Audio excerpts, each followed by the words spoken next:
both my parents, never no hoe. Daddy would've whooped my ass. Couldn't even cross my legs and switch my hips, let alone shake my ass. Hardly in class in high school, always this. But you know a bitch still passed. Got rewarded most likely to be ass. It wasn't even there to get there.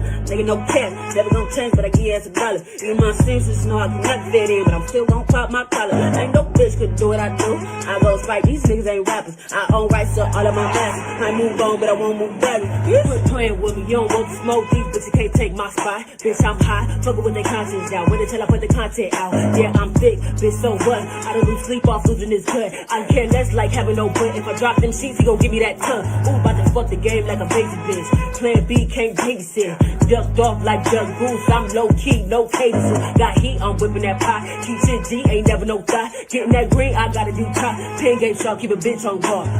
Ooh.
Irú eléyìí kò máa tọ́ sí ìyàwó ilé.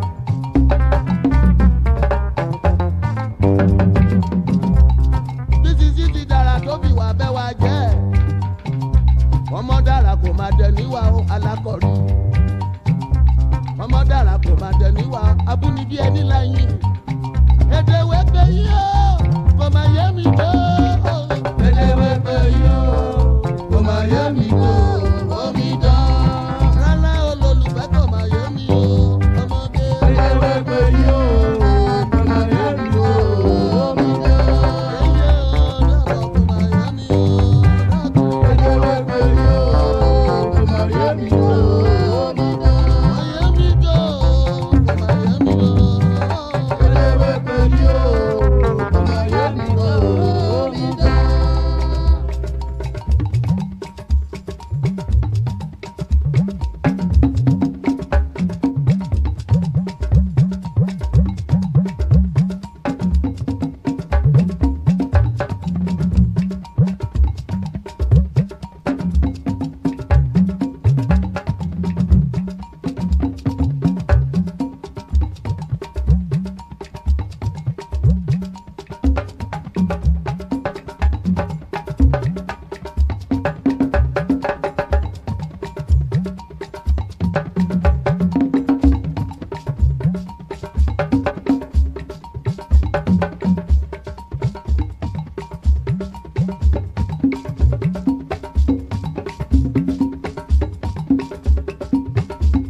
And there it is right there. So there it is right there. Here I am right here. There you are, wherever it is that you are. And here we are. So here we go again. We're doing it again. Of course, we're doing it again. When don't we ever do it?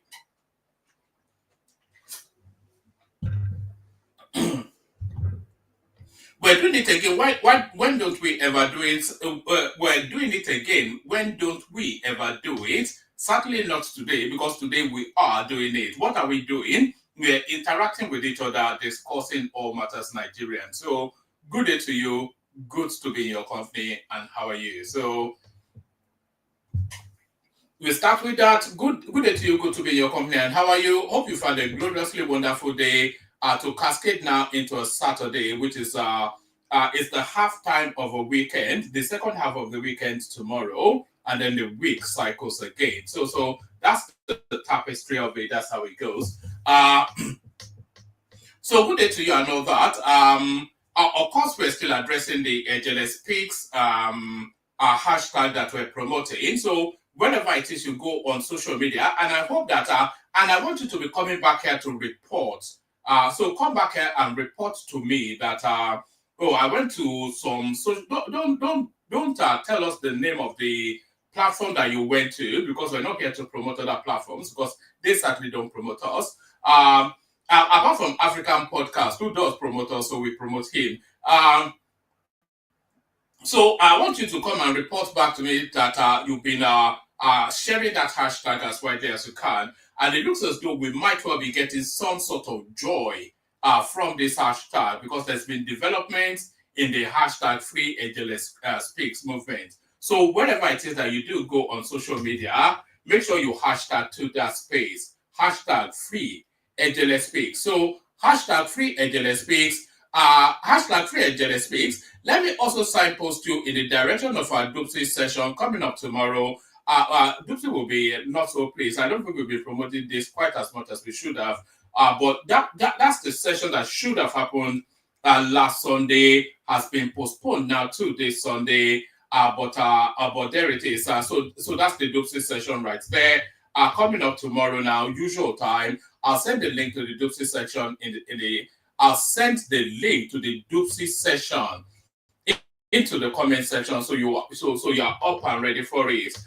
She's talking about the behaviors of Africans within the westernized space, and she's asking the question then, should we jettison some of our traditionalist ways in order to assimilate within a westernized culture? So that would be the main theme. But other topics, of course, to be discussed as well. So Dupsy session, the link in the comment section, go bookmark it, make sure you're dialed in and tuned in, and have all your excitement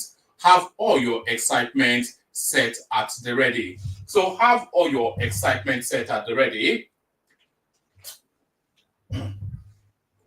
When you hear me pause, I'm having a sip of water.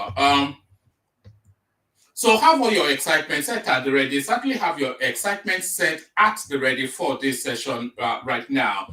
When it's never not a banging session. So another banging session uploading. But before we go on to anything else, I want you to read that banner on the screen right there. I put it up every day, but I'm not quite sure sufficient enough people read it.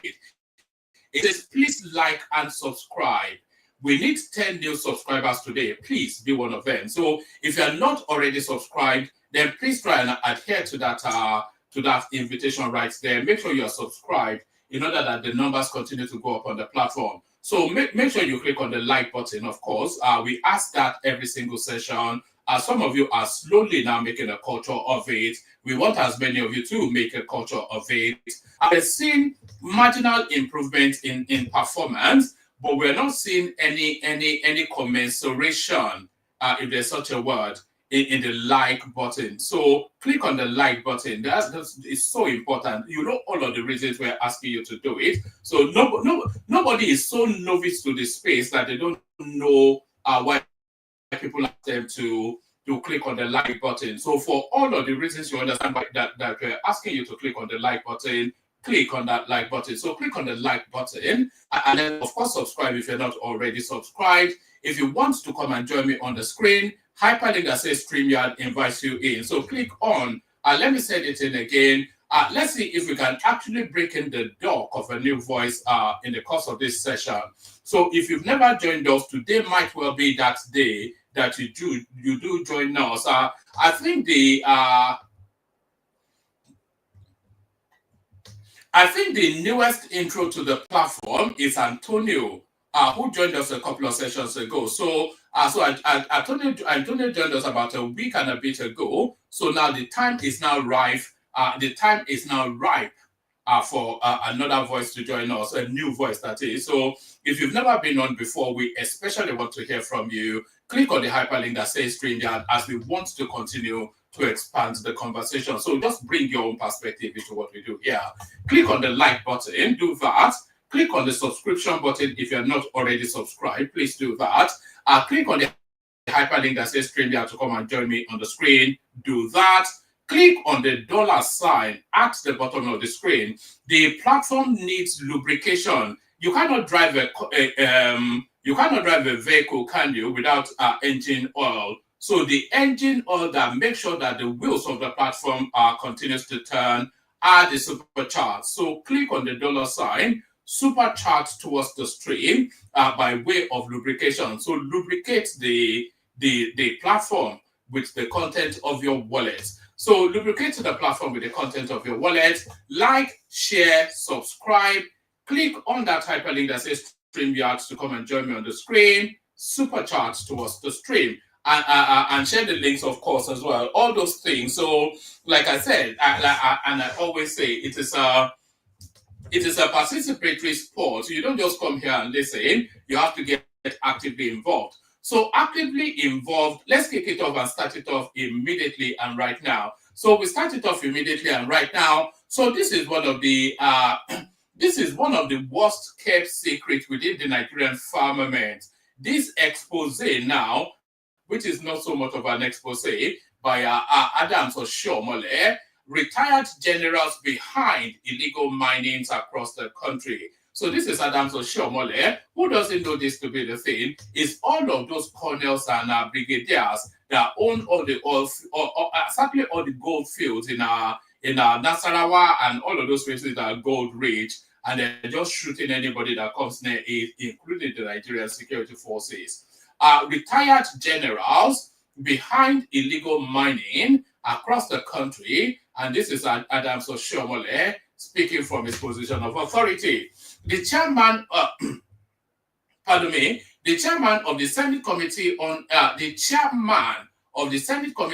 Interior, Senator Adams Oshiomhole, says generals who retired from the military are behind illegal mining across the country. He made the allegation when the chairman of the Senate Committee on Solid Minerals Development, Senator Samson Ekong, submitted his 2025 budget report before the Senate Committee on Appropriations. So there it is. Who didn't know that it was all these generals really that they are all behind it? They're all bunkering the illegal gold mining right from Elisha all the way through the Strait of the North, the illegal mining of is it lithium now that seems to be the new now gold that everybody's after. All the illegal mining going on within the Nigerian firmament is all down to this retired generals, according to Adams Oshiomhole, and according to what has always been the received wisdom within the Nigerian space. So we all know who's behind it, but how do we stop them is the million-dollar question. The chairman of the Senate Committee on Interior, Senator Adams Oshiomhole, says generals who retired from the military are behind illegal mining across the country. He made the allegation when the chairman of the Senate Committee on Solid Minerals Development, Senator Samson Ekong, submitted his 2025 budget report before the Senate Committee on Appropriations. The former Edo State governor said the country's efforts to diversify its economy will remain a mirage if President Bola Ahmed Tinubu's administration fails to address the issue of illegal mining. The ongoing illegal mining across the country is being carried out by retired generals, and we know them. Yes, we know them. Nobody in Africa does not know them. So they know these people by name. They say everybody is equal in the face of the law or whatever, but some people are more equal than others within the Nigerian experience. That I think that's a global thing anyway, but more so within they know the people behind this, but these people are so powerful. They are so powerful.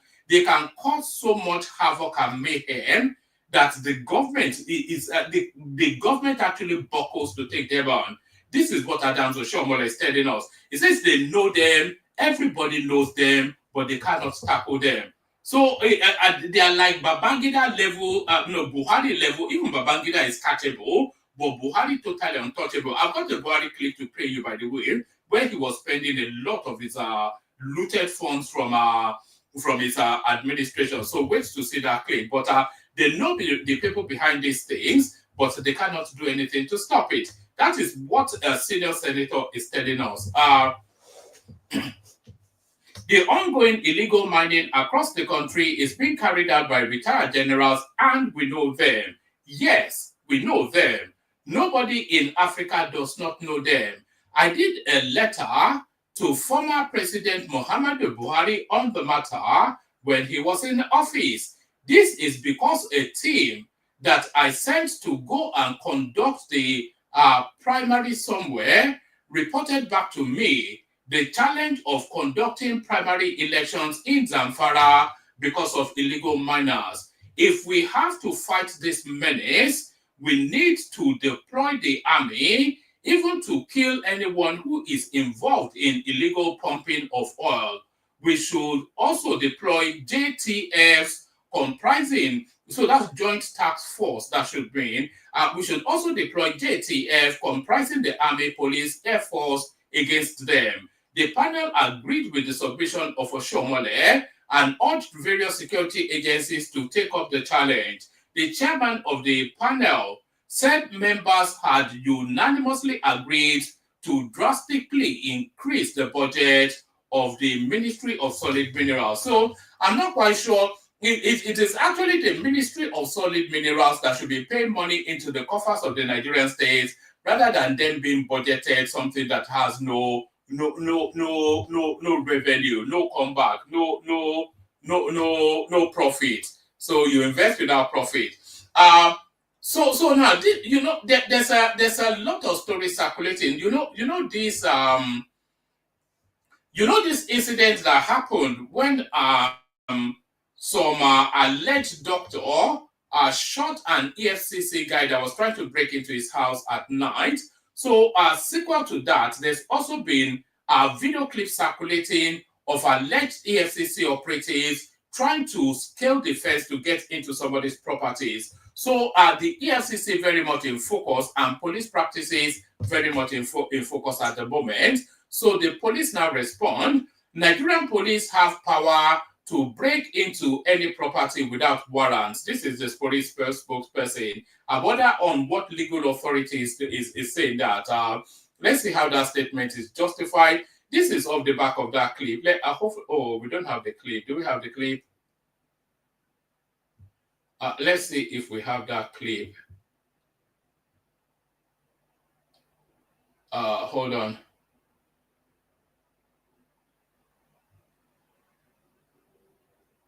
Hold on. Oh no, it's been deleted, has it?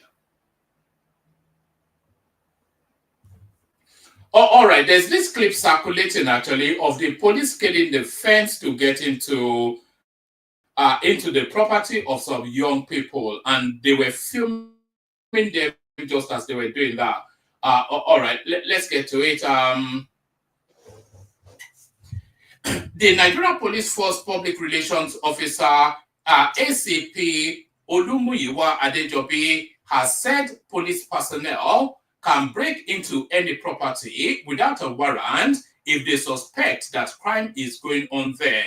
Adejobi said this on Saturday in reaction to a shocking video that has sparked outrage showing masked armed policemen in improper attire invading a property without a warrant. The officers scaled the fence and fired shots to disperse people. This blatant disregard for protocol and human rights has raised concerns about police brutality and accountability. In response, the Nigerian Police Force has condemned the actions of the officers involved. Condemned, is it condemned or commended? I don't know. Acknowledging that their behavior was unacceptable. However, the police also emphasized their authority to enter properties without. The police also emphasized their authority to enter properties where they reasonably suspect a crime is being committed. In a video shared by. Okay, let's see if we can. It's telling us where the video is being shared. So let me see if I can track it down. Very important that we see that. Let's see. Because it gives context. Let's see. Let's see if we can.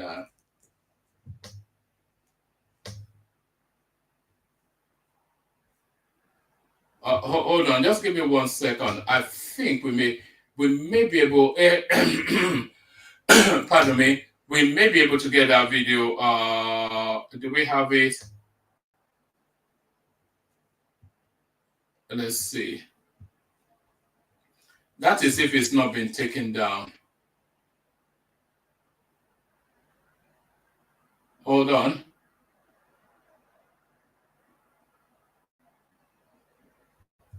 All right, we do have it. So the article is actually in response to this. The article is actually in response to. I've got the video, so I'll play you the video in a moment. So let me read you the article, and then we'll go back to the video. All right. So I've got the video. Actually, let me play you the video first. That it makes sense better that way. So let me play you the video first. So here is the video. We'll play you the video first, and then we go to the article. So this is the video that birthed that response from the police. So this is alleged police officers entering what they suspect to be a crime scene. We need to open that gate. We need to open that gate. Imagine police.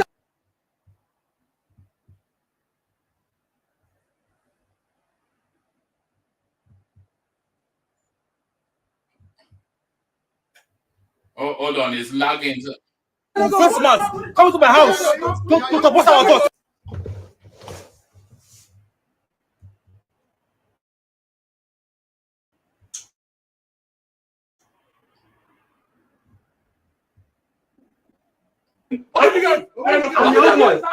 Imagine police. First man, come to my house. To support our God.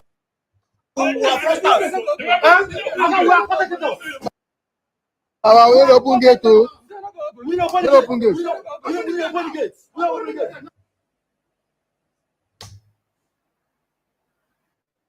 We don't what? We don't open the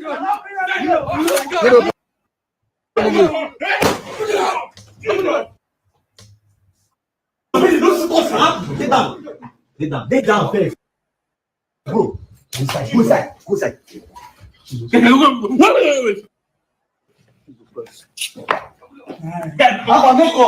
Make us. Wait, fish him down. No. Jesus. Make us wait. Guys, wait. Push. See this so.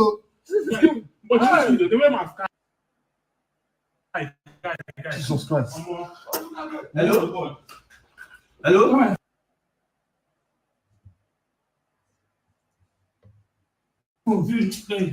Jesus Christ. How far you hear me? Hello. All right, that video has a lot of lag, but I think you get the gist of it. So that's the police.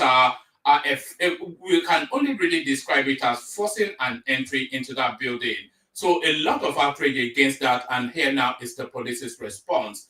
Nigerian police have power to break into any property without warrant. This is the police spokesperson. The Nigerian Police Force Public Relations Officer, ACP Olumuyiwa Adejobi, has said police personnel can break into any property without a warrant if they suspect that a crime is going on there. Adejobi said this on Saturday in reaction to a shocking video that has sparked outrage showing masked armed policemen in improper attire invading a property without warrant. The officers scaled the fence and fired shots to disperse people. This blatant disregard for protocol and human rights has raised concerns about police brutality and accountability. In response, the Nigerian Police Force has condemned the actions of the officers involved, acknowledging that their behavior was unacceptable. However, the police also emphasized their authority to enter properties where they reasonably suspect a crime is being committed. In a video shared on social media, two masked policemen wearing improper attire and carrying AK-47 rifles were seen ordering occupants of a house whose location has not been confirmed to open their gate. A young man in the video is seen telling the masked men that they cannot open the gate for them unless they show their face and a search warrant. The man, supposedly the owner of the house, said, "Imagine police people with face masks come into my house to force our door," and said that we are fraudsters. The masked policemen were overheard saying, "You said you no go open gate, okay?" The occupants of the house replied saying, "Yes, we are not going to open the gate to masked armed men. We don't know you." Thereafter, the armed men cocked their guns and one released a shot, forcing the house occupants to run inside the house. One of them was overheard saying to the others, "Get down, get down." The policeman who fired the shot is then seen scaling the fence of the house. After gaining access into the compound, he proceeded to open the gate for his colleagues. Reacting to it, Adejobi said, "Let's clarify an issue here. The police have the power to break into any house or place where they are reasonably convinced an offense is being committed. That is understandable. But I am not okay with their dressing and appearance. It is improper dressing. Policemen are not allowed to wear masks or tie headgear. These are two issues we need to iron out. What is the offense of the people to have warranted breaking in, and why this dressing? I wish I knew the location so that we could direct these questions to the men involved." So they are so disguised, even the police cannot acknowledge that they are police officers. However, I have shared the videos with the PPROs to locate the men. We need to investigate the scene captured in the video. Fine. So there it is. Is that appropriate under any circumstances? And if they are arresting fraudsters, which is not a violent crime, so why would they go in with so much violence and with that level of disguise? So why would they go in with that level of violence? If you are arresting fraudsters, which is not a crime of urgency, then you can as well secure a warrant and effect that warrant in a civilized manner. But then, of course, the word civilized and Nigerian police are two words that should never be mentioned in the same sentence. Ekiti monarch orders chief imam to dissolve Sharia panel. So, so there it is right there. So a swift conclusion to that one, I think. But this is not the beginnings of it. They are going to foist Sharia law on Yoruba land, whether we like it or not. The Ewi of Ado Ekiti, Oba Rufus Adejugbe, has instructed the chief imam of Ekiti State, Alhaji Jamiu Kewulere, to dissolve the Sharia panel constituted by the state central mosque. Correspondents have reported that the Independent Sharia Arbitration Panel in Ekiti State recently held its first public sitting at the popular Oba Central Mosque, Ado Ekiti. This, in fact, they should even just ban Islam in Ekiti. It's a Christian state now, so they shouldn't really have mosques there. This was confirmed to correspondents by residents of the state and Professor Ishaq Akintola, the Executive Director of Muslim Rights Concern, Murig, an Islamic human rights organization, stating that the inaugural sitting of the Sharia panel was held last Thursday. Correspondents learned further that the panel was presided over by 3 Qadi imams, and then it goes on to give their names, who entertained 2 marriage-related disputes. During the first trial, so let's go on to where the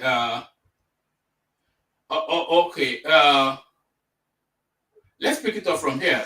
Meanwhile, the state government, in a statement issued by the Attorney General and Commissioner for Justice, Dayo Akpata, SAN, clarified that the Independent Sharia Arbitration Panel is not part of the state's judicial structure and will not be permitted within the state.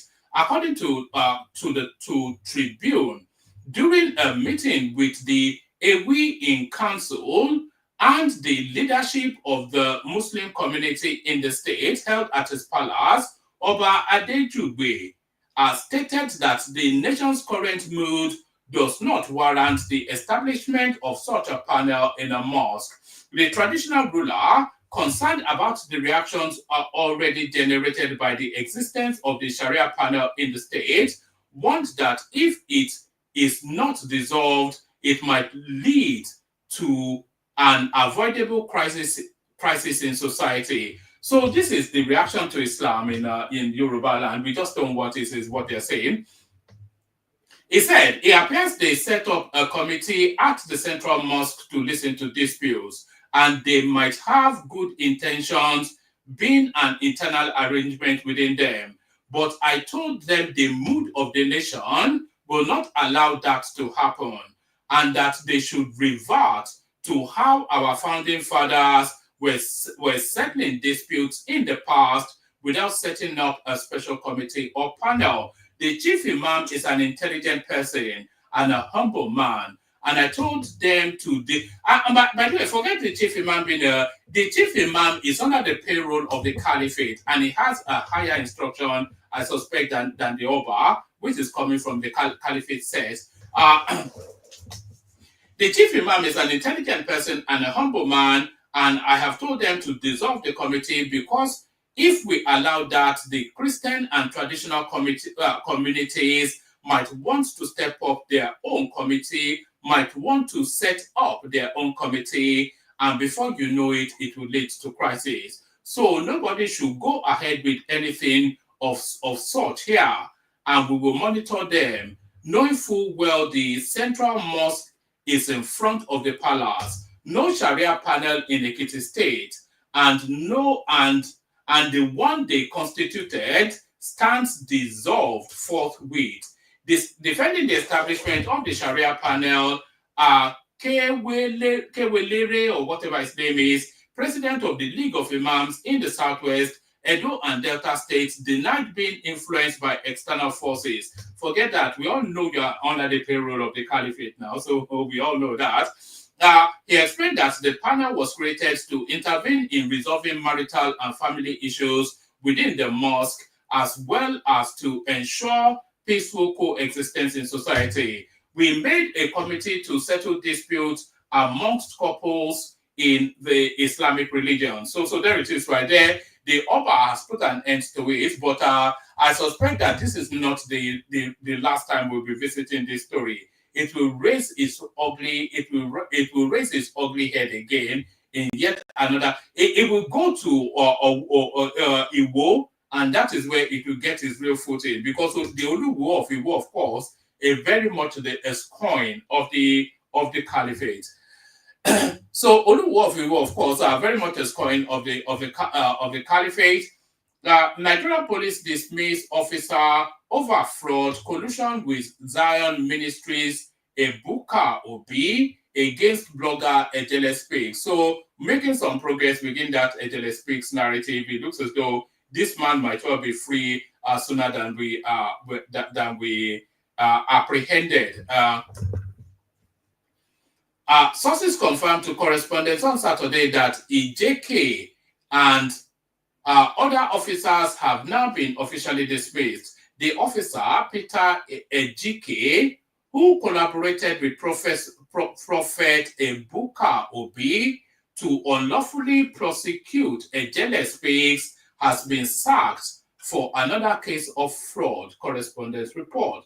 When contacted, the spokesperson for the Police Service Commission, Ikechukwu Ani, stated he could not confirm the dismissal at the time and requested a follow-up on Monday. Ani, however, explained that the PSC oversees disciplinary actions for senior officers, while the Inspector General of Police handles cases involving junior officers. So where is the Ejele angle here? Anyway, it's a tenuous link, but nevertheless, it flashes up the name of Ejele yet again.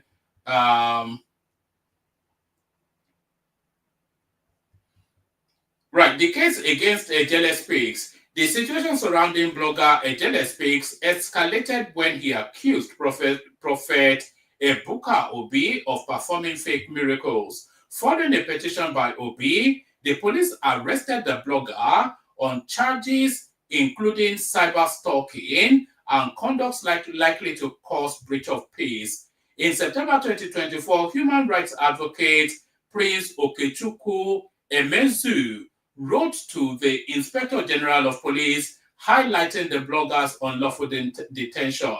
Emezu accused Officer Ejike of using personal vendetta to manipulate the legal system, causing severe health complications for Ejele Speaks during his detention.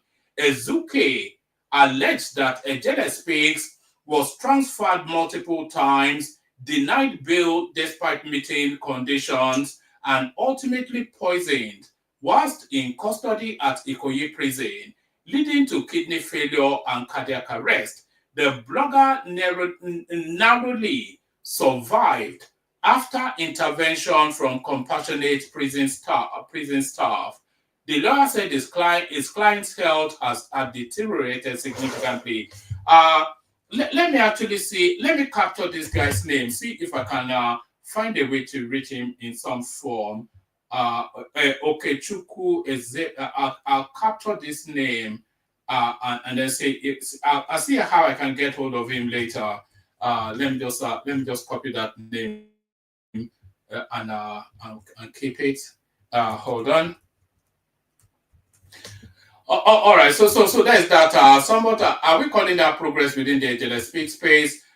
Muslim tickets. Tinubu has proven our fears wrong. This is the Northern Christian Association of Nigeria chapter. So there it is. So there it is. Let's go on from there to this. Ekiti Monarch disbands Sharia panel, summons Islamic leaders. So we've just now gone through that. And we've just now gone through that one as well. Yes. All right. So this one here, I'll give you only the headline for this one because I've got the video clip that explains it all. I remain Lagos speaker. This is Obasa, who has come back from the United States and is come back all guns blazing, ready to take on anyone. I'll take them all down, is what he's saying. Lagos Assembly vows to defend Speaker Miranda amidst Obasa's insistence on speakership. So I want to see how he enforces that insistence. So let's go on to the video clips now. Let's play the clips now. No, I didn't say. Did I say Peter Ejike? I'm not sure. I have to double check. Let's go to the video clips. We kick it off then with the Obasa narrative, who, as I said, has just now come back from the United States to come and reclaim his throne. And like I said, he's come back all guns blazing. Watch this. As we speak, I surpass my history, my position, and everything I think of. And experience as well. So I respect my colleagues in the Lagos State House of Assembly. They are my brothers, they are my sisters, they are my colleagues. I respect them, and I'm continuing to do that because I spent very most important of my life in that house. Anywhere you work for 20-something years, you cannot disregard and you cannot take for granted. I believe in removal. There is no impeachment in the assembly. You cannot impeach speaker. Probably there's a mistake from them. You can only remove one of these. You can only remove the speaker. And if you are going to remove, you must ensure you follow the rules of the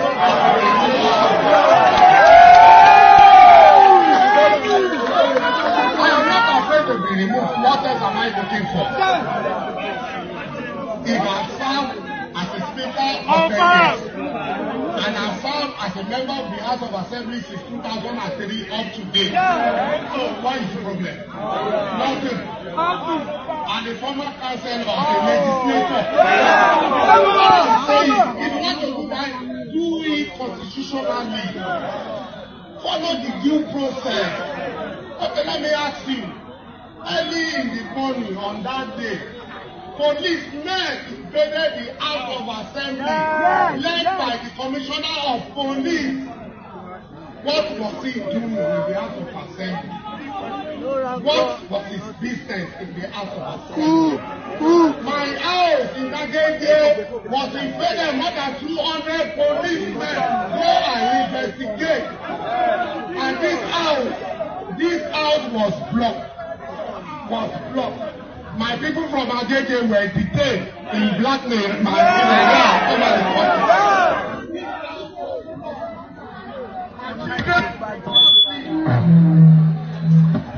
My children did not sleep in this house on that day because they were locked out, and my wife kept inside. Go and verify. Ask her. Go and verify. For me, I'm not afraid. What should I be afraid of? It is not title of Babamuda's house. So it's just like a soldier. You have to reason like a soldier. When a soldier is going to war, you may come back and you may not come back. And that's my thinking and my listening. So I'm not afraid of one house, please.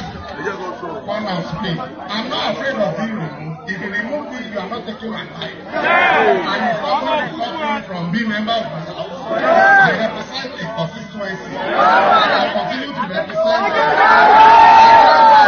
I thank God for my people in Agege.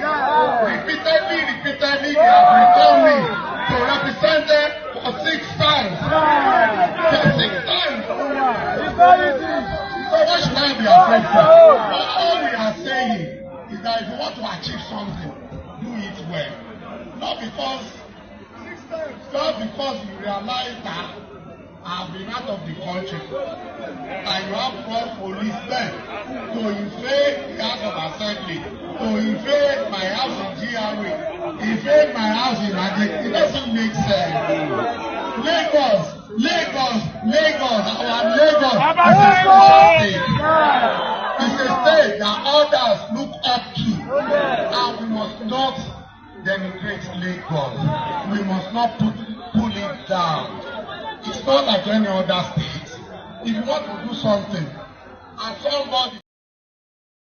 So that's Obasa there as fighting hard to reclaim his looting opportunity. Here is another clip trying to justify how he has been politicking and what's now led him to being removed as a speaker. So here he is addressing allegations leveled against him. He who allege must do us. Let them prove. If I'm not carrying the members along, that is secondary. It's secondary. So we will discuss that, not now.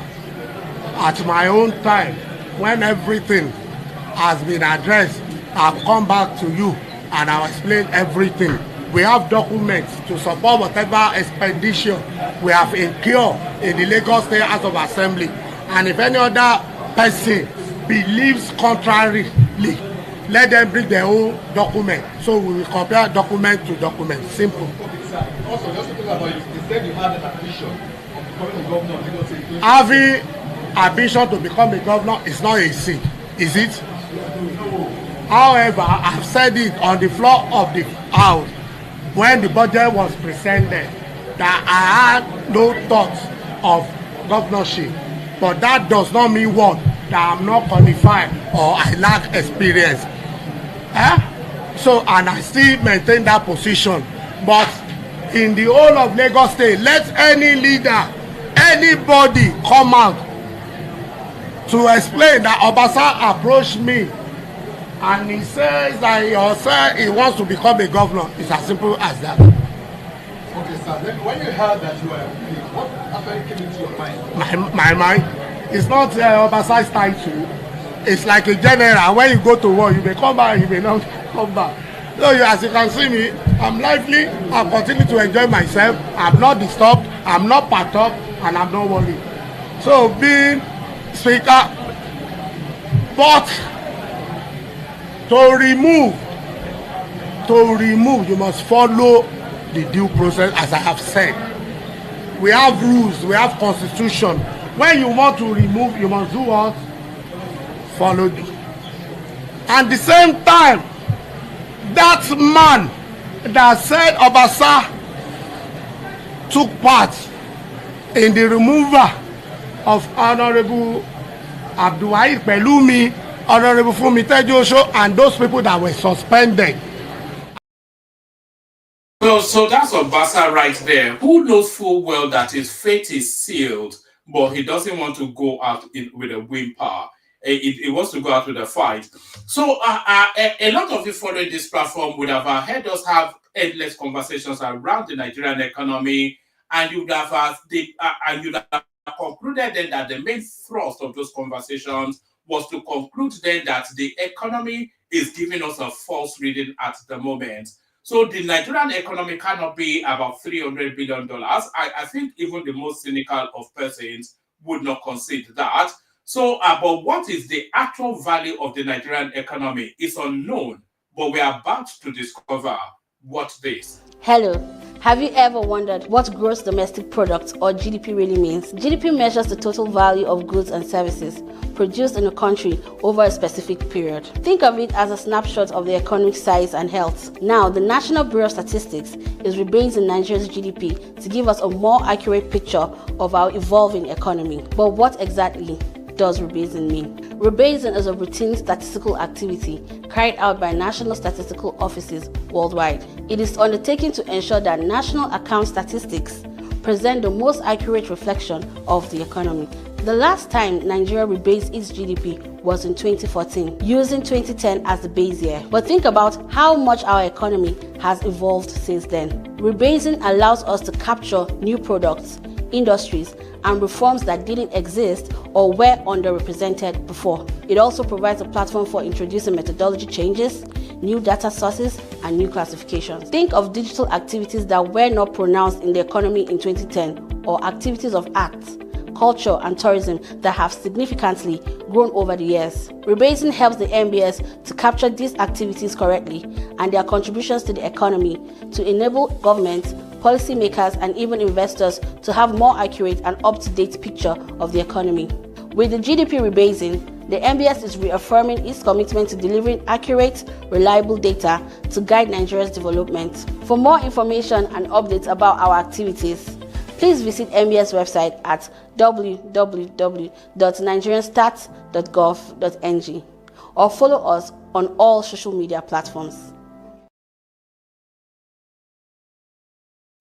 So there it is right there. The Nigerian economy is in the process of being rebased, and we will know the true value of the Nigerian economy.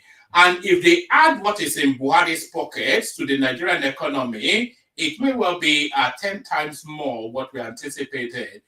You know, there's been a lot of stories around the abuse of the Naira at the moment.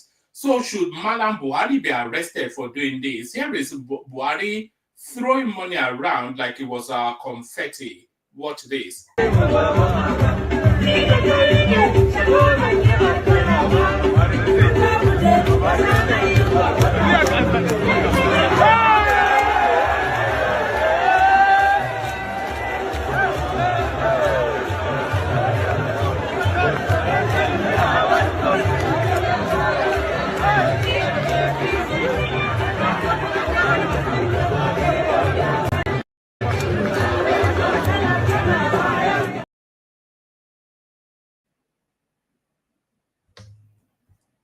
So that's our booking from Daura. That was about $10,000 by my estimation. I just casually. They always give us the impression that Buhari is a poverty-stricken man that lives a Spartan life.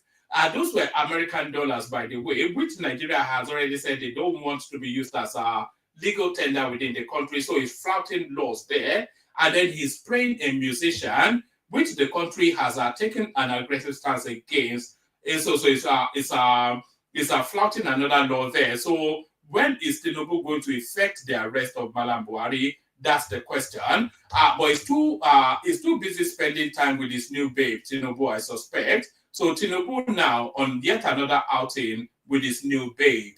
Watch this. My honor and privilege to present to you the letter of recall of my predecessor, Ms. Lena Pylväinen. Mr. President, it is also my honor and privilege to present to you the letter of my credence accrediting me as Ambassador Extraordinary and Plenipotentiary of the Republic of Finland to the Federal Republic of Nigeria.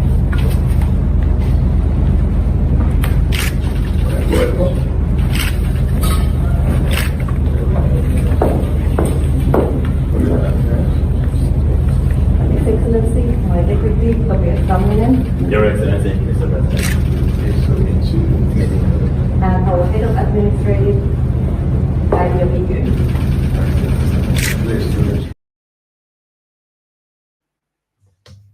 So that was Bianca Ojukwu right there doing her thing. If she adds nothing, she certainly adds ornament to governance. If she adds nothing, she certainly adds ornament. So that's Bianca Ojukwu looking on it. I have quite a few more videos, but I think I'll leave it there because the videos are glitching my end, and I'm not really getting the fullness of them. So let me play you the Kegite music, and then we kick off the session. Water, only water, only water, where they see my water.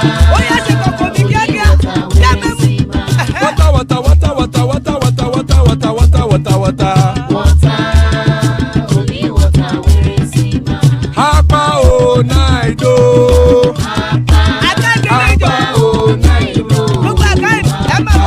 Hapa you don't come o.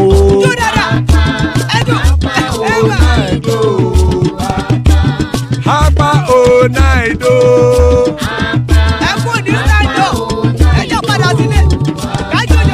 Oro keke elemu ye o. Ide shodi ya keke elemu re o. Bobby master keke elemu re o. Chifu Waila ti keke elemu re o. Eruku lele elemude. Eruku lele egbe elemudode o jare o. Eruku lele Ghana ti de egbe body o. Ọmọ ẹlẹ́yẹ ẹ̀yẹ o òdìlé o. Odúyẹ̀lá ẹ̀yẹ o òdìlé o. Petrosonana ẹ̀yẹ o òdìlé o. Petrosodunke ẹ̀yẹ rẹ̀ òdìlé o.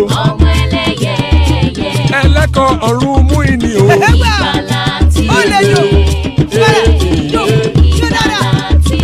Àkùkọ ọ̀run mẹ́kọ̀.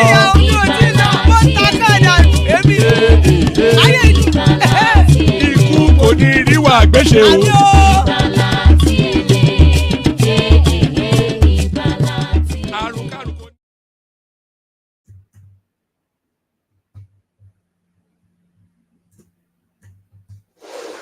And it is right there. You see, that caught me off guard because I couldn't even hear the music. I think I'm going to be changing this. I pay quite a bit of money for this StreamYard, and it's just useless. So I think I'm going to have to find a different system. But certainly joining us, we got a Kenneth. So there's a Kenneth right there. It's been a moment since we heard from him. Baba, of course, the fans' favorite. He's here as well. Plenty of room still in the studio. Anybody that wants to hop on, hop on. Anybody that wants to hop on. I'll send the link again so that anybody that does want to hop on can hop on. So let's kick it off. Start it off with Baba. Baba, yeah, are you ready? No, let Ekene carry on because he's in Nigeria and it's already dead of the night for him. So let him go ahead. All right, we kick it off with that. Can you hear me okay, by the way? There's a lot of... Yeah, you sound okay. I can hear you from my end clearly. Yes, a lot of glitchiness. I think it's when I play the videos, it just pauses itself. I can hear it playing on normal, but it's not in the studio. But Ekene, good to have you. Good to see you. What's up? Are you outside? I can hear motor in the background. Wait till they happen. I know that outside. I don't on my bed. You're on your bed. Baba, good day. Baba, good day, sir. Ekene, how you doing? I do fine. It's a long time. We don't see your face, so say they go church tomorrow or today. Your own today already. Say they prepare for church. If you pray, I dey go one visit prayer. I don't know whether I will go church. I get appointment for first tag. So anyway, God go hear our prayers. No wahala. So if you go, you pray for me. Not the same thing. Nowhere God not there. I agree. But Baba don't dey go church now. Baba na Babalawo now. Baba no be Baba. Babalawo where the old one they chase for Anambra State. All the whole Babalawo they in trouble for Anambra State now. Don't they Wait chase up? happen. Who they chase them? Soludo now. Soludo now. Oh, You now never this, hear that name. I never heard that one. But the thing where they see, we say all these people where they carry people head up and down, where they cut people head. We don't they see too many clips of that. Are you seeing those No, clips of people? Yeah. you don't finally wake up now. He destroy one hotel for my village today. Yesterday, go. I have the Say video wait. here. Say then do it. In my village, but he destroyed the bulldozer one hotel, one big hotel like that. Say then do it now. Wait they do So it. all these bad boys they camp there, and inside that hotel there was a inside underground very big shrine. They discovered a very big one underground, inside underground. So he demolished it. They had information that all these bad boys and kidnappers they camp for there and all those stuff. So he didn't waste any. He didn't waste.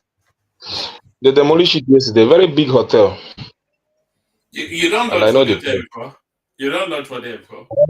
I never lodged there, but I know the place. It's along our road, not far from my house. So Is this you praising Soludo for the first time? What's going on? at least he has woken up. When you do good things, we'll praise you now. That's me now. If you the problem I had with him is that everything that has been happening, he has not been doing anything. So I don't know because he knows that this will spoil his the election, and he has woken up. Even all this babalawo, if you do anyhow now, they go just carry you. You say you be all this juju man, all this uh, say you dey do all this charm, okite, all this nonsense. Unless they don't see you. Once they see you, they go carry you. You and that your juju. They go carry it all of on. They go destroy everything about you. So at least since 2 weeks now, or since 2 weeks now, everywhere is calm. Everywhere is calm, and all of them don't they fear because I mean our platform. Most of them that own this chalet and all those stuff, they don't they hide. So they're already giving them information that if you have a chalet and all this ashawo joint, everything where they sell all these hard drugs and everything, that you should be careful or you close the business now before the government come and close it for you. So they are becoming a little bit shivering now. So those business are not business you now front anyhow in Anambra State. Business of ashawo joint, business of hard drugs and all those stuff. It's not a business you just come and be fronting anyhow. Once you front it, they will they will get you down. At least now for 1 2 weeks now they have been working. So let's see how the consistency will be. And those headed or those Aboro guys, their head is now cool. Everybody is just hiding. You don't front Igbo, you don't front all those hard drugs anyhow. Once you do it, this will not be police matter. Police, no be police they involved. Nah. I don't know the security he runs. She said Udogashi security. He just launched the security new, gave them vehicle, gave them I saw the headline of him launching that security outfit, but I thought it was just another nonsense. I didn't pay attention to it. It's no, it's not working. another nonsense. Yeah, it works. For now, the security this thing is working for now, and it's really effective. At least two demolition now that I've known very well. No be say then they tell me two demolition. I know exactly where it happened. No be say then tell me, and it's a very dangerous environment. So and once they demolish it, the property no longer belongs to you. It's going to the state government. So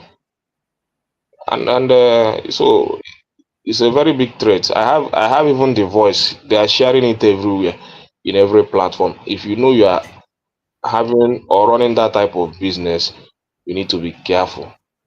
Or you close it down. Not even be careful. You close it down before the government close it for you. and every mother and every father should speak to their child.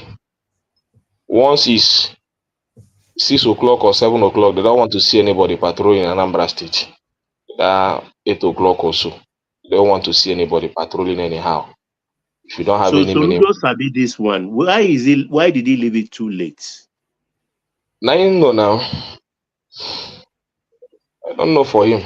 He left it too late, but let's see. It's better than not doing anything. So it's better than not doing anything. And But the situation in the southeast is reached that point that somebody has to do something, So it can't continue the way it is. no, it can't continue now. He has to do something. He just woke up so late. But his election is this November. I know that people will still use it against him, but somebody like me, I will not use it against him if he knows that what he's doing is from his heart, not just for politics. Because why I don't like all these politicians is that you allow all the evils that happen in the state for almost 3 years of your tenure. You never did anything. Then now it's close to your campaign period. You now begin to act. What happens if you wins again and relax? So that's only fear I have for him now. So now people now goes free in Anambra State now. At least a little bit peace has returned in the state. A little bit. So these are guys they patrol even in the afternoon. If they see you standing anyhow without any job explanation, your own don't go. So if you don't have any job, just enter your house, go to sleep. Not just come outside, go and smoke, or they disturb the peace of the state.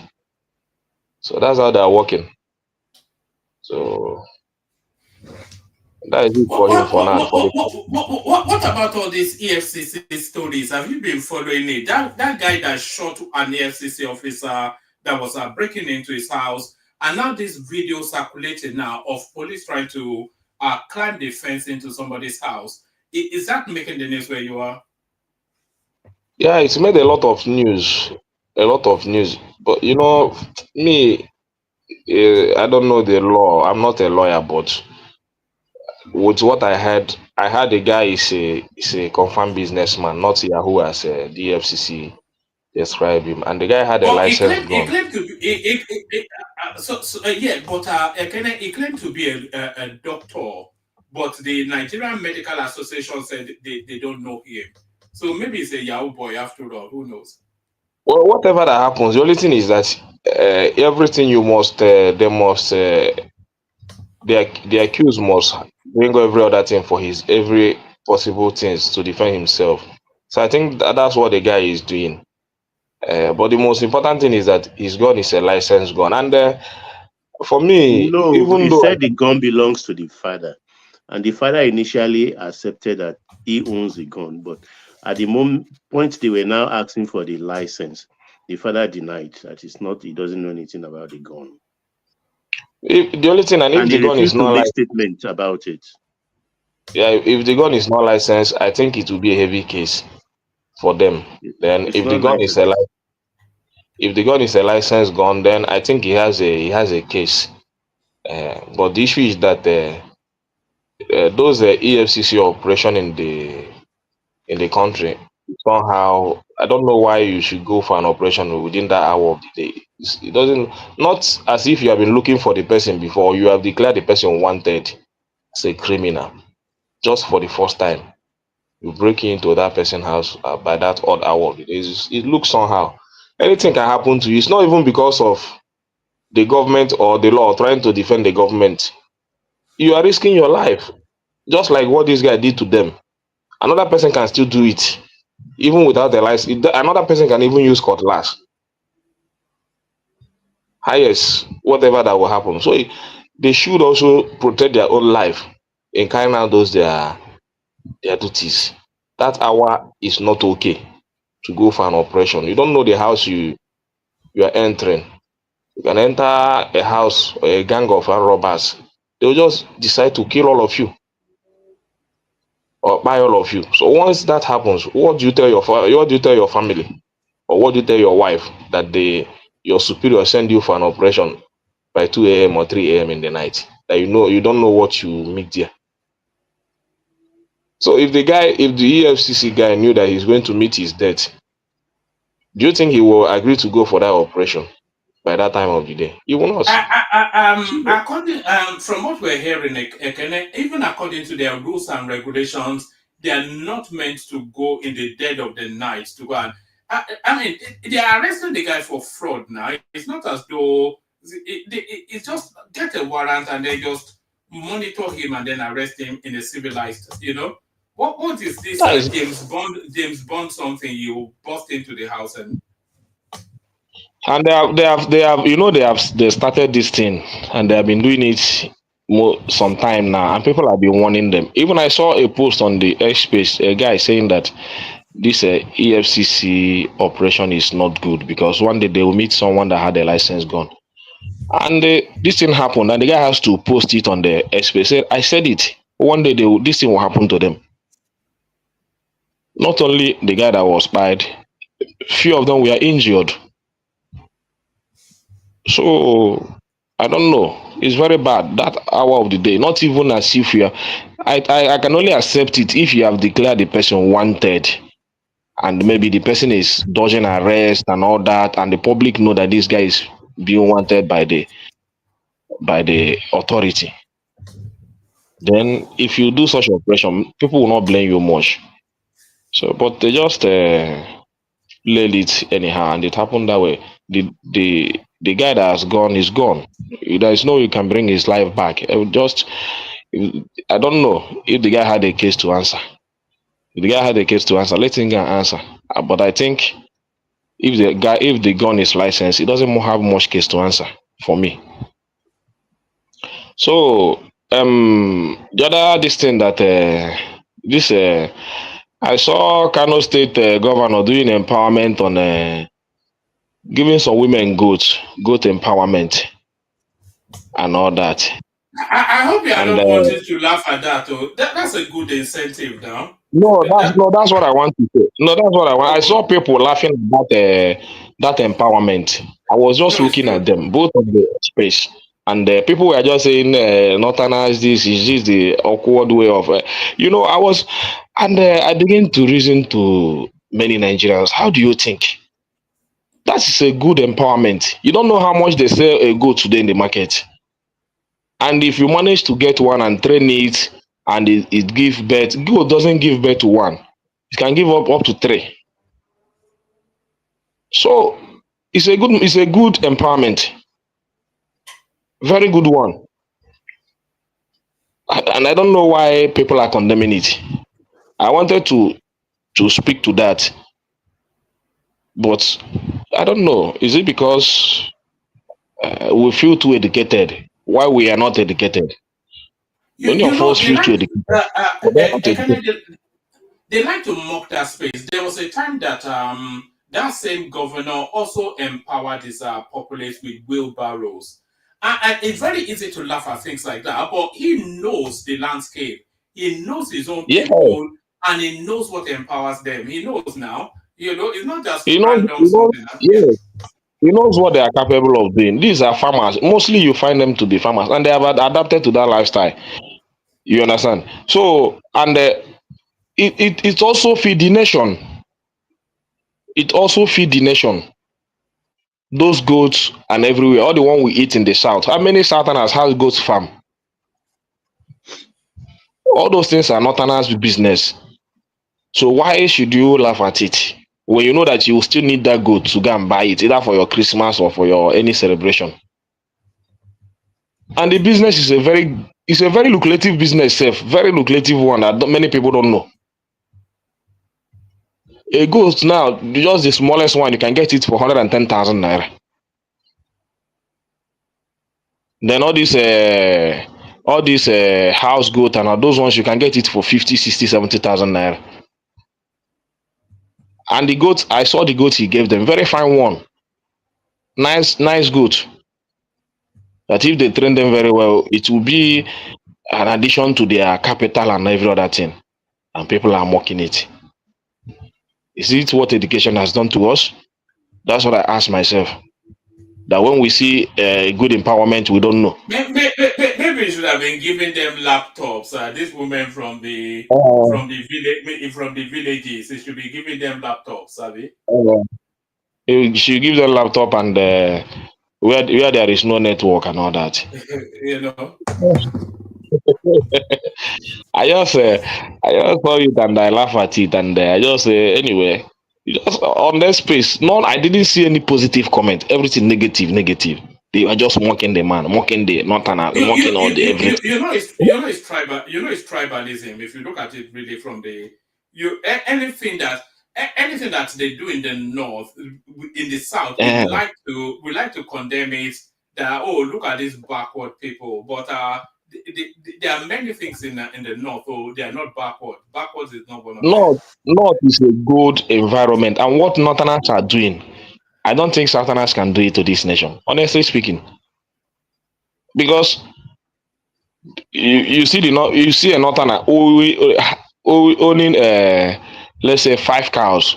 5 cows now, heavy cows, is worth more than 80 million naira. And you are using it to compare importation and all that. You like propaganda. 5 cow, the fattest one, at least 2 million. Abba, 80 million. What for you? 80 million. I didn't say 80 million. I said 80 million. I thought you said 80. That's no, why 80 million.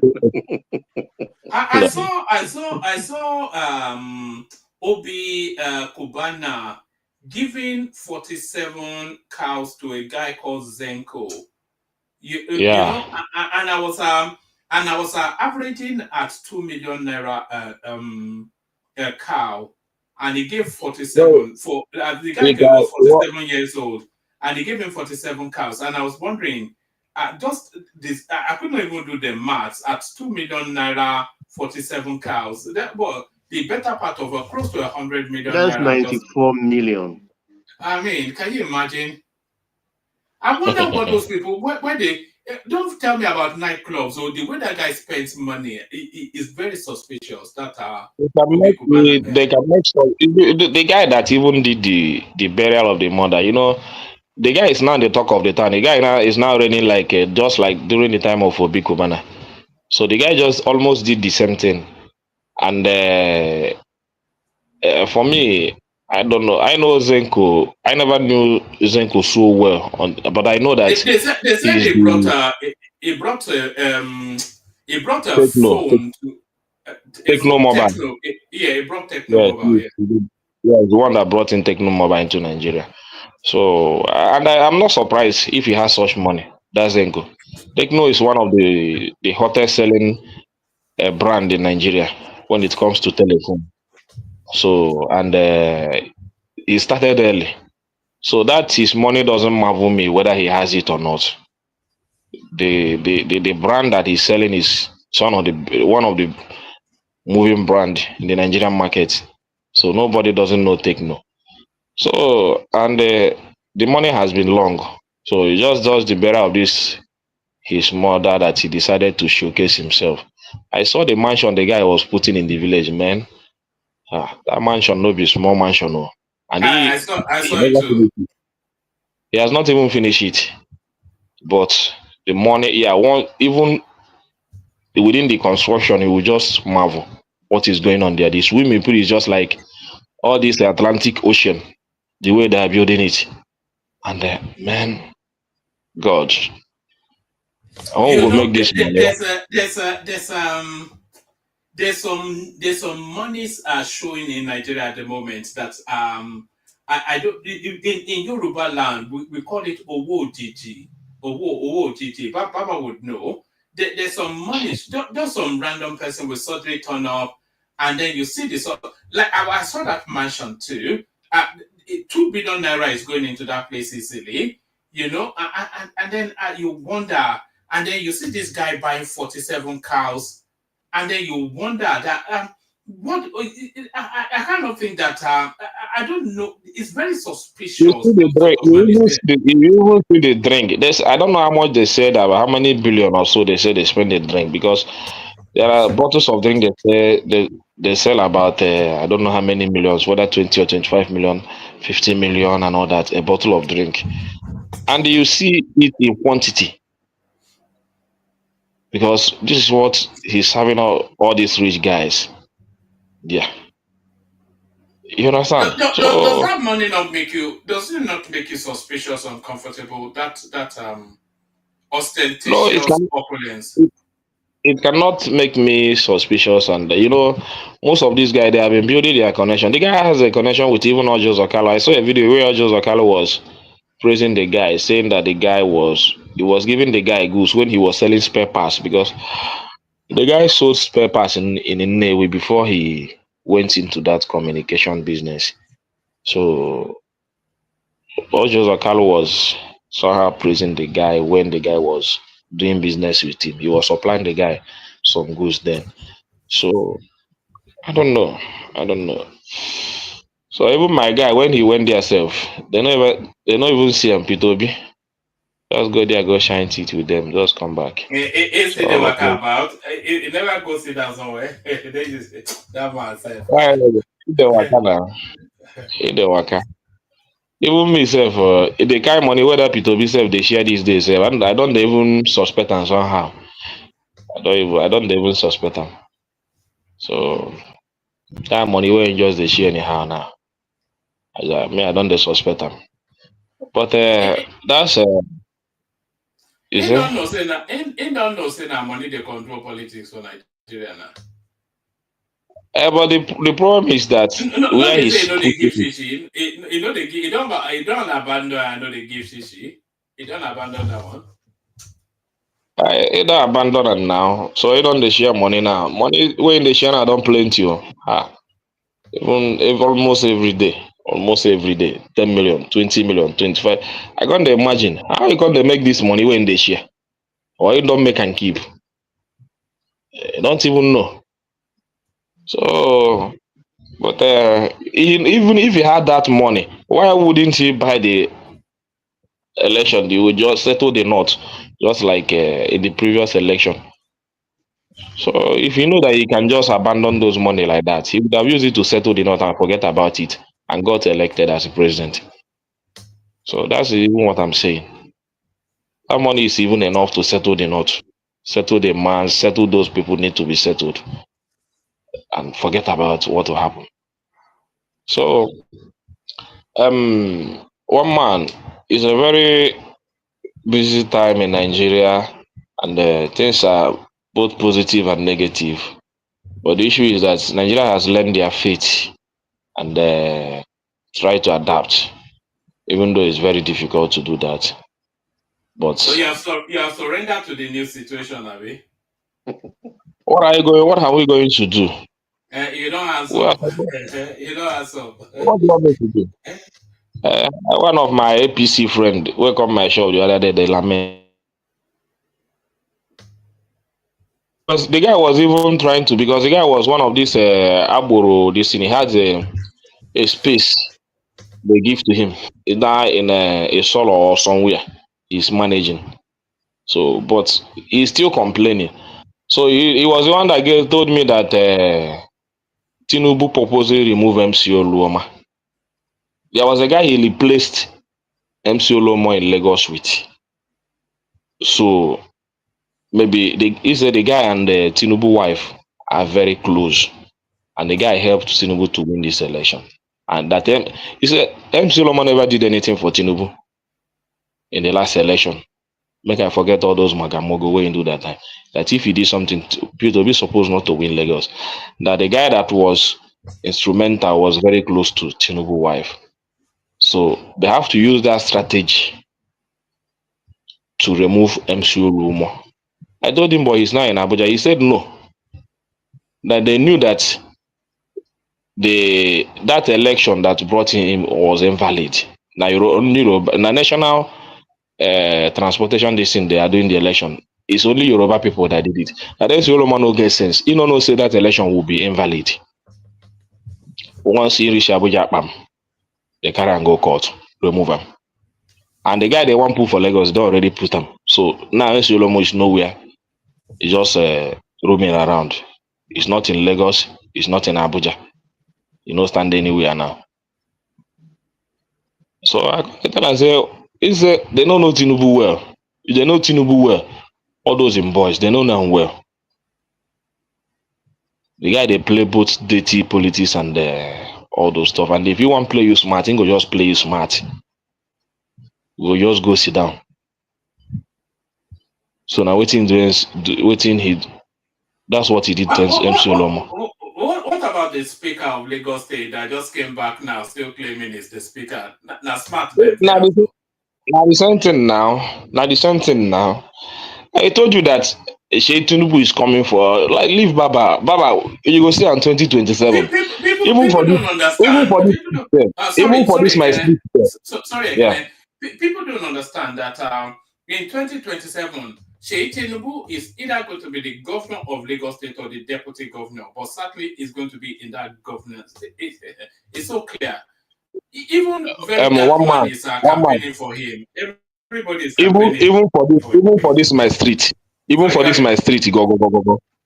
For this my street, go. They don't already know say na Shey Tinubu will be the next governor. They don't they sing them for their mouth self. They don't they talk them. They sing them for their mouth, saying that Shey Tinubu will be the next governor of Lagos State. These are just normal negotiations. So what is they laugh about? Now we there here, they tell you what they happen. Unless you know how now one change it. Carry on again. Carry on.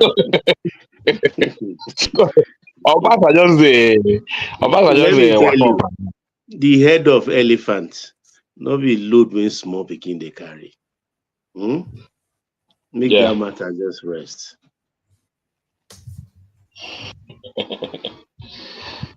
Hey, Baba.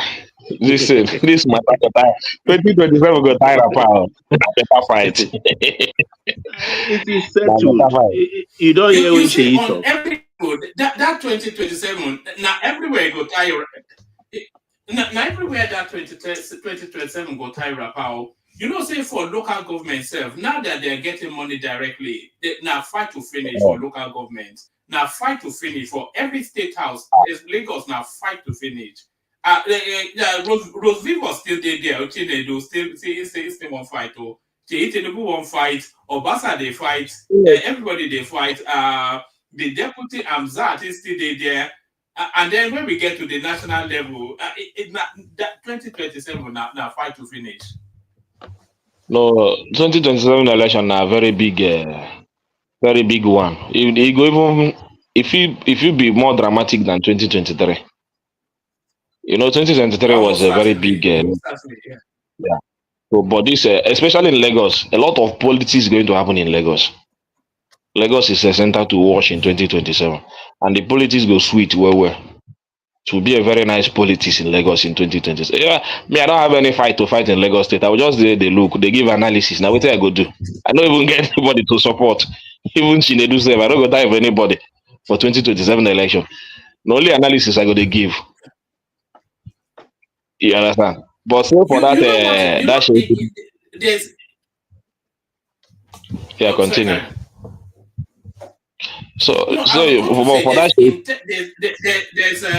There's intelligence reports coming in that the obedience space that they are moving their voters card from the east to Lagos because they want to attack Lagos as a project to try and see if they can capture Lagos for the obedience space.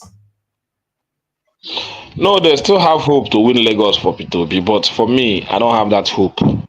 But if now 25%, I can still say he can get it. But to win, I will say no. You understand? Even though a lot of people are complaining about inflation and all that, but I don't think he can win Lagos State again. You understand? I don't know how he's going to do it. So the only politics or the only thing that I will know that will happen to Tinubu in 20 is only this Obasa. Because this Obasa, I see him as a very stubborn somebody.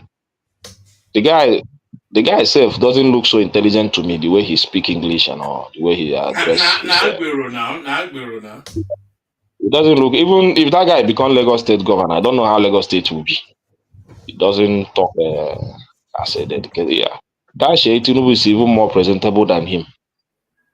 You understand? He's even more presentable than him because the way he talks like somebody that is not coordinated, and I don't like such people. So I don't see any difference between him and MC Oromo. But that's by the way, that's the kind of people Tinubu likes to use to play their politics. Those people that somehow behave somehow. So, but anything he sees, he has to take it. After all, he did it to Ambode himself. During the time of Ambode, he was one of the people that removed Ambode. So now he's coming to him. He's now asking to have a governorship ambition. Is it a crime? It's a crime in Lagos State. You cannot just have governorship ambition in Lagos State. It's not possible, especially when you are under APC. You must do proper consultation. And if they tell you, okay, you can contest, then you go. But you cannot just wake up one day and say, I'm having an ambition to contest for governorship in Lagos. No, it will not. It doesn't happen in Lagos State. It can happen in other states, but not in Lagos State. There is a power holding down Lagos State governorship position. You don't see you as a Sowolo just cool down, service 8 years, no problem. You know they talk anyhow. Even if you beat them, he go they look you like mumu. No be say the guy no wise. The guy is wise. You understand? The little resources he was able to grab, he used it to write his name in the on the good. So he did some things that you know that I believe that if he had opportunity to control 100% of Lagos State resources, Lagos State would have been Dubai under his watch. I believe that. But because would you say it's the best governor so far for Lagos State in this Fourth Republic? Well, he tried, but I wouldn't say he's the best because most of his project is not completed, especially the one he just started in Ojo. You understand? I don't even know whether he will finish it. But that is a very big project. This Ojo project he just started is a very big one, which if he finish it, I would think he's the best. You understand? Because there are many internal roads got dilapidated under his watch. Never did anything about it until just recently. And you know that his tenure is getting to an end. The only thing that you can say he did better is the road and that rail track to this is it Badagry or Okoko. He's fast doing it. The work is ongoing very fast. I will not deny that. So I think with the speed that work is going, I think he will commission it before he leaves office. The last quarter of 2026, it will be delivered. I think if he delivers it, I think that will make him the best because that mile to that Okoko or Badagry is a center. If he does it, he has captured the train that you people are praising because that's where you see the population. That is where you see people traveling, going to many places. It's in Lagos State. Thing. Because at mile 2 there, even the beauty is in the water transport system. That's going to be massive because they are going to merge it like terminal for water taxi, terminal for the train, and terminal for the BT buses. So you can move from one terminal to the other with your card. You come from that Okoko side, you stop at mile 2. Rather than take the train to take you, if you are going to like Surulere, you can take the train to drop you at National Theatre. Then you connect again. If you are going to Lagos, take the Marina taxi on water and you are off to Marina in 25 minutes, 27. You're in Marina.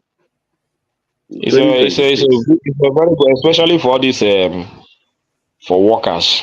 It's a very good one, especially for workers. Lagos State government workers. So that will be the major project. If he's able to deliver it, I will tell you that he's the best governor Lagos State has ever had. Nigeria has ever had. No, Lagos State. I don't know of other states. But Nigeria. Show me one. I think the best governor of Lagos will, by default, will be the best governor of Nigeria. We beat that. People don't feel the better The governor. only, It's not. the only thing about, see, let me tell you, someone is a good material. Oh. Even during the last election, you should see that even a lot of obedience were even supporting him.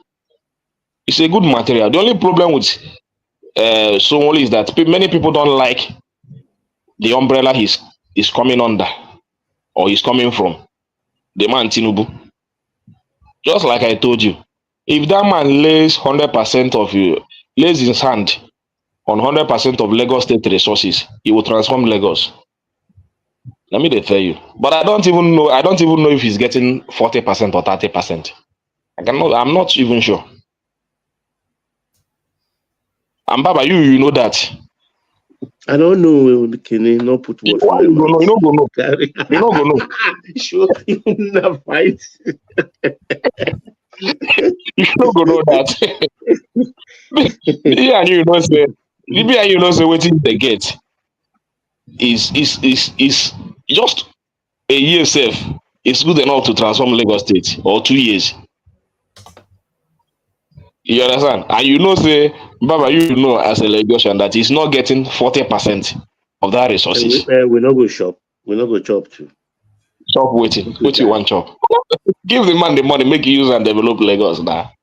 Give him the money. Yes. What do you think is going to happen to him in 2027? What would you like to see happen to him in 2027, Ekene? I would like Sanwo-Olu to stand out. After all, he's not a bad governor and he's not a bad somebody. So if he can stand out and build a name for himself, build a reputation for himself in the center, not with all this HPC shenanigans. I would love to be a minister or something. Not even a minister. He can aspire to be a vice president, from a vice president to a president. He has the capacity because he's a cool-headed man. 2027, you know, for him to be, he has to remain in the limelight. You know, because who do you remember that is not in the limelight? He has to remain in the limelight for him to be relevant in 2031. No, so he doesn't. You know, many of them disappear, just like Ambode disappeared. Fashola disappeared. Fashola disappeared because that position he took, I didn't like it. So I would have loved Sanwo-Olu to do a different thing. You understand? He must do, even let him forget that minister. Channel his energy on how to go to the center. He's still young. He can still get it. And he will get the people's support. He's a good guy. To the center as what? Let him fight for the presidency now. We need the best to turn this country around. That's what I mean. No. The window doesn't open for him now. No, the window must open for him. No. Is it going to replace Tinubu or is it going to replace the Northerners? No, it might not be. It might not be in 2023. I mean, in 2027. You understand? It might not be in 2027. Yeah, but by the time the window opens for him, he won't be a young man anymore. I think he will be. He'll be 70 something by the time the window opens for him. 70 something is not bad. How old is Trump? The only thing you pray for him is good health. If he has good health, after all, he has a nice stature. I don't think he's going to age like that. So if he has good health, I think he has the opportunity. So if he's 72, when it will next come to the south, or 70, he's good to go. And I know that somebody like him doesn't fake his age. Like other people, I know I did not mention them, Baba. So, you know, I think for a politician, no, very few people actually dislike him. And with most politicians, quite a lot of people find the reasons to dislike them. But nobody really dislikes Sanwo-Olu. I don't know why, but he's managed to escape that. It makes it difficult for you to dislike him. That's just he portrays himself as a harmless somebody. So it's very difficult. Yes. I think you go slap somebody, not slap you back, which you want to do. Well, even when he wants to play an opposition, he play it in a more decent manner. You understand? You don't see him act like MCO Luomo or all this APC tout in Lagos State. But when he wants to play opposition, he plays it in a way that you will not hold him much responsible. And I like it about him. You understand? So nobody will not like him. If you don't like him, then you are just a hater. That's what I say about him. And I know that if he position himself very well, you get the opportunity to govern. They are the real Lagos State maker, not the ones you are telling us. These are the ones we are seeing. Starting from Fashola or Ambodeo to this one now. They are the real maker of Lagos State. But realistically, he has tried. I wish Oga or Ayo is here. If you see what he has just finished in Shomolu, it's incredible. The St. Fimbas Road, the CMS Road. Oh, no. Incredible. Even The way they Badagry, dualize those roads. one of my sister now that just got to work there is one of the hospitals that was put in place there. Very good one. Very good hospital. New one. You understand? So, and they are now employing nurses. So he's trying to make I think it's also building a medical university in Lagos. I think it's attached to Lagos State University. Yeah. But the most beautiful medical service is the Massey Street Hospital for young for gynae. They've shifted it to near what's this place called on the island? The car park alone, multi-layered car parks, about 6 stories for the car park alone, just for maternity. I mean, nothing like that in West Africa. Don't let me say other parts of, at least in West Africa. Beautiful. So they're taking that hospital from Mercy Street in Lagos down to that waterside area. They will complete it, I think, this year.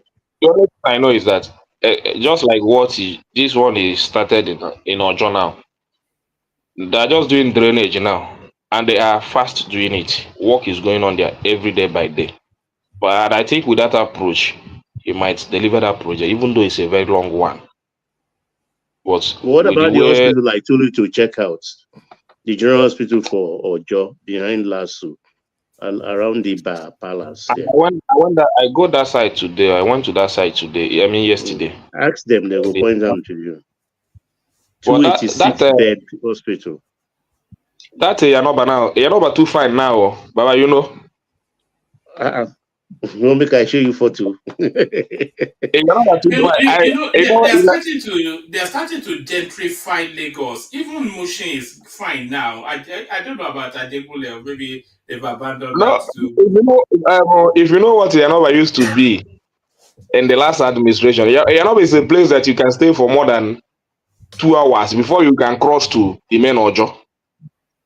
As in, you have gotten almost to your destination, but you will be there for more than 2 hours if you are driving your car before you can cross to Ojo to Alaba Road. But now everything is just smooth, easy. The road is clean. Everything is nice. As in, man, that place is. And once you enter that road now to this Yano school to Yana Baja, all those areas, na smooth road. No hold up. That is the reason why a novice must not man that Marina House, Governor Lodge, because all these things you see is all debt. Lagos can pay, but the payment is structured. So anything that disturb that chain of payment, then the credibility of the Lagos finances is messed up. So it's something that is being carefully nurtured. So when they shout Tunumbu, not be so, not be now. So Tinubu cannot do it. Is that what you are saying? Look, you have to do is a one boy system, the governorship of Lagos. The only aberration there was Ambode, and Ambode disappointed everybody because he was a technocrat. They brought him in, he didn't follow the program. He was tightening pockets. While he's chopping, he concentrated on road, abandoned the blue line. Not even 1 inch of iron he put for the blue line for that 4 years. But that Oshodi wouldn't be what it is today without Ambode now. That Oshodi is a very big just said project. that one, that I did all those things, but there are key important things you have to touch in Lagos. He did not touch. And they warned him. He was warned. He refused. He thought it was a given that once you are there, you have a foothold, you will do your 8 years. It was an illusion that he woke up to. And he has paid the price. So this is the reason why that Oshodi project, no governor would have done it like that, honestly speaking. No governor would have imagined that. I'm not taking anything away from him, Ekene. But I'm saying that there are areas he's supposed to have touched that he neglected. And that 4 years really showed. If he did that blue line, for instance, in that 4 years, what Sanwo-Olu will have been doing now, is getting the Okuku ready for launching this quarter. But he delayed that, and that made that project to suffer. And several other things. And people he's supposed to take care of, the old people, he refused. He thought they are hungry. He thinks they are so. All right, let's do it this way. Baba, Fashola that did. Please help me correct the guy.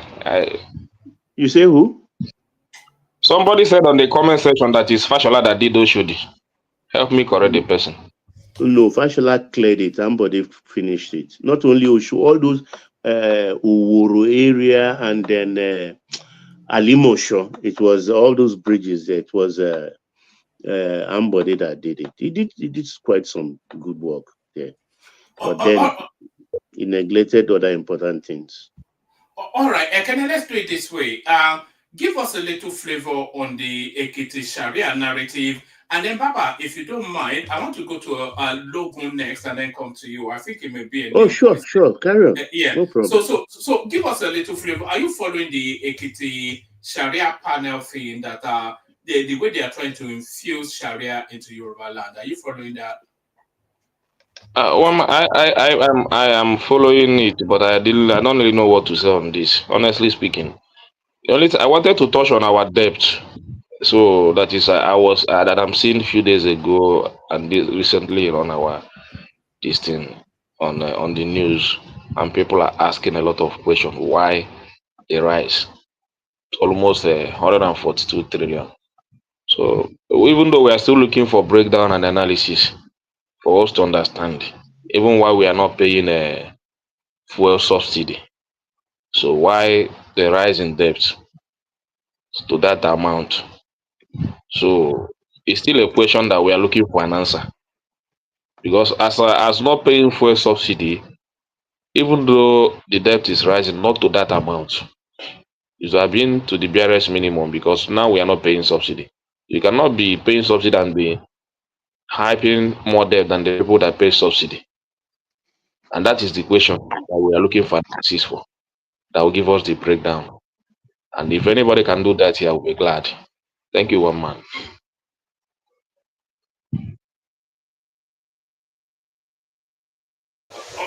All right, brilliant. Brilliant. So thank you. Can I stay there? Can I, let's go to Logun, see if he's ready for us. Logun, on mute, introduce yourself. Logun.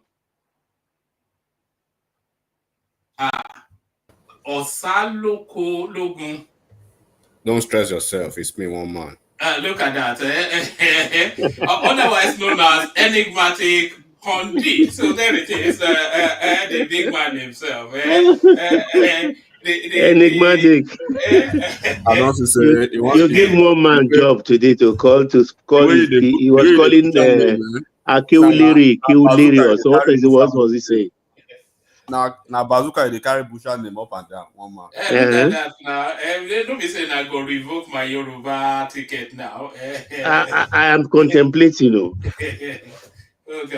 Well, they have far. Yeah, I mean, but do the inside clothes, the way we they talk everybody they hustle. So bless God. No cause to complain. Yeah, well, Sure, just people where they complain. we're just They going hear over me? Nigeria. Yeah, we they hear you now. It is clear. We just dey talk on Nigeria matter. The way they are infusing Sharia into Yoruba land, the way the police are breaking through people's houses and getting shot and all of those sort of stuff. So, but free flow, you know the format. Enigmatic. Are you also saying Sheyi Tinubu will be governor? Yes, sir. What's your take on that? Baba, na Igbo people for Lagos, that's their propaganda. Forget. I don't want to go into that nonsense. Forget all those people. I am surprised too.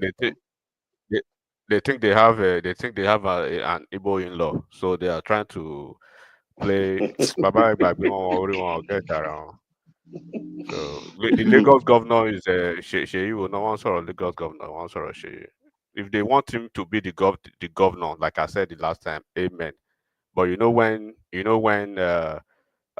when people are being hypocritical by half, and then people are just when your enemy is pretending to love you, you know what that means already.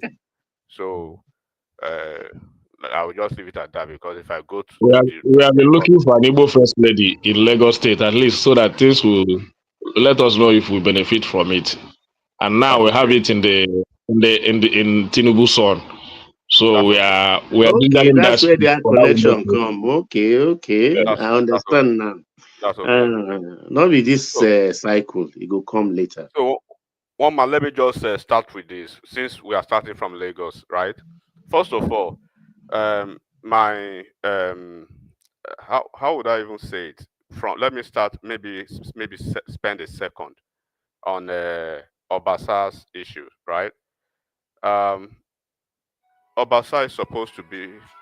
Give me a second. Somebody's already calling me. Oh man. So Obasa is supposedly should be what we know, he's like Ekene. I'm surprised that Ekene is just getting to know the intellectual boundary of Obasa. Obasa is not that sound, but and there's a texture for you to there's a certain let me say qualification, if you have to speak, or certain requirement for you to be Lagos State governor under APC. You must go through the certain school of thought, and they have a successive plan in Lagos State. Any Tom, Dick, and Harry cannot just jump to say you want to be Lagos State governor under APC. I'm not speaking about other parties. Let's focus on APC. But what I will say about Obasa is that there's this popular saying that if fighting is sure, right, to result in victory, then by all means, at all costs, you must ensure that you fight that fight, even if the ruler, right, forbids that fight. You must fight that fight. And then proceeding forward, or proceeding, if the same fight will not result in victory, and you can see that you are basically doing the wrong thing, then by all means, do not fight that fight, even if the same ruler, right, is giving you the nod and is giving you the bidding to go into that fight. So simply say, know when to fight and when not to fight. Obasa should go and sit his ass somewhere and relax. Okay? And it's a small fry in the political calculation of who becomes Lagos State governor. Like I said the last time, Lagos State, they have a well-structured political platform. Well-structured, I'm talking about APC now. Well-structured political hierarchy, that you know where you are, right? Before you make the next move, there must have been a consultative consensus around that for you to make the next move. If you are supposed, first of all, you should be thankful to God. How many states in Nigeria do you see them having this type of successive plan where you become the Speaker of the House for 10 consecutive years?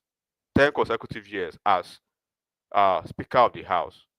Even people that you started politics with, some of them are in the wilderness already in some other states, right? Now, in the successive plan of who becomes the governor, he's not in the radar, and he knows if he wants to return to the House of Assembly 100 million times, he will keep getting the ticket. If he gets to retain the speakership, is another story. But now he has already burnt that bridge and is continuing to burn the bridge further. So what Obasa is doing now is like icing the cake of his political demise. He needs to be very careful. Nailing the coffin. Yes. So that is what he's doing right now. Are you surprised that he came out so aggressively today? Do you think he has advisors? It's the most foolish thing ever seen a man done. First of all, he's a typical politician, right? Even when you look at Ambode, right? Look at Ambode, look at Pedro, look at Obanikoro, look at all those guys that fell off at a point. They found a way to come back, but even while they were falling off, they didn't go in this tangent of stupidity. And this is actually to tell you the test of Obasa's intellectual acumen. First of all, is a guy that is so that has the opportunity. When you are talking of sound, cerebral, articulate politicians that should actually man some certain position in Lagos, it does not rank there at all. But for him to be there is because he's one of the boys of the caliphate, so to speak, the political caliphate of APC. So he came to America. He came back from the US to come to Nigeria to organize his troop in Agege, and they start saying all those things. First of all, I won't say he's stupid. I would just say, to say he's stupid is an understatement. But he knows the game he's playing. You could play this game in some state that is not well structured. Lagos APC politics, you can do it in Rivers State. You can do it in Anambra. You can do it in any other of those nonsense states. You cannot do it in Lagos, right? Lagos is so structured. The Lagos APC is so structured that when you don't follow certain guidelines, right, they will drop you like a hot beer. That's it. When Ambode was performing, but Ambode was walking out of the track, do not forget that Lagos State is built on they have a 25-year successive plan, first of all, right? And they have a certain they have a certain 25-year roadmap that is being sure that they work with. Development plan that they work with. The next governor of Lagos State, who is going to be the next governor for 8 years, he knows where to start from and where to end, and he knows where he will never derail. So the thing that you are seeing from Sanwo-Olu now, that is what is in the purview of Sanwo-Olu's track record, let me say roadmap for him to achieve within the tenure of his 8 years. Ambode stepped out of that roadmap, and he wanted to do his own thing. That's why you see they kicked him out, and he had no people to actually plead for him at the top. At the top, nobody. The member of the GAC, because they are the deciding factor. So now, when people are saying what's his name, Ambode or Fashola did the Oyota Bridge, or all those bridges, all those motor park, the way it used to be in those days, that it was so chaotic, and then somebody did it. No, it's not because Fashola did it or Ambode did it. It's because it's part of the master plan. It's part of the roadmap. You will see where Tinubu to do list. God bless you. You will see where Tinubu started from. Tinubu was the governor of Lagos State between 1999 to 2007. And Tinubu demonstrated exceptional governance, right? He demonstrated exceptional governance by laying this 25-year successive master plan, from transforming Lagos into an economic powerhouse and setting the stage for this modern development you are seeing now. So Tinubu's tenure of those 8 years marked the visionary reforms that you are seeing in the number one in the revenue generation that you are seeing currently in the urban renewal infrastructure of Lagos. Because if you know when you are in that law school, right, behind the law school, that Oriental hotel and that white building that is there, that iconic, I forget the name now, that corridor, right, the entire corridor of that law school, I wish you could know how that place looked like then in those days. The entire Lekki that you are seeing today, 99 to 2000, that was when everything was built. So Tinubu expanded Lagos, right? He expanded Lagos. Internally, even from the IGR, Lagos used to have 600 million every month in 99. By the time Tinubu was living in 2007, Lagos was making 7 billion monthly on IGR, right? Tinubu tackled the challenges of the chaotic urban management of Lagos and the poor transportation and the weak infrastructural system that you see in strategic urban planning that he brought into being in Lagos. So when you look at the legacy initiative that Tinubu left behind, they are consolidating on it. These subsequent governors that are coming after him, Tinubu was the one that introduced the LASMA. You know what LASMA means, right? LASMA was basically introduced to address the chaotic transportation issues in Lagos. And Loma, last man, all the rest. Yeah, and he launched the BRT as well. BRT was launched to implement the blueprint for the roads. And then when you look at the housing and the drainage system to manage this flooding and this urban sprawl, the urban sprawl that linked the entire Lekki, right, to Ikoyi, and then the entire mainland now that people are rushing to now. People should look at those mainland then between 1999 and 2007 when Tinubu was living. And then when you are looking at the Lagos master plan itself, the master plan was envisioned for 25 years roadmap. So whoever is going to be the governor post Tinubu living in 2007 for the next 25 years must key into that roadmap master plan. It's just like the master plan that was envisioned for Abuja that subsequent ministers of ABJ derailed, except El Rufai, and Wike is trying to pick it up back to that master plan now. So what Tinubu's administration did was to build.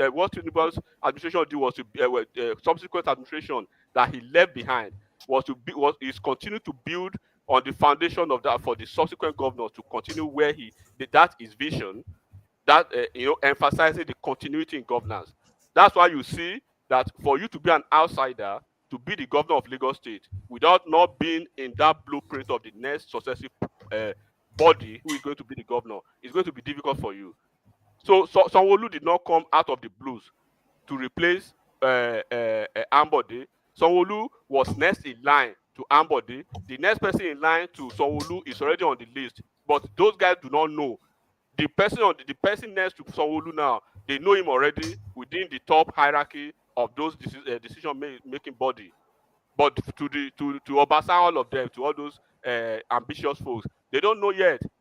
So now the deliberate succession plan, can you not see that it has ensured the steady trajectory of growth in Lagos State? Because people want to say, okay, Tinubu did not do anything. Tell me how many governors who had the same vision in their state that could have marshaled a 25-year trajectory plan of growth for their state. And you can see successive plan of governors, of government, leading on to that and key into those initiatives. Look at the Lekki Free Trade Zone. Look at the Eco-Atlantic and the aggressive reform in the security and the public-private partnership in Lagos State that was introduced.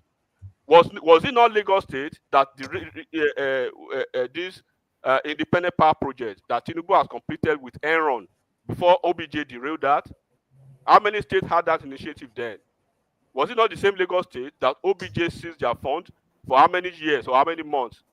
And he was still able, that's their FAC allocation. Imagine any governor now under Tinubu not having their FAC allocation for the next 4 years. That will be the cross of their failure, because they will dance naked, they will go to TV station, they will sponsor anything on social media to cry every day for the reason why they are not performing. But Tinubu was not doing that. He found an alternative route to make money and to generate funds for Lagos State. So those are the things we are talking about. And when you look at even his political strategy, even that led him to this presidential seat now, regardless of all the calculated effort. So Tinubu's rise to his current state as the president, it was not just a thing of that came from the blues once again. It was a combination of a meticulously, executed long-term political strategy that landed him there. Despite the coordinated opposition attacks from the Atiku boys to the religion, to the churches, to Peter Obi, tribal and religious politics, and even the intra-party challenges that he actually faced, and the even resistance from the influential figures, the cabals within Buhari's administration himself. Tinubu he remained steadfast, and his APC, he remained steadfast and was able to actually face those saboteurs from within, including even attempt to actually undermine his campaign through fuel scarcity, through currency policy chaos during critical. So when you see governors, look at the governors that we have now. The best year so far for the governors has been these Tinubu's years. They've had their AFAC allocation multiplied by 2 or some states 3 times. But look at the input, look at the output look at the performances of these governors. Are you impressed? How many governors do you think has a 20-year successive plan in their state, or a trajectory of successive plan of 20 years for continuous growth, for subsequent growth in their state? Nobody has that. So when you are saying Fashola is working, look at where Fashola started the work from. When you are saying Sanwo-Olu is delivering, look at where it started from. This Ikorodu bridge that they are trying to do now, that is costing almost $2 billion, it has been in the pipeline for since when? Baba can attest to everything I'm saying. If you are a real Lagosian, and if you are a real person from the Southwest, and you know the way Lagos was in 99, right, and see where Lagos was in 2007 when this guy was living, then you understand that it takes a courageous leader with vision, right, and with a political agility and political sagacity to know who will be the next person to succeed him. And the same thing will happen when Tinubu will be leaving Aso Rock in 2031, right? His successor will be somebody who can key into the ideas, who will not be able to kill or who will not be able to jettison, the gains that he actually made. Somebody who will consolidate and build on what he has done. So when you look at Tinubu's legacy, when you say what are your legacy as governor, tell me your legacy, tell me your achievement or accomplishment. Tinubu accomplishment, one of them is still the last one that I said, the revenue generation reform. You can actually argue that everything that's happened since he was governor till date is still his legacy, because it's still his ideas still playing out. All this rail system, everything going on. These were all things. These were the building blocks, the foundations that he laid. Yeah, he was the one that revamped the Lagos State. If you go to Alausa, the master plan is actually there in the model form. Baba, you should have seen it now. Have you seen the master plan before? It's there in the on glass they used to cover it. People should go to Alausa and look at Lagos master plan. So you will know the next governor of Lagos State what he should be doing, and when it's derailing, then when they call you to order to say, boy, stay on track. Don't do your own thing. Let's do this. The next governor in 8 years will do what you are trying to do. Even so many things I keep quiet even on this thing. This land, if you want to be duped to buy from 2 people or anything, it is you. Fault. But exactly. If you take it and do land search, go to Alausa, do land search, they will give you even a receipt to say this is how it is, this is how it is. Everything is there. But they will come and say they duped them. I will just be shaking my head. It's there as Alausa there. So look at the Lekki Free Trade Zone. It was Tinubu that laid that foundation. And now look at what Lekki Free Trade Zone is doing. It's attracting foreign investment and creating the hub for that industrial growth and economic activities now. So the time that we had Tinubu in Lagos, there are governors who all over the state. Do you know Amazon is in that warehouses in the free trade zone? That port. Where is Amazon is there for Africa. They receive their goods there and redistribute to African countries. So do you even know this PPP thing that everybody is talking about now in Nigeria? Do you know that PPP initiative was pioneered by Tinubu. He pioneered it to deliver the infrastructure projects such as those roads, all the roads you see in Ikoyi, all those And he knows the people personally. It's not like this thing. Like he knows Shaguri, he knows the Olam's guys and all the rest. Though it looks like corruption, but corruption that works for me, it's no corruption as far as I'm concerned. But how can you even describe it as corruption? That's the question. No, for the people who think it's corruption because he knows Shaguri, but he has used Shaguri's leverage to do the Eco Atlantic City, for which they gave Tony Blair, they gave Clinton, the Bushes, they even gave them free land to encourage them. That's why America has instituted the largest embassy in this side of the planet in Eco Atlantic City. So many things. I would just shake my head at times when I look at it. So even Baba, do you know sorry, anybody. Let me add this and then pick it up from there. You know, a lot of people say, oh, Godfatherism, that he's got Lagos in his pocket. You know, for all of the allegations that they've leveled against this guy, he has never been to court one. All this alpha, beta, all of this, I don't think he's ever been to court once. And if you look at the things they level against him versus the things that can be leveled against Peter Obi, you can say Peter Obi is eminently more prosecutable corruption-wise. But let's even leave that.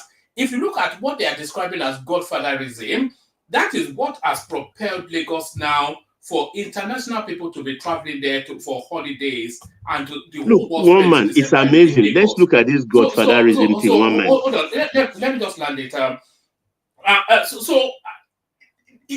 If that's worked for Lagos, I don't think anybody. If Tinubu had not held on to that state in the manner that he held on to it, then all of this progress we're seeing, all of these things we're celebrating, Kenya coming to tell us about how they are revamping Ojo, and all of these things will not be in situation. And we can say that because we see examples of other states that have this skittish relationship.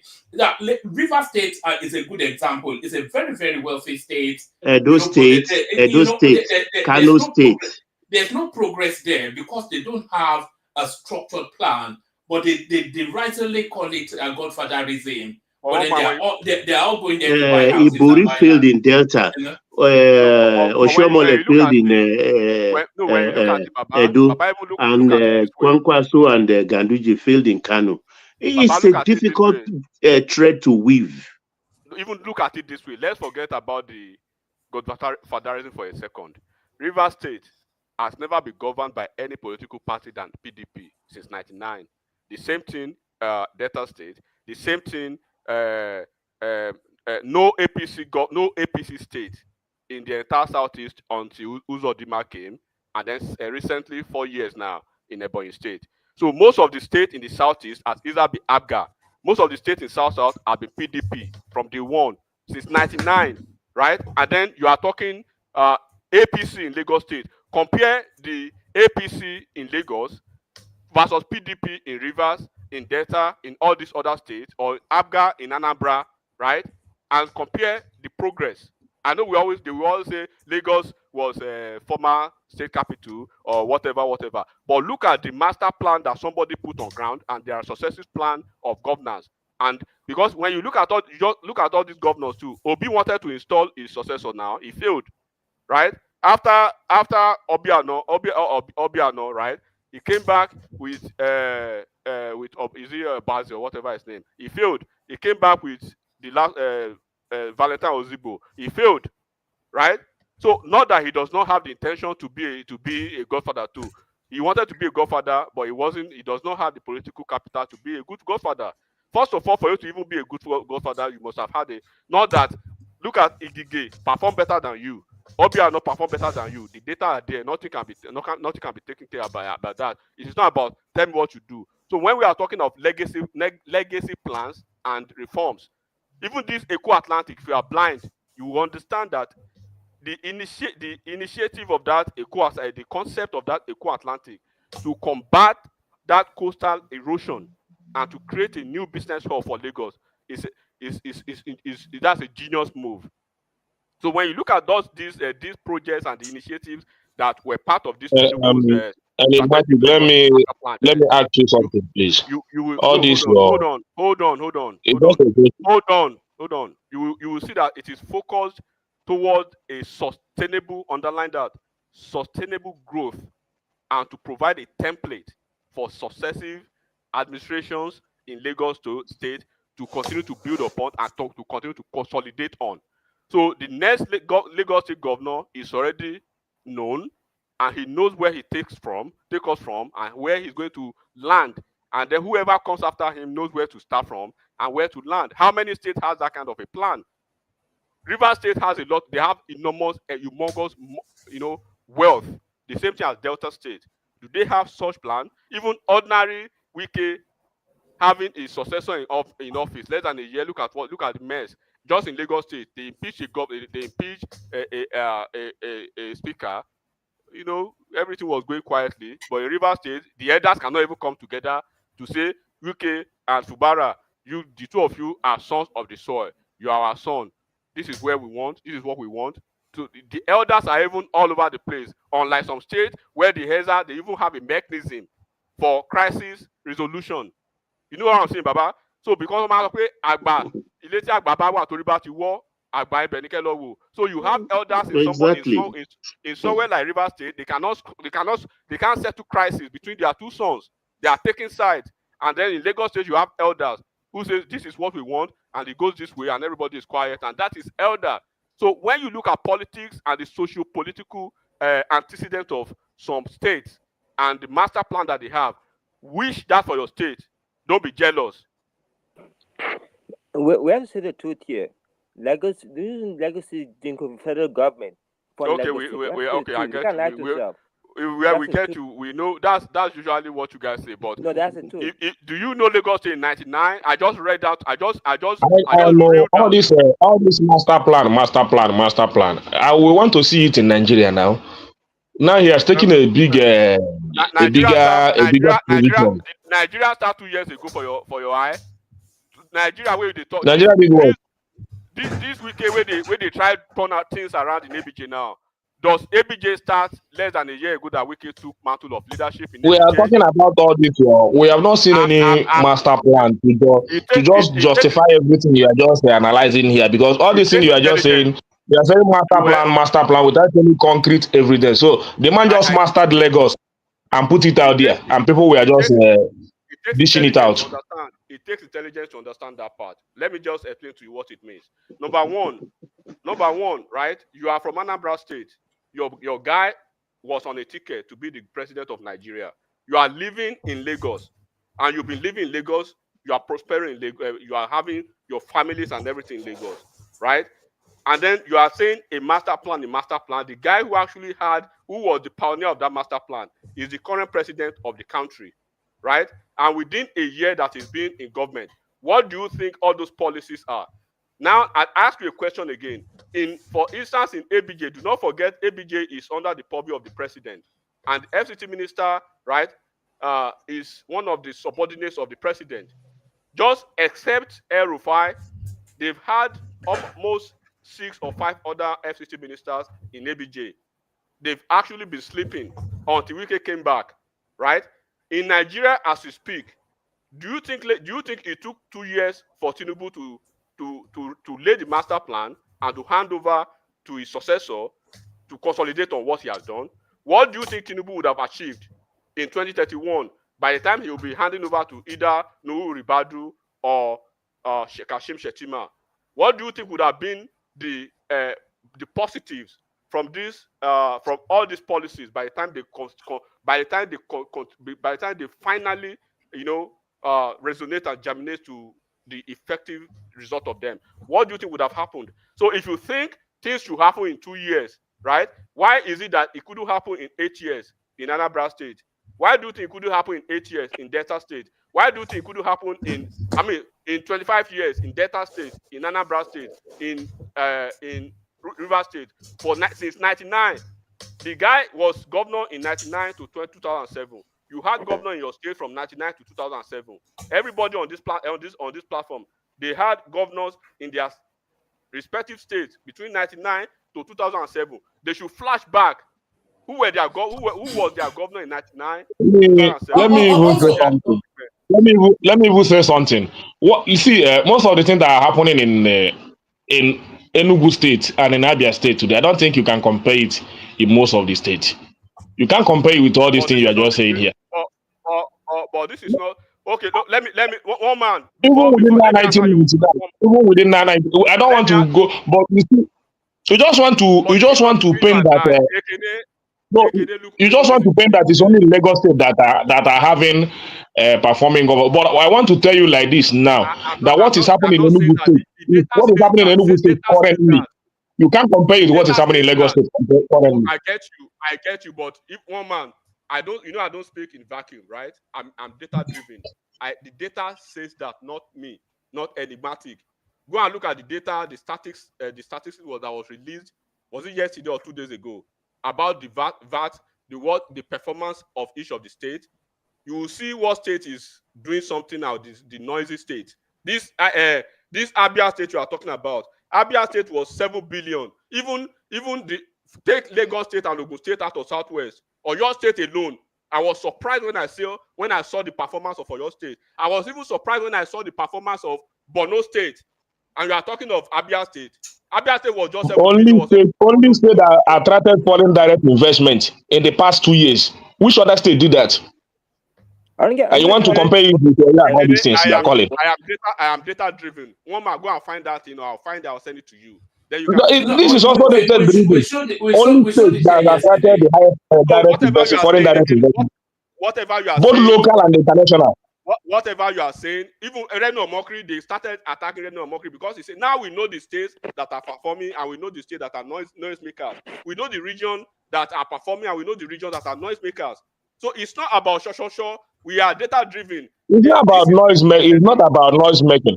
Enugu State today, if you compare these two states today, when Borno State is performing better than Abia, and Borno is ravaged by insurgency. It's not about what you derive. It's what you are doing with what you derive. You understand? Okay, Abia State today is. Let me finish. Let me just say this. Let me say this. Abia State today is free education state. Complete free education state. And the guy does not pay. Hold on. And it's a law. It's a law. Let him have that interjection. Yes. Well. It's a law that in Abia State today. It's a law. It's a law that in Abia State. Let me finish now. It's a law that in Abia State today. It's a law in Abia State today that if your child did not go to school, the parents will have the law to contend with. It's a law. You don't have any reason. You don't have any reason in Abia State today not to go to school.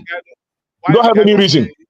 Why is the guy not paying the minimum wage yet? Why is he not? Enigmatic, can you give me 10 seconds of your time to answer Joseph? Like I said, I don't want to talk about Abia. Abia is a mediocre state. I don't want to talk about Abia State at all. Okay, go and bring even Zamfara. Go and bring even Kebbi. All those. No, the only you have hate against you. I don't want to talk about. If you want to talk about any state in the southeast now, talk about Enugu. I'll talk to you, but don't talk about a mediocre state like Abia State. Go and look at the data. I'm talking about data, raw data. I'm not talking about what is sure all over the place. Talk data with me. And we'll talk like sense. What I'm telling you is better now. Didn't you you only read the data that come from the APC? Don't you see other data? Don't you see the data that Abia State is the only state that attracted foreign direct investment, both local and international? You are not ready. I'm not talking APC here. Where what part of Abia State does foreign investor won't come? Where they won't come for now for you? Now area and market okay, go to Ariala now. If you see what is.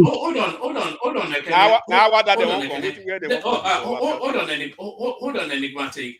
That's a legitimate question that Enigmatic just asked, because I've often heard people say, Abia State attracted foreign direct investment. So if foreign investment is coming into Nigeria, why would it go to Abia State? When there's Kaduna State that has more prospects, there's Kano State that has more prospects, there's Lagos State that is a gold mine, there's Abuja there, there's Oyo State. Why would it go of what turnover prospects It's there in Abia? What is in it's Abia State that investment. follow you directly? It's an investment. It's an investment welcoming state. There are states that welcome investment. Abia State is the only state that today that you can invest, and you are sure that government is going to protect your investment. It's 100% sure. The company that came in the other day that was presented by this pastor from Abia State is now a king from that based in Port Harcourt. I forgot his name. You saw it. The digital company they are going to open in Abia State is going to open a lot of business. Hold on. The communication company they are going to open in Abia State is going to open a lot of business. Enigmatic. Can I just hold on? You're a man of logic, so follow the logic through. If a digital company wants to go to Nigeria, why on earth will they go to Abia State? Do they have the intellect there, or do they have the market there? What will incentivize a digital company to go to Abia State? They don't even have the infrastructure, one man. For you to even it's not all this one man. Let me. It's not by coming here to say church. The data is there. The telecommunication company that. Let me finish now. The telecommunication company that signed an engagement with Abia State. You saw the news. It's a huge investment that is coming in. The landmark has now moved to Enugu State with acres, and it's a very welcome investment. You see what is happening in Enugu State is only state that is turning to even more than this Lagos State you are talking about today, because the space is now free. The space is open, as in very secured, and they're very okay. Most investors are going in there. You understand? So I watch it on the news every day by day. Hold on, let me. So at least now you have Lagos State as a.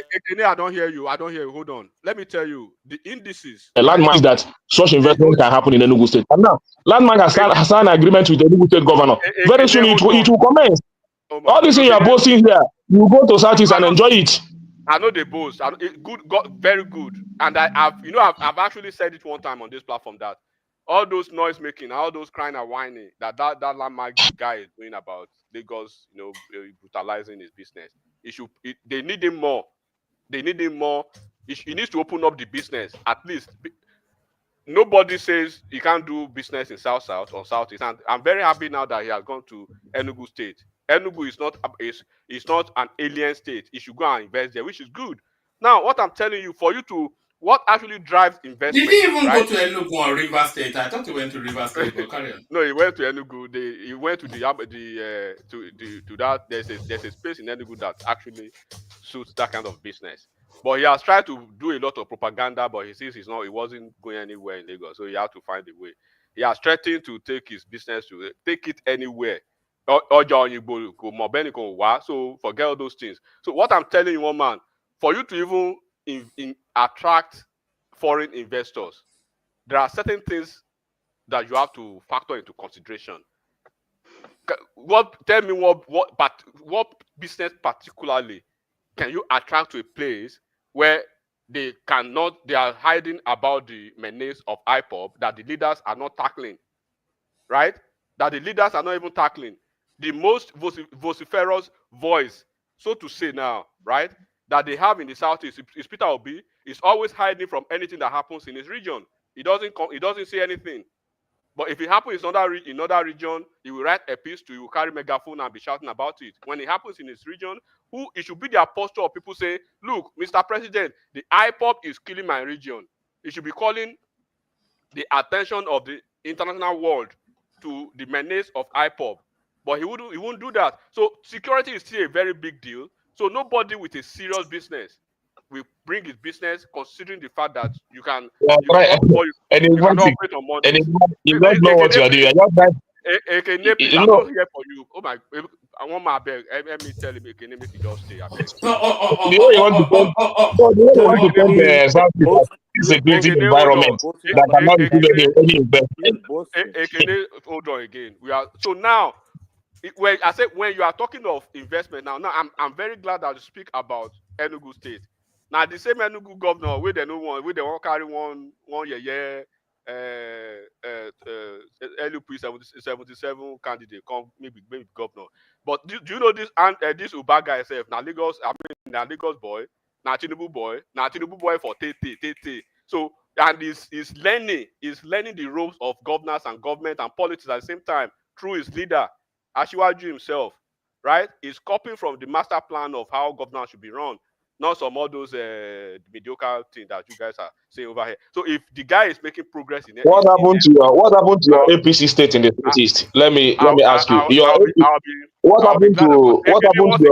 All right. Sorry. No. Everybody, hold on. Can I let him carry on so that we can go on to Baba? So carry on, enigmatic. I just want to ask him. I just want to ask him two states in the Southeast that APC is occupying that are supposed to be learning from their master. What is happening to them? Both Ebonyi and the Imo State. Okay, you These cannot two compare. states they are supposed to, because they are the center. All right. Okay, now, I can wait. Make I. You don't show any go. Ekene, you cannot even compare Ebonyi to your state, Anambra. Ebonyi is far better than Anambra now. Umai left Ebonyi better than whatever governor you've had in Anambra combined. Once again, data is there and it is on record. Go and check it out. Anybody can check.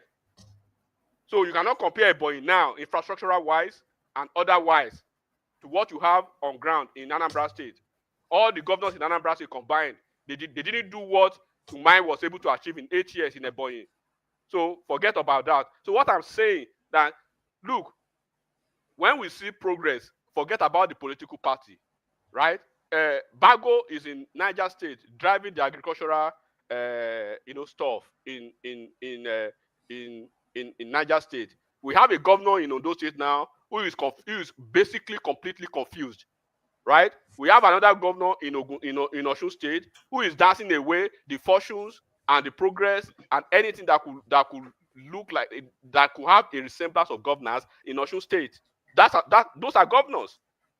So in 25 years, when you see governors or states that are serious with governance and they've had a good roadmap of developmental progress and they've had good plan of successive plans, and you see Osun still lagging behind, and then somebody want to say, what did you do 25 years ago? Go and ask who was the governor then. So you could have made a mistake in the past, but when you correct it, there's always a room for progress.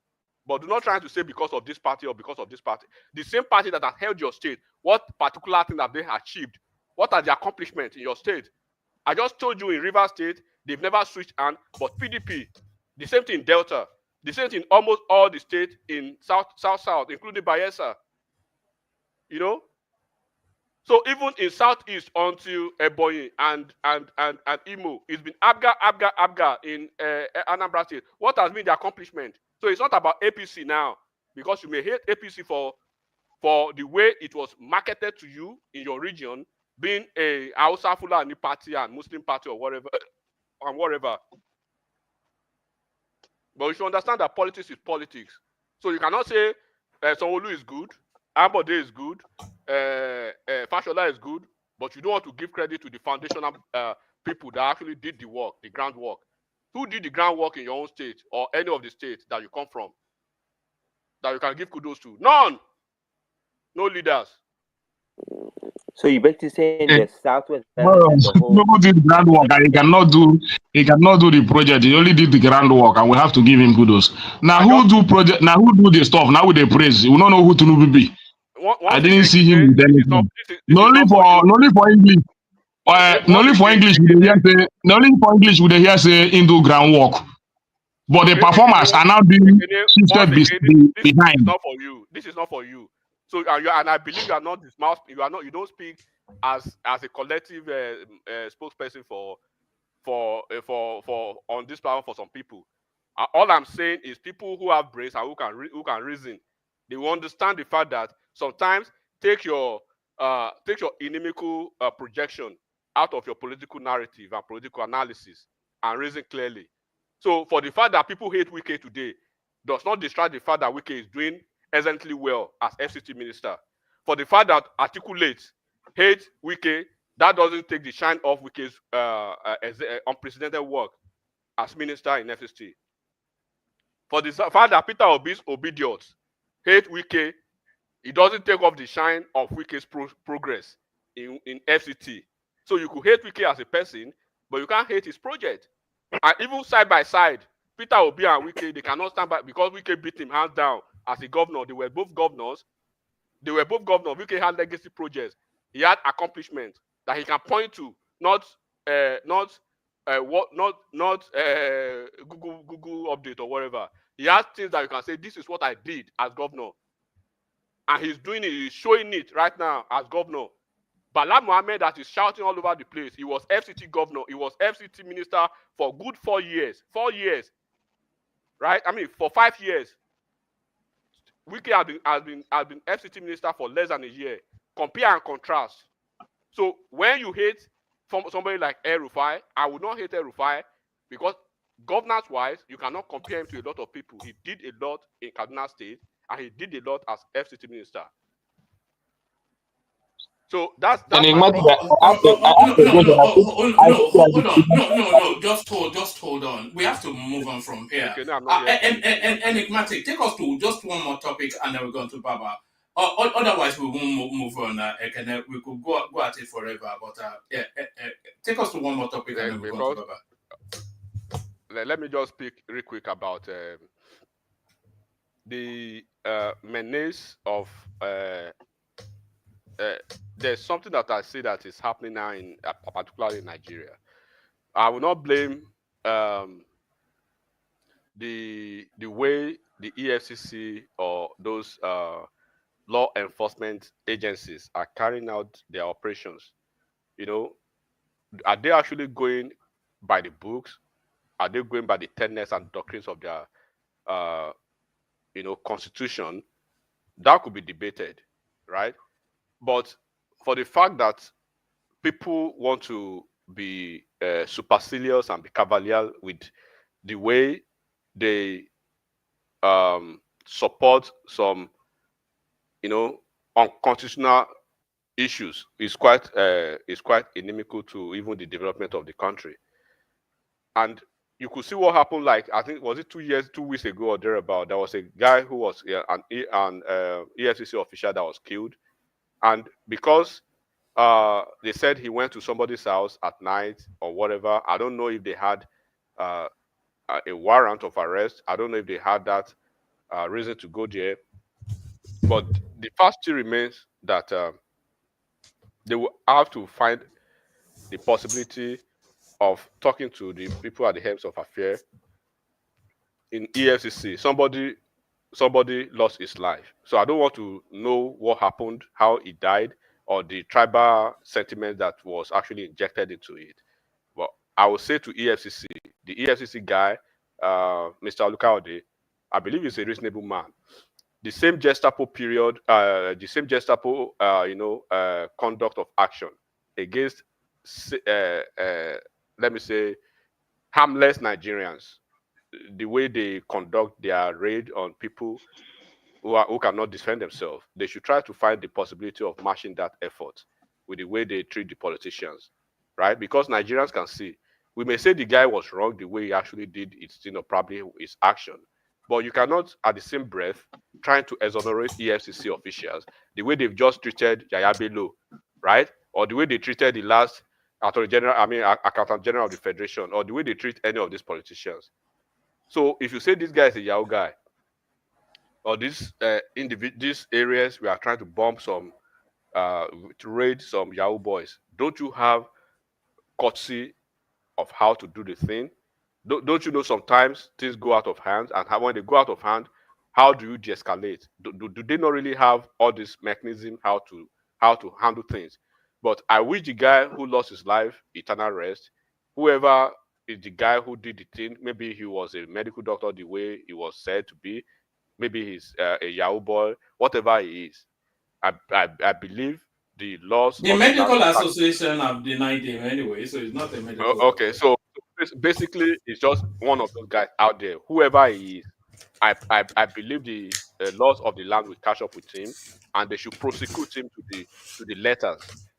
In another word, EFCC should up their game. They see FBI, even they are not at the level of FBI or this or all those. They should find a way to be responsible and responsive the way they do their things. You know. So finally, I would just say, look, Nigeria, Nigeria under President Bola Ahmed Tinubu, right, is favoring my family, my loved ones, and everybody that I know, right? And whoever say Nigeria is not going to, because of the president, it's not going to be their own, well, just like we have Trump now. I don't like Trump, right? But I cannot pray that Trump will fail because it will have an adverse effect on my life. As long as my life is okay, I'm okay. As long as Tinubu is doing good and he will hand over in 2031, then let Nigeria roll and we're going to enjoy it. So, one man, thank you for the opportunity. And Martin, call soap for me now. Call soap for me. I beg. Okay, make we jam for here. I will cut time for you. I beg, call soap for me. I be think they for me. I beg. Which one be cut so for me? When when we jam for Iyala for that junction, make we see for where drive or we go do the do. No, only for here we go see. Cut am for me here, or we go do am private. I beg. So okay, that they go favor me also. Make I stop to the complain. Ekene, if you know they complain, you just the troll. You are not one of the downtrodden Nigerians, but you know what you are doing anyway. So forget it. You know, if people are hungry, you cannot be hungry and be on this platform. So now the fact. So we could leave that hunger thing. People will go hunger, go hungry. People will go ball. The same Nigeria that people are crying they are hungry, they will do all of them. They are tearing new vehicles. They are balling. People are balling. There was dirty December. It was reported globally, right? The way people are lamenting, people are progressing. Even in America here, that has all the social infrastructure, people are lamenting why people are balling. So it depends on the equation that you belong, and you cannot change. But let me make a confession, enigmatic. I think this No. December. Sorry, we have to hear from Baba at some point. You know, it was actually meant to go first. So let's hear from Baba. Baba, you're up next. Yes, thank you, gentlemen. All protocols observed. Time is going. I think let me take it first. There's Joseph K. I don't know what you mean by court judgment, but if you are talking about governor's consent, you get that after you submitted your land papers and your technical drawing and the building you are going to put up, and they find out that everything, the space, because there is supposed to be a certain meter before your fence in front and your fence on the side, the one in the backyard and the one on the side, everything according to, then they approve it. Because C of O takes time. You get your governor's consent to go and start your construction. That is the paper you are supposed to place that governor's consent, a copy on the site of your development. And then so that when they come, they will not mark X on that property or disturb the bricklayers who are working there. And then that, of course, will be before they can now get your CFO could take another 2 years before it comes out, because the governor actually physically signed the CFO. It's not rubber stamp. I don't know if any other state, but in Lagos, it's proper signature with ink that they sign your CFO. I hope I've answered your question. Let me start by talking about this new trend of people actually confronting police and not afraid, or they want to use it to trend, while some people will start filming them and they post it on whatever platform they are on to. I think they are taking risk. It was Dr. Nnamdi Azikiwe who said many years ago that it's only a madman who will argue with a man carrying a gun. And I've seen the trend of late where people just harass policemen. One man has shown many clips here. People just argue. It's live bullet we are talking about. I mean, the earliest incident of this kind of confrontation I could remember was the unfortunate one. I think it was 1981, I think, not 80, Most of you might not have been born then.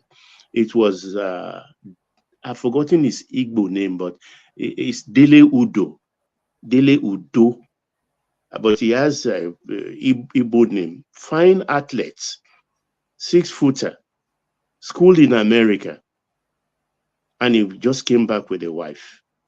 He was driving to National Stadium to go practice in the evening because he was an Olympian. By Oju Elegbadie, he had confrontation with mobile policemen. Do you know who I am? Begin to speak slang. The policeman shot him. He died on the spot. So how many years now from 81 now? I'm sure the policeman was not even condemned to death. He was given some lengthy years. If he survived that jail time, he will still even be alive now, because the policeman was, I think, from what we know today as North Central. Maybe they even pay him all his salary. We don't know. If he's alive today, his life might have changed. He could even be in House of Rep. We don't know. But where is Dele Udo? He's gone. The child, the newly wedded bride was carrying that day, would have turned into a man. So you don't play with a man carrying a gun, for God's sake. Because I see this trend and I fear for our people generally. It's crazy. So we have to be very careful. Everybody, if you have his child going to this thing, draw their ears. Even in this climate we are, any of my children going out, we are black, whether we like it or not. They are treated differently. They are checked differently. They look at them with suspicion differently. You can even hear me once in a while say, be safe. I coach them. Once they stop you, stop. Put your 2 hands on the steering of your car. Don't do anything without their permission. If you want to take your driver's license and it's in the box in the middle there of the drive, tell me, my this thing is in the box. Can I take it? You ask their permission. That's how I coach them. I don't want wahala. So I don't know why people just brazenly, it's just a Nigerian thing I've come to think that I think in Nigeria we have death wish. That's my conclusion about that. Because I concluded that even a tanker will fall now. People will go and scoop petrol. It will burn them. We've been having this incident 2, 4, 5 in a year in the last 20 years. Tomorrow, as we speak now, a tanker will capsize and people will still go to scoop. Whether it's stupidity or death wish, I don't know. Then going to the Sharia issue in Ekiti State. No, it's not like Oba Adejugbe just butted into the matter. I think he talked to them for emphasis, because the Attorney General of Ekiti State have told them that nothing like that. If it's going to be anything Sharia or anything, we have similar thing in what we call the customary courts. In customary court, we have the Jerusalem people, pilgrim, JP, because at least it's about 3 panels, including a woman, a female. So if it's you are a Muslim, somebody is on that customary panel that knows Islamic law. So that is sufficient. We don't want Sharia in our state. And the Oba also called them again to ask for emphasis and told them in plain language, no, we don't want it here. We don't want to even smell it, not to talk about eating it or see it. And I think they got the message. It's as simple as that. And that's what I expected every other state where they have a whiff of it, be it Osun or Oyo, they should do. Nip it in the bud. We don't want it in Southwest. Adano, you hear me? Alhaji Abdul Mumun Adano, we don't want Sharia in Southwest. Simplicita. And then let me go now to the mining, because I'll end up with Obasa, what Oshiomole said. It's not new. These generals, most of them are generals, brigadier, major general, lieutenant general, and general. most of them actually don't have, apart from the oil, when it comes to real mining of like gold and things and lithium, it is the businessman, the politician, who are well heeled that use their, it's not new.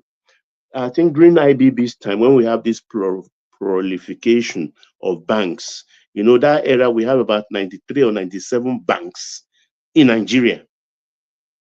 Some of them just only one duplex. And you look at their letterhead then, or the letter of incorporation, everything, or the directorship of the board, you will always see a major general as chairman. They are not part of the equity, but they just give them for show, because if it was pretty prestigious then that when a major general retired is involved in the business, people just think, okay, we are being ruled by military. When the military is also part of the banking system, then we don't have a problem, because they all have intention of just chopping the bank and closing it down, and exactly what happened during that period. So similar thing is happening in the mining industry at the moment. They put up the generals up in front, and they bankroll the operation behind, because this, like we are talking about JTF, no serving military officer, it is inculcated in them. You cannot look your superior in the face. Even as Taciturn, as Buhari, he doesn't want to be in the presence, even as president, he doesn't want to see OBJ, because OBJ is his senior. As the sitting president, if OBJ enters the room, he must stand up. That's how they are built. That's how you are built, because the moment you go into the military, they make you a soldier. They make you become a soldier. You are not anymore bloody civilian. It's like cult of brotherhood. So when you now send a JTF to go and disturb them, and you receive a call from the Major General Salihu, what do? A man is talking to you and you are saying, yes, sir, you are cursing, you are attention. And he says, go back. He will go back. That is the essence of this Major General. So yes, they are there pointedly as figurehead, very useful to the bank rulers of this mining, illegal mining outfits. But the problem, what I'm trying to say is that the problem is much more deeper than that. Much more deeper than that. And I don't see, if the mines in the south can be structured and they obey orders, and we know the faces of those who own these mines or run them, why can't the same thing obtain in the north? It's part of Nigeria. Why would they be mining their gold and lithium and be putting the money in their pocket? We have a national purse. We have a national purse. Like somebody said, why are they even funding the mining industry? Maybe for just to pay their salary, but a miner is supposed to come from outside and mine it, like they are doing in the south with the oil and other things. Mine it and give us what is our own. If they mine 2 feet of gold a day, if 6 inches of that is our own, cut the gold into 2, take your own bar, we take our own bar and take it to central bank. So the mining industry is supposed to be contributing money to the national coffers, but that is not happening in our case. And this is a frustration where some of us are asking, are we in 2 countries? Are we in 2 countries? That's how difficult political economy is in our country. Whether we like it, let's leave politics aside. Let's tell ourselves the truth. Leave whether APC or LP or this. Like, this is what is happening in our country. We cannot deny that. These people in the north have to step in line. We've seen truckloads of lithium being carted away. We are told planes land in Zamfara and take our gold bars straight to Dubai. They are stamped because they must not it's like certificate of origin. If not, it will be determined to be a conflict gold. That is gold mined from where they have conflict. So who is certifying those gold? How can Piper aircraft land in a strip and take our national asset away? When the center talks now, they will start making noise and making threats, threatening us with Niger, threatening us with Chad, talking rubbish, inviting terrorism into the country in the guise because they just want to still bury. And these are just political class.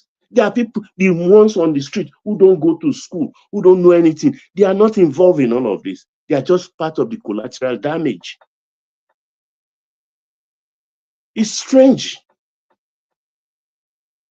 Do we have a country? These are the questions we need to ask ourselves and leave all this petty or other politics thing. Because gold is going on seriously. Lithium is going on seriously. Are this income reflecting in the balance sheet of a monthly account? No. It's not reflecting. It is frustrating. So we have to find a way and raise our voice. There must be agitation. Maybe people who have oils in the assets, mineral assets in the south should refuse. And if it's village everywhere, go and say no operation today, unless the north they come also to the table and show us the books of what is going on there. Or if not, I don't know how else. How can monkey be eating and be walking and baboon is eating? We need to reflect on all of these kind of things. They just put the generals up front and then put JTF there. What can JTF do? A major maybe leading a JTF outfit, maybe just a platoon of 20 to 30 soldiers, or rank and file up from the Navy combined force, and a general will call them and tell them go back. Who born monkey making not obey? Even because a general is a general forever. Until he dies, he's a general. He's never retired. That's the rule. It's a brotherhood. So they know what they are doing. And Oshiomhole is putting it straight. He's putting it straight. Most of these people who are bankrolling it, they are in the Senate. They are in the House of Rep. Some of them are ministers. Some of them are ex-ministers. We even know if some of them are not even ex-president. So these are it. These are the things. Let's reflect on those things. Now, let's talk about Obasa. I've seen foolish people, foolish politicians, but this one beats me. Beats me because if you are a Shiwaju boy, you should know his temperament. You should know his temperament.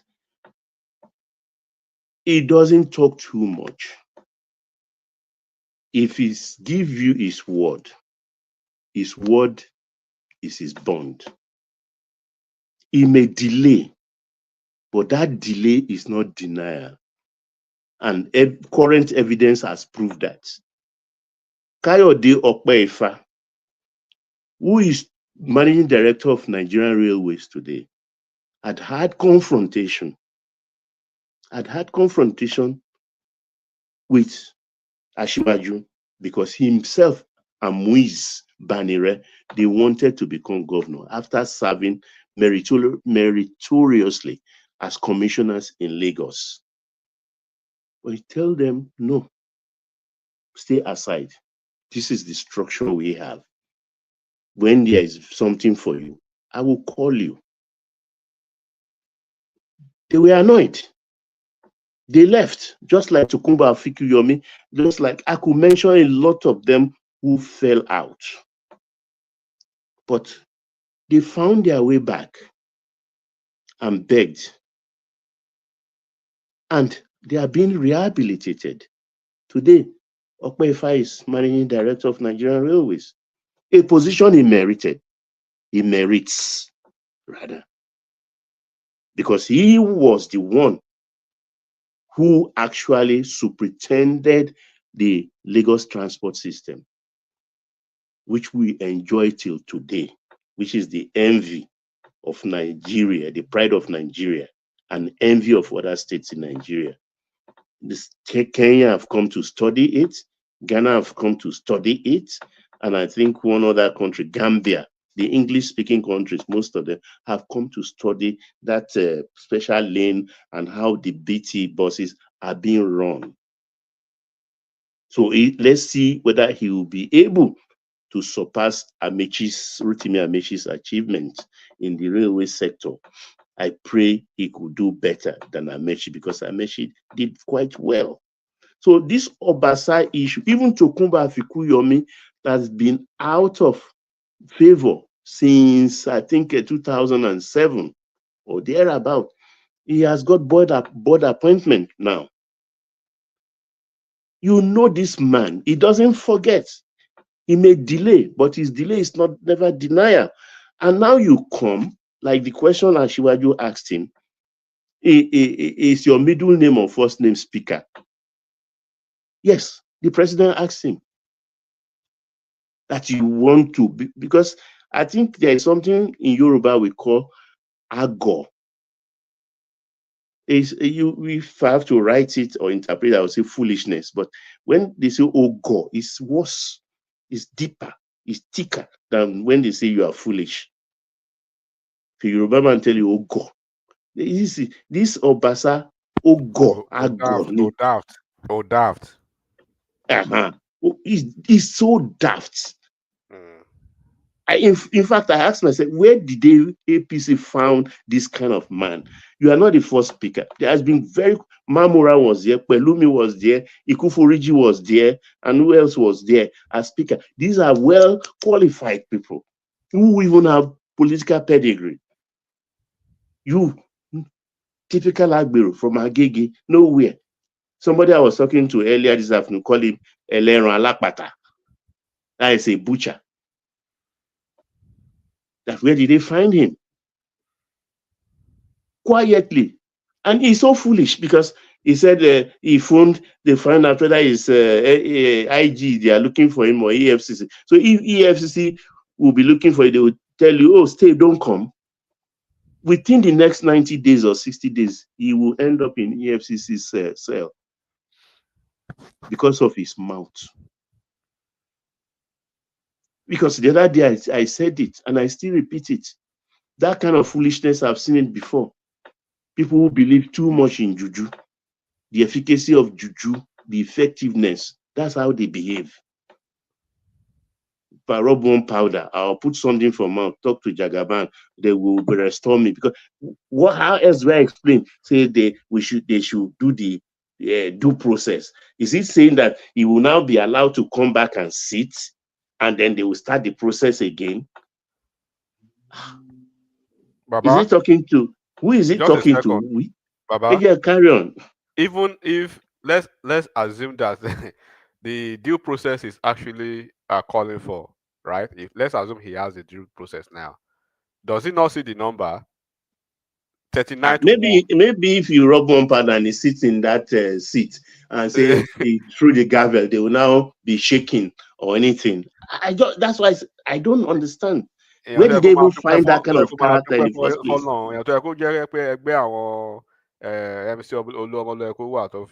That's why Eleron Alapata, a butcher. And some people just don't know how to thank their God. 10 years, I've never heard in any state that the tenure of a speaker transcend above that of the governor. 10 years. I think it's only Rotimi Amechi that spent 8 years as speaker. So if I'm not wrong, yeah, Rotimi Amechi. And here you are 10 years. Everything you chop. If it's not in Lagos, no plenary.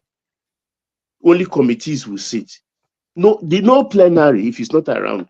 That's you are going to Georgia. You carry the mace. You put them inside pocket. You carry and go Georgia. Who does that? Now you are coming back and say, this speaker, where did they get the mace? Is mace your father's property? I mean, something is driving him. Something is not real. Because how can you come back and start asking them where did they see the mace they use in doing plenary and sit down to judge you? Are you people understanding what I'm trying to say? Because in my head is just scattering when I'm saying this making this narration. Because I've never seen this kind of thing before. Now you call a press conference. His problem You're talking is about that, your house in Agege, your house in GRA Keja, your house in Oimbo, your house in this. Are you not even implicating yourself? How much is your salary as a speaker? When you came in, your asset declaration, what was in it? A decent human being, even if they put microphone in your throat. Oh, sorry, gentlemen, we are resolving the matter. I'll return to the house and see how everything goes. After all, I was elected by my constituency. It is my job to represent them to the last day. So when I have information for you, gentlemen, I'll call you. Thank you. Bang your gates. Keep quiet. Go in the dark in the dark of the night. Go and dobale. Atone for your sins. But Baba, you are not seeing the picture. You are not really seeing Obasa's picture. The Obasa's grouse started from the moment it was announced that Sanwo-Olu is going to be the gubernatorial candidate of APC to replace Ambode, because he believes, I don't know, maybe somewhere in his head, that of course he believes that he has the more political capital than Sanwo-Olu, right? That in the hierarchical order he's a senior to Sanwo-Olu in that lane, but he doesn't understand that in the gubernatorial successive list of Lagos, it's two parallel lines. If you're in legislative line, you cannot cross to that of administrative. God bless you. And I think he should know that, but I don't know why he doesn't. That's why I say something is pushing him. These two parallel lines, administrative and the legislative. Once you enter, he entered as a councillor, ordinary councillor. He started his political career just about 20-something years ago. It's not even temperate. It's not even temperate, and it's not even measured as somebody who can be the governor of Lagos State. Can you imagine this one being the governor? It means we are seeing the ask me. In Lagos. How did they share the lap of a pork and send it to Imam in the mosque? Obasa of all people. I don't get it. And you're like on a pedestal and now talking to people as if you are possessed of one evil spirit. See the way he was talking. Look at his face. See how he's even dressed. Who are you? Lagos State Governor, they want a technocrat in that Lagos house.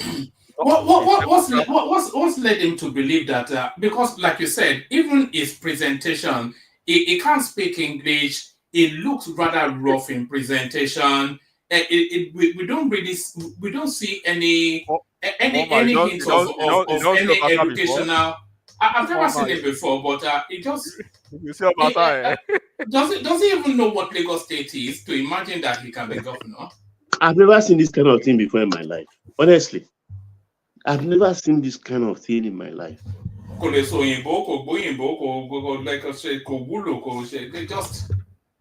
go and look at Amzat resume in one man. I think at age 25. The current deputy governor enigmatic lived there, even including one man, Kowube. They Go look and at check the his lab. results resume. I think at age 25 or 26, he was already a PhD holder, and he was already one of the senior, I think one of the senior software engineers at JP Morgan, right? Yeah, Like, correct. yeah, I think I'm not wrong. When you go and look at Fashola's resume, look at Ambode's resume, look at Sanwo-Olu's resume, look at Tinubu's resume, look at Obasa's resume. Obasa, it should be in the categories of MC Oluomo. You know? Someone is telling me he knows their secret. Which secret? He wants to tell us about Jagaban. You know, say he not get certificate. Only Okay. back on there, boy. He did. After 10 years, Leave that only thing back one on man. there. I Only wish back you on there. Lagos is in layers. The politics is in layers. I will Akpare. Is in layers. Mamura gone we get finesse. We be Agbaka.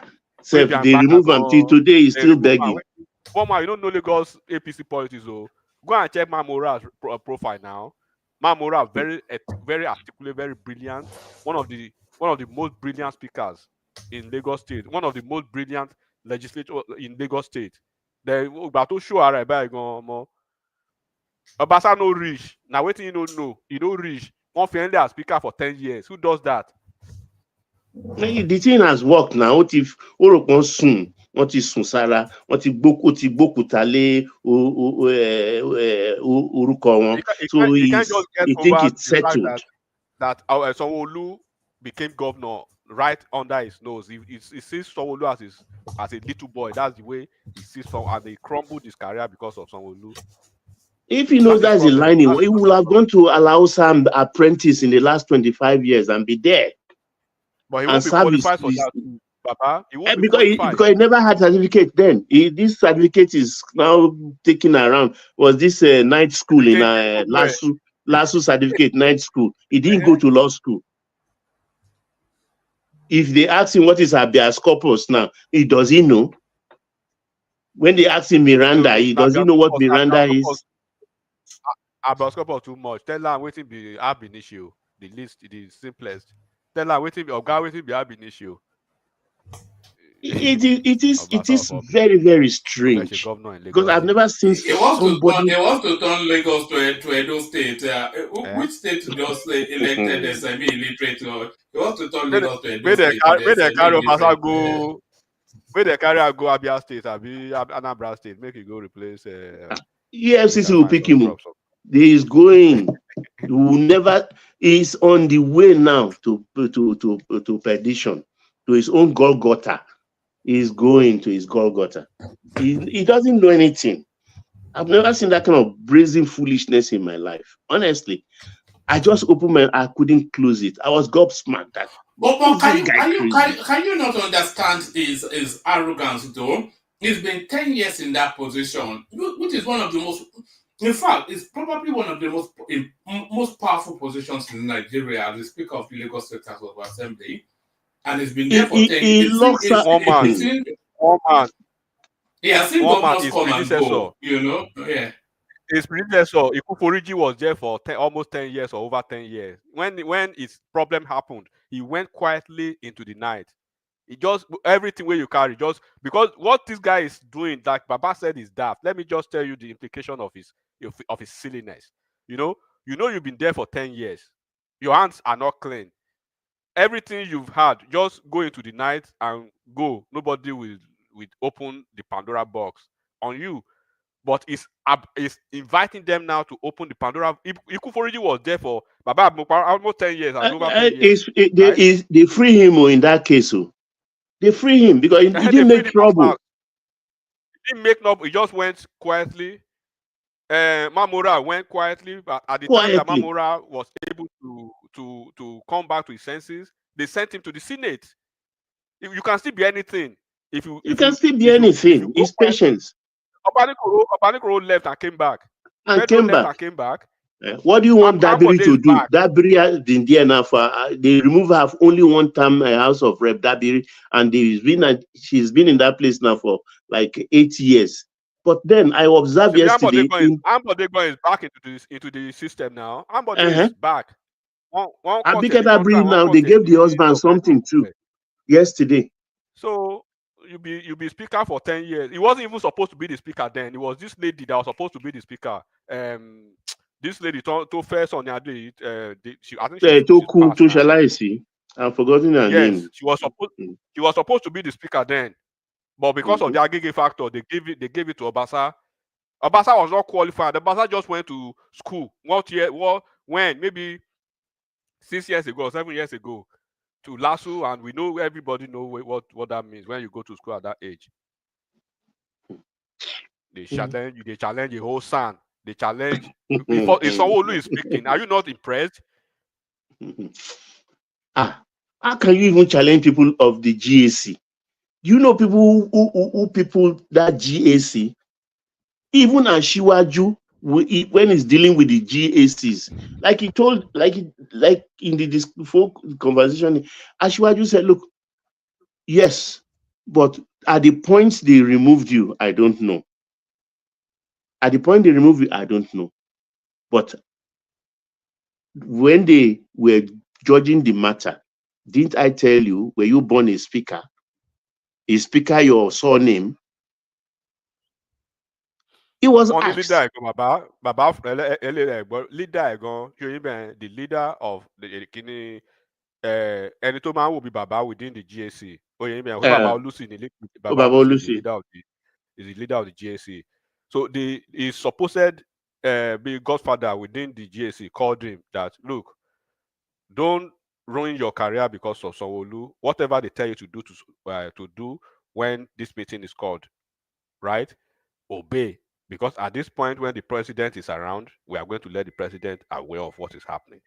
And when the president comes, it's not going to take too much time. Whatever he tells you to do, just obey. One of us often Sanwo-Olu is your boss, right? He's a party leader in the state. Yeah, he's the number one leader in the state. He's your boss. Go and meet him right now and apologize to him, to Sanwo-Olu. Right there and then. Níwájú Tinubu. Ó tún challenge pé let's say okay, then the next morning they couldn't find him unless he traveled out of the country. That was on Sunday. On Saturday. So have you seen his villa in Georgia? This Agbero. Oh my God! One man, if they catch this man and one man, we make it just shut up him. They to the Texas in call. I believe to the California call. I just go shut up. If they open in Pandora, it's too late. It's too late, enigmatic. It's too late. He has crossed the line. Several lines he has crossed. Several lines he has crossed. I think his output today is what seals his fate. I think he went. I think it's left them no choice but to punish him now. It's left them no choice but to punish. So it's going to be an EFCC guy, isn't he? Of course. Can't you see the sophistication of the APC politics? Even the chief of staff to the president, who should have a right of forced refusal to be the governor of Lagos, is not even sure. That's to tell you the level of the sophistication of the politics within that APC family in Lagos. So they've groomed you to a certain point that you understand the structure. So if you are pretending not to understand the structure, they will let you understand. Look, Ogbeni, this is where you belong. These members, Aguda Osabi, the governor's house. Okay, the governor's house in Marina. Yeah, belongs to a certain crop of politicians. You do not have that. You don't have anything on your resume that could actually qualify you to that place. First of all, you are not a technocrat. That's number one. You are not a functional technocrat. And nobody in Lagos will keep somebody as unqualified, even academically. I can't believe it anymore. They're asking them where did they see the maze. I love the two mazes before I left. I hit them. Okay. Is it normal? If you carve maze is it not carving? Can't I go and carve another one in Edo State? He said the one they use is illegal. Your political godfather is the president, and the president gave you an order, you disobeyed the order right in front of the president and the GAC members. Even your godfather had to call you later in the day. Well, I hands up on your matter. Waiting down on me for you. He tell you make you leave the country that night. You What leave, they did come to back. Amber, they will have given him an indication that these are people, these are states, people by you cannot mess with them. Baba, they But told him even, to even exit the country. He left, and you still came back. What they tried to prevent you from doing, you still came back and do it. Oh yeah, man. What if say they sealed my house, my wife cannot go out, my children cannot come in, they put my people in Black Maria. It's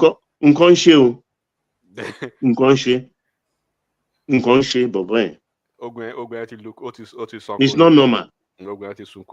If you remember Omobori, you remember Omobori in those with Papa Jackson, because he had Shigidi in his cupboard. That was why he was doing all those nonsense. But when they want Bubiera, I think politics is for just anyhow person, particularly politics of the Southwest. I pity him. I yield one man. All right, brilliant. We may start to wrap it up. I think yes, maybe we'll start to wrap it up. Does anybody else have anything to say before? Does anybody want to comment on? Let me just say something real quick. Yeah. Let me play you this. Maybe you want to. I was hoping that people will speak on this, but nobody has said anything on this. It's only about less than 2 minutes. If I can just find it. Yes, maybe on this. Hello.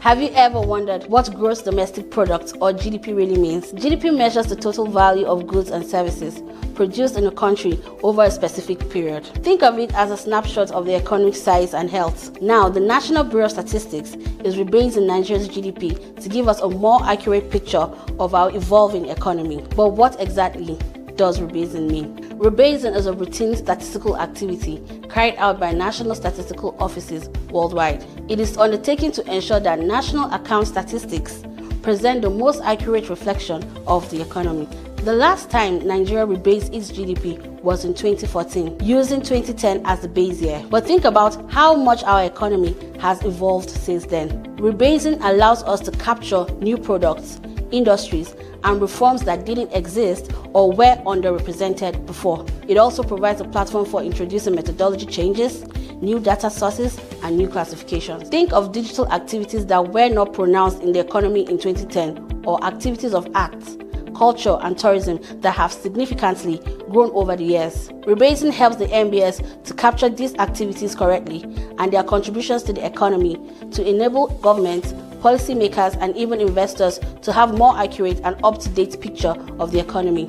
With the GDP rebasing, the NBS is reaffirming its commitment to delivering accurate, reliable data to guide Nigeria's development. For more information and updates about our activities, please visit NBS website at www.nigerianstats.gov.ng or follow us on all social media platforms. All right. So they're looking to rebase the economy. So does anybody have any thoughts? And what's your projection on what the economy will look like if they do rebase it? Well, first of all, we should look at what it portends to Nigeria. Advantages, and then maybe speaking about the positives of the implications of such the rebase, because for some time now we've not actually had that opportunity. I know Tinubu is saying he's trying to grow $1 trillion economy, right? But you have to put in the foundational work for you to actually get there, and I believe he's doing that. So part of that is actually this rebasing, which will actually give room to economic stability for Nigeria, because by the time you are able to found the possibility of relaxing the GDP growth rate, which will basically indicate that the economy is moving towards a sustainable, maybe stability after a period of maybe, for instance, rapid and unsustainable growth or volatility.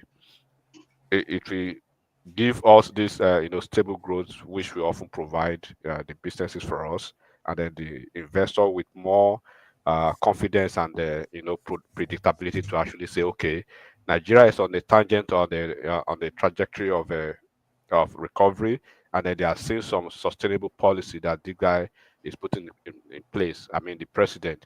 This will give investors, the confidence to say, okay, we want to invest our money in Nigeria, and we're able to actually be confident about to recoup our investment out of Nigeria. So it will also rebase also will or give opportunity for structural reform as well, as it is being done currently. So you will see that everything that the president is actually doing currently is doing it towards that $1 trillion economy. So which actually by extension, which will culminate into this all-encompassing rebasing process we are talking about.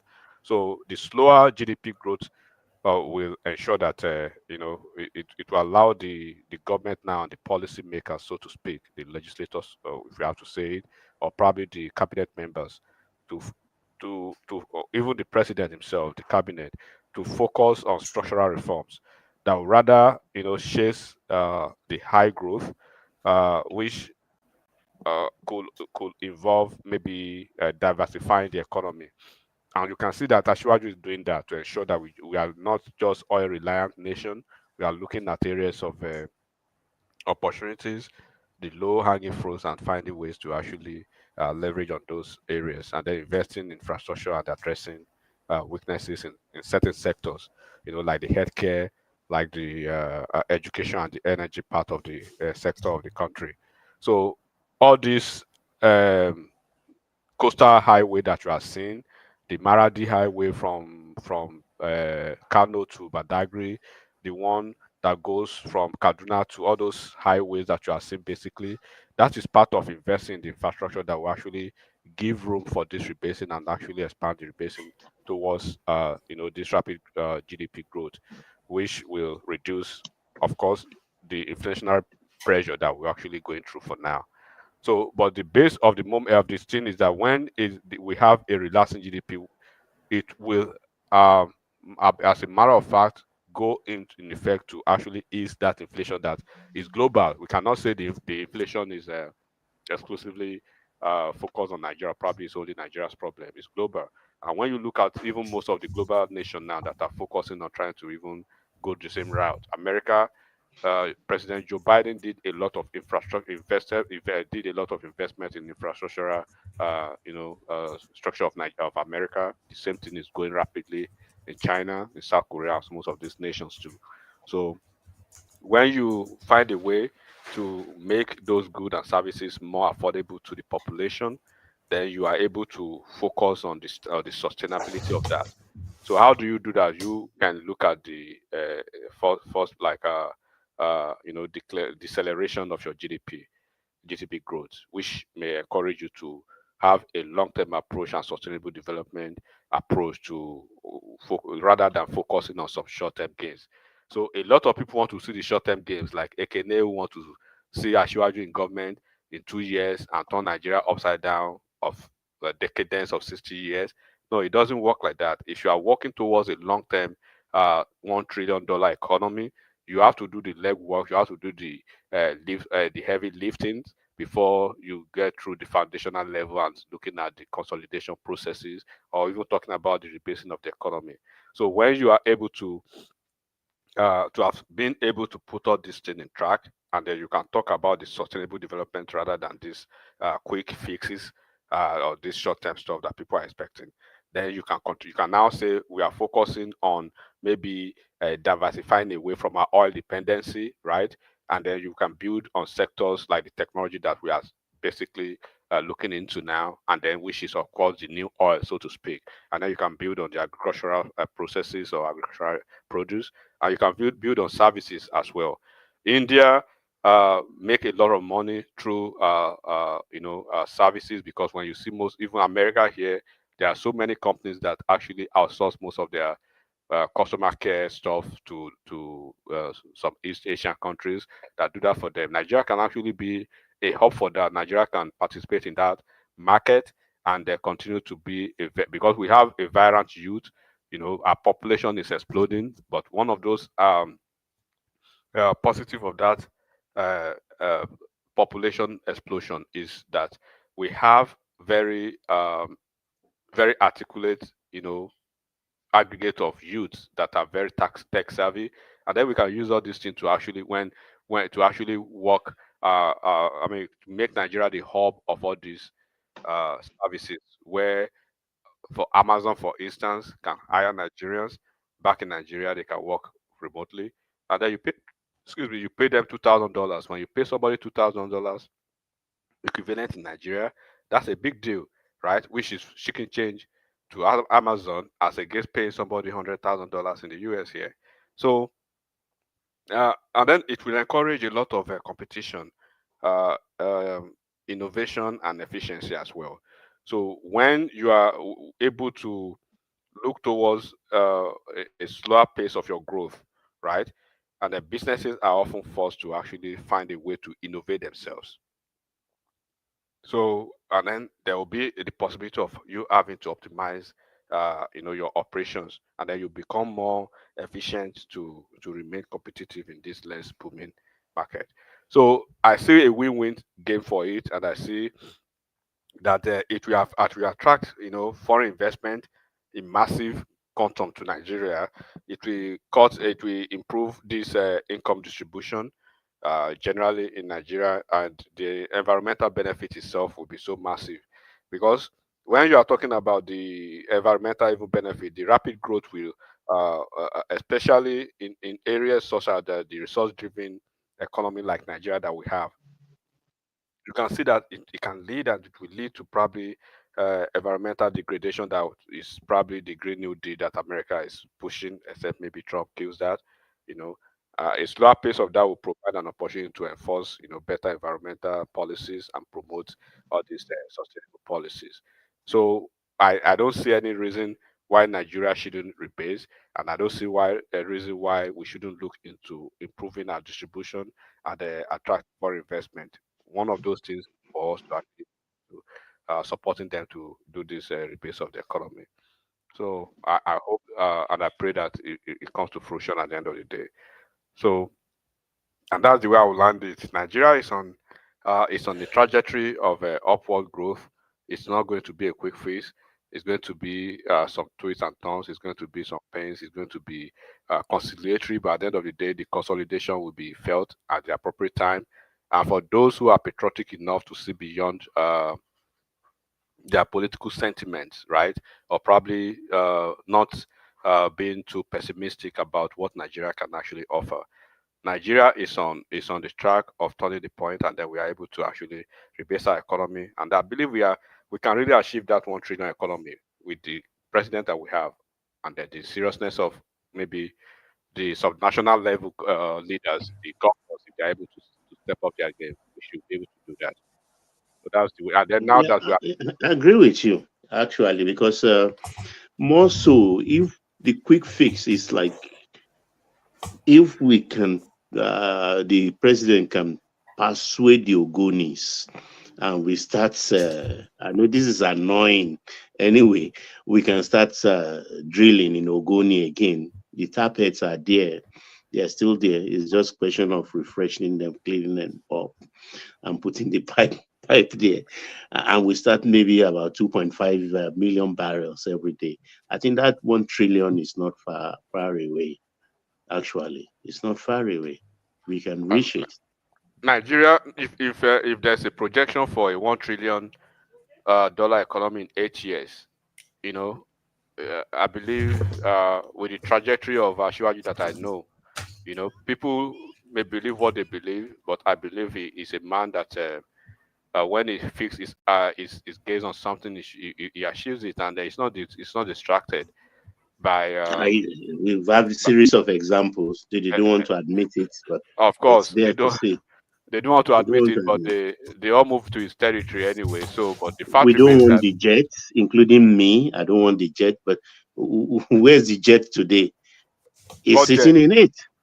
What jet is that? The The presidential jet. jet. Oh, I actually wanted it. Why not?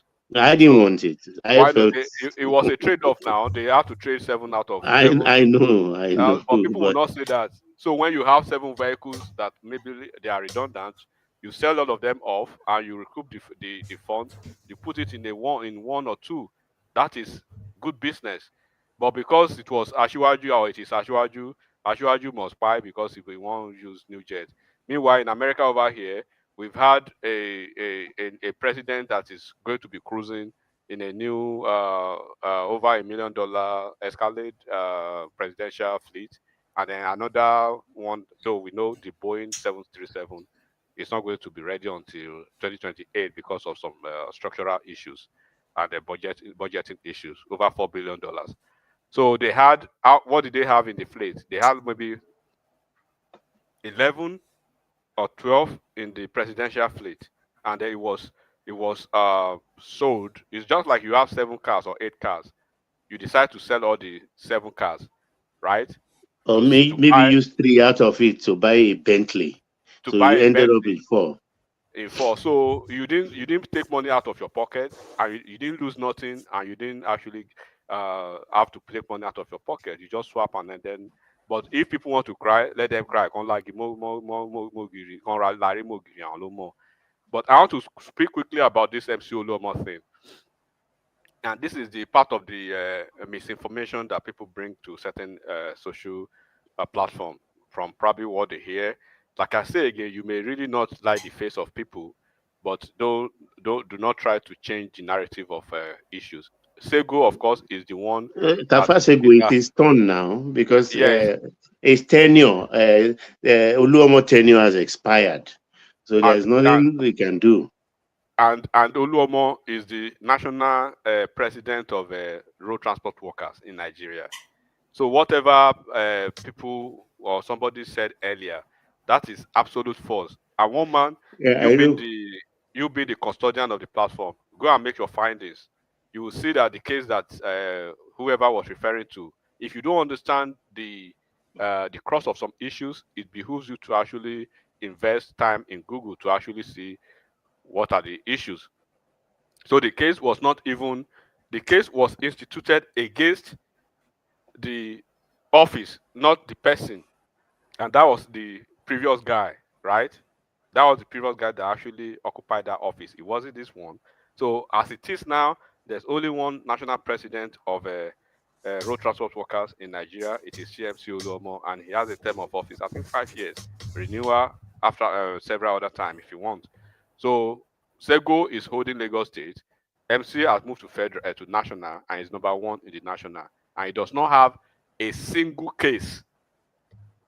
Roman, right? I'm saying it now. He does not have a single case now against him, and there is no scintilla of evidence to show that even the office. Again, I'm taking MC Oluomo out of the picture. The office itself, right, does not have any pending case whatsoever around the not. So MC Oluomo is the number 1. Sego is number 1 in Lagos. MC Oluomo is number 1 nationally. So that's it. All right. Let's hear from Rational Mind before we start to wrap it up. Rational Mind, you joined us at the 11th hour. Rational Mind. Well, man, what's going on? Why are you wrapping it up? What's going on? I have nobody to. Unless if you want to hold it, then I can hand it to you. No, But I'm feeling sleepy, and there's nobody is here. Okay. Choma is busy. I'm feeling sleepy too. But those yes, nobody knows what's Why are happening. you laughing? Everybody's really sleepy. Why are you laughing? Baba, you're very sleepy. I'm not not sleep now. You can sleep, bye. Yeah. You can sleep. No offense, sure. No, what's your offense? I've had a long day, and I've drank a bit of wine as well. So you know when you drink wine, after a few hours, we just you drank wine, one man. You drank wine for 4 people. You so let me wine. No, I drink wine. No, I drink red wine. That's my. When In our friend, fact, I've got one sitting now. You know what I like to do. I like to put it in. I like to put it in a glass and let it sit. So when it sits, when you air it out, then the grapes read. Yeah. And so actually, but when I shut it down now, I'll go and have another glass. So that's just it. That's good. Sometimes once in a while, it's good to just unwind. Just drink wine, and sometimes it's always good that way. Yeah, I mean, by cold of power, gin in vodka, maybe. So yeah, it's just the. Hopefully, you're not drinking it straight. Sometimes I mix it up with some juice here, like some juice, orange juice, mango juice, and things like that. Yeah, so yeah. You don't use don't use Red Bull. No, I don't use Red Bull. Oh man, don't stop it. Oh, don't do it again. Oh. Yeah, I don't use Red Bull. I just use for alcohol now. Well, I mean, for me, it's just the only time I drink it is if I only drink socially, and so if I have to drink at home, it's maybe because of the cold. It's very cold here. It's extremely cold. So yeah, so just trying to like warm myself because I don't have good circulation. I catch cold easily. My palms just freezes. So I have to even wear layers. You're not strong. I'm not strong, Abby. So yeah. I'm not strong, Abby. I didn't think I'm not strong. Okay, it was a bad. You're right. Then I'm not strong, indeed. So yeah. So what is there for us? Because I've been hearing a lot of the usual. Yeah, we were just talking about the two main hubs of it is the attempt to infuse Sharia into Yoruba land via Ekiti. Well, man, let me speak on that. Coming back from I'm going to lump both of them together because I've spoken here on your platform here many times in the past about Modashiri or Obasa. I've always known that guy to be some kind of a fanatic of some sort, disguised as a politician, and I know the game they play when they are like that. Those people, those stocks, they like to play on the sentiment of religion. But look at where he got himself. I mean, like that's not really my cup of tea. If he gets removed constitutionally on the way they did. But for me, it's just that you see people, these Yorubas that likes to start a discord among brothers, because Yoruba people have always lived side by side. I mean, the Onisheshes them and the what's it called? The Christians and the Muslims, they've always lived side by side. Well, we've never had religious crisis as such until these people from the north, they brought this religious fanaticism, and our people from the south too, they're now start copying them, going to Middle East to go and seek for some kind of sponsorship. Because sometimes all these Tesblik and all these Ahmadiyas and all of these guys, they usually go to either Iran or somewhere in Saudi and go and tell them that, we are trying to convert so many people into Islam, and then they get some kind of funding. And the only way they can show working is maybe when they are able to show them that, we are having a lot of people in the Senate, in the governance who can fight for our cause, so we need more money to be able to push their views or push them to be reelected. So that's all they do. But we know that this whole thing is not because they really want to promote the religion. It's just because they want to spread fanaticism. They want to, what else?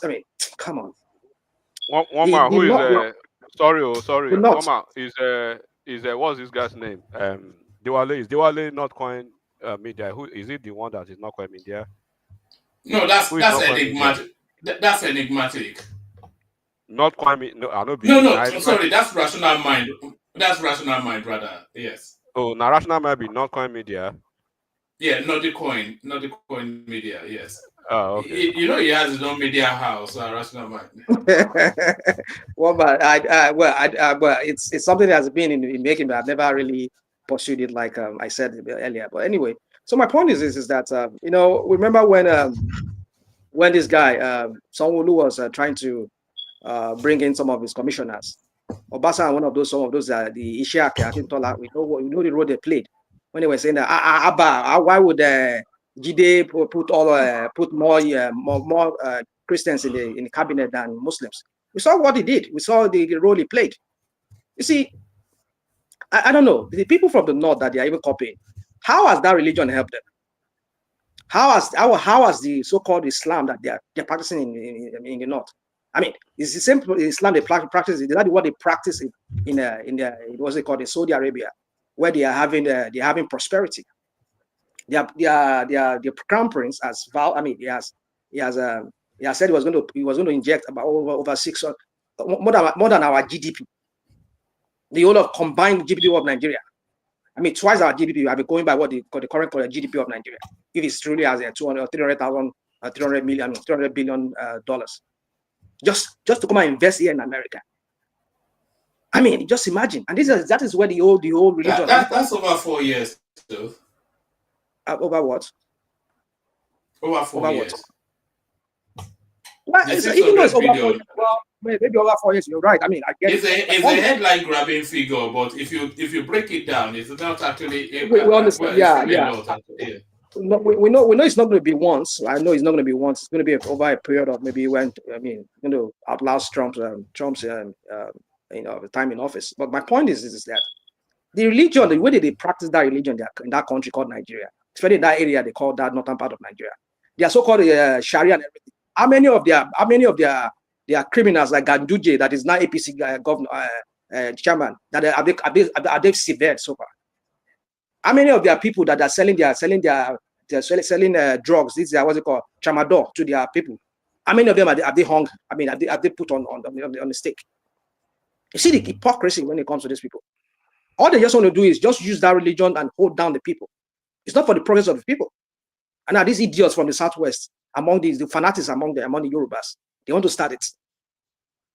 I mean, if Obasa is removed, I think it's time for him to go. I mean, 20 years, how many years he has been there as a speaker? Over 10 years, how many years? It's enough. And if this guy is really found, I mean, remember when I think Sahara reporters took to carry the case sometime back, accusing this guy of what's going on now. I'm hearing my voice, woman. What's going on? Not really. Woman, are you there? Is that my voice I'm hearing back? I don't know. No, I'm here. I think somebody was unmuted and they were probably listening to something. Carry on. Okay. All right. So my point is that I lost that thought. I just want to say something about Obasa.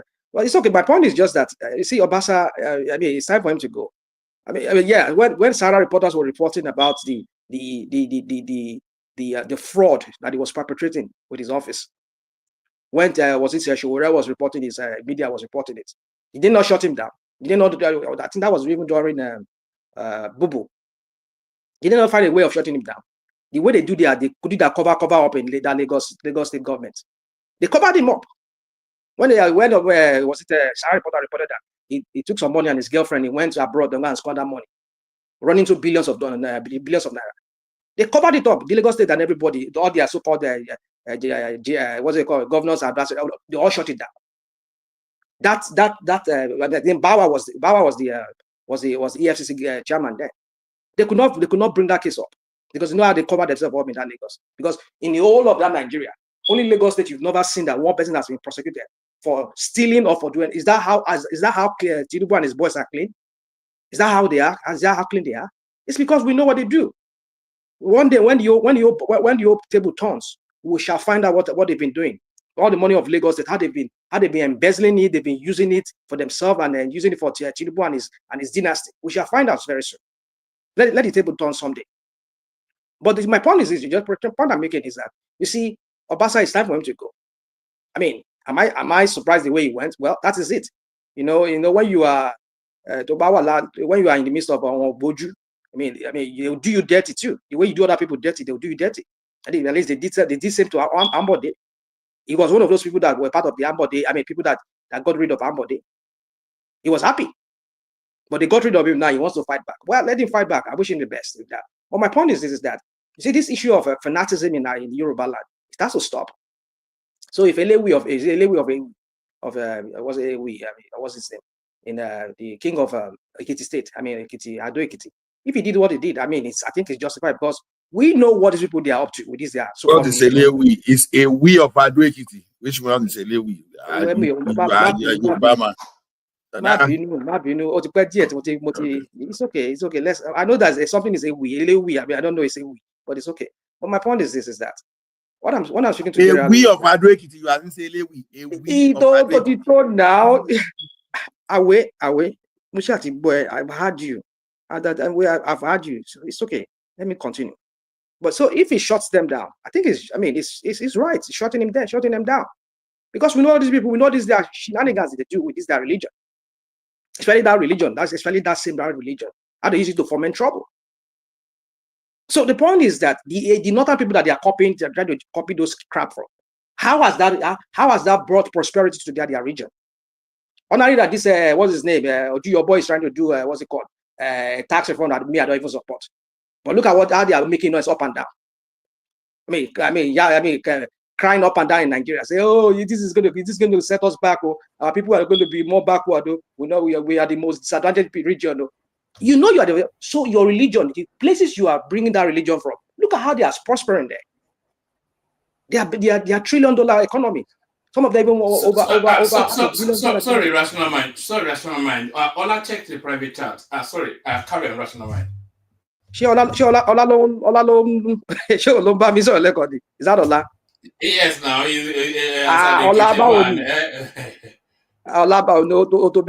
auto correct me. Baba wow. Now. Replay Ola, is it not Austin? Is it not Ola is in the Ewi? It's not Ewi. A we of Ado Ekiti. A we. It's not a we. I thought it was Ewi. Redo. Okay. A we. Domi. Which kind of read? A we. Let me mark me. Okay. You're buying Ekiti or you're buying man lollen. It's not because of Yoruba. Got that pronunciation correct. One man said a we, and I was surprised. But then he bombed on the Ade Baba, what you call one man, but your man saw me. One man locked out. It wasn't intentional. He just locked out. I pronounced it phonetically. Phonetically. I pronounced it phonetically. All right.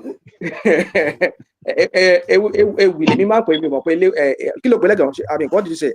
A we. Okay, a we. All right.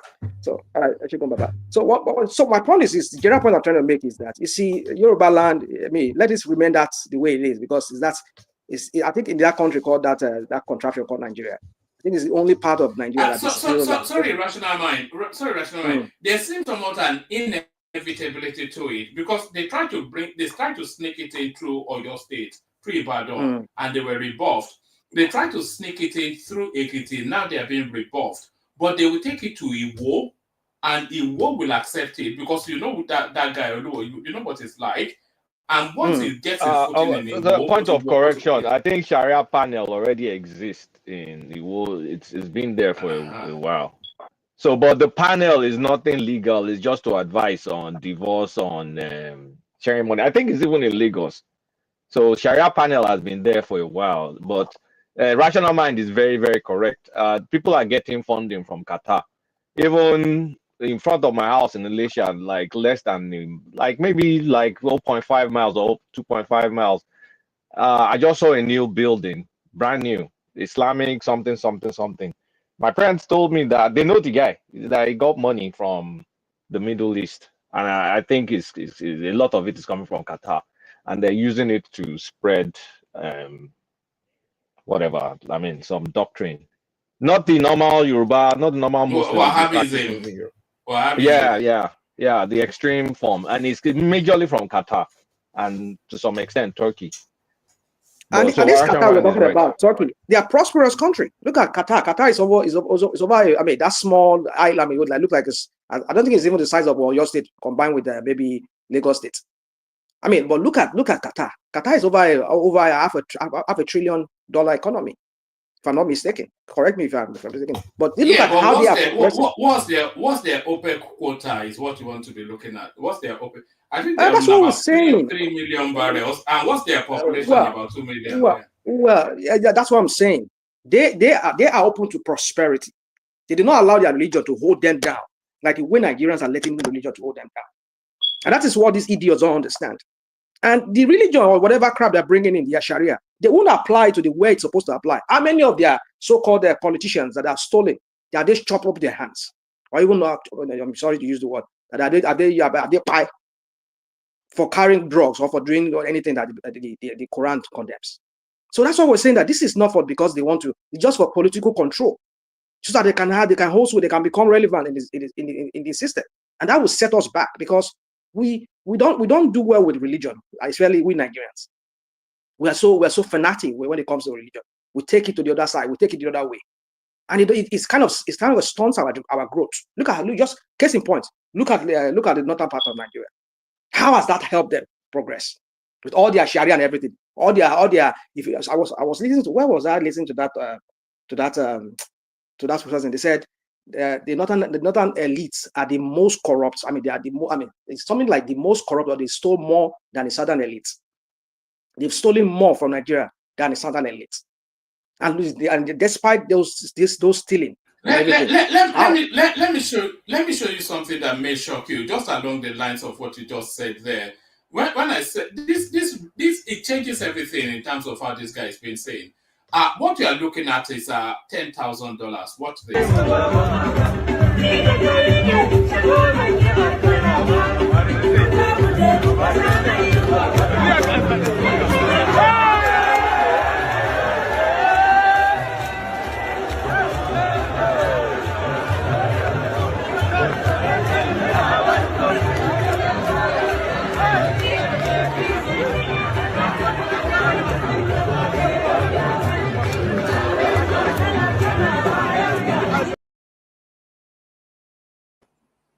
Buhari is not corrupt. There is just casually spraying $10,000 on some.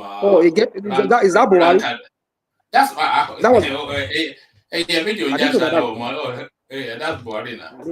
You see, the point I'm trying to make here is that to hell with religion. I mean, I'm not saying religion as in if you let religion be passed. I think I've said it. I've said it on your platform here many times. I think that was how I got into your platform one man. I remember one of those first things I said when I was on your platform. I said we need to separate religion from states. But I know you actually came here as an anti-Islamic, anti-northern. You were an Islam and a northerner hating person when you first don't think like that. I'm not a northern native person. I don't hate Islam. I don't hate religion. But it's just the way it's used. I mean, that's my only beef with this whole thing. And because it doesn't help, we don't know how to use religion in that country. I mean, that country called Nigeria. I mean, I think it's something in me that is more intrinsic with black people. We just take it to the extreme. And the people that taught us all this, that brought all this into us, they are balanced with it. They know where religion is applicable in their lives and where it's not applicable. They separate that. But we don't.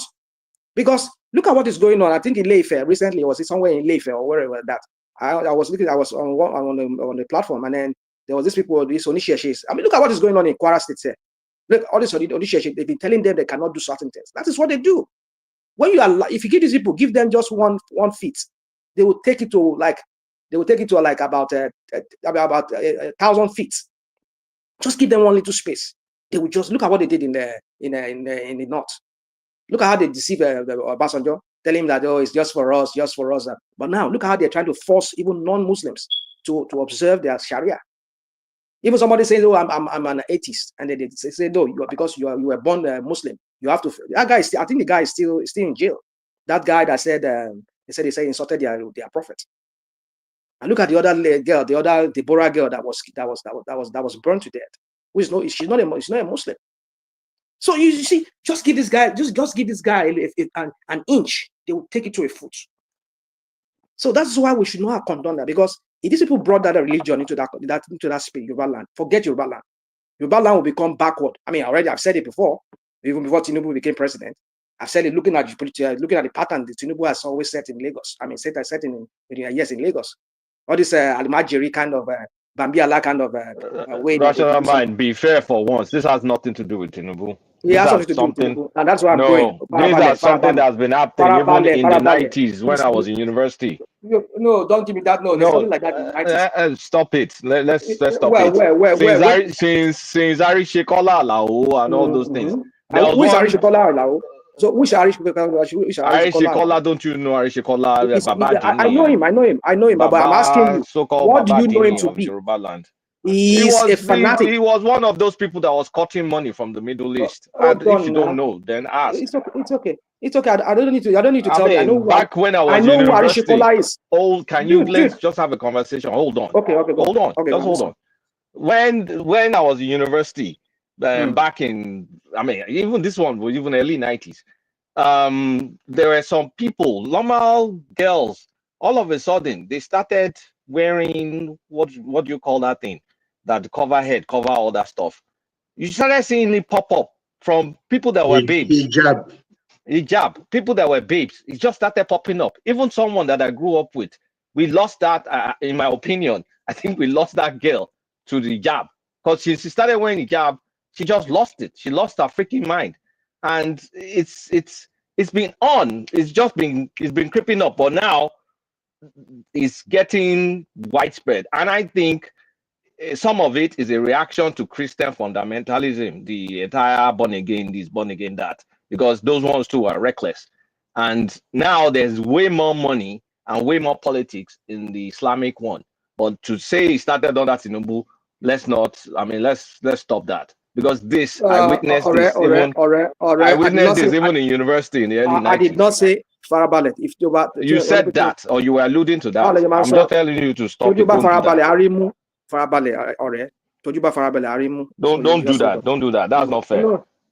No, come on, dude. Don't just say things. I'm going to tell you it's not fair. If I feel it's not fair, do you think I'll keep my mouth shut? What I said is this. I said we saw that with Tinubu. That's what I said. I didn't say Tinubu started it. We saw how it started this Alimajiri kind of thing, where we saw people. I mean, you might not know me, and I don't need to reveal myself.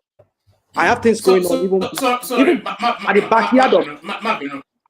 Sorry, might be no rational mind. So now I've got Ola there who can host it. Patoski has just joined us as well. So between the two of them, so Ola, hand over to Ola with Patoski there if he was to. So Ola takes it on. Joseph K, the super chatter plus Kulata. So there it was. So thank you everyone. See you tomorrow. Sorry, carry on, rational mind. So what I was saying is. Before you go, fellow panelists, I'm here for you, and I would like us to just be respectful and have the utmost decorum. So I will just be in the background and be monitoring everything. Thank you. All right, thank you. Okay, thank you. So my point is this: what I'm just trying to say with Tinubu is that we saw the whole crap of this Alimajiri kind of way of things with Tinubu. When you'll be sharing sharing ororo, sharing rice, and people will be lying. Okay, let me not just go into that anymore. So my point is this: is that I'm not saying it started with Tinubu. Even I know, way before Tinubu, we know some politicians that did that. But the point is this: is that we need to stop it. That people should not be turned to like some kind of pauperized people, whereby they have to depend on people getting handout from people. We saw that with Tinubu. That's what I'm saying. The same way they do it in that they are not there, whereby they turn their people to just beggars, to paupers that will just line up on the streets, and they started going to one Alaji that has money, who has also embezzled the whole money of maybe they gave him a project, he got a contract and never did the contract, or he did something less than and then the money he started handing it out to people, so that people will now start looking at him as a good person. You see, that's what we're saying. That's my point. And that has to do with their religion too, because when you do sadaqah, what you call it in the Muslim in the sadaqah, you're giving alms, you're giving out something. They know you as a good person who has gone to Makkah to go and do pilgrimage. Then you have to. Do you know anything about Ibadan? Do you know Ibadan at all? Do you remember one guy called? I know Arishokola, I'm not even talking about Arish. So what I land. Do you know one person called Olowo to fowó ẹ̀ ṣàánú or something like that. Mofulani. Mofulani, do you know a guy called Mofulani? About Lani, but I don't know him much. Okay, now do you know the number of people that line up? I think that culture has been there for a while, but maybe towards a space that you and I are not familiar with because we're not Muslims. But it's not new in the Southwest. That's a culture of giving. It's not Islamic. This Yoruba culture. Whatever the culture is, it's been there. It's not Yoruba culture. Can I do 5 seconds? You see, what Kolata is saying is correct. What Mufulani and Aishokola were doing, they were doing it not in the Yoruba sense, but in the Islamic sense of it. I was in Ibadan at that time. And when we talk about Nigeria, we are not looking at the giving side of it, or the fact that, okay, these people are poor, they give them. It is the indoctrination. It is not poverty that makes somebody go to Sharia court and be killed. No. It is the indoctrination that causes those people to do the danger, to do the damage. You have poor people everywhere now, and people give to people, not even in church alone. There are charity organizations that are non-religious that give to people. You always have poor people around. And if we have poor people around, we should have people who have the right kind of gesture to be able to support them. But the Red Cross does not indoctrinate people. Red Cross gives and support people. There are people who give to other people. There are bodies who give to other people. But you don't indoctrinate them to go and fire other people. And that is what I'm saying.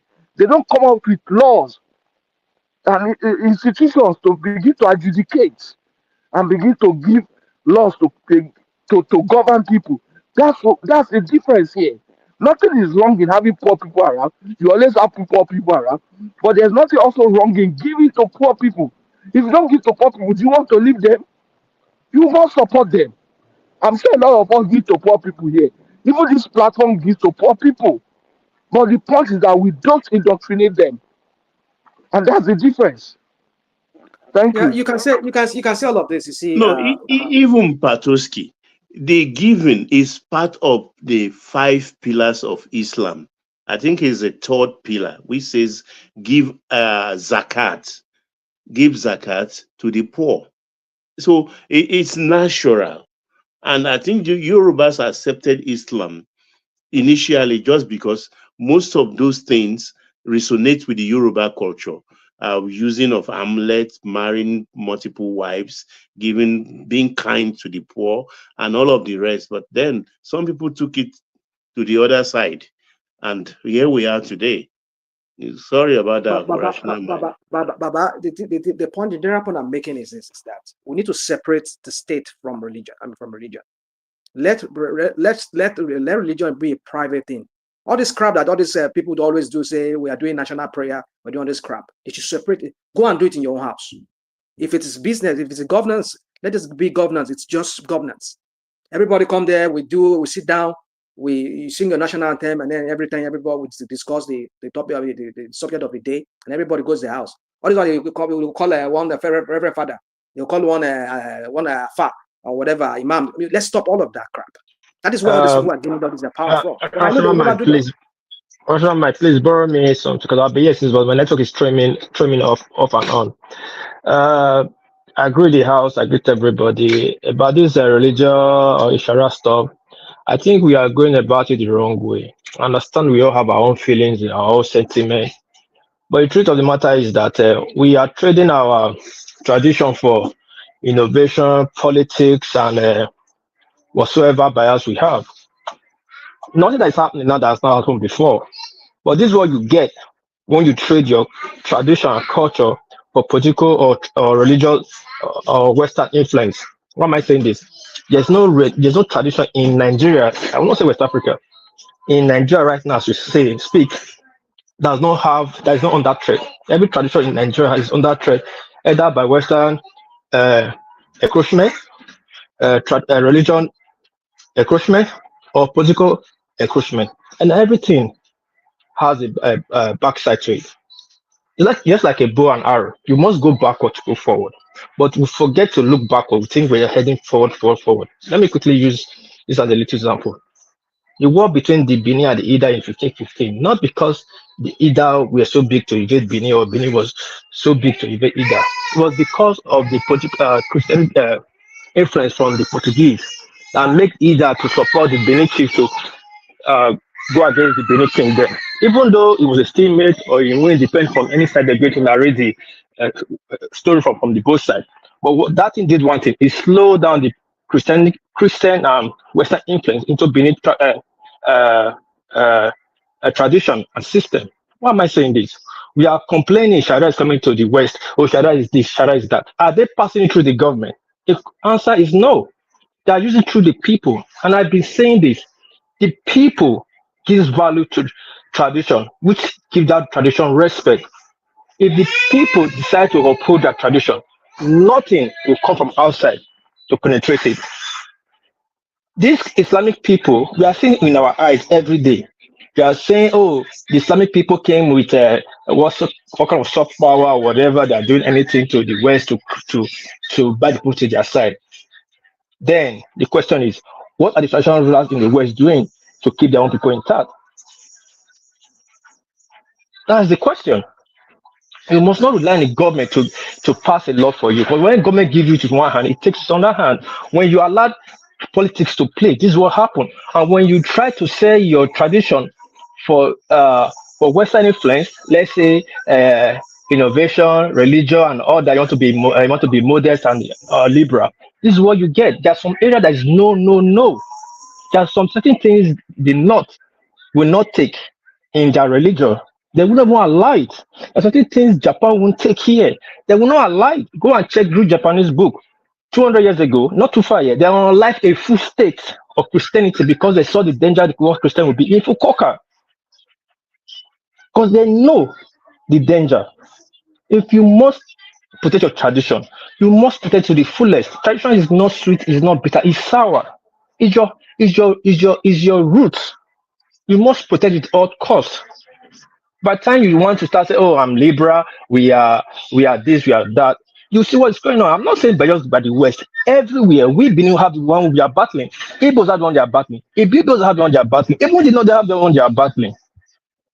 But if we all come together and agree there's a fundamental problem according to our tradition and culture, we'll be able to fix it and solve it, not by picking and choosing or laying blame to one government or if somebody tries to talk to you, that's you think the person is talking to you because you are weak. No. When it affects one, it's going to affect everybody with time. I end my submission. I thank you for the You're welcome. So I really agree with you on the people. You said the people. Yeah, the people are the thing. Like you see, it's this thing is a little bit complex than just saying the people. Well, the people, of course, they are the pawn that they will use in this whole thing. Because without the validation of the people or the people supporting whatever movement that they want to propagate, there's no way it's going to get the light of day. But my point is that we need to understand the dangers, the pitfalls that lies in the path of this wanting to allow religion to hold sway in that country, because Nigeria is not all. Let me not speak Nigeria now. Let me say Southwest, because Southwest still, for me, still remains the only part of Nigeria that a lot of people want to flock to because we're very tolerant. We don't go about using ishpa or whatever, destroying people's drinks, alcoholic drinks. People are free to come to there. That's where, in fact, when you talk about the Dirty December, most part of the Dirty December took place in the Southwest. I mean, particularly in Lagos and maybe Abuja, Lagos and maybe Oyo and maybe Ogun State.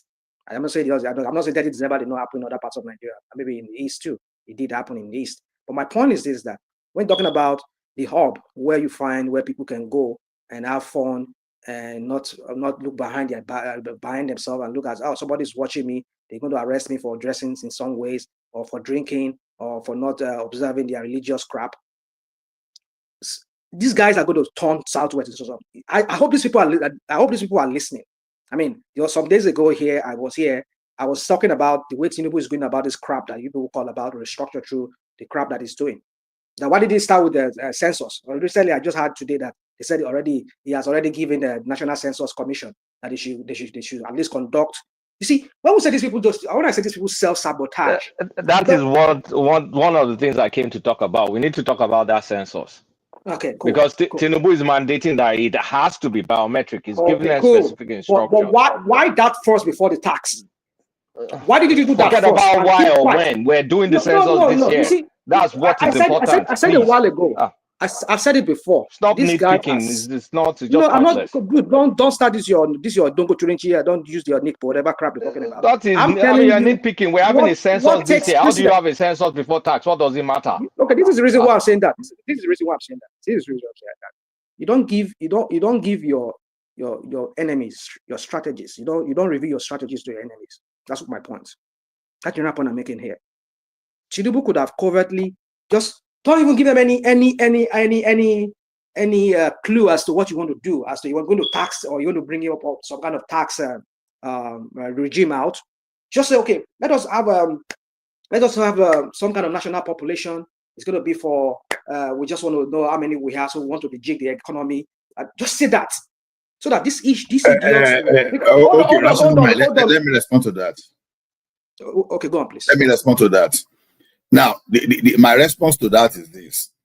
When you do the tax reform now, and it's there, doing the census will be less political because, number one, that census has been what they used to allocate resources before. But this time around, you are not even saying those people that don't produce, they are not going to get. You only get what you only get from what you produce. So the idea of, okay, you are breaking the bottles of alcohol from a Nigerian breweries. If you are doing in the Kano, it's okay. It's only that you are not going to share from the proceeds going forward. You got that. Now, when you readjust the way the resources is being distributed through fraudulent allocation based on population, I think when you remove that the primer, what is priming all those fraudulent things, it becomes easier to do the population census. Because if you inflate a figure now, to what purpose? You understand? It's going to reduce. The only thing is political rights. Let's see how that will pan out. That's my response to it. The direct point I'm making here is that you see, we know that the northern, that was the accusation has always been that even when Baba Yabo did his own, there was a lot of fraud. I mean, there was a lot of things that were done to what's that English word I'm looking for right now? I'm just going because I'm drunk. I mean, anyway, so what I'm trying to say is that there's this sabotage of some sort that they do in the north. That was why Tinubu was complaining back in when he was a governor. That why would they say that Kano is more than Lagos? When Lagos is I mean, Rasha, can I ask you a quick question? Let me land this thought. Just hold on to that question. My point is this: is that he was complaining then that why should they say Kano is more than Lagos State? Because he did that. He did his own census alongside the one that the federal government was doing then. I was in Lagos when he did it. I went back to Lagos for something at that time. Because I was in Nigeria for some few years before I came back here. So my point is this: is that I mean I was part of that census. I mean I remember the National Population Commission came and I think they have another form for Lagos State. He did that because of tax, but that was what he did first before the tax, isn't it? But why can't you do the same thing? So my point is this: is that you don't review your strategy because these people, they will sabotage it. You see that they will start some kind of trouble over there. You not be able to go to some area because they have some some Boko Haram or some Fulani X-Men. They can't go there. They can't get to that place because they just want to scuttle the whole thing so that they will not get the real figure and they can continue brandishing this. We have more figure. We have more people than southern people. Don't reveal it. Just go and do that because now that you have told them now, he's asking for census now. They too now start in their own head now. They start saying, so you want to come and count us now so that you can really throw it to our face and tell us that you people don't have the figure you claim to have. Look at it. I have evidence that you people see you claim to have about half the population of Nigeria. But what I'm seeing here is about 25 million. It's not even quarter of the, which means some people are more than you people. There, so we're going to base it on that. Do you think they're going to allow him to do that? That's the point I'm trying to make here. Can I ask my question now? No, go on, please, go on.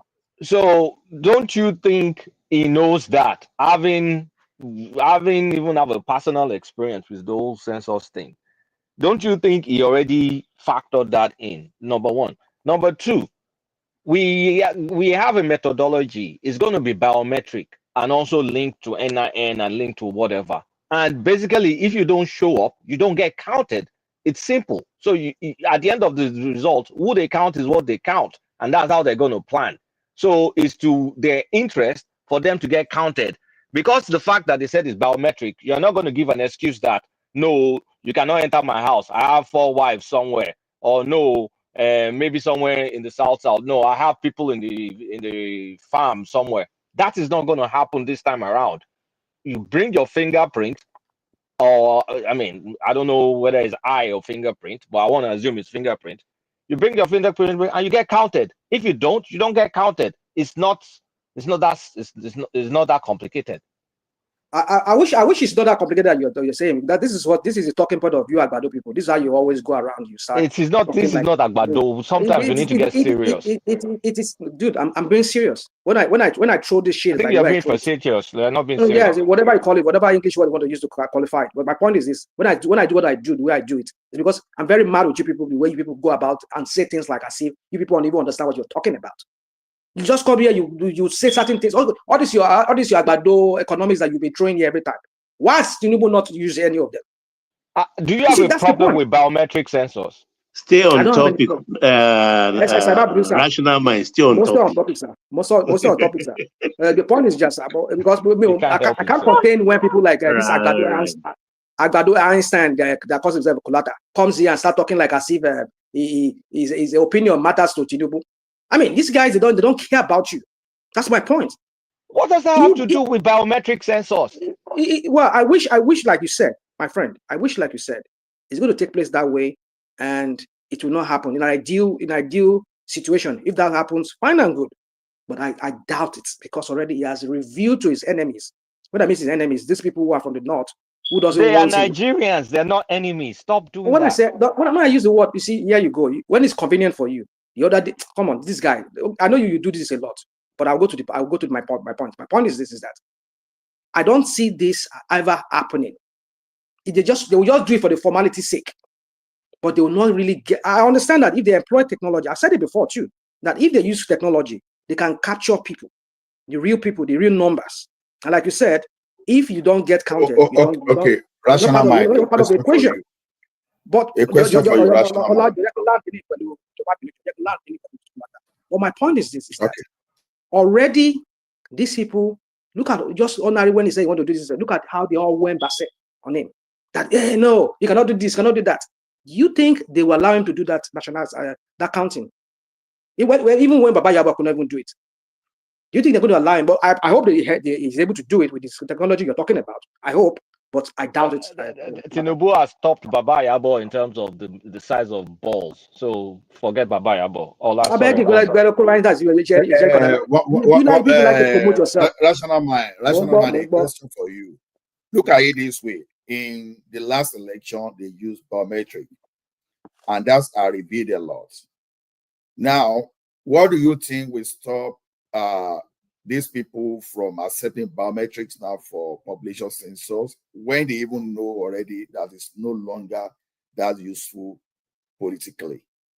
So now, you that want to claim that you have 20 wives, we are not saying you don't have your 20 wives, you can be a Leha, but we are now saying, okay, take this device, even take it to that your Leha wife and use your biometric. Is there any big thing in using biometric? So why do you think it's going to fail? There's nothing wrong. There's nothing wrong using. You see, when I come here, I express this skepticism with Tinubu. It's not because I just know him and people around him that they mean no good for anything. They're good for nothing for anything. They just like to do optics. Yeah, we're doing something but no, they self-sabotage. Like I've often used that word here for the past few times now I've been here. I'm saying they'll self-sabotage. They want to do something good.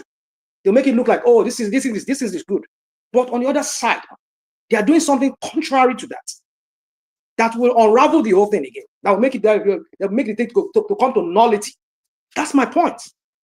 So you see, when Kolata was saying that, we was talking a while ago, This guy does things on impulse. We saw that with the way he crap it said, the first pronouncement he made on the day of his inauguration, the crap that he said, that really tilt the whole system upside down. Up to this very day, Nigerians are still bearing the brunt. We're not saying that pronouncement is not good. I mean, let me say the pronouncement. We're not saying that policy of removing the what's it called, the subsidy, whatever, is not good. It should be welcome at some point, but not on that very day. Sit down, get into office, understand what is on ground, what your the idiot that was before you, the 11th, understand it, bring in your cabinet, and then sit down and talk. But no, this guy does things on impulse. You did tax before census. Who does that? That was what I said some few days ago. And I see there are some people like Kulata and some of their minions are all here on this platform to come and listen to all of us speak. They'll come and when they hear us say something, they go and they run and go and do something and make it look as if we are working. We are doing like local government construction. We're doing census. Come on. So, see, these guys, they do not know what they are doing. They just do things on impulse. Let me ask you. You said something here. You said tax reform before census. Who does that? Who doesn't do that? Anybody can do that. What is wrong with that? If you do that, then it means you have a figure, you have a stat. It means you have your stats. Countries that does that, they know the exact number of their population, or they have at least 90% accuracy of what they are. So how is that related to tax reform? That you are doing tax reform has nothing to do with census, now. So no, it does. No, they are not. It's synonymous. There's a link between both. There's a link between both. Nothing. There's no structure. Oh, there you go. You see, you people that does this. Let's take a position. Let's not taking that. I'm saying that there's no structure, system, process, record, history, practice that suggests all over the world that you must have your census before you do a tax reform. Nothing. There's no textbook, no research. Okay, all right. I agree with you. There's no textbook in your textbook. Make reference to that. Of course, there might not be any. Hold on. I mean, am I surprised? This is somebody that said during the electoral campaign. No, this is not a rational. This is not my economics. It's logic.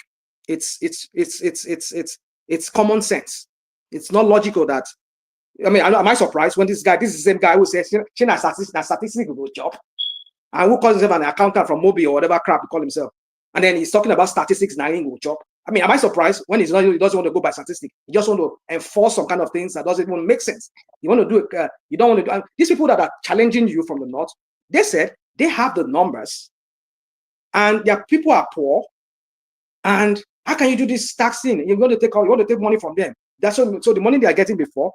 You're not going to get it anymore. You're going to be based on whatever crap they say. Tinubu said is going to give them from the tax, and then they are saying that no, you cannot do that because we have the largest amount of people that are penury in that country. That's what they keep brandishing around. That they keep saying they have the number of people that are in poverty, the number of people that are poverty. But with the census, with the stats, you'll be able to get the accuracy, at least near accuracy of who are really these people. When you're doing the statistics, I mean, when I was in Lagos, the last one they did in 2003, when was that? When Bayabo did it. That was the last one. And then they asked me, "What are you doing? What do you do? Where's your place of residence?" They take all this data. You and I have gone through. I mean, I don't know. Maybe you're not in the United States, but I know it's in Canada. It's the same thing. We go through census. They will send me ballot here, and I will fill everything. Me and my wife, my kids will fill out whatever. We fill it out. I will send it back to them. That's how they gather data.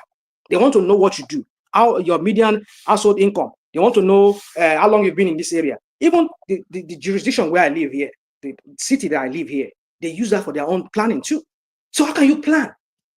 So you see, when you people come here, you've not explained how tax reform before census, or how it hurts, or how it impacts one policy or the other. Well, except maybe you're not listening to what I just said. You didn't really articulate a position. You're just saying people don't trust you. You need statistics. That's what I'm saying. You need the statistics to be able to do your planning with your tax. That's what I'm saying. Okay, so they didn't base it on. So why do you gather data? Why did they gather data? So wait. How do you know? MBS, can I just talk? Okay, go on. 5 seconds. So Okay, good. MBS doesn't have any existing statistics. Oh, yeah, you go. MBS has, Abi, and then they want to do another census, right? Or people don't know where the wait now. What? Calm down. You see, I'm not even attacking you today. Okay, go on. The tax law.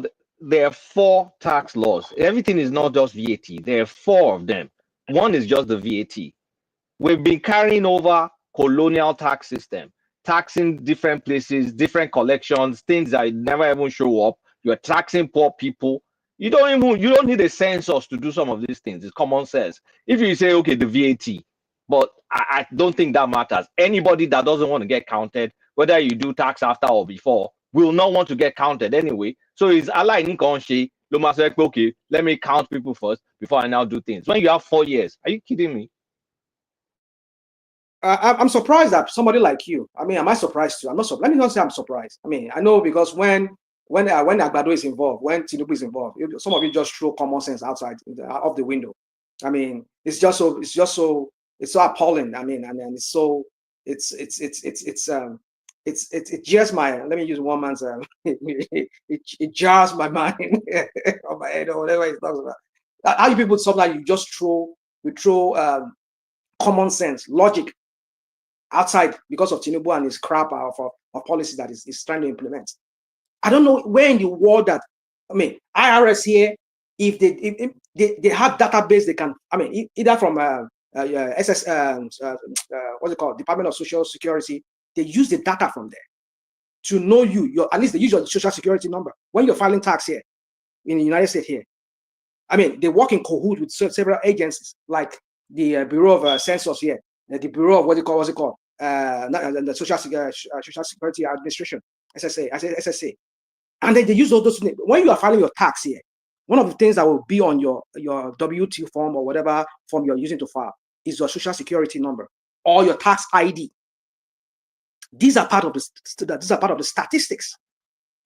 They know in every jurisdiction, either your municipality or whatever you call, or your city or your county where you live here, they use that stat too. They use the bureau. Go to your cities where you are living in Georgia, there, city of Atlanta. Go and see. They will make reference to the city. They will make reference to U.S. Census Bureau that the projection was that so years we did that here in this our locality here. We had about, so my point is this. You do all these things to make projection for your tax. Let me hold on. You see, you people come here. You do this. You have been speaking now. We only just closer to your. You are sounding echo. We are hearing echo. I can't hear you very. It's like you are far from your microphone. So please come closer. Can you hear me now? Better now. Yeah, what I'm saying is this. You see, the kind of reform that Tinubu embarked on with the tax, it doesn't need the population data to take that decision. For example, he's looking at, okay, how do we share revenue? You say, okay, let's share based on what people contribute. Let's share based on equality, and let's 10% or 20% be based on population. Then you can count the people later and say, okay, share it in the proportion of population. You already take to the policy. You are not going to take the decision based on the population you already have. That means you already had a premonition and you are targeting people. For example, you already counted them and you know that they are more, so you are stemming down on the population side of things. No, take that decision and then let's counter. Okay, if they are more, then let them take more. You understand what I'm saying? That decision does not require population data for the planning. When you are now planning for your national policies, maybe you want to do roads, you want to build more schools, you can now start looking at statistics. Look at, okay, how many children do we have here? How many are of primary school, in secondary school? All right. I mean, Mr. Patrick, again, it seems like the policy Mr. Patrick, of how to collect tax or how to share tax. You see. Don't use population. No. You see, I don't like sounding like maybe I'm trying to like be argumentative here. You see, again, it's like some of you don't even understand the very core of what the bone of contention is with this Tinubu tax. I mean, you can say all those things you're saying, that there's 10% is whatever crap that, but at the very core of it, the way Nigeria is constituted, the way Nigeria is, we've had this. If you have counted them, how would that change things? How would that Thank change you. things? Okay, let's Okay, assume he thank you. counted them and he found out Thank there are you. more. So how would that Okay. change things? Okay, all right. So when Wike took federal government to court back then, one of the things that the federal government said was that, well, they cannot do that because we need to share the whole money together, because some states, they cannot survive on their own. Why can they not survive on their own? Because apparently they do not have data of who stays or what business is in their locality, or they don't have all these things. They don't have all these stats in front of them.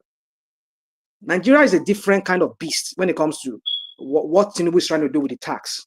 He would need some kind of data in front of him to make that decision. Because one of the things that the northern governors were saying, which I'm not saying is it makes any sense, is that, oh, we have the poor number of, the largest amount of poor people in that country. And besides, we have the numbers, we have a lot of people. How can you say that? Okay, look at what one of these guys, northern senators, was saying. How can you say that when we make calls in, say, in Kafanchan, or maybe somewhere in Bauchi State, and then maybe the other thing is coming from Lagos, where the headquarters is? How do you tell that it is from us, that somebody made that bought the recharge card in Kafanchan or somewhere in Bauchi State? I mean, that is where they will need all these things. They will need all these figures. And this guy said, I think I heard him, says they have some kind of software, whatever, from the operators to tell them where each person is. That's why they don't need I get it. I get it. Because the companies have the way of counting their own things. So what is asking from a position of ignorance? It's asking for a position of ignorance. That senator that was speaking from a position of ignorance. You can say he has a point. I mean, he has in any way you look at it, he has a point. The point I'm trying to make is ignorance. Try to argue this thing with you guys. Go on. I'm saying, sorry, go on. I'm listening. The guy is ignorant. And mind you, if you understand the system, if you understand how that thing runs, you will know that he doesn't need that data to decide that, okay, we want to talk of derivation. You don't need to count people now for derivation. We are saying, let those who are producing the revenue get more. You don't need to count them. Even when the people who are producing the revenue are just 100,000, we are saying, give them more percentage. That's all. Even you see, here you go. See, that's the thing. That's the thing. You see, here you go. I just gave you an example of this tax system here in America. How the IRS collaborate with SSA. No, the bad the associate is for national planning. You see. No, it's not just for no. It's not. See, that's the problem. It's not only just for national planning. I agree with you. It's for how to tax people. It is for national planning, but you would need those data from these agencies.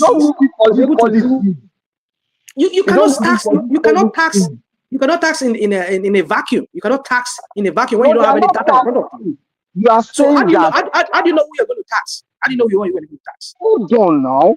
Those who we are going to tax are people that have NI. They already have TIN, tax identification numbers. So we know the companies. We know they have tax identification number. We are saying that we're already taxing people. We are saying, how do we share the tax we collect? The tax we currently collect, how do we share it? That's the point. We are not looking at how many do we have. No, it's just you are just uncomfortable because it doesn't. I'm not saying. Let me not say you are uncomfortable. It's because you don't know. No, that's arguing now. The point I'm making is Nigeria's situation is a different situation that requires that you do a census first. You get some figures. You need it. You need it. And then you continue in this rigmarole of and then continue if you continue. I mean, then you will continue in this rigmarole of nullity of what we've been doing all these years. That's what we're going to be doing because these people will continue telling you. They will continue telling you that you are cheating them. That they have the numbers, they have the figure, they have the people, more people who are in penury, who are in poverty. We are not sharing based solely on numbers. That's the policy. So if we count now, but that is what they are doing. That's what they are saying, right? No, that is what they are saying. If we count earlier, Rasha, let Patrick speak for like 2 minutes, please. This argument, if we count before the policy, we count before tax policy. How does that change the policy? That the people who have the revenue, who generate the revenue, should take more. If we count before the policy and we find out that the southerners are even more, how does that change it? Or we count them before the policy and count that the northerners are more, which is the position we currently hold. How does that change it? We are saying the people generating the revenue, especially all of us know that the Niger Deltas, they are not more, they are few. But we are saying let them get more. Simple. Whether you count them or not. How do you know? How do you know that? Oh, here you go. You see why you're shooting yourself in the foot. You said the Niger Delta people are not more. How do you know they are not more? When you don't have the figure. No, how do you know they are not. They are not. How do you know? You sit down in your Canada there. You're saying that you're not more. How do you know they're not more? How do you know they're not more? You see what we're talking about? That you need census first to have some facts in front of you. I'm not saying it's going to be solely based on census alone. Don't get me wrong. That's what I was saying. Oh, but okay, now let me interject. Hold on. Let me interject. Census. Let me interject. So they passed the tax law. Let's just say, I don't know, tax law turns to 50% derivation and 50% equality, right? Or let me keep it current. 40% derivation, 30% equality, 30% population. Okay, so they pass the tax law now, and then they count people later. So won't you just recalibrate the distribution? Like, okay, if you find out actually Kano is not as populated as Lagos, and Kano gets, whatever they're going to get from a population perspective, it will change. So what's the fuss? Why are you making noise? Okay, the noise is this, is that they will sabotage it so that you will not get a refigure. What do you mean you'll sabotage it? I'm not the one sabotaging it. Can I? I'm answering your question because you said. Wait, I know, and I want to respond to you. If you're going to have any census, if tax reform bill was not even showing up, you will say they'll sabotage it. So whether you count up or you count down, if the premise is they're going to sabotage it anyway, then you plan your census for the sabotage. And that's why we're going to use a biometric system. What's so freaking difficult about that? Like, okay, they'll sabotage anyway, whether you do tax now or you do it in year 3000 AD. They want to sabotage, people that want to sabotage will sabotage. So why do we have to do stuff that makes no sense? Okay. I think I'm done with this, talking this with you, because I know there's no way people can get to you people when it comes to your Tinubu and your crap that Tinubu does for every one of you. And all these policies that is very, disconcerted. There's no concert in it. It's not aligned in any way. It does something and then it does something that will sabotage what it wants to do in the first place and what it should have. So my point is this: either you realize it or not. It's up to you. Am I surprised? Like I said, this is something you call yourself a statistician. The same person that was saying that statistics will chop. Am I surprised when he's not even going by statistics? You just want to force it down everybody's throat to accept his tax or whatever tax regime is trying to bring up. But my point is this: is that either you people accept it or not, you cannot do anything. Why is it now mandating? If it was not that important, why is it now mandating that before the end of this year you must do the census? Why is it mandating? If it's not that important that you guys have been talking all this while, it should have not even said, okay, if people just do your census whenever you're able to do it. But why is it mandating it now? What informed that decision? They will come here and listen to all of us speak, and then they will now act like as if they are doing something that they had people saying. Not knowing that they've already sabotaged themselves in the first place. They're not doing what they're supposed to do. And you see, you wonder why people like me, we always take everything with a pinch of salt.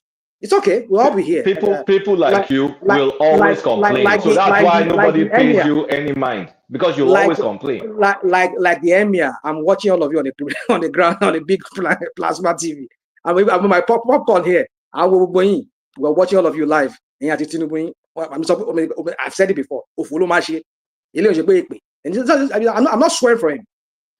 His knowledge is going to kick out of it, because in the first place, the way he's going about this whole thing, for me, it's just it has portent for me that he's going to fail at the end of the day. But let's hope he does better than what I do. I expect him? I'm not expecting him. I'm bracing myself up for his failure. But then if he does well, why not good? But I don't see him doing any well, because already is so many things he's doing. I'm not saying some of the policies he's doing, but the timing, that's what we're saying. That's what we keep talking to, we keep drilling into you people's head. Timing matters in everything you do. You just don't do things just because you want to do it. There's timing. You have to sequence them. This one takes precedent first, This is how I'm going to achieve my strategy. But this guy does everything on impulse because you people have you pedestalize him like he's some kind of a genius. That is why it feels like he's a genius. And look at how he's fumbling all the time. Rational mind. Rational He'll be mind. How are you? How did you arrive? Because we talk about this thing because personally, I'm still trying to make sense out of this president and all this story. The question is this: I'm still trying to figure it out. How does taxation? How does it affect censor? Because already you know that the taxation is telling you that you are no longer going to get free money again. Now, after you know that you are not going to get free money, then we have to go on your population to use your population to plan for what work for you. I don't get that. How will it? Because I'm trying to know. Okay, you already the taxation already is telling you that okay, your allocation before used to be 100 million, but because of this restructuring now or taxation, you are not going to get 10 million.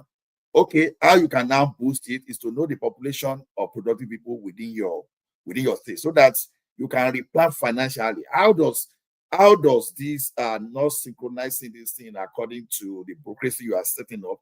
How does it affect it? Because I'm still finding it difficult to get it. Ola, I'm trying to unmute. You see, Ola, I have so many things wrong. I mean, see, when I come here, I speak the way I speak about Tinubu and his crap that he's doing.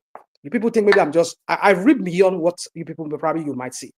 In a federal system, the kind of tax regime that Tinubu is trying to do, it does not even make sense in a federal system. You live in Canada there. I've been to Canada. I mean, just a few hours from me here. I can stroll into Canada. If I'm very close to Seattle, to my place of work, it's just like about 1 hour. I drive through Bellingham into Vancouver, BC. I mean, like I pay when I'm there. You people have all kinds of tax, right? When I enter into a restaurant, you have what's it called? Vancouver, BC has its own tax. The province has its own tax. This one has its own tax. Everybody has their own tax. The same thing here. I work for a local jurisdiction here. I'm a government worker. When we make planning within our city, we make a projection by the censor of the Census Bureau. We have also X amount of people. Hold on, listen to me very well, though, because you people need some of us. Let me say you people. Some of us need education, including me, when it comes to this. I'm not saying I'm a genius, but I'm giving you when we talk about if we don't practice a federal system, that's a different case. But we're practicing a federal system. You need those censors because in our jurisdiction, we say okay. The projection was that okay in 2000 we have 15,000 people living in this city, and we have developers that are coming to build more homes. And the projection is that we're going to have more 10,000 homes. And then from there, we're making projection. How much tax revenue are we going to get from property tax and this tax and that? That is how we do it. So you are not only using, man, they're not the one doing conducting the census. So it is the census from the Bureau of U.S. Bureau of Census. Now we're using that to do projection. That's what I'm saying to you. But Tinubu wants to lump everything. That he will be collecting it, federal government or whatever, maybe his alphabet will be doing that at the end of the day. Because some of you have always denied that. They will lump all the whole thing and then start share. That's a different argument. That's a critique. Hold on. That's not the question. No, that's the question. No, that's not. That's the question. Because where you're going to, can you hold on? Where you're going to right now is a criticism of the tax laws itself, not the sequencing. All I ask you a specific question about the sequencing of the tax and the census. You started now criticizing the tax law and telling us how far you are from Canada, which I don't even know what that that has to do with anything we're talking about. So what did that you're not answering the last question. I'm answering the question. Maybe you're not getting it the way I'm saying it. You are not. Ola is answering your question. Let me say, hold on. Let me, okay. If I understand, maybe I didn't understand. No, you are not answering my question. Okay, all right. Okay. Now, you asked me, what does that have to do? That census. I just give you an example that when people in a federal system, it is not just you that will use the data from the census to make projection to know how much you're going to be realizing from tax, like property tax and other kind of thing. But this guy is so selfish. I've said it that this guy is a narcissist. You want to collect all the tax that each state you'll be collecting for them, should be collecting for them. You say want to be collecting it for them. How about they knowing the amount of people that live in their own space first, in their own states, so they can make projection from that, and they can at some point maybe they want to like, no, federal government, we don't want you collecting our tax anymore. We'll be collecting our tax ourselves. We'll be collecting our VAT and we'll be remitting what is due to you. How about you go through that? But you want to carry all the whole money and put it in one center, in one place, so that you can now start disbursing it to them, so that you can now employ your own whatever what's it called, your own alphabet or whatever crap you're going to call it, so that they will be getting money from it. Abba, you see, the point is this: I don't see this as a restructure. But my point is this: when I'm hammering on that census, is that you need that census, you need the stats, the data from it to be able to make a lot of projection. States will need it. Local government will need it. Any small jurisdiction like any city of Apapa or city of Surulere or Agoda wants to use it to make their own planning. They will need it, not just the people that will need it. Okay, so That's how you go about it. Wait, in the absence of a census, we shouldn't carry out tax reform. Assuming we aren't going to have a census this year. Let me ask a question. Go on, please. Go on. In the absence of a census, like say no census was coming up, then you don't advocate we have a tax reform. Yes or no? I'm sorry. What did you say? I didn't get catch. I said in the absence of a census, should we English, they feel me. Should we even do a tax reform if there was no census? We should just leave things stay because then we don't have data according to you. Okay, good question. I'm not saying, again, like I said, everything is timing. There's something that precedes something. We will do it. We should do it. But I've often said, you see, I don't want to start going off tangent here again, because when I say, because I like to drive home my point. If I like to hit on Tinubu and his crap that he does. But I won't go that. But my point is that we should have it. Let me answer your question straight. We should have it, but the timing is what I'm talking about here. I hope I answered that question that way. Yeah, we should have it. If we should have it, then the timing of the census itself shouldn't really matter, because whatever the result is, it will get recalibrated. Because they've calculated, okay, this is the money we're making now, right? So if we don't even count, they have an idea of the money they'll be making if they implement. It's an idea. It's not exact science. And when they count, they're just going to recalibrate based on the numbers they get in terms of sharing, in terms of the what is coming in. Yeah, does it matter? Yeah, it matters, but we'll still, some projections that were made is still valid. So we just don't throw the baby and the bathwater because this. Then you now say, okay, go and count. Do you think they're not going to try? People that want to frustrate won't try and frustrate. Then at the end of the day, you say they frustrated you, then you run out of time to do tax reforms. Let's stop it, I beg. It's okay. I'm argue. It's okay. We'll all be here. Like I said, like the emir of Kano. And we're watching all of you on the plasma. We'll see how you're going to do all this, your crap. We'll see how you're going to pull it off. It's just, you people don't, logic to you just doesn't sound logic to you, because everything to you people, you see from the prism of, what we're doing is the right thing. The emir said it now. Not as if I really agree with him, but when somebody's trying to make my own point, I will support him on that.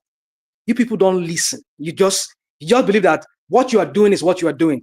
You don't take other people's advice. You don't even see things from other people's angle. But that fixation that you have. Since when did you start respecting your so-called enemies? What enemy are you talking about? Didn't you call Northerners enemies just now? But boy, you see, Mama, don't come here and twist my word. When I talk about the Northerners, I'm talking about their criminal elites. I'm not talking about the generality of the Northerners. My brother, don't spin my word. And this is what you people do, just so as to cause disaffection between me and my Northern brothers. I know I'm not talking about my generality of my Northern brothers. I'm talking about their elites, their criminal elites, and their criminal religious leaders. That's what I'm saying. So when I use the word Northerners, there's a context to it. Please don't come here and just. The bottom line is, it is what it is. When they count, it is what it is. Yeah, right. When they count, they're gonna recalibrate. But just to sit down, just to have this your rational mind inertia and not doing anything is a waste. Nobody's doing that with you. It's okay. We're all here. You call the power now. We'll all be here. About Lori Plasma. I mean, this is you, Kulata, that come here every time and spin this your jargon, this your Agbado Einstein kind of policies. Rational mind. The reason your story is very hard to for us follow. to take your story list. We don't really know the value of that censor after tax because it's not really adding up. You know, the president, because okay, you are reforming taxation, nothing is stopping that. It's going to come. Now, and we know that a censor is highly political because they want to use it as a political weapon. And the last election has already revealed some secret that we may not even be as many as we used to think because that bimodal verification, you understand, it's already revealed everything. So now, if you do tax reform, how does that stop population census? Because that's the problem. Because already, if you start population census, it can even be political. People can even kick, and that one you can fight on that one to the end of the administration. But this one that National Assembly will do, you pass it on time, and we later do the censor because that censor now is suddenly the liars. Okay, Ola, let me answer your question. I say that's again. I'm still saying I don't know. Maybe sometimes we don't try to listen to ourselves. And I'm not saying anybody should listen to me. I mean, I just want you to hear me very well, understand my point of view. Is that I've said it that if Tinubu has not given them any hint of any tax, but look at how they all went all out for him when he brought this issue of tax. They start throwing his antecedent in Lagos. Even if it's not that one, we have the population. How can you improvise? How can you cut down on our something? You want to base it on how much we produce or how much we contribute into the cookie jar. All this kind of crap. So, do you expect him to do tax reform by fiat, by executive fiat? Hold on. Let me land. If he had not even given them any hint that he was going to do anything tax, don't give them any hint. Just say, okay, because we want to rebase the economy like they've been talking about recently. Now, somebody was talking here, was talking Doko Turenchi, this and that, calibration, and that's what they do. He said, don't give them, just say, okay, for national, whatever, we want to do rebase the economy because our economy is, just let them, just cool the temper their mind that, okay, it's for the economy and whatever. Don't give them a hint that you want to tax. So for that reason, I want to rebase the economy, and so we want to know how many Nigerians are there in the north so that we can make plannings, our social planning, so that we can know how much people we can be giving money in the. I mean, at the same time, you have your own technology you have already employed that you're going to use to capture the real figures. If your fingerprint is not captured, because you're saying you're going to do social reform, use that as a bait to the northerners. Capture them. If they like, let them bring their 5 to 10 wives and let them thumb print 100 times. You sequence those thumb printing, those fingerprints. You find out that truly it's only one single person thumb printing for about 10 people. At least you wipe out the other 9. And then after the whole census, you have the figure, because at that time you are already giving them their time. I mean, you made them feel relaxed that they don't even give them any hint of that you want to do tax reform. Then after that, bring your tax reform out. They start saying, oh, we have the figure, we have this, we have the whatever. Show them. You people say you have 10 million people. By the fingerprints that we have on our database, it says you have 1.1 million people. So where are the 9 million people? 9 million people from? You know that maybe that's that shenanigans they've been playing all this year. What they are playing. They cannot dispute facts at that point. So you can answer them, no, yeah, I'm going to go ahead with this tax reform. That is even by the side. But my point is this, that even the way he's going about that tax, even the tax he wants to collect, for me, I don't think that is not reform, because in the federal system, you cannot collect state tax for other states. Then they collect their own tax and remit to whatever they want to remit to you. But because we know you see, I don't want to go into that. That's another topic for another day, maybe for another time, maybe later. But my point is this: is that you don't put the horse before the cat, or how you people say it on this platform. You don't put the horse before the cat. You don't put the cat before the horse. You put the horse before the cat. You gather those data. Make them feel relaxed that you don't have anything up your sleeves. You have your joker, you're hiding it.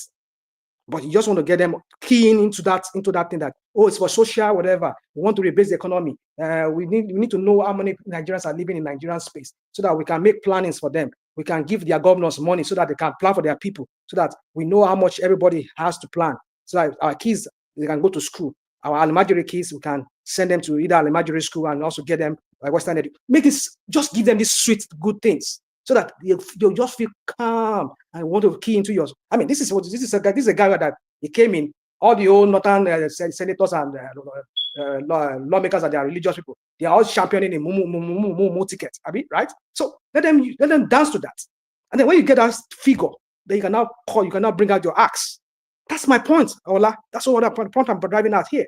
But now you already told them that you want to do the tax, and now you want to now come and do census, and they be hammering to you that, oh no, we have the largest poor people in the country. We have the population. You're going to be one-time president. All those kind of crap. I mean, you don't do that.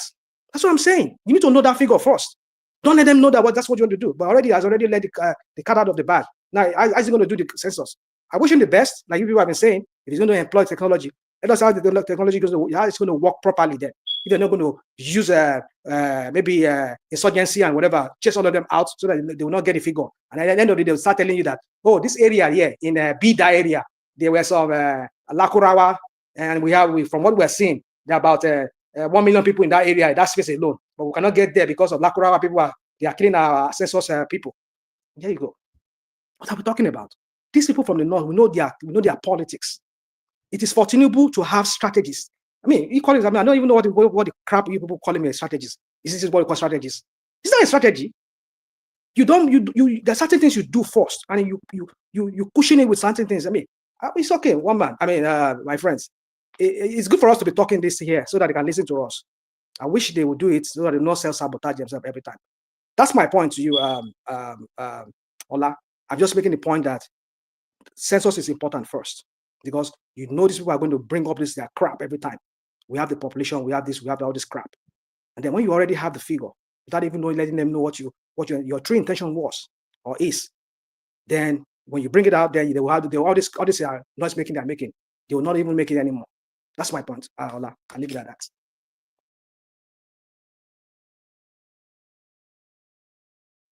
Are you there, Ola? Are you there? No, I'm here, Oga, but to me personally, like I said, anything political in Nigeria, there's never a time that is the best, because the Petroleum Industry Act that removed the subsidy, because I've said this thing over and over that Tinubu was not the one that removed the subsidy. He only reinforced and let people know what the law of the country is saying. They started the process in 2007, and it took us how many years for that thing to come to reality? Almost 15 years for that to come to reality. So some things in that country you never delay. If you delay it, it's not going to be funny.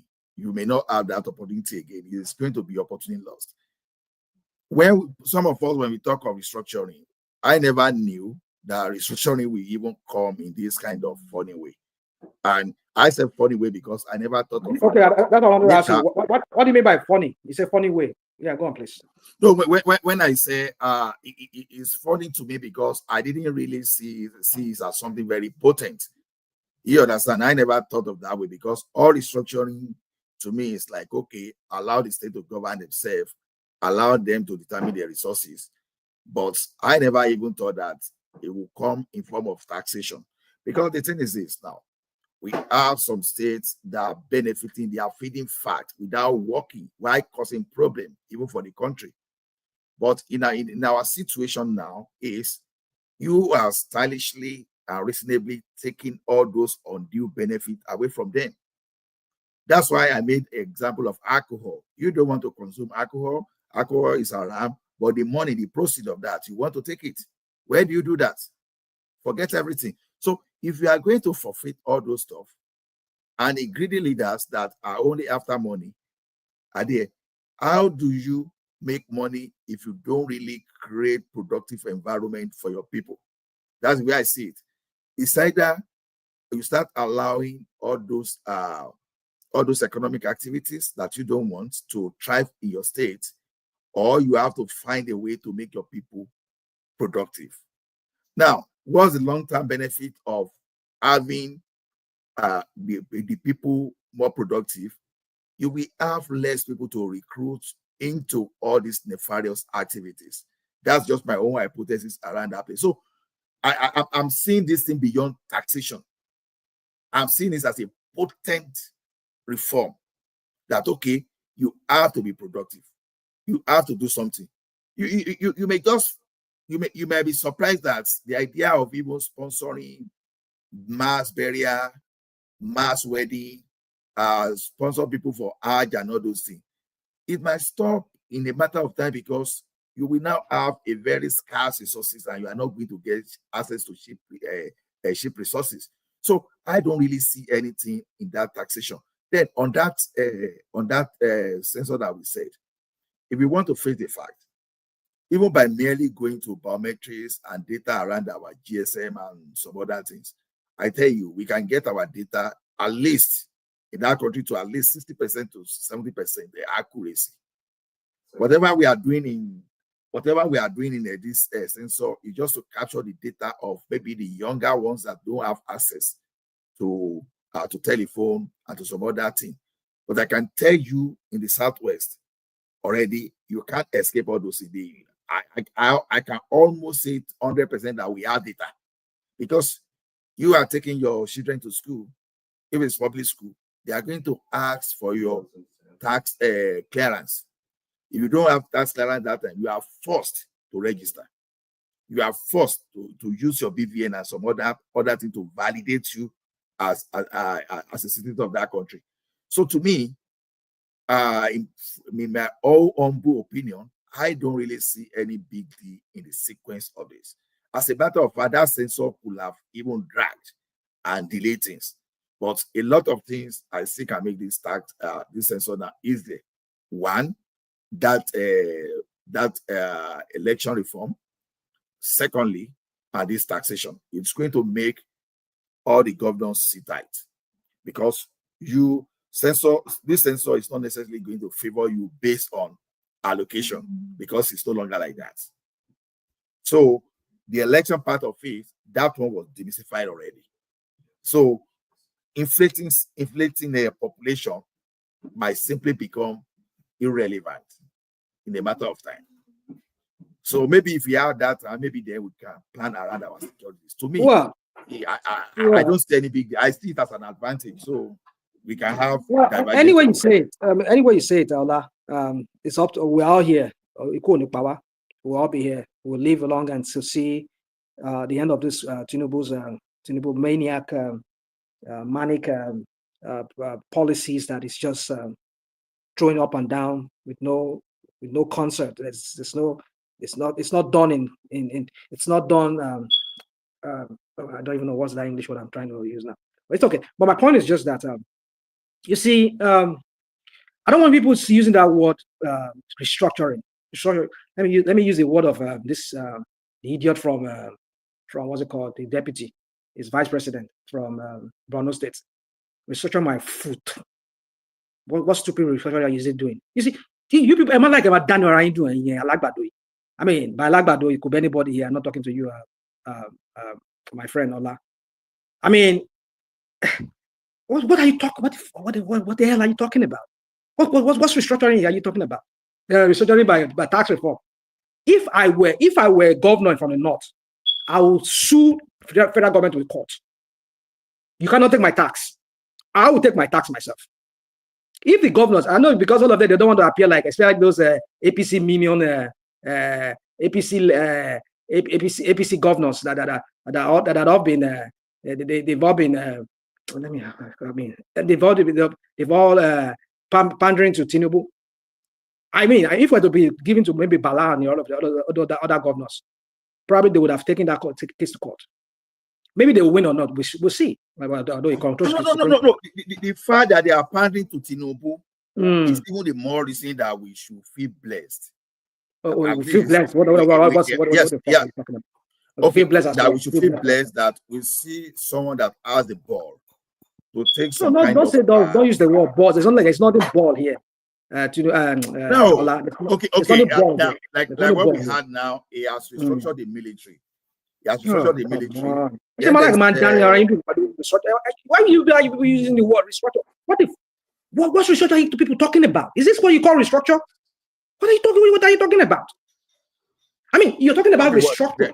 Oh, my point is this: economically, tax-wise, or whatever you want to say, this is no restructure for me, because you live in a federal system. I mean, until I never realized that until when you mentioned that some years ago, 2 or 3 years or a year ago, when you corrected me here, that Canada is a federal system, because I believe you guys have a federal, you run a parliamentary kind of system. We said, no, you people have a federal system. But later I realized that it's you, truly. But my point is this, that you have your province tax, you have your whatever tax, you have whatever this tax, and the federal government has its own tax. And everybody collects their tax by themselves. Here, we have states that have, like this, one of the states where I stay here, they have sales tax. They don't have income tax. When I step into the other state here, they have income tax. They don't have sales tax. If I work in that state, I have to pay income tax. And so when I file my tax at the end of the year, there's the state tax and there's the federal tax. Everybody collect their. In fact, from my paycheck already, they're collecting. You will see it on my paycheck here. State, this is also state collect its tax. Federal IRS collect its own. But you want to collect everything and start. You see, they pay any restructuring. Show on Nigerians. I mean, and you people call yourself intellectuals, people that went to Harvard and you are well-read, people like Kulata that say he went to what's it called, Great Ife there, and then look at the crap you're talking about. And Tinubu is restructuring Nigeria. What the hell are you talking about? In a true federal system, let them collect their money, their tax themselves. If I were one of those governors, I would sue Tinubu to court. No, I want to collect my own tax. You cannot collect my tax from me. I will collect my own tax and I'll pay, or you will. I mean, let us set up whatever body from whatever organization that is paying, or any services that's been rendered or is being paid for. Instantly, we deduct our own from there. You can go and deduct your own if you want to deduct your own. So I'm not going to even pay anything to you. You can deduct your own from the whatever. If, okay, maybe for example, I buy cement of say 5,000 naira, and maybe the tax there will be 1,000 naira for maybe state and federal. Maybe federal will collect 600 naira inside out of the 1,000 naira. What's it called? State will collect 400 naira, and then let them collect their money like that. But you want to collect it and start giving it back to them. Why would you do that? Why would you do that for me in the federal system? So it's like some of these governors, they are just illiterates. They don't even know their rights.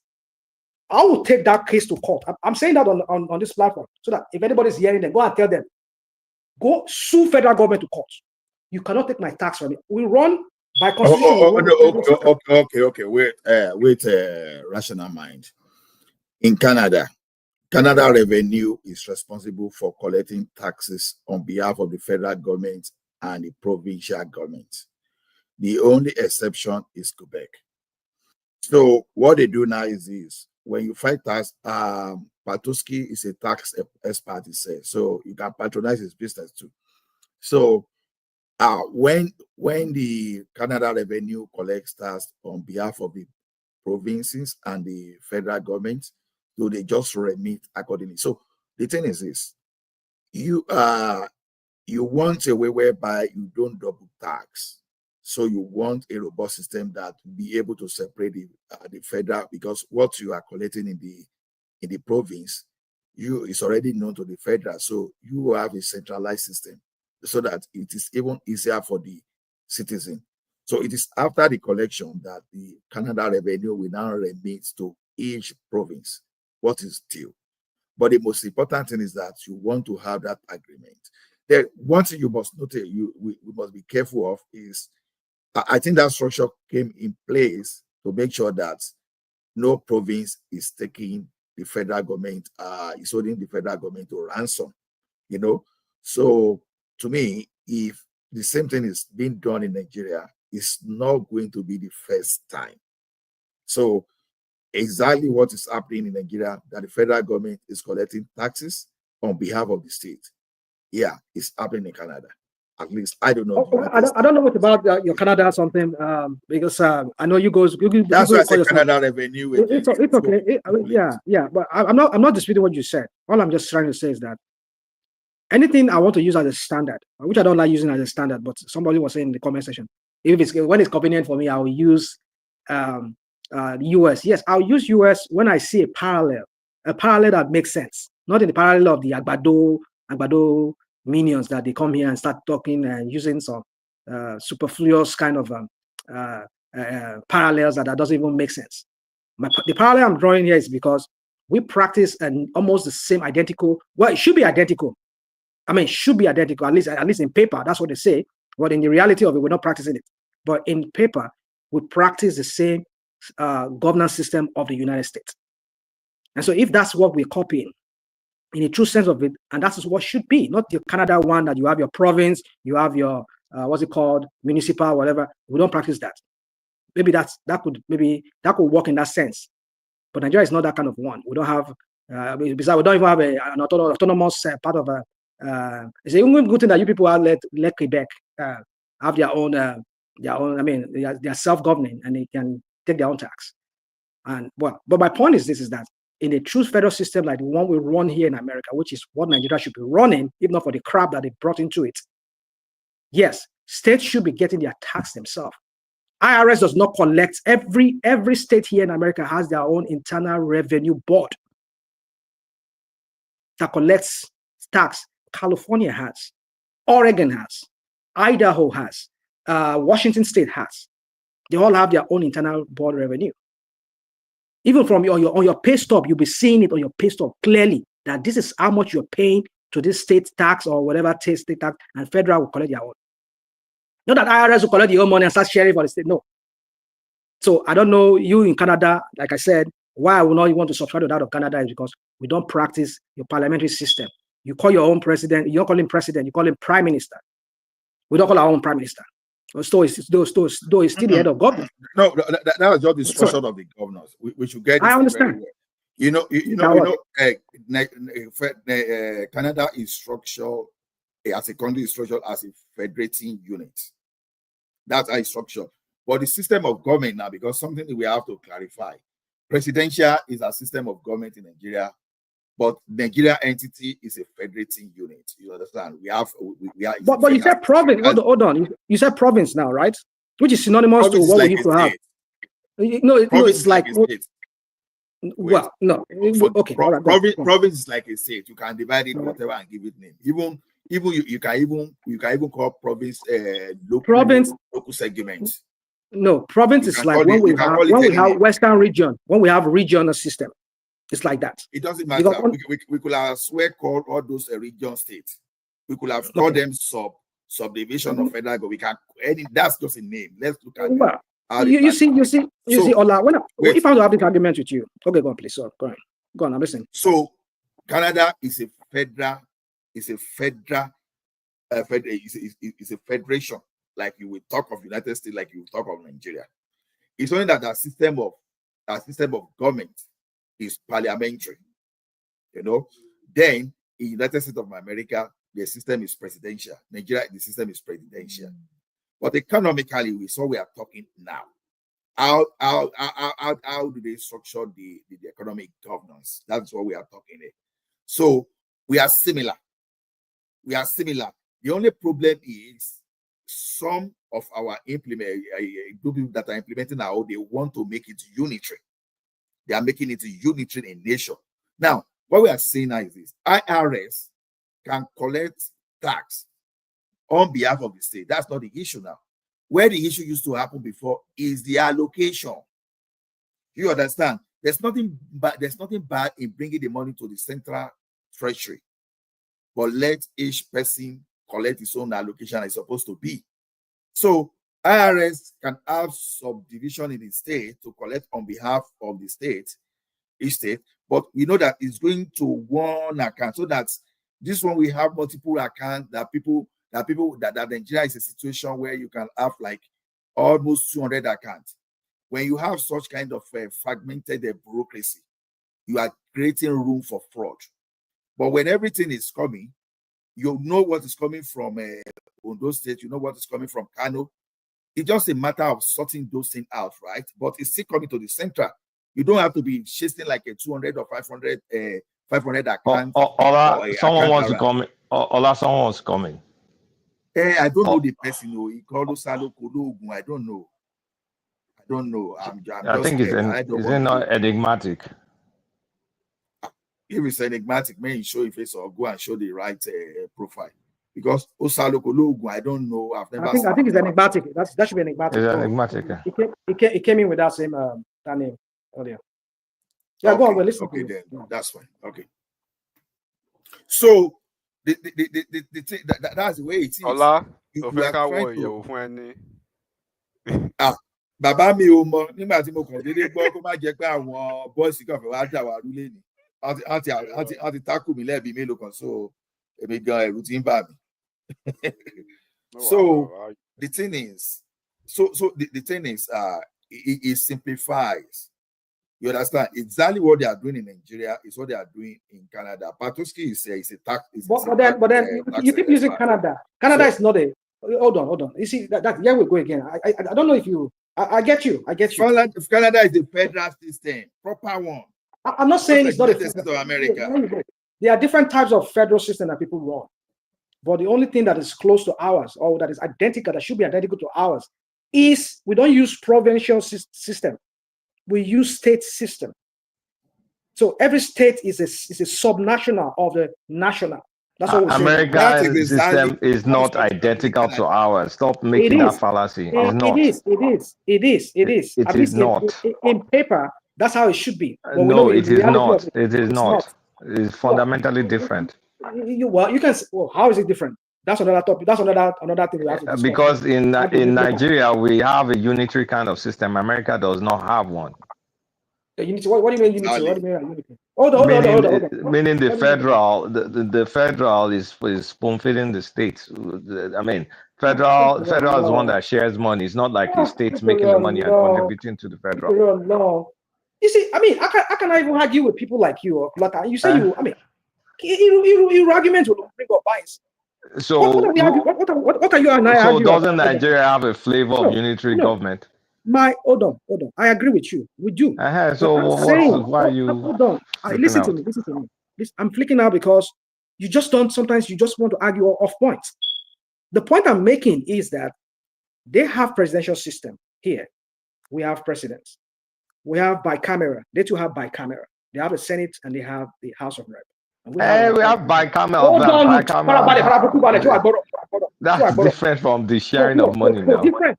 No, it's different. Don't go off tangent. Let's just stay on the point. They have states. We have states.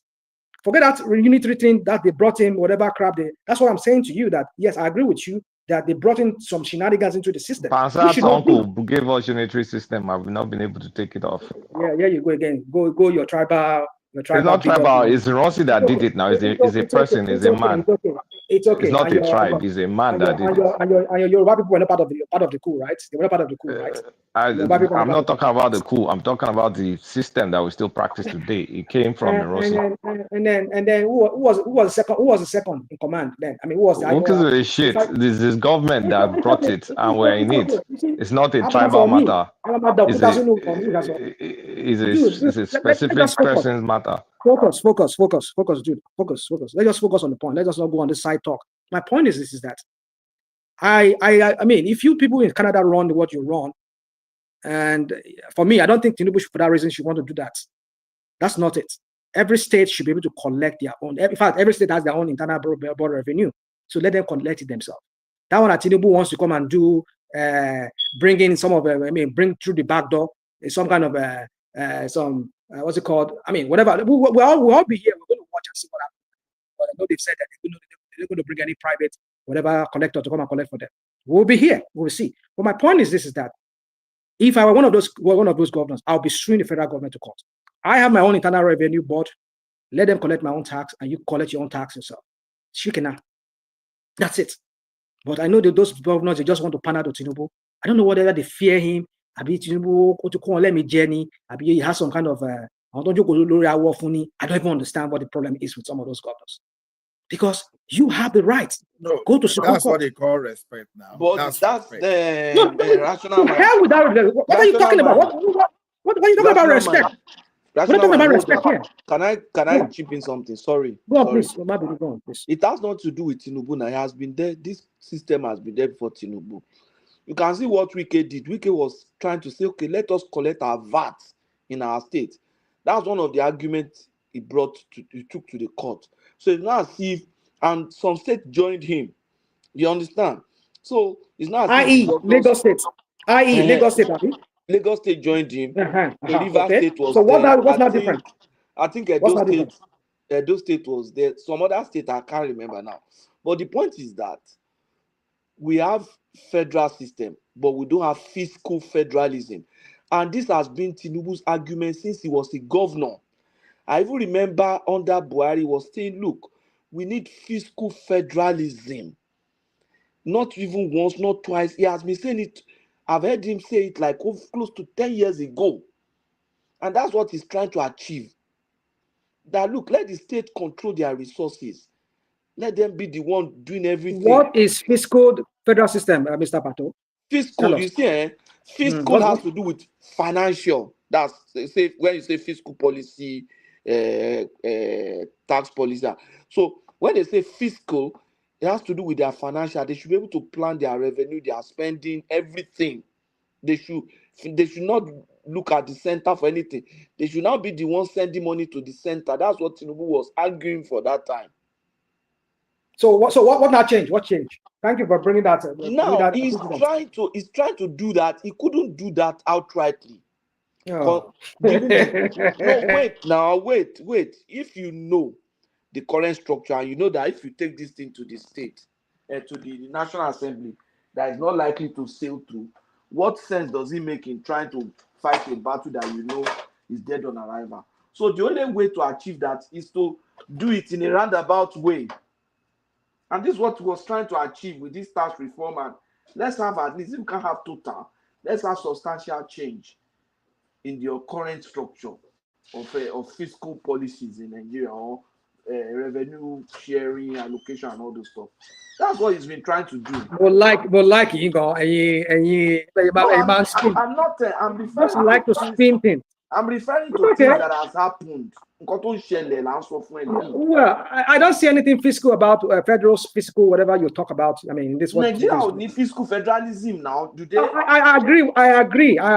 But this way Amana is going about it. It cannot go and change the constitution now like that. Oh, but it can change the national anthem. We can get them to pass some bills, right? What sort of dumb argument is national mind making? Change the national anthem and change constitution. They're different things. Sherry. I mean, I'm ready for okay, I will ask you a question.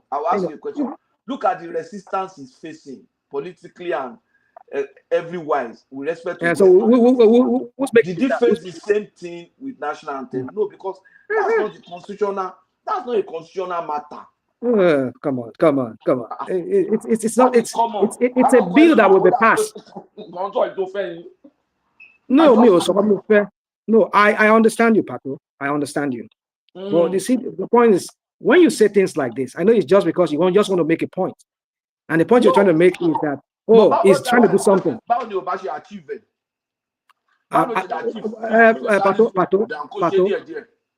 Pato.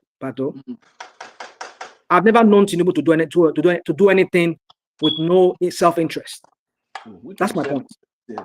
Yeah, well, we'll find out. Sooner or later, we'll find out. We'll all be here. That's what I'm saying. Jesus Christ, man. So all this conversation is Tinubu's derangement. Are you going to allow people to speak, or how do you do it? Because I want to talk very quick.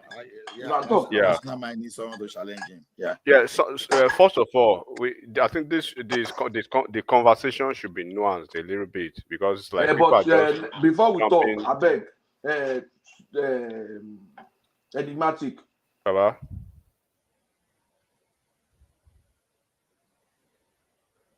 Other people's sensitivity. Just go ahead, I beg.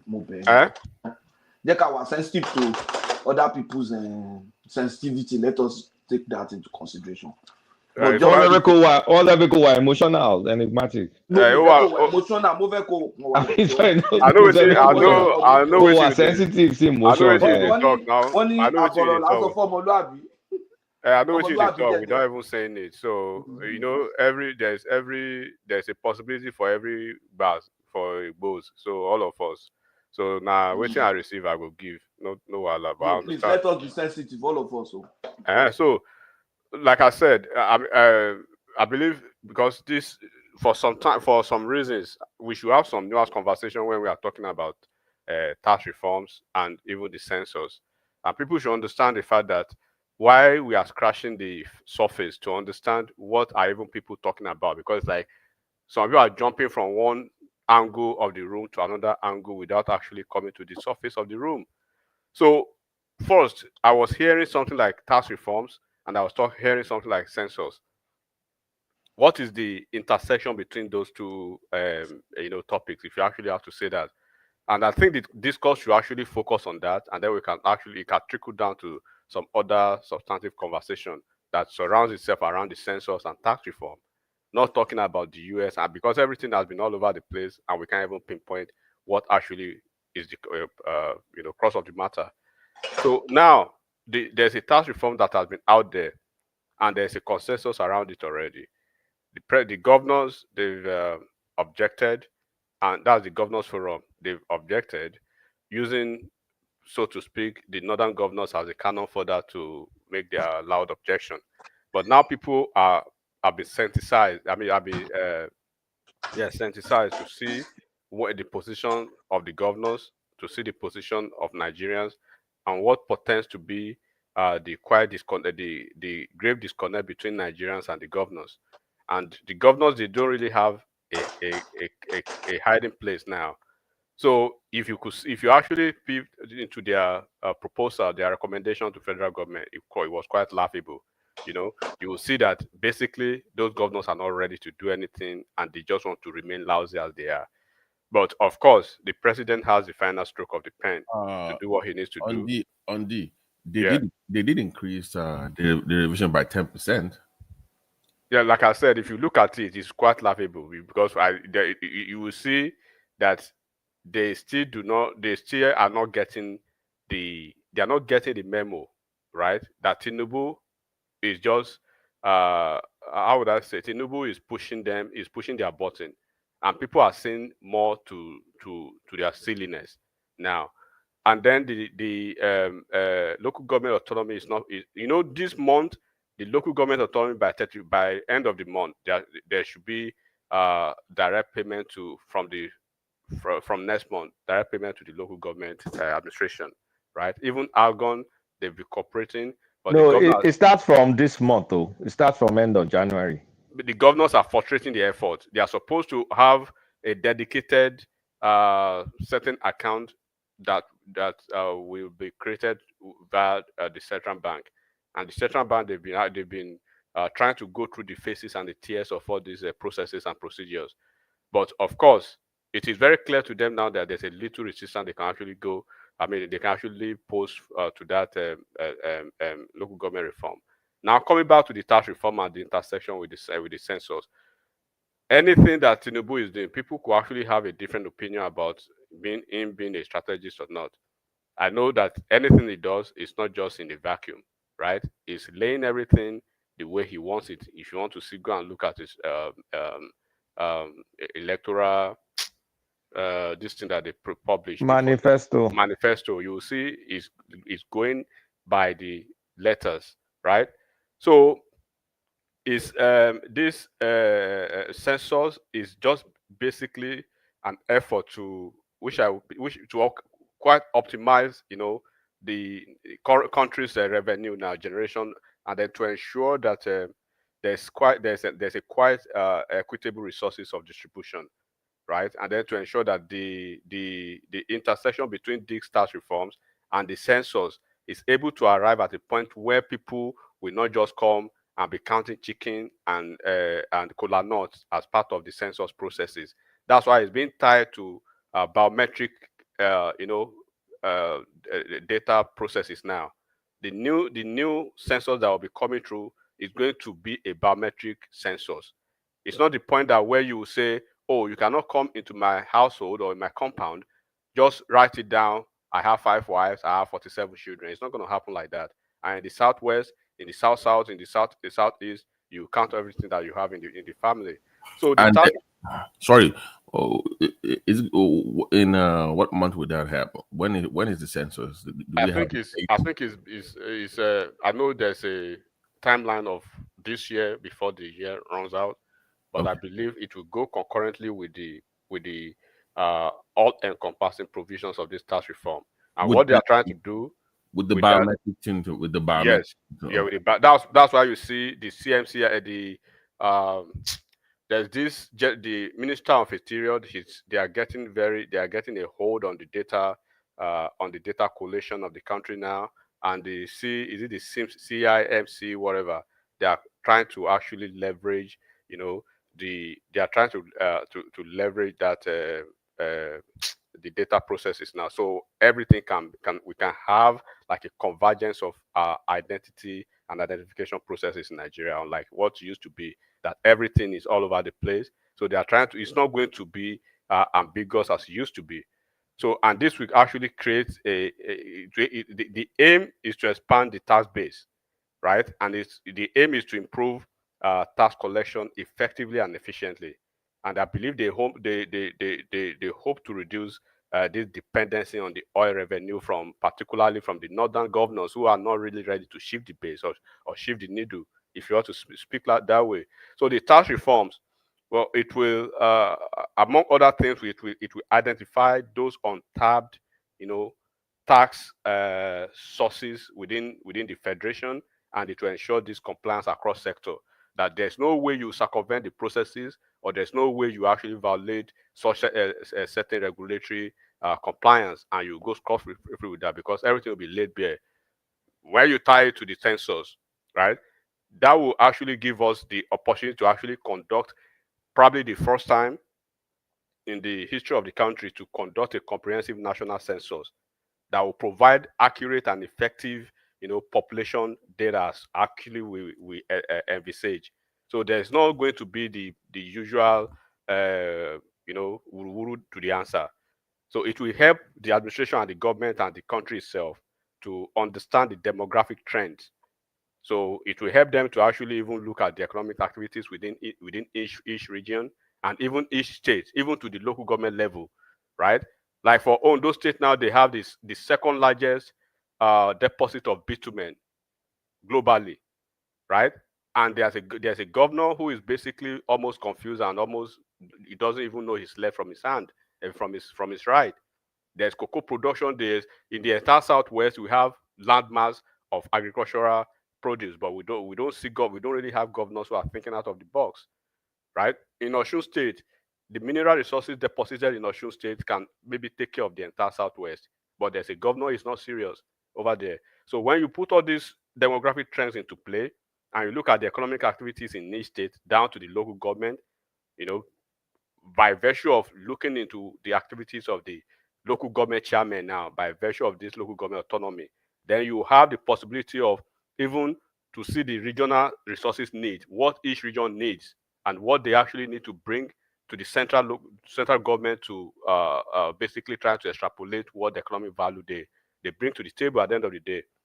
So when you look at the data that is driven, that is actually collected, which will be crucial to actually even designing an equitable tax policy, that is when you'll be able to match these tax policy ideas now with the census, because you cannot tell me the entire northern part of Nigeria is 150 million, almost half of the country.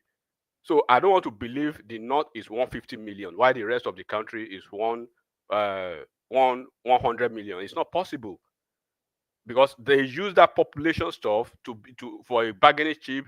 Even in this tax reform, it's part of their bargaining chip. And you cannot use this further when this tax reform is actually codified and is actually digitalized. So it's going forward to that. And this is probably what should be the crux of the conversation.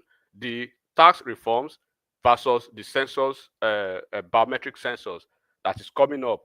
And what will be the positive of it, and the necessity of those, those reforms. What will it actually bring to the country? Is it good for us or not? So you can look at the broadness of it, the broadness of the tax system. How accurate will the census data help to capture more data, more taxpayers from each region? And you can have an idea of, especially when it comes to informal and the underrepresented sectors. Like we're talking of Zamfara now, right? They are cutting away those gold resources, those mineral resources, while the entire southern region they are depending on our oil in the south, why they do not want Nigeria to benefit from their gold in Zamfara. So it's not going to happen going forward with this tax reform. Then when you actually tie it to the census, so it's not about what Tinubu does. That what Tinubu does not do. You may hate Tinubu as much as you want, but when we are talking policy and politics, you should find a way to actually demarcate these two discourse and then be intellectual. So when people come to the platform and you say they're acting intellectual, they are not acting intellectual. We are actually intellectuals. Okay? We did not pretend to be intellectuals. We went to school to be intellectuals. And then we have the results for that. We have the certificate for that at the highest level of it. Okay? So how does these reforms now, those tax and the census, is it going to improve the revenue generation of the country?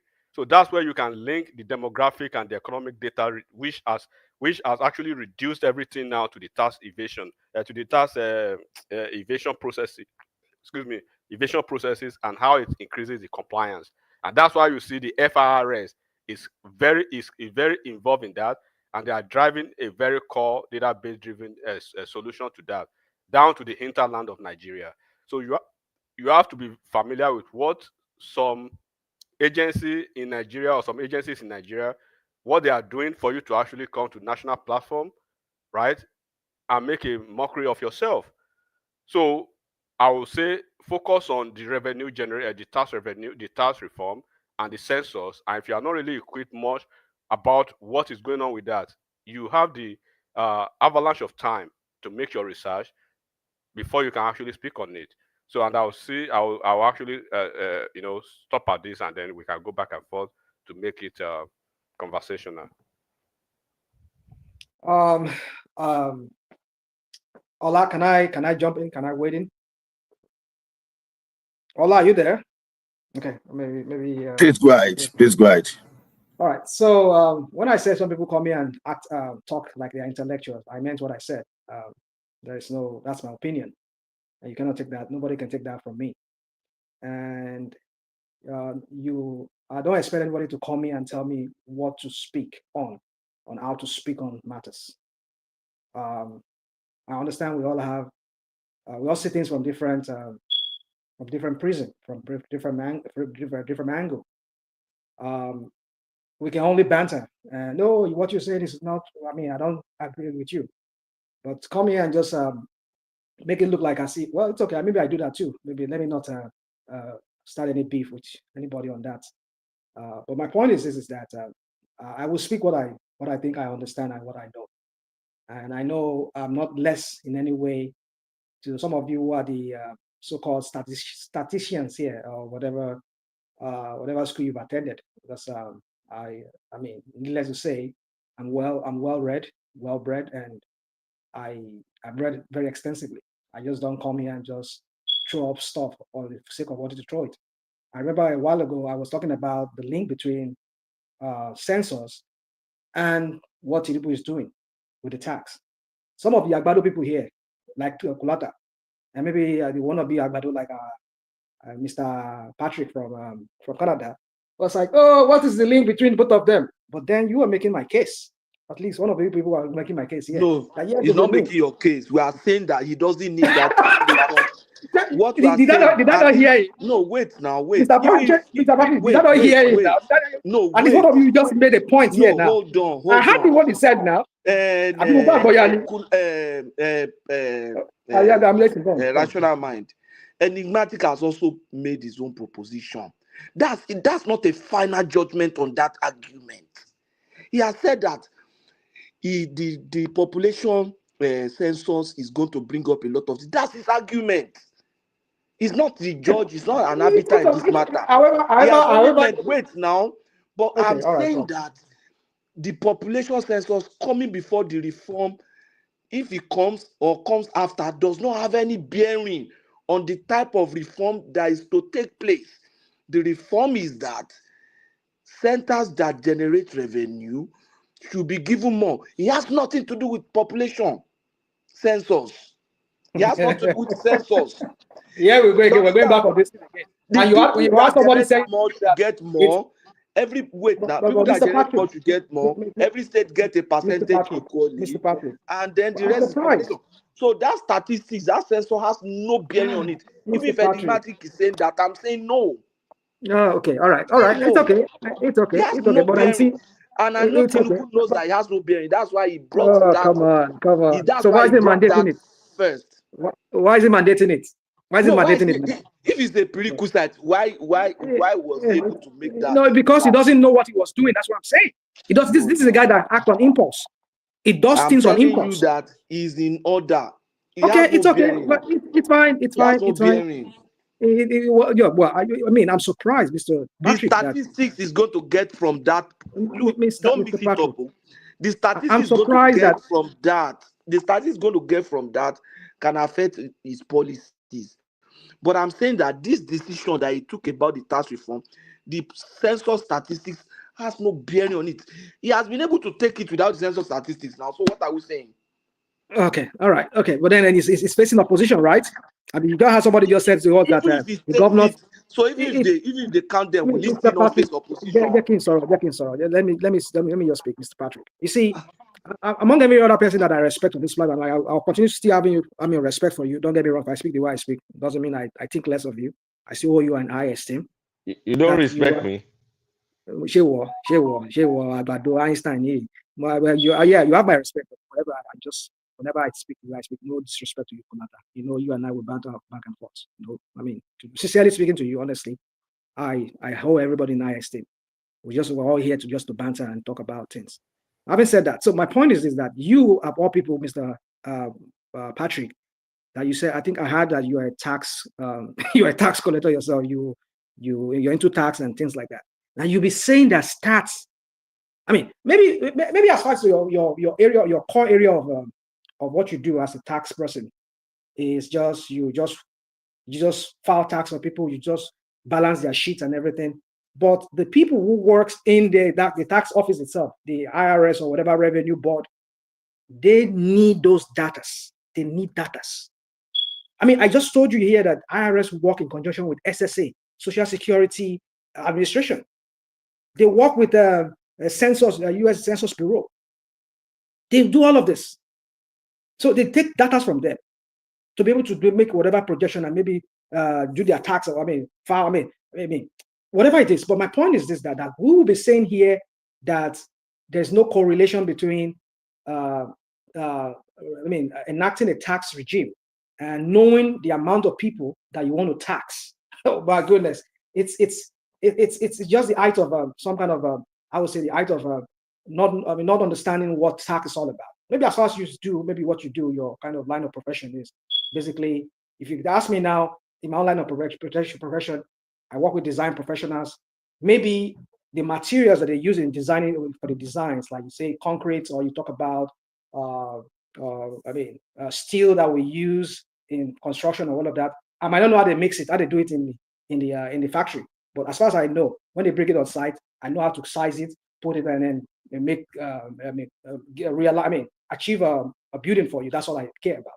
But the process that went into each of those components, I don't know. Maybe that's what you don't know, Mr. So Rational Man, let me ask a question. But what I'm saying to you, Rational Man, can you hear me? My question is, I'm quite confused. Are you arguing for or against the census? Is it the timing, or what actually is the problem? Because I seem to be confused about the level of your discourse for now. Do you say that for the fact that the country is trying to go through a tax regime, it is not good for the country to down the lane to actually know the census, or probably take the opportunity to have a digitally based, data-driven biometric counted census? Should it be before the tax or after the tax, or what actually is the crux of your argument, if I may ask? Okay, my question, my answer is this, and what I've been saying all this while is, yes, timing, sequencing of the whole issue. I believe that the census should have come before the tax. That's my argument. That's my whole argument here. And there's another side to the argument which I don't want to bring up right now because I don't want us to maybe sound like I'm just digressing all over the places. But like, yes, to answer your question, yes, the timing in the sense that you should not have you don't put the cat before the horse. You put the horse before the cat, if I have to put it that way. The horse here, that's what we put the cart. And the cart here is the tax. The horse here is the census. The data from it is what you will use, like you said earlier, for projection and all of that. And be able to know who you are taxing, who is who, and what INN number they have, they don't have. You have, people that are not working, at least if you have to tag people with INN, well, who doesn't have, because like I heard somebody was saying a few days ago that they only have about 120 million people registered with NIM. Is it the NIM? Also, what happened to the almost about the 160 million people that are remaining not yet to be captured? So if we do what's it called? That census, we're able to tag them with an INN, a NIM. That way, if they are doing their petty trading, you can at least ask them to get a bank account or get them hook up to what Emefiele was trying to do a while ago. What is this? The cryptocurrency, Nigeria cryptocurrency. People can start paying. If I go to Mamalata, I want to buy one bucket of tomatoes, and I say, okay, give me your. I scan your whatever something on your phone, and I pay you through crypto. Federal Inland Service, they can see that transaction. They know what their court will be from there. The state will know what their court is from there, and they can get them about that's the very state. Whoever is going to tax, Ola, maybe. Ola, can I have my turn? I've not spoken. At least I've been on this. All right. Let me just quickly answer that question so that you have your turn. So, just answer your question. Yes, the timing. It should come first. Censor should come first before that. What's it called? And there's a reason why I said that. Besides what I've just spoken, because the sabotaging is another aspect of it, which the Northerners are known to do very, very well. They'll be brandishing this. Oh, we have the number. We have the numbers. If you don't let them know ahead of time that you want to tax or you want to do something tax, just let them understand that you want to do some social whatever for everybody so that everybody can key into that. Let them feel rest assured that yes, it's just for socials or whatever. They will let everybody register. They will not falsify numbers. And if they do, since you're bringing in technology to capture, to review people, fingerprinting and everything, then you will be able to show them when you now bring the tax and they want to say, oh, we have the number. No, this is what the census says. If people have less number, or this is the number you have, your region. So you cannot call me and be telling me. So that's what I'm saying here. So okay, I leave it at that. Okay, Patuski. You see, what I'm arguing is this. There are two different things. We are trying to come up with a policy for sharing of revenue. Those revenue can either come from taxes, they can come from minerals, they can come from various things. There are two different things. And we are saying that, okay, the centers that generate more should get more. So it has nothing to do, it doesn't have to come before the census or after the census. Because are you telling me that Nigeria population will increase immediately after the policy or before the policy, depending on the outcome of the policy? No. There's going to be a biometric census. So the outcome of the policy, irrespective, the numbers are going to be the same. So it's different from, okay, I need these statistics to now plan my fiscal policy, to now plan what I'm going to spend next year. That is done annually. That's a different thing. But we are taking a position. We are saying the current sharing formula is wrong. Let us readjust it. It has nothing to do whether we count ourselves or we don't. If the center that is generating just like I said before, if the center is just 100,000, let them get more. That's what we are saying. They should get a percentage. It does not independent. So how would they get more when they don't know, they don't have any stats in front of them? They don't need the census to know. No, wait now. Let me tell you. Let me explain to you. They don't need to know the number of people in Bayelsa to know the quantity of oil that is drilled from Bayelsa. No, they don't need that. It's not only oil. Listen. No, it's not only oil. Now, he's making an example of that. I'm taking an example of oil. Yeah. Please, before you proceed, this will actually help your argument, because the question that I posed to Rational Mind the other time, I was trying to know where his mind is, and I know now. So his thought process is about putting the the No, maybe you should just take it off from there. I'm even cooking now, Seth. I just okay, want him to know that they I've are two answered C. different things. Okay. Yeah. Okay. So my thing is, I know he said putting the horse before the cart. Good. But you know, when you have an emergency situation, it requires an emergency approach. I take your point, right? Ideally, I would say for you to it is better to conduct ideally, you know, census should be conducted before tax reform in an ideal situation, quote unquote, in an ideal situation, because it will guarantee an accurate and comprehensive, population data, which will be quite, essential for the effective tax policy design, and to help you to actually put your data collation, to the numbers of to the census figures that you have. So, but in a situation where we find ourselves in Nigeria, not an ideal situation, which requires an immediate reform, that emergency aspect of it, you can. Can I ask a question? What makes it an emergency? Okay. What's urgent about it? Okay, I will answer that at the end of it. But let me just, because when you are going through some processes too, right, before you go through an implementation process and you have an immediate situation in your hands, you require some immediate action for some compensatory control immediately to take care of that before you proceed. This is the situation we find ourselves now, and I believe that answers that. But now that we have to go through the reform, because now the subsidy removal has generated more funds, more FAC allocation to the states, and we are not seeing the result of those FAC allocation to those states, and then we are not seeing our local government, producing anything at all.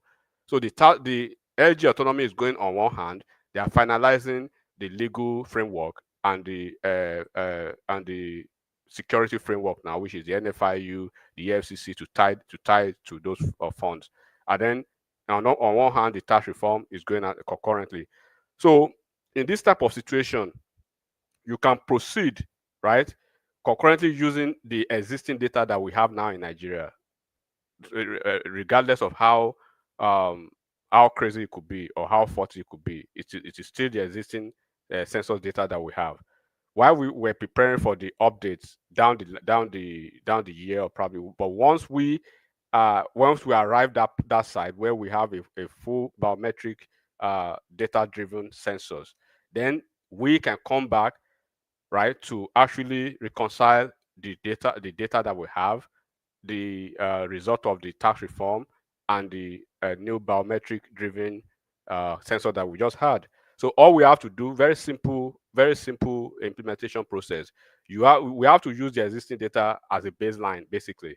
So while we are waiting for that, the census result, we have to find the possibility of existing national data that will inform this initial tax reform. That's why you see the Minister of BTO, Minister of Interior, finding the data. They are working on the data, and the CIMCC too. They are working on the data collation of all the civil service and all those stuff. So everybody in Nigeria can have a collated ID. So they have to integrate that census, findings. So already you have a finding already by that biometric sensor that you have. So as a sensor data that becomes available now, which become inevitably available to almost all Nigerians at that point, that it can actually refine, and optimize the ongoing tax process and the tax practice that you have. So what you have to do is to phase out the implementation process. So you begin with the broad reforms, which will both adjust the specifics, and then you can look at bettering the data that emerge from these sensors.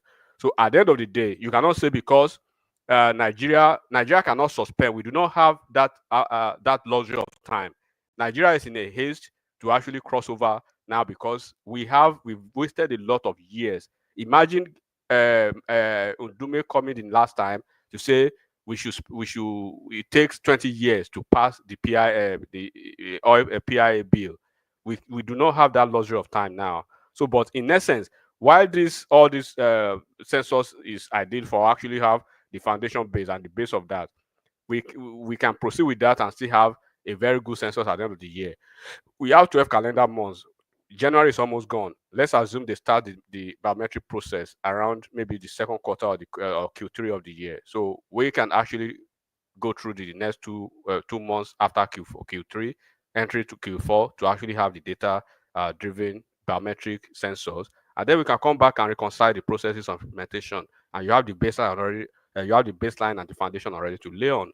So you are just basically consolidating and transferring data easily. So it's not a rocket science. We have a guy who is the Minister of Interior, who is a software engineer by his background. The other lady who is the DG of CIMC, I think she's a AIM person too. And then we have FIRS guy. So they will work collaboratively to actually, and then the guy who is doing the sensors. So they all know what they are doing, and then we can easily move on. But we cannot say because since this is not ready, we have to suspend. We do not have time to be suspending going forward. Nigeria needs to move on, and we need to find a way to actually work with that emergency approach. Well, so the urgency now is because of the whole mess that we find ourselves, right? That's another thing we can debate. If we have to debate that, who brought us into this mess? Well, I don't want to go into that because well, I wasn't born when they started creating the mess. You are older than me. Maybe you can tutor me on that. No, I wasn't. I'm not, so Nigeria has been in a mess for the entire period. We've been in a mess. I agree, we've been in a mess, but we've never been in a mess, the horrible mess, the terrible one that we find ourselves on that. But I don't want to go into that for now.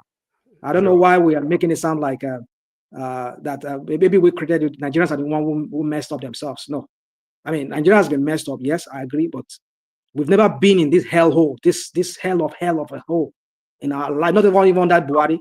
Like Can I all right, you can land, because you can land, you will talk, please. So my point is this, is that, well, we can argue this thing back and forth, the timing, not timing, but like I said, we'll all be here. We'll all be here. We'll live to see the end of this. My own point is just that people just need to watch out for this. This is flip-flop. He needs to think matters through first before he just implement anything. There's certain things that have to come first before the others. I'll leave it at that. Okay, thank you. Hi everyone. It's a long argument, and I think I just listened a while and I fell asleep again. What I see is that government is not in secrecy. Anything you want to do as a president or as an administration, you just have to quickly do it, because this is democracy. You only have 4 years. If people deem you fit, they can re-elect you for another 4 years. And I don't see anywhere in the world that sequencing, this is what you should do first before you should do this one. Tax reform is just like updating, removing some or adding something. That is a reform, and a reform can take place anytime. You don't need to say, we must do this first before we do any reform. Is it only tax reform we have in Nigeria? There's so many reform. Educational reform is there. So many other things they are doing that it's a kind of reform. So in this way, not to talk too much about which one should come first. Actually, Buhari should have done the census, but unfortunately, he didn't do it. But now that they are ready to do it, I think they should go ahead and use the biometric. Remy, you know why Buhari can't do it. You know the reason already. Yeah. So, like they said, they are going to use the biometric, which is good. And if you look at Nigeria as of today, there is already a lot of data in their hand. At least more than 50 or 60% of Nigerians are already in their hand. At least I can guarantee that for you to have a mobile phone number in Nigeria, whether you have one or two, you must have an NIN number. And with your BVN number, with your bank account, I think we can say we have about 50 or 60% of Nigeria, what is the population in terms of also demography, in terms of also sexes, male or female. So this censor, to me, all this argument you guys are having is unnecessary at all. It's totally unnecessary, because the most important thing is that Let the tax reform push it, they pass the bill, we implement it, and if we do our censor, if we need any amendment of reforming the tax bill again to fit in, then we move ahead. Nobody, you cannot say because you want to play a football match and you are expecting your opponent to be losing every time before you can win. I don't see life this way. And I think, like I always said, government is a continuum. It does not matter who is there. Whether you like the person or you don't like the person, whether you like it or not, the maximum you can spend is 8 years. The minimum is 4. And if it goes away, another president will come. Just like today, we have Trump. Yesterday was Biden. So before Trump can also blink his eyes, before you know it, look at what he did in his first day. It's also working very fast because you know that time is not on his limit. And probably you also want to leave some legacy. So nobody will wait for you. You just have to do the right thing at what you think, I have to just do this thing. And I think the censor will be good for the country. It's not about whether the people in the northern are bigger or more in population than the people in the south. At least it will help the country to check a lot of excesses. And we'll be able to plan ahead more better. What I really want, but which I think most Nigerians are afraid to talk about because they think the northerner will not have it, is the total state resource control. When they control their resources, all the balabala, bulubala, whatever you call it, will stop. Whatever in your state, get 50% of it, remit like about 35% to the federal government, 15% for environment, special fund or whatever. And then we have federal government to oversee everything so that they will not cheat the system. They will cheat, but they will not cheat a lot. Anytime most Nigerians crave for that state resources, that is when you see a turnaround in that country in a very positive manner. The way we are still talking now, it's because not that you cannot do it, but he knows if you want to do it, just like they are shouting, they will shout. But because they are not ready to work, unfortunately for them, majority of their population, especially in the northeast and northwest, I'm not even considering north central. I'm sorry, the literacy level is very low. And the oligarchs there, they want to continue to exercise their power because that is how they get their money. And that is why they lord it over them. And they are perfect a system of using that oligarch and religion to put them at bay. It's quite unfortunate. So sometimes when we talk here, I always think that most Nigerians or those people that call themselves activists, why can't they be talking about total state resource control? Why can't we be talking about maybe state policing or probably community policing? But so there is a good news. 2 days ago, 10,000 constables passed out from the Nigerian police. This is the first tranche. All these 10,000, they were posted to their state of origin, and their major job will be community policing. Let's hope that this will improve the policing system in Nigeria. For this year, they are targeting up to 30,000 recruitment, but I doubt whether they can get that. But even if they have 15,000 recruitment for another 6 months, at least we are taking a lot of people away from the streets, putting them into the police force, which is good for the nation. I am an advocate of progressiveness, and I always say things in a very positive manner. I don't believe in everything that is you call negativity every time. I don't believe in that. I believe in something that give you a job, do your part, and let's see the result. Today, we move an inch. Not every time we all look at the negative aspect of the country. Tell me wherever you are, is this so perfect? Every country have poor people.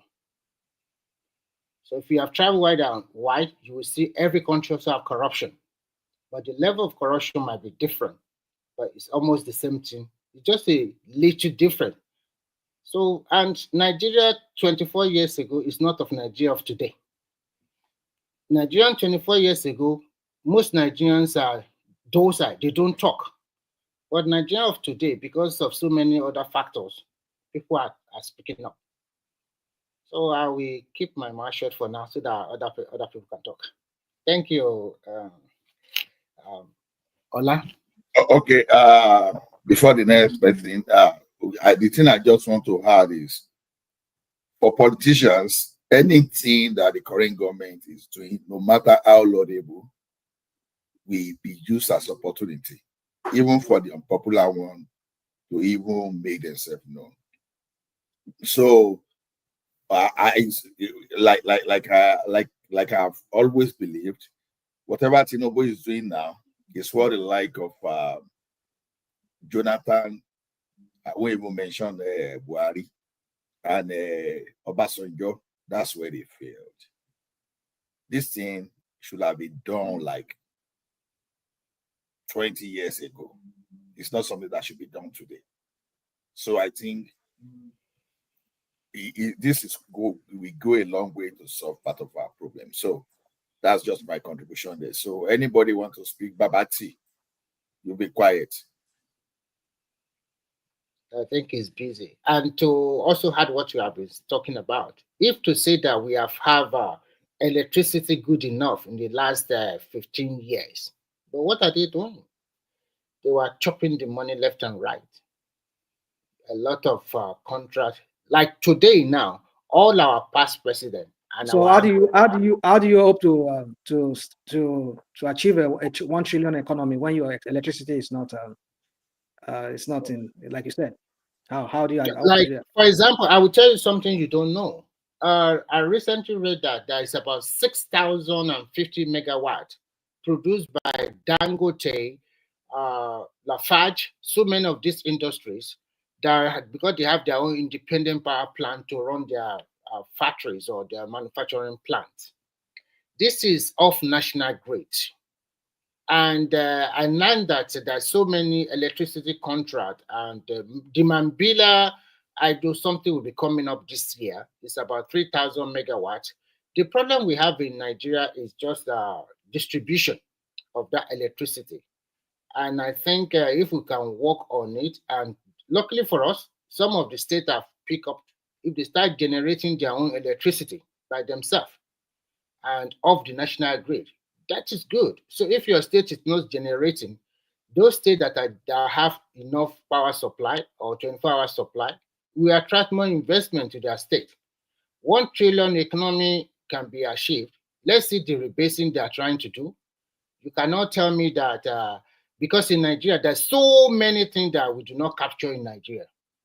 Most of our traders are not captured as part of the economy of this country.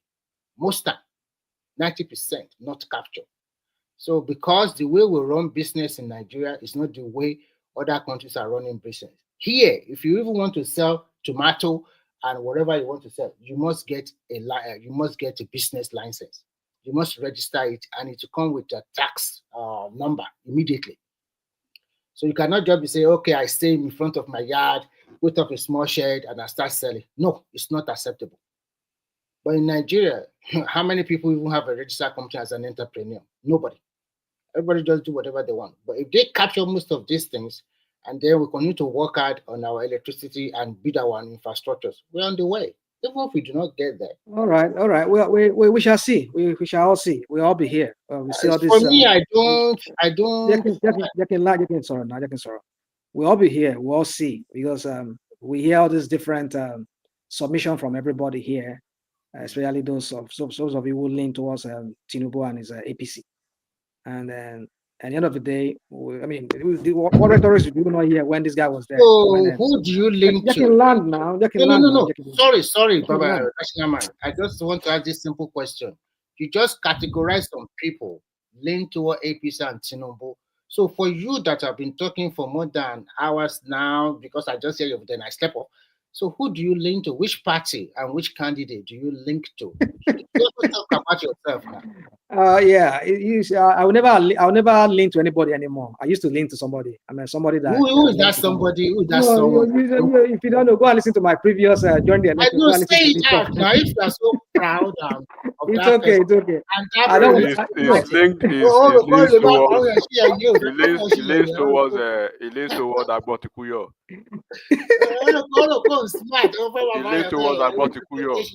You know, sorry. So, you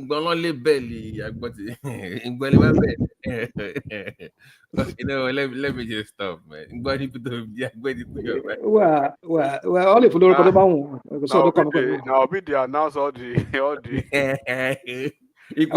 For me, it still remains the best among the whole three evils. I mean, for me, I still.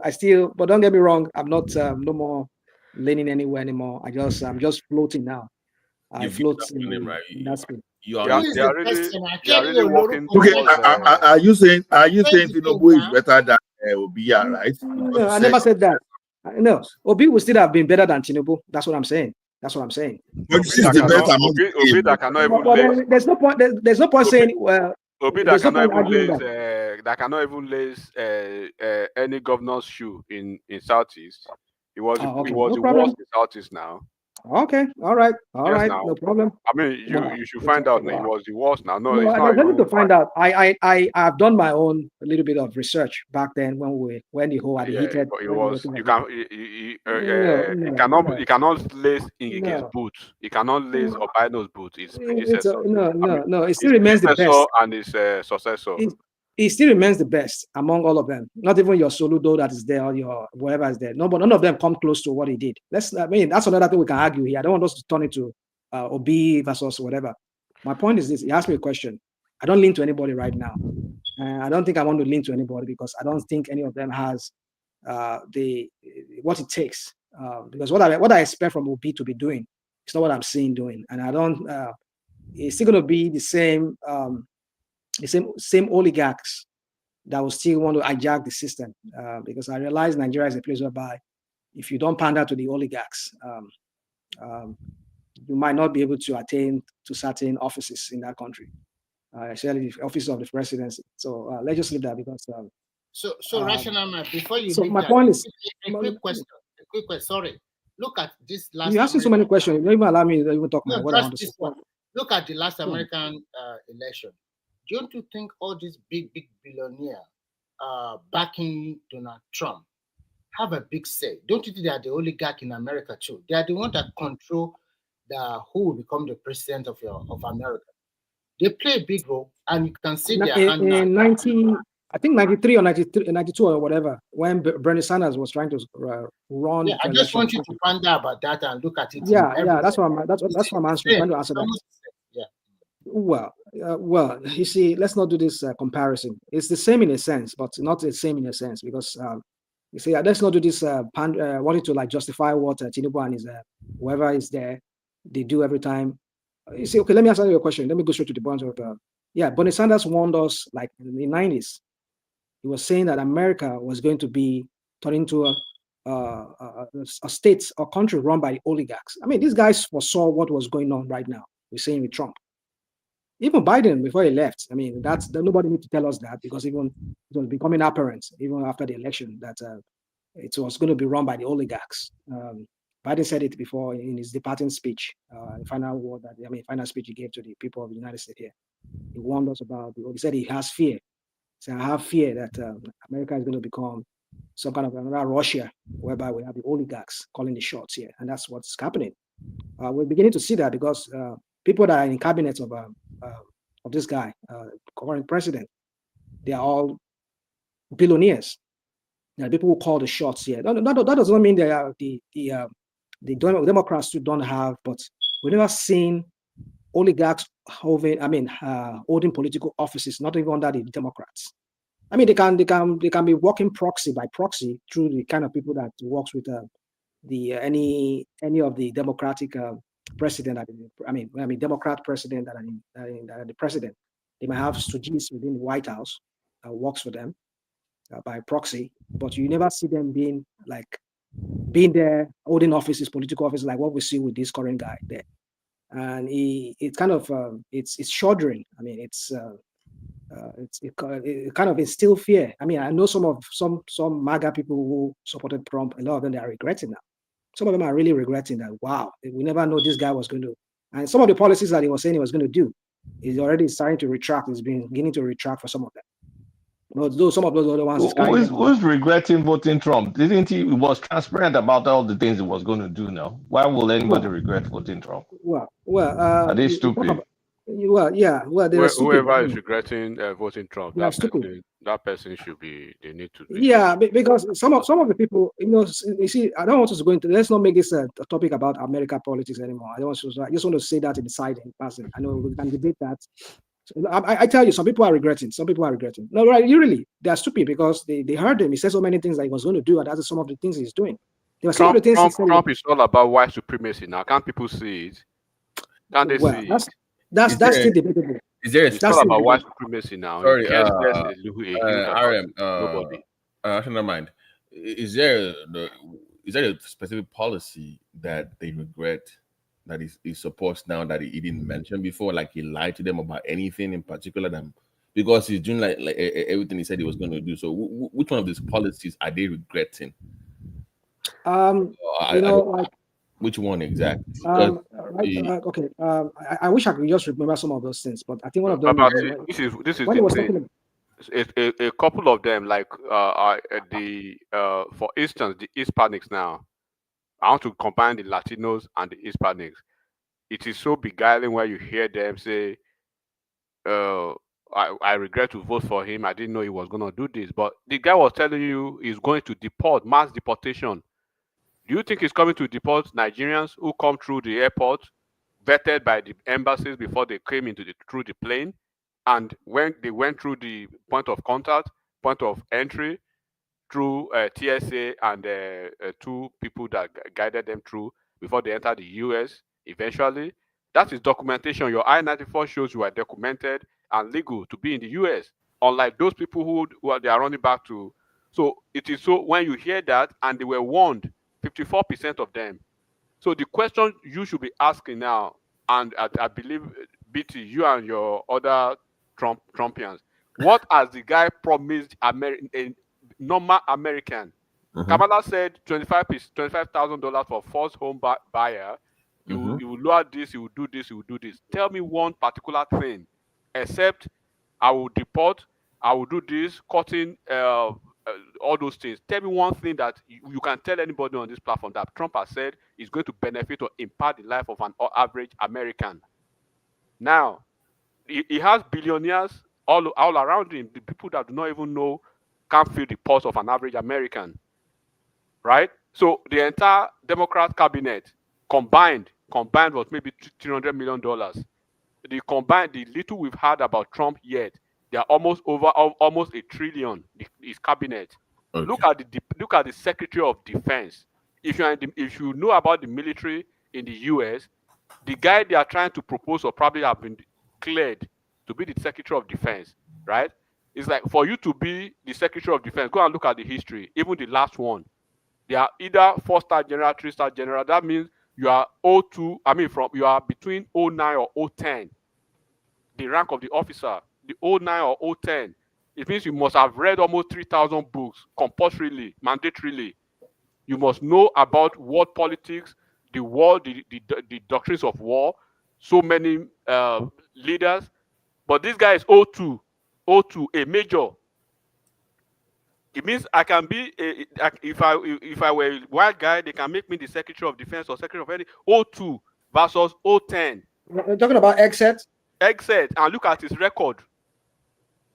So when you look at that and you are looking at the man you want to make the FBI guy Kash Patel, the one you want to make the CIA, the lady that is tied to Putin, what's her name? That woman from Hawaii, right? And then you see almost every. So what these guys, what he wants is loyalty to me and myself alone, right? Disregard to the Constitution, and they go. But one thing that I'm happy about is that sometimes, it's good for this country probably to go through this process and see for themselves. what it actually They, means. they did no. Okay. Let me okay. Let's do it this way. Can I give you one thing? As I No, said, no. it's about Give me. the Ukraine war. No, give me like 10 seconds, please, Okay, just to clarify what you said. The issue with your point is that we've gone through this for it was there, right? Like 8 years ago, from 16 to 20. So it was a president. So we've seen this before. What I'm saying is, if everything you're saying is true, how bad do you have to be going against him? Like if Trump is that bad, right? Like you say, if you are the opposition, how much do you have to suck to lose to him? But the point you are not getting is no. I know. I see your point. I'm just saying, Babati, I'm somehow determined to ignore the next 4 years. I'll But tell you, a lot of these Trump things keeps getting pushed to me. Babati, yeah. Trump beat a woman. So when you say how bad, no. Hold on. The two times is one. He went against women. Okay. So you can't use that how bad, because you do have a sector of the population that are misogynist. Whether you want to whether you want to agree with it or not, it doesn't matter. How significant did that switch? But the only time is run with a man, he lost. But okay, how significant are those numbers? Very significant. It's significant. I mean, not just the woman, a black woman. Okay. Okay. Hold on, Babati. Do you know? Look at the COP. I mean, is it people of color? POC, right? The people of color, the Latinos and the Hispanics, the Asians. Those people who are crying about genocide or whatever, because last time I was in the mosque, they were all crying now. I was just pretending I didn't hear any of them. But once the mosque last Friday. So now the thing, and they are saying that one, the Indians do not see Kamala as Indian enough because she has a black father. One, and some black men do not see her as black enough because she has an Indian mom. So she's in the middle of this, and you have a MAGA section of the Republican who do not want to see anything about those two dichotomies, right? And they played on it. And now look at the Jeff Bezos, Elon Musk, Mark Zuckerberg, and all these billionaires that control the tech and they control even the media.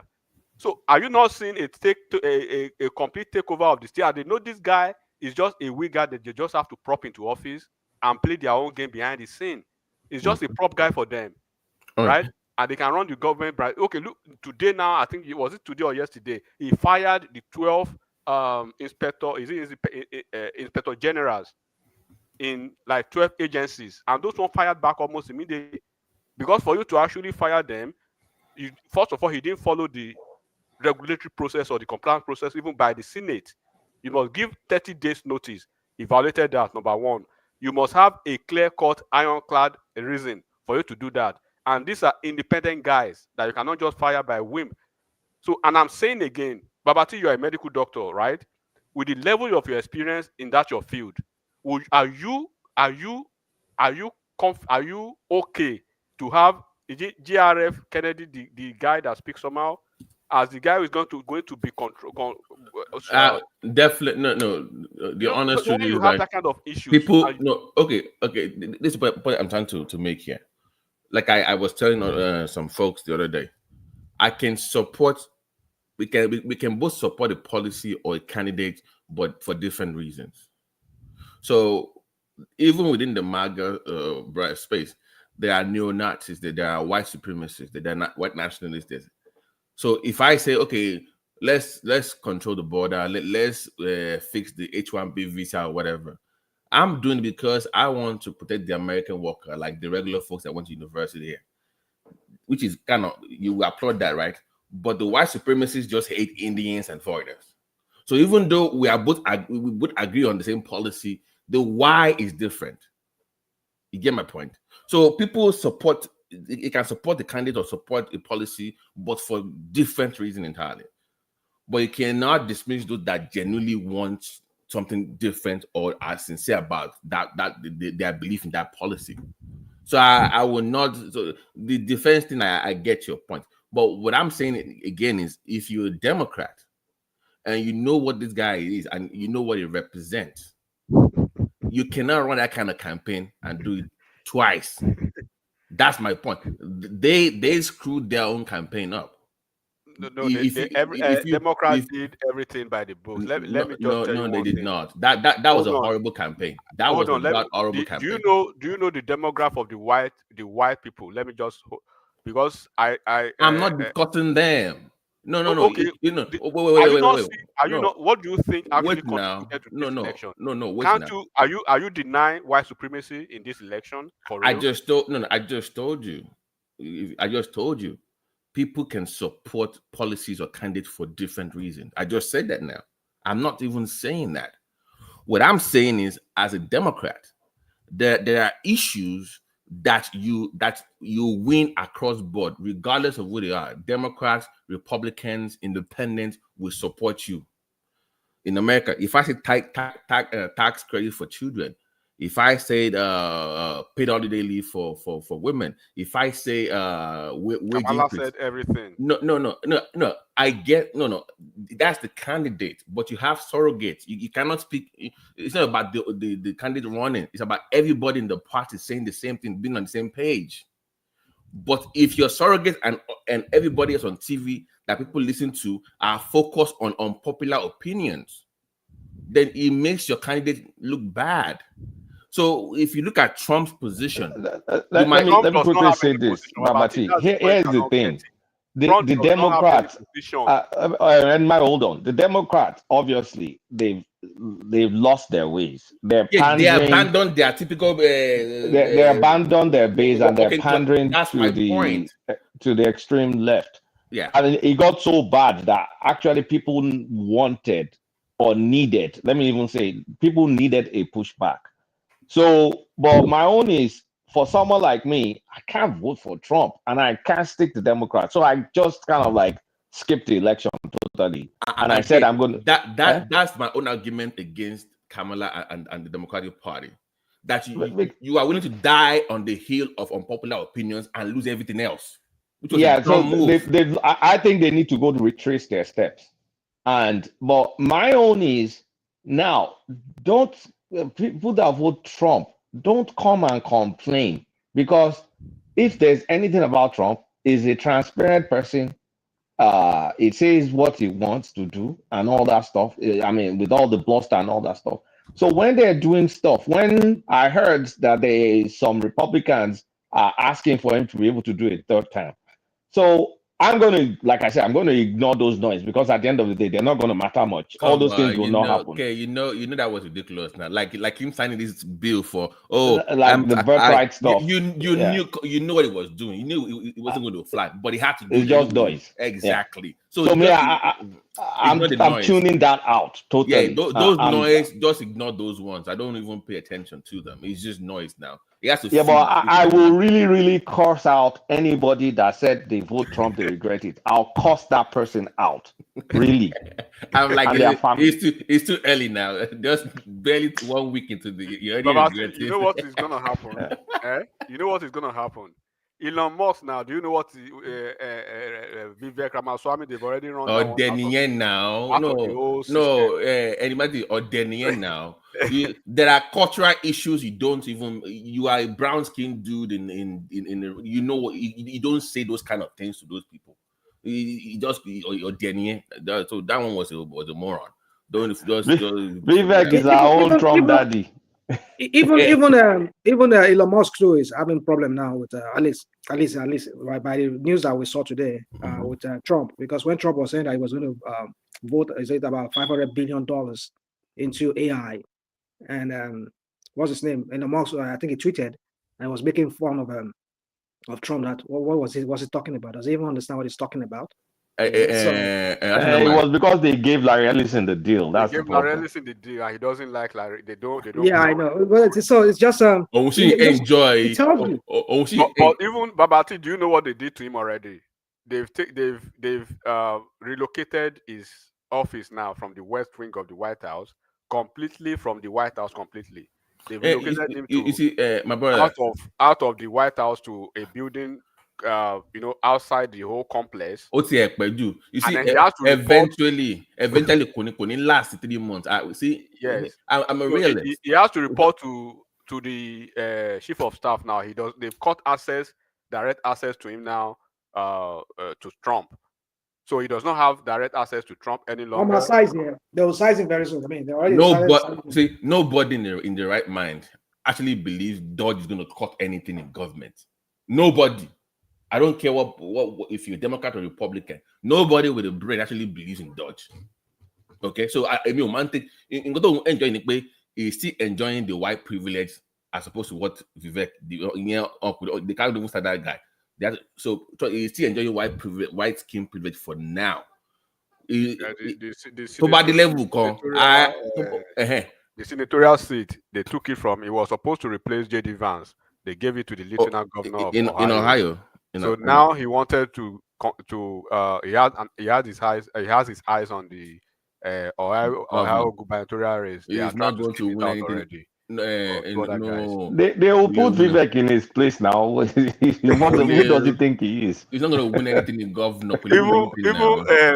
Kulata, Steve Bannon is running a shadow campaign now. That because Steve Bannon is saying now that look, you cannot come to the MAGA group, right? Of course, you can be a convert, but when you convert to a convent, you must go through the rudimentaries and the doctrine of being a part of the convent. Doesn't matter what it goes through, my brother. Be on the queue. You cannot just go to the pulpit almost immediately. No, listen to what I'm saying, bro. Listen to what I'm saying. It doesn't matter what it goes through. It's not white. End of story. That's what it boils down to. It doesn't fit in. I don't even know. Exactly. Look, you can support Trump for his policies, but when you want to start acting like them, like the way I was listening to Trump Daddy talk, I'm like, dude, look yourself in the mirror. What do you see? How many blacks do we have any black in Trump's cabinet yet? Any of his nominees? Zero. None so far. Really? Are you kidding? Now what for? La Kulata the lie. Zero. I'm not following him. Honestly, I'm determined to ignore. So why is the diversity in I'm America determined to ignore it. There's no DI again, Remy. So they don't cut everything. If you see what Trump has done, you DEI motherfuckers. What do you want? That DEI does not apply anything DEI. Look, this thing, like I said, right?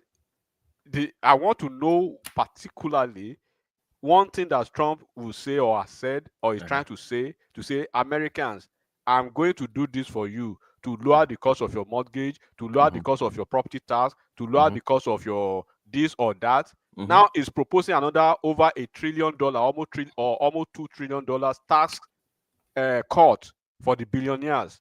Now he's going to raise the deficit to over $15 trillion. The last time he came, Enigmatic, stop worrying about deficit. Most people don't worry about deficit. That's what I've learned to know. They don't care about that thing. Trump, so basically, so there's no black person that has merit, is what you're telling me. If DAI is not involved. Look at Tulsi Gabbard being the CIA. Can you imagine Tulsi Gabbard controlling the CIA? Cash Patel. Wait. What did you say? Is that true? Answer question because I want to support. No. For what? Tulsi Gabbard CIA in Trump's administration. Are you kidding me? Are you kidding us? Trump daddy. Tulsi Gabbard CIA. Are you guys serious? You don't know Kulata? I don't know. I know they follow this guy. The former Cash Patel too. Cash Patel is leading FBI. They are proposing Cash Patel for FBI director. Wait. Tulsi was the former Democrat, right? The former Democrat. That's a Hawaiian Democrat. Everybody knows this girl is Putin's girl. Can you imagine everybody in the security? Wait, are you serious? Tulsi Gabbard CIA? Did they approve her? She's not only controlling the CIA. I think the joint. Hold on, let me see what they're. And they are proposing. Is it Homeland Security? No, the Homeland Security is the woman from North Dakota, the former. Did you release those JFK files already? I thought you said it was going to release the. But I know the Tulsi Gabbard's position is she's going to lead the CIA.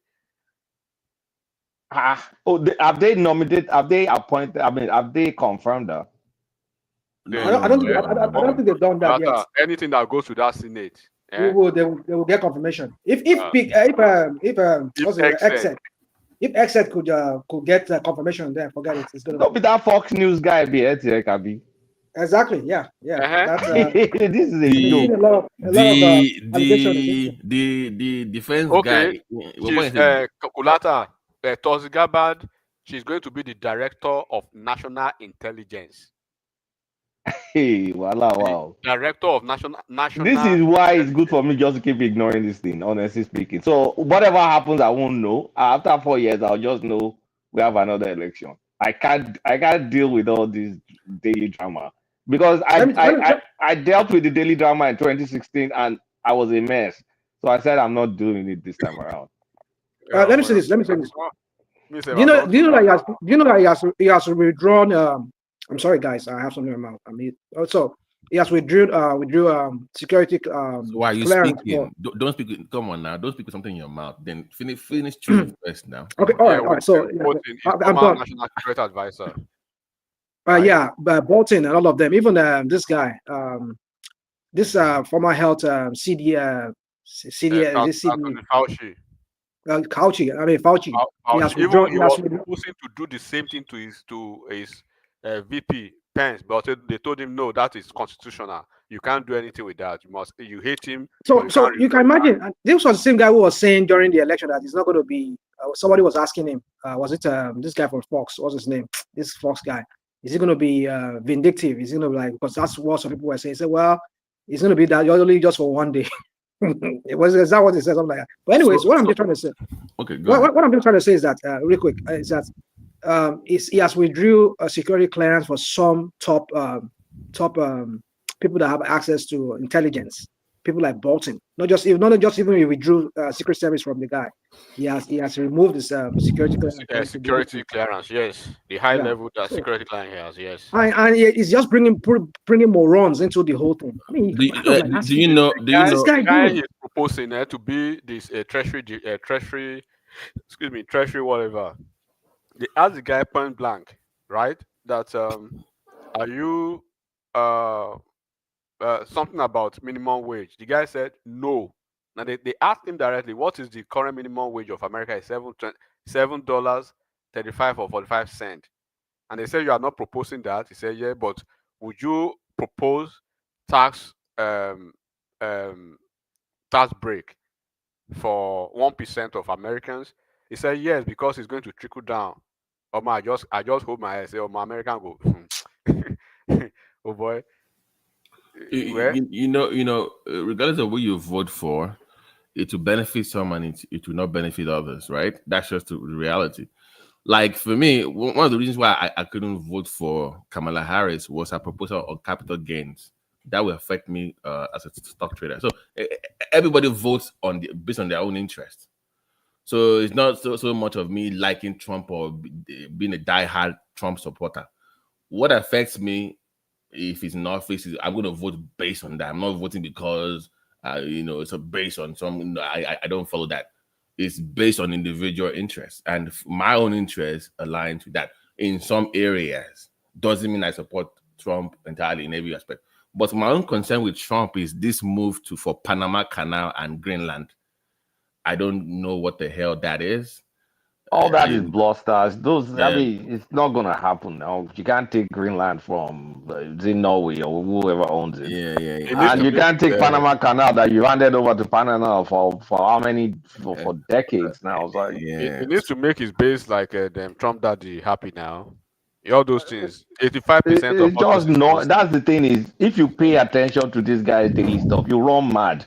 A lot of it, if you ignore it, you just say all this Panama stuff. By next month, you guys are already talking about something else. You see, it's the thing I always tell people. I said, just if it passes anything, just look at this way. The courts will strike all these things down. That's what's going to happen. Like the bad thing, once it gets to court, 5 minutes is done. So if it's not going to go to the courts, don't even bother yourself. Like when I saw, anytime, I don't go to CNN or but when I launch my Chrome browser or something, it will bring all this. I mean, the news I don't even want to see. But then when I saw brutality, Syria, I was just laughing like, this is the constitution. You can't change it by executive fiat. You can't. Kulata, do you know who he was proposing for his secretary of the Attorney General before? I heard that one before. That one was scandalous. What did they propose for that? What did That guy from Florida. That guy from Florida. Whoa. What's his name? That guy, that spoiled kid that killed someone. Matt Gates. He had DUI. He didn't kill someone. Matt Gates. Matt Gates. They even have to run him out of Congress because isn't Matt Gates still? The one that has like that drinking problem, right? Yeah. Even the current Secretary of Defense is worse than Matt Gates. This one has drinking problem. Is an abuser. Is a pedophile. Is everything.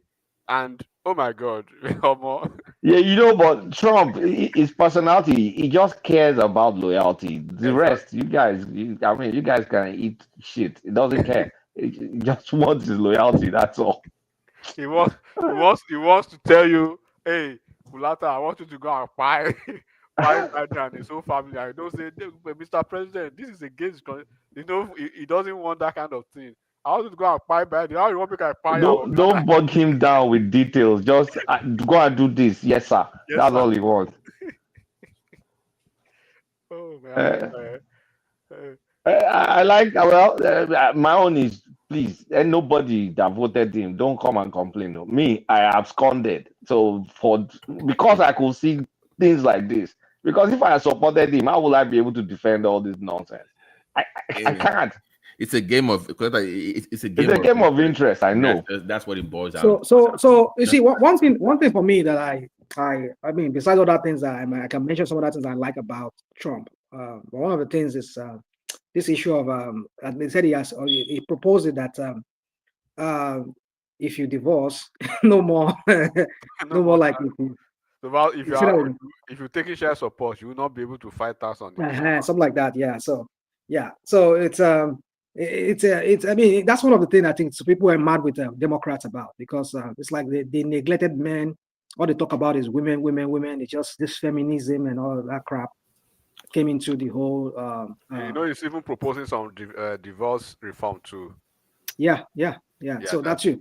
So it's a whole lot of things. And go with anything. Just go with I think the Democrats need to go back to the drawing board and see how they cannot, my brother. You know why? Because I said that the party gone. You know that divorce thing you just mentioned. It really matters. I think the divorce law should be changed around the global community, because all this marriage is a fraud. Honestly, it's a fraud. But if I look at the Chinese example, marriage is a fraud. I don't know in America. No. Rational mind. I've always said it. See, as an African man, I'm sorry to say, I think marriage is cultural, and if you are a if you practice polygamy in your region, allow polygamy. Is this all these Western ideas are the same?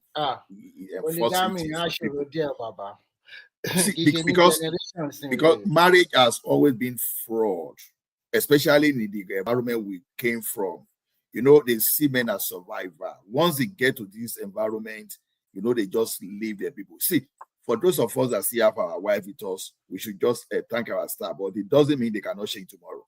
Let's just face that reality. If Pep Guardiola's wife can mess him up, don't you know anybody can be messed up? I say 73-year-old woman, 73-year-old woman divorced her husband. 73-year-old. Where did they find? What did that woman define? Do you know what they did? 40-something years. Do you know what they did in China? What they did is very simple. Once you get married, anything you bring in as the wife and anything you bring in as the husband, even if you are married and you bought a house and the house belongs to you, Ola, once you divorce, that house is yours. So they are not giving to that woman. So it's 50-50. Anything you bring in, take it away. Anything the man brings, that's what Trump is trying to so once they made that law in China about some few years ago, all women, they sit tight. The rate of divorce just go down immediately. Because before they are just men off their property easily. They're just yanking And them the problem is this: even the foreigners that landed in the country are the worst for it, especially our people. You know, Nigeria see the follies of these African people. You understand? It's terrible because they neglect men. And the anointing is this: they commit, so in summary, they commit paternity fraud, and you see how to force the men just to they just say wants to sign. So even if you sign by mistake today and tomorrow you remember that thing is paternity fraud. The anointing is this: women will do things that they will get away, but once it's man like this, everybody just want that man dead immediately. Even if it's a liar. You know that in all this in Europe, women have more power. Most men here, to battle force, if you fall to that trap, they will yank you off immediately. Everything goes to that woman. And they will use that's law. why I always encourage anybody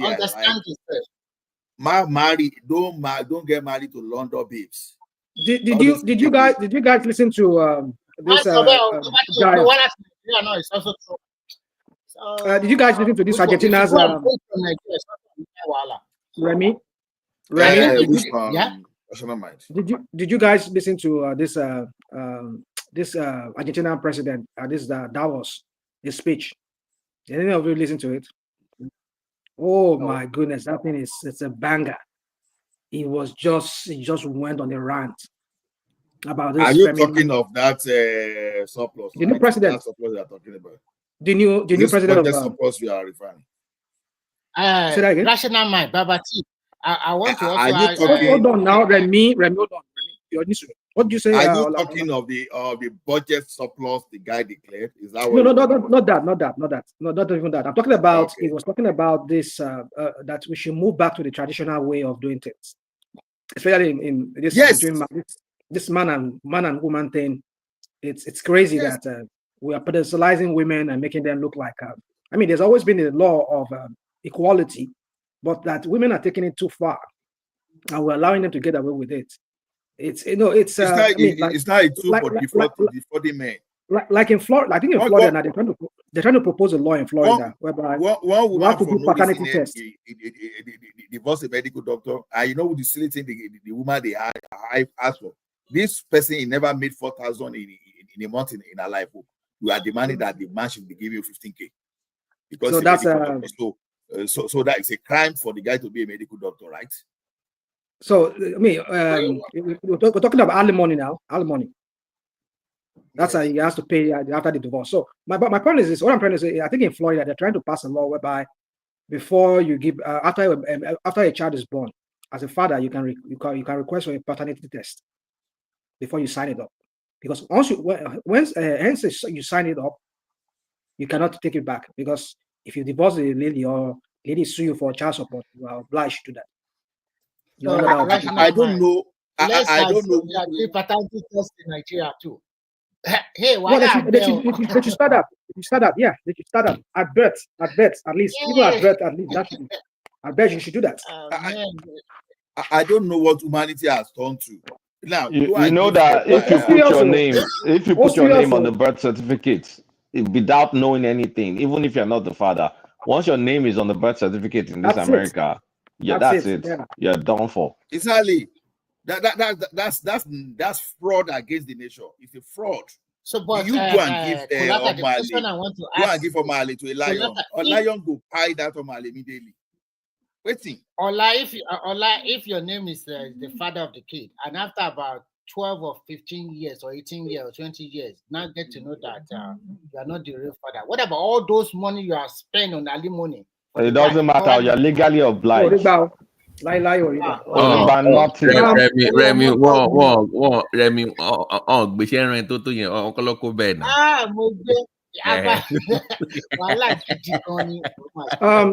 in France, you know the problem. You know the problem in this world is this: men are even the enemies of men. You will see that some of this law, if you know those people who broke those laws, you will find out that they were mainly men. You are just digging for yourself. Because it got to say, if you give these people a chance, it's a nation.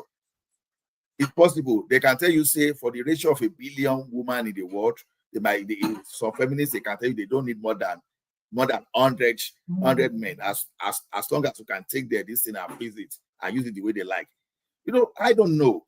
Don't you think it's already got to that level now? Is there an offense to be a man? Is there an offense to be a man? Here, you know, I've been living here for close to 4 years now. I have never seen a man walk up to a woman in the street and try to chase her. Never in my life. If you see a girl walking, you cannot walk up to her. You don't know what kind of thing she will say against you, maybe harassment or whatever. And then you see, here I've seen many men working together, holding. If a woman lie against you, automatically everybody believe the woman. You are done. Even the lie. Believe all women now. Believe all women. That's what he said. There's this story I heard. There is this story I heard that a child of 5 years old, the mother used her against her husband. Say, a 5-year-old, you know, I was listening to this program they were doing on the TV. This guy that they lied against spent 20 years in jail, in prison, only for that small kid to come and confess later that it was her mom that asked her to do that. You not ask yourself a question. With all the sophisticated medical, how come you could not even find out whether this thing was true or not? But immediately, because it was a child. I understand how sensitive a matter of child could be. Because it was a child and they lie against that guy, they sent that guy to jail for 20 years. You just ruin an innocent man for nothing. You know, they see if a crazy person Trump can start resetting that thing. It's not a bad. We should equalize everything. But the question. Let marry the contracts and let both parties be contributing. Okay, you want to enter into marriage. The question I want Ola and Babati and the rest. The question is this: with all this male and child that the new government said you should do, what about all those LGTB bar people walk like a woman, dress like a woman? See you in court, Remy. We're still going to end up in the court. That's where you cannot just sign anything. That's what they're going to. Now, does he have a chance with this? Remember, they have more conservatives in the Supreme Court.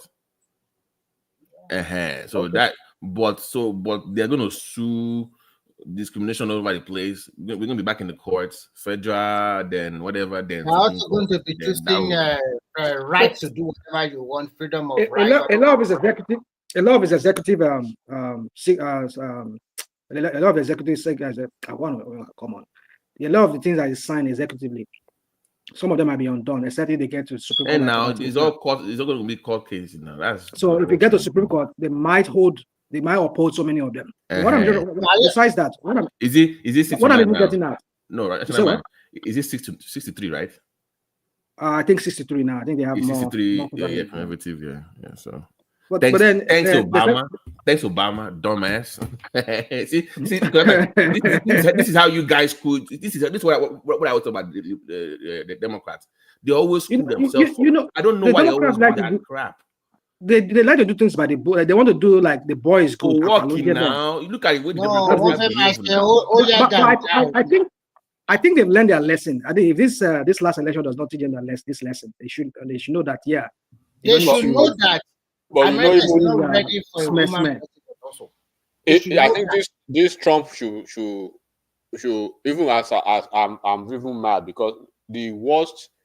If Democrat had a ruthless Attorney General, Trump would not be on the ballot. To start with, Trump would not even think about the election if Democrat had a ruthless Attorney General of the federal. Logan, hold on now. Anytime the Republicans take over the House or Senate, what do? They don't care about working together with the other side. They do what they have to do. But let the Democrats take over the House. Oh, we must work together by partisanship. They start doing all this annoying. I'm like, people put you there for a reason. What is all this bipartisan nonsense? They always sound weak. They vex me for this. Like, come together. No, you have the. That's the thing about the Democrat. They like this their smash kind of politics. And that is why the this Republican, they run roughshod all over them. Look Even at some, what they even did. some, Look at what they did to our Senator Franklin, Senator Bob Menendez, and they have a fellow who is in exactly. White House now. Yeah. They have Hexet who did wars. Matt Gaetz did wars, almost Attorney General. So when you look at this, the starting 11 of Donald Trump from Donald Trump down, you will see 10 Bob Menendez's and then 10 Al Frankens in notice. But let it happen to Democrats. They will start. Look at what they did to Biden now. Republican will stand by their own. Immediately, Democrats, they will be running all up and down doing. I mean, they should understand now that America's politics has evolved. There's a paradigm shift. They've had a crazy man who has come to the political scene, and he has changed the trajectory of their politics. Either they like it or not, there's a MAGA movement that and also if you look at the numbers, Trump won some of those Bernie Sanders voters that felt like the DNC robbed the candidate in 2020 or 2016 against Hillary. That base went and voted for Trump. Like I said, they are the real working class, the progressive base of your party. The issue is that the corporate Democrats want to hijack the DNC. And we don't push because ordinarily the Democrats will talk about working class jobs, the labor unions. And that's what we are used to. When I first got to this country, it was all the working class. How do we help them with tax credit, health? That's what the Democrats will always talk about.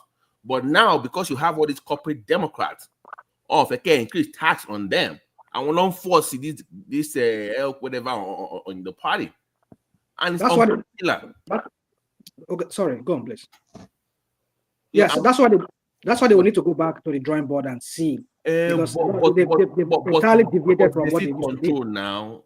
They're still the one in charge of the party. The problem. So you must find a way for the you mean the corporate Democrats, the way you say it? They are still the one controlling but the party. You know, there are situations that it's just like just like Nigeria now, right? The Nigeria game is if you can't beat them, you join them, right? When you look at what is happening with America now, at a point, people will even be calling those Democrats out. That look, because yesterday I was still looking at Akim Jeffries still speaking DEI, speaking as look, you guys are dealing with autocrats, with people, with oligarchs, with people who use money to buy election. Because something tells me, Babati, I know this could be a conspiracy theory in my head, that election, something happened to that election midway. I can tell you for a fact that did you hear and Mark, did you hear what said Trump was said as they said I like how Elon Musk, he knows well about those computers. About the computers and did you hear that? Elon Musk ló máa tá àṣírí yẹn gbẹ̀yìn ìgbà tó wọ́n ti lè dànù ní White House. He knows where the skeletons are buried. Yeah, he knows where òun ló máa tú àṣírí yẹn, but at the end of the day, what will happen?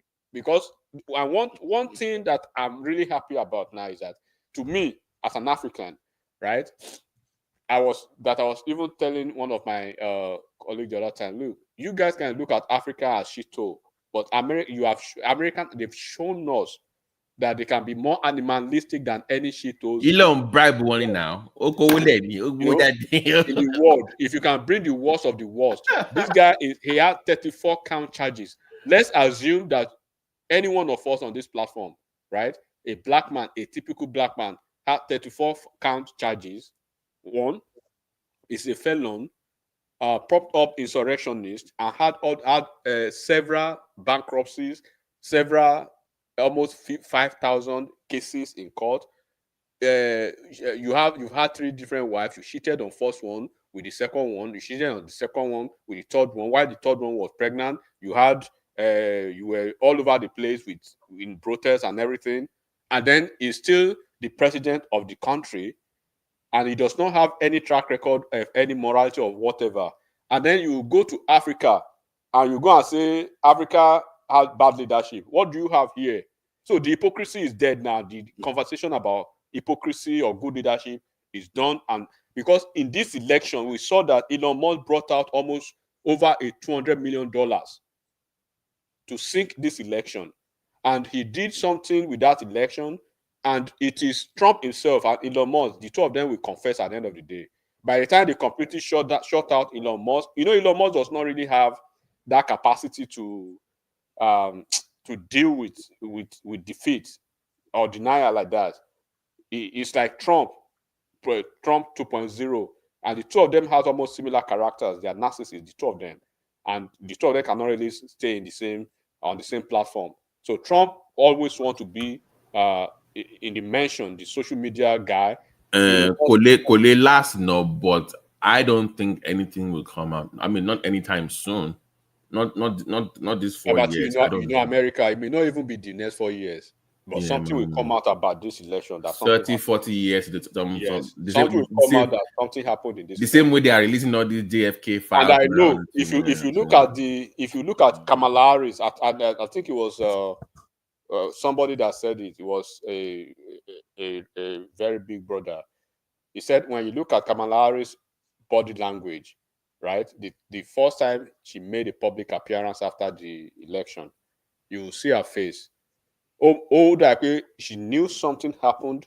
She wanted to react, but the powers, quote unquote, America, they have their tiers and faces of big boys who control like their own power brokers too. They told her okay, both true, but if that is true, that will affect a lot of countries around the world. That's like look up America's democracy as the beacon of hope. Unbelievable. Beacon of hope or America. Okay. Let's say tomorrow now we hear 1 year machine. It was fraudulent.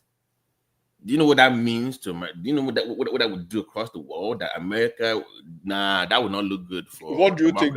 Don't you know? Okay, look at what they did to United States. United States ambassador to United Nations, right? I mean, during Donald Trump, what's this guy's name? I forgot his name. During Donald Trump's first time. So what is in the tradition of America, those type of places, you send the best of your best, right? So like we are just talking about exit now, officer 02 to against 010 that has usually been the norm. So now they send somebody like that, no qualification. The only qualification is you are loyal to Donald Trump. So in the United Nations international communities, right? What they did was that they just cut the guy out. They excommunicated the guy completely out of the whole equation. So this is what we are going to experience going forward. Look at the person they are sending to United Nations now, Stefanik. That guy, that lady, Stefanik, right? They are sending that lower cadre person to that high level position. So they will cut America out to size, and they will be very careful. You are making Tulsi Gabbard a known Putin surrogate as your DNI, and you expect that foreign countries will share intelligence with that kind of person who will report, who will go and share with Putin and all those people. They won't trust America with all this nonsense. So and then you have look at now when we have CDC, when we have maybe a pandemic, when there's an issue of pandemic now, you've excommunicated America, terminated America or whatever it is from World Health Organization, from the CDC. The person you are putting in CDC, where as against Fauci, who is a genius, who is whatever. You are bringing somebody who does not even know the left from the right. You are bringing J.F. Kennedy, who is who medical doctors, even people we that are not even medical doctors or even in the medical line, we can see the nonsense the guy was talking about, or he's talking about almost every time. So how do you want the international community to deal with you, to collaborate with you, and you are putting headset to go and sit with army generals from what I know about it, in the military cadence, right? The headset who is supposed to be the number one person controlling the general will not even give him audience. They will just look at themselves. They will just look at him and be laughing. Waiting with they talk. We don't even know anything. How do you want to coordinate meetings with generals and you are level 2? You want to talk to level 10 in the military world? I don't know how they won't balance this thing. I don't know what they are trying to do with that. So when you look at the entire security architecture of this guy, Ọlọ́run ló máa ṣọ́ Amẹ́ríkà o tí wọ́n bá lọ máa kó àwọn táwọn terrorists dẹ̀ pọ̀ everywhere ń sìn. You know. It is frightening. It is frightening to see what this guy is doing with the kind of the quality of people that is putting in office. There are people of low quality. Tulsi Gabbard. People of low quality. You know that Gash Patel is an Iranian. Do you know that? He's Iranian Indian now. So it's Iranian. Okay, so you can imagine. So I'm not saying that that's a problem. That should not be a problem. But if you look at the pattern of the kind of people that is putting in office, it begs a lot of questions. That's Democrat, low sacro Democrat now. By the time they exposed that, she ran away from Democrats. You're talking about Tulsi Gabbard, during the last presidential election. That's the previous one before this. Well, for me, it's just the only thing that concerns me in this election is, I think the Democrats need to go back to the drawing board. There's a lot of misgiving. There's a lot of things that they've done that's a lot that torn up their base. Like people like Kulata that did not come out to vote, and some people who decided to vote for Trump. I know some people who did vote for Trump. Some of them they made that last minute decision to do that. Well, a lot of people did not turn up to vote. That was what costed this guy to victory. Not like he has anything of any importance like that. For me, the only thing of importance is just what he's trying to do in the area of this man-woman thing. That's the only thing for me. After that one, I don't see I was just trying to say something a while ago. So, I heard that France had a stat of men that are raising kids that are not their own. Wow! When I heard that, I was like, whoa. Yeah. But they said they refused to release that stat because if they do that, that could cause a real problem in the country. So you can imagine if here in America, I've heard stories about people who are raising kids that are not theirs, and their wife made them believe that they are the father of these kids. There was this. I blame the man. This one. You said what? I blame the man. Well, there was this judge, a retired judge in America, that fathered 3 kids by a woman. So I think one of the kids fell ill, and they were looking for somebody. Is it a plasma? Babati, tell me. There's this something they were looking for, an exact medical issue he had, but I think the father was. They said only the father can produce that kind of thing because it's a blood relation. It's his direct father. So when he took his something and they said they tried to match it to that child. He's a grown up. This man is in his 80s. He's in fact he's a grandfather. So he was trying to give, donate. Was it blood or something like that? He found out that there was not a match. I said, okay. And then he was forced to go and do. This is a man who has fathered this case for over 50 years. He fathered this case for over 50 years. So for him to now realize that he was not the father of the 3 kids, they had to go and do DNA tests for the 3 of these kids. They're all grown-up men. Women themselves, they're all fathers of their own. My goodness, when I saw that, I pitied the guy. I pitied that man. He has always known that this is all his kids. 3 kids from this woman. None of them is his kids. And nothing happens, and the woman will just, and that's it. No. I don't know. I had this man relating. Relating this story himself online. Not that. It's like some kind of this news show or something. I think I saw it too. I think it's better for men these days now to just go for prenup, and I advise on call prenup. She share it doesn't work. No, that prenup even it depends on the state. Like Tennessee now, if you do prenup, they could work on prenup. Yeah. Or do you know this football player, this young football player, to marry very soon? He's about to make a lot of money. Let's go and marry in Tennessee. My love bell trap with you. That black guy, American football. Travis Hunter guy now. How the guys? I think even the coach, I think warned him codedly. What be mobile? Chef for Travis event. One light skin girl like it was very clear now, Babati. If you see the girl, you know the girl doesn't love him. Yeah, with all the tattoos and all that. Get your love there. Perfect boy. Oh, then Bobo and no go along. Oh, it's in love now. It's in love.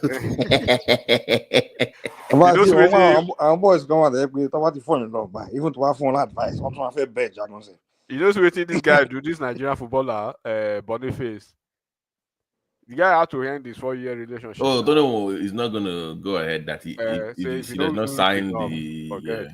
You know, like Mike said, you know, this guy came online and was abusing everybody for telling him like, on my boy, we have the video of your girlfriend doing this. We have all the evidence again, and people are posting, from years ago. Okay, this guy will take this girl to a party, right? This guy will be in the car, and the girl will be grinding on some guy in the party while he's outside in the car. So borrowing. I am like, what kind of law? Oh, I don't know. Yeah, I don't know this kind of. I don't. It's So last thing, you go come to blame the girl. Now the guy you go blame now. But I want now. Everybody wants you. They provided videos. They provided the audio pictures of what she was doing while you were with her. She was doing behind your back, and yet you're saying, "Oh, I'm in love. Leave us alone." Okay. No prenup. Okay. Good luck. I mean, I don't want to go. I don't want to start some kind of discussion on that. But my point is just that. Right? Yeah, of course. Now, so but my point is that I don't want to go into other realm of discussion here. But I just want to say this: there are some men who are just into such things. I mean, like maybe he feels like that he can't do better than that girl. Just that's the best guy. I think that was his first girlfriend. So maybe he feels like, oh, I've had the most beautiful girl, the most, No, because when she was in high school, the girl was in college already. Okay, so the girl was in college. So when again, this one is in high school, he was ranked #1 in America as the best high school player going into college. So the girl for about a year just put him in the friend zone and let me see leaving you alone. So but when they get after my boy, he #1 in the country, he got money, yeah. Oh, them on robo, yeah. Go diggers me, I want go diggers me. Okay, footballers now. This new kid, this Real Madrid small boy, what's it been named, Seth? Hendrik, we go marry quick. Hendrik, the boy is only 17. He's married now to a 21-year-old. He's married. Once uncle she prenup gone, I'm try to advise. 17 get kilo more at 17. You need go there. Oma shack one. But what about this guy, this NBA guy, this Nigerian guy, Giannis? This guy, we're getting a good game, no? Beyond the arrangement, but like okay, Woru Mike, Woru boy Zionism. But she from Ponsta lo marry stripper. Who? Yes. Zion Williams. That one is just a mad. Sometimes when you if you have 100 million as an 18-year-old and you now have access to the most beautiful women in the world that ordinarily they wouldn't even talk to you with that cash. They want people to give money at the early age. I won't get to it. First of all, they're not even single mother. I ain't raised them for one, and you now put so much money in their hand at 19, 18, 20. Most of them are broke by the time their NBA career finish, or local. When you both just around they see them as a complete. But so Mike, so apparently, porn girls don't just fantastic growing up, one by one. I mean, so all your famous porn stars, women, or so I would like you around Osho Cinco. You know Osho Cinco, right? Chad Johnson.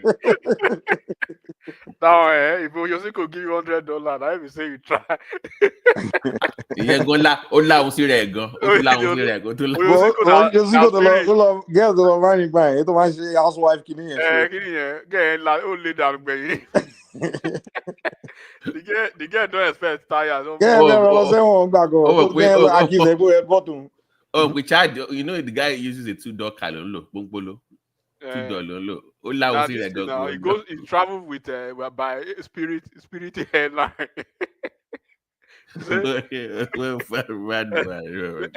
Any flight we don't pass $300, you know they follow you enter. No, where to some child support going? Some of those guys will be very broke. Oh man, America. But one share Fast and Furious. See that black American guy. I mean, what's the guy? That black guy. Oh, the singer guy.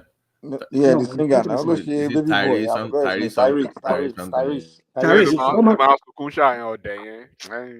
Yeah, recently, I mean, Yahweh man got almost like $30,000 for child support per month. She per month, I think per month. The girl, you don't finish now. The girl don't old, so they don't finish that one. But he's dating another. Man, that's dating insane. one other social media. The guy, he goes to start to cry now for social media. So land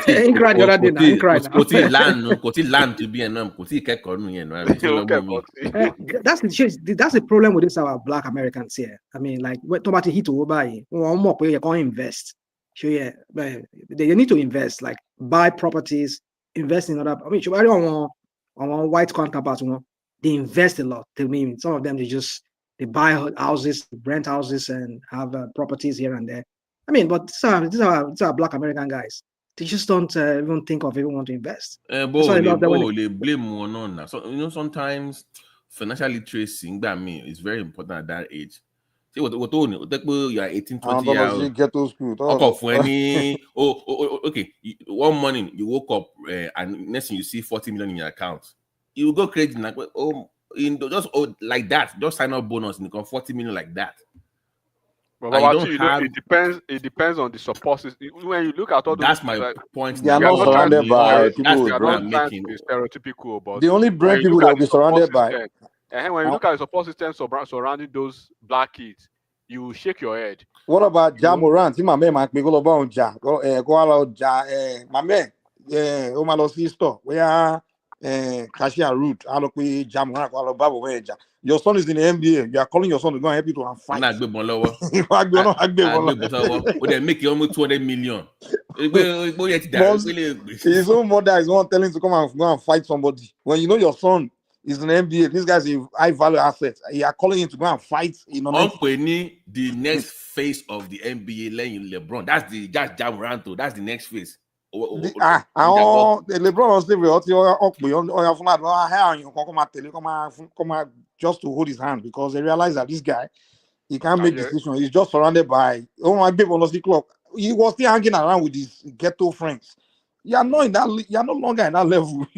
But so to Ja, you surprised me because Ja actually grew up with two parents. He grew up he doesn't know, but the two parents they are ignorant. But he was not hanging grew up that way. But why the need for you to hang out with hood rats? You didn't grow up that way now. So why are you forcing yourself to the thing is, it doesn't matter whether in that environment, that they are ghetto environment, whether it's two parents or one parent, the two parents will help that they will reduce the chance of him getting in trouble. The man will not let him join the bad thing, but he will still be around those things. You understand?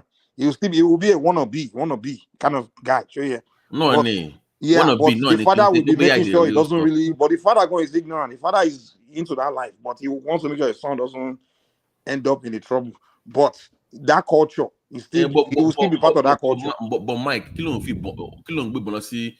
strip club to have post their life on Instagram. Oh no, most is their culture now in that environment. What you here now? I live in that environment. It's like a cool thing. It's all about being cool, and they do a lot of dumb things. Like they call it cool.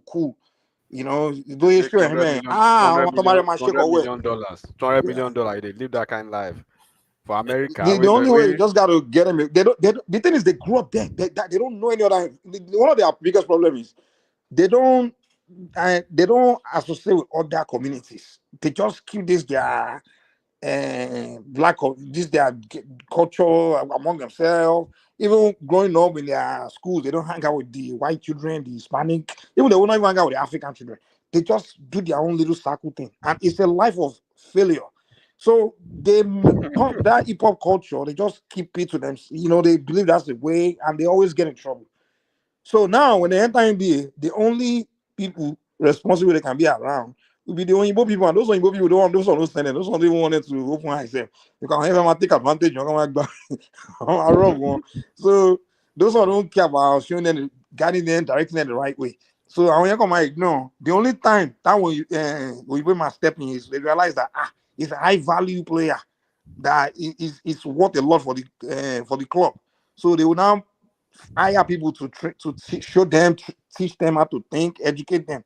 Like when LeBron could have been very ignorant because when the guy left, he come from ghetto too. So when they enter high school at 18, the NBA realized that this guy is going to be the face. So they have to hire people to educate him. They have to separate him. You understand? He's a high value player. But if it's just a regular NBA player, okay, you are not really high value. They'll just ignore him. You can be discussing what you want. Sure makes sense. You are making 20 million a year playing basketball with the back accountant. Don't worry about the bills. Don't worry about everything. We'll take care of it. Really? Don't worry about that car. Don't worry. Just buy the car. Don't worry. We'll take care of the bill for you. We'll pay all your rent. We'll pay all your fees. We'll then live life. The balance. You not sorry, you only have 7 million left. Whatever. So that's nobody. You should hire people now. You should have a lawyer. You should have an accountant. You see, Babati, some of those black NBA and then those guys playing in the U.S. football league. You see, some of them, I think some of them, the way they go about it is like I know some of them they just go for some of these ratchety white girls, but some of them they go for well-educated white girls that really manage their homes for them, manage their money for them. I mean, I know of some few American players that are married to. I'm not saying being married to a white girl does not mean they will not be spending money like some kind of drug instead of.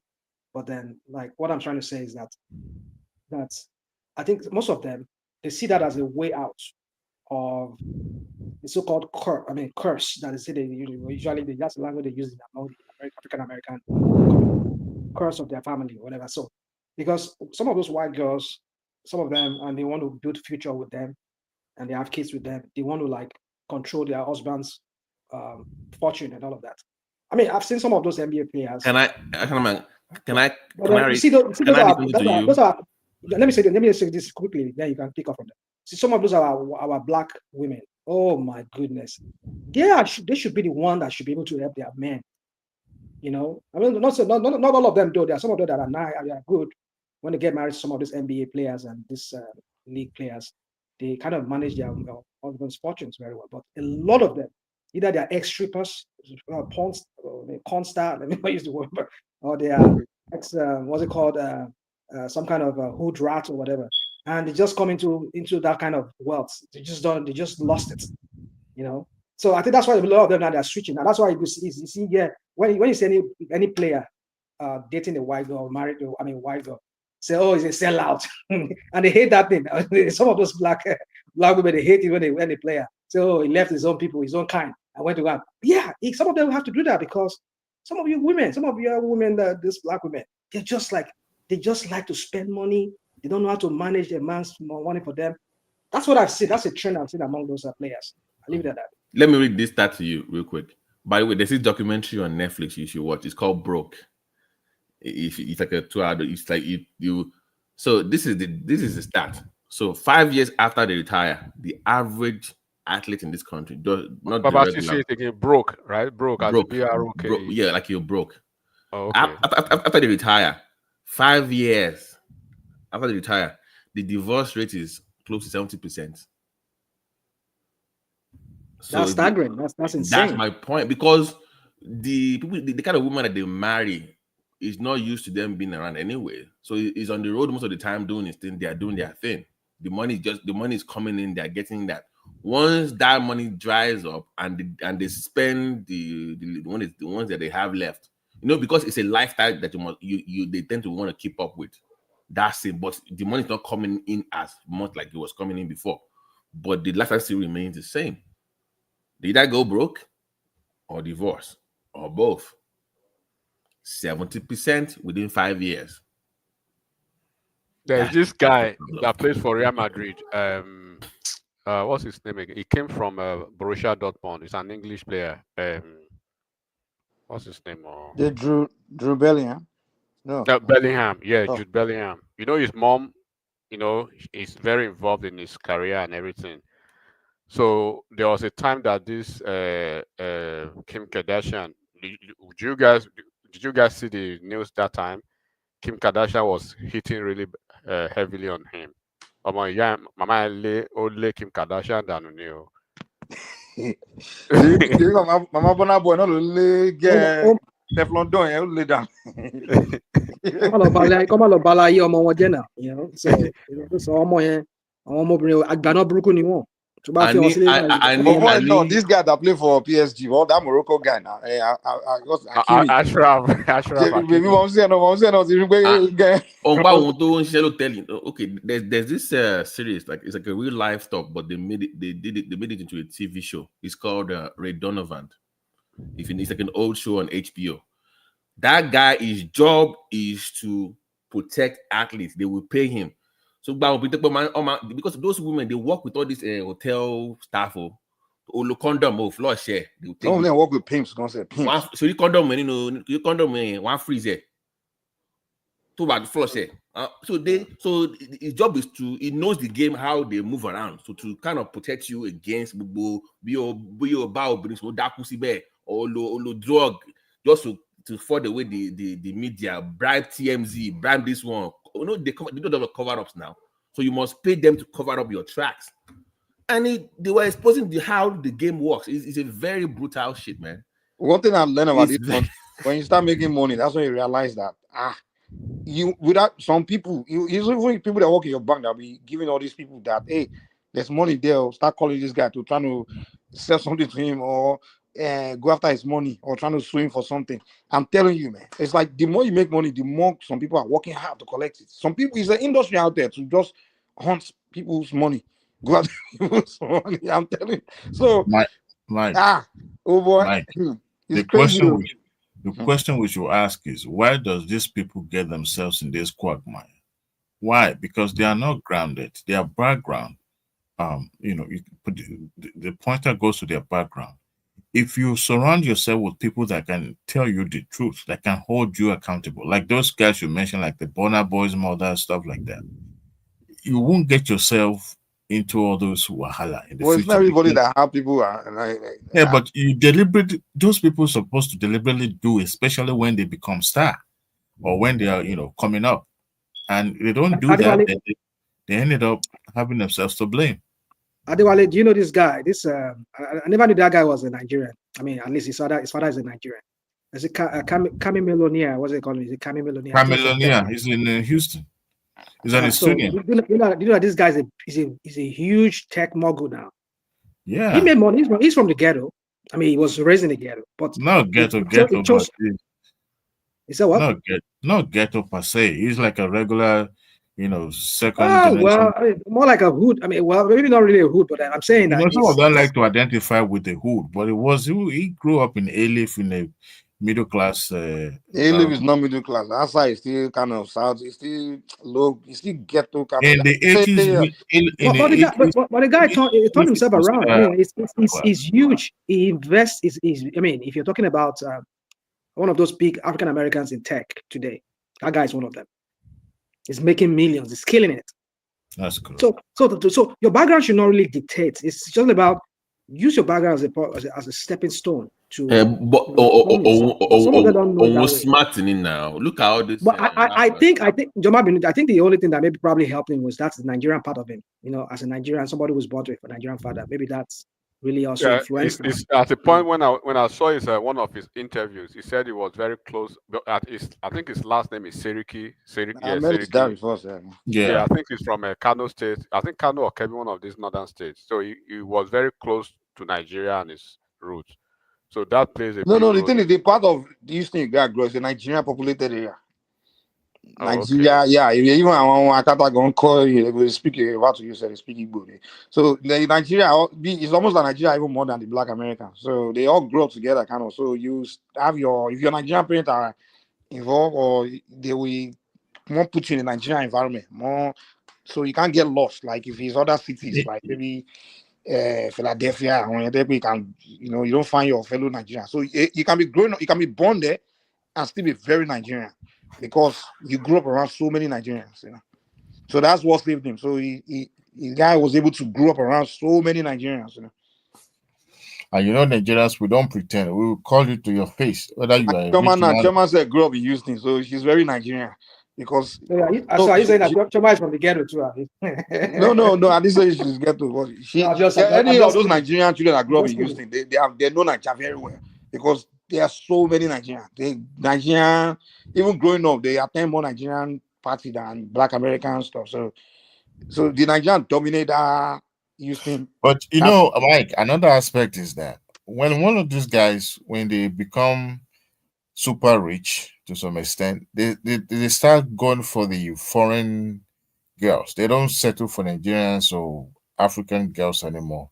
So why is that so? Why is that so? Why is that so? I don't know. I guess it's about enhancing their status. Maybe look at you mean the Nigerian kids, Nigerian guys, Nigerian girls.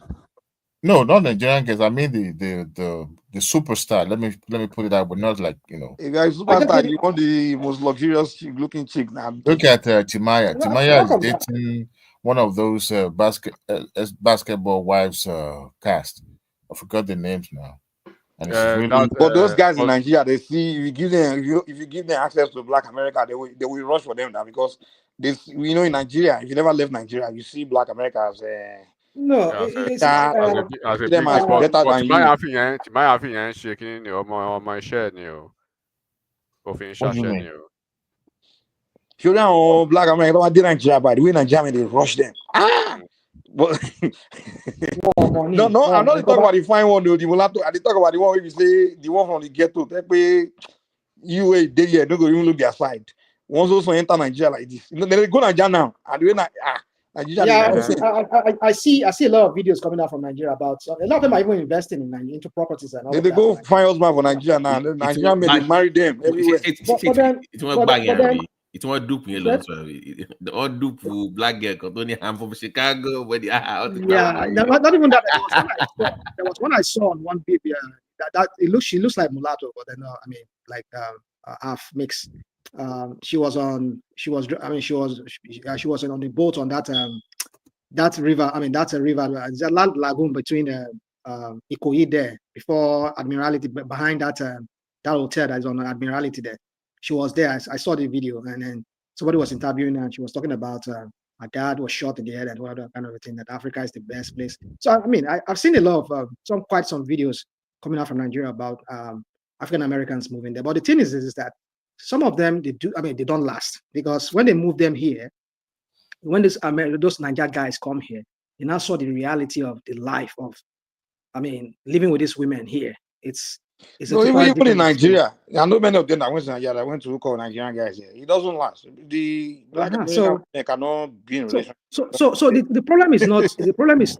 I think the problem is not the men. Those women they are not built for any kind of functional. Rational man. No, a lot of them have become so masculine. Yeah, go on, please. That's what I'm saying now. So I think Boaz wants to say something. There's a guy called Tobe Wigwe. The reason why I said background played a lot of roles in shaping the career and the life of this superstar. This guy is like a breakout. I won't call him a newcomer to the scene, but he's becoming more popular. He's an all-rounder entertainer. He's from Houston as well. He grew up in almost the same community in the Elif area. His name is Tobin Wigwe. You guys can check him out on YouTube. As a matter of fact, he got married. He got married to some. They usually like to get married to secondary school sweethearts, sort of. But you could see the way he blended his marriage, more or less like reflect like a way traditional African where everything is inclusive. It's not like extended family is not welcome. No, he kind of like bring that even to his profession. As a singer, as a rapper, it's kind of like and somebody like that will go far because even though you married in an African American, but it kind of like bring that kind of family closeness, family oriented in a way. So probably like that, when eventually become, even though he's becoming more, if at least you can't play in one of those late night show and not being a popular person per se. So for him, it will go far because he has chosen to remain grounded in that way. So even if he becomes a super millionaire or superstar tomorrow, it's going to help him, to stay grounded. Well, you see, I think the long. Hello, good evening. Okay, go on. I think Boaz wants to say something. Go on. Good evening. I Go think on. the long and short of it, Babati, sorry, yesterday I went off. It was a wonderful, I don't think No. Even after that, no, it was we Simba. Man, it was one man came. Even Mike. In the background. No, yeah. Even almost like, guys, why can't we record this? Why did you guys do this on the live? I know we can't do that. We can't do that online. Crazy. I don't know why. No, we can't do that online. But sorry. Altercation be recorded for what? No. It was the whole Simba and Boaz thing. We went that way. We couldn't do that religion. It was that on my ban. I don't YouTube when biggie. I ban one. I'm a ban everybody. No, but it's just the reality. It's let's not even go that way. The topic. I like the image now. Boaz, I like the image.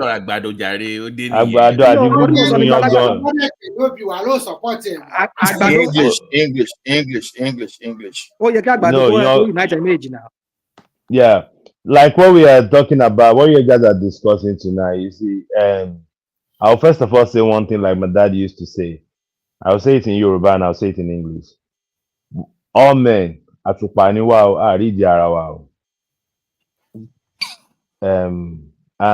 that means we are lanterns. We can't see our base. And a man can only say you are married only when you are old and your wife is sitting next to you, taking care of you, or you are taking care of each other. Any woman can change anytime. You can only like I always tell people as a man, plan for your later days. Have a backup. You can be disappointed at any time by anybody.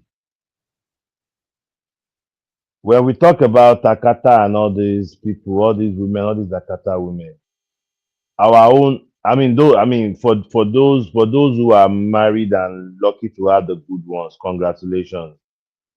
But àwọn èèyàn wa gan burú ju àwọn tá à ń sọ yìí lọ.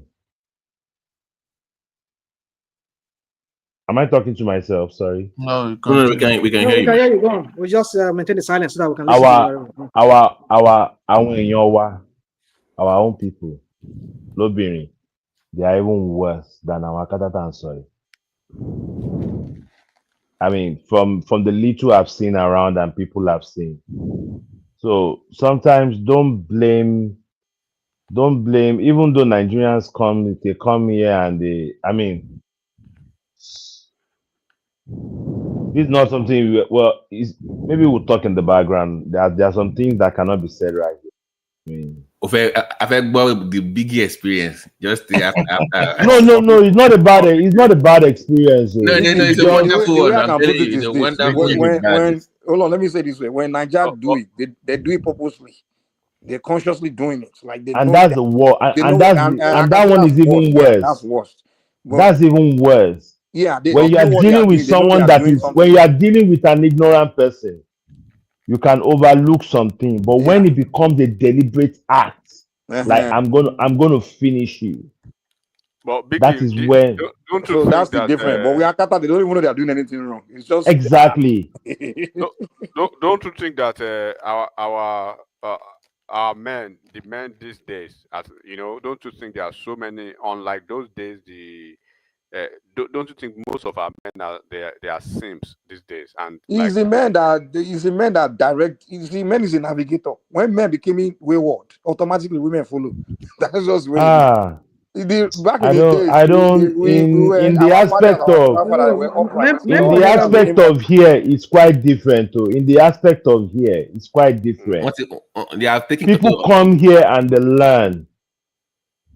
When our own people come, I mean, we don't want to talk about this thing here. I'm actually when things have changed now, it's not the same way anymore. It's a different world now. Yeah, I notice Nigeria is becoming way more wayward than the rest of Africa. To be honest, it's like I don't think so. The other I don't Africans think so because it's because you are in Nigerian. I think it's because you are in Nigerian. Go to other country, you find out that things are not the way they used to be. Other Africans. Everywhere, yeah. In country change, it's true. All of us things are not the way they used to be. We don't go west. Yeah, we go call it civilization. You know, we can call a pastor or family member to talk to somebody because you see, it's just like Babati, it's just like religion.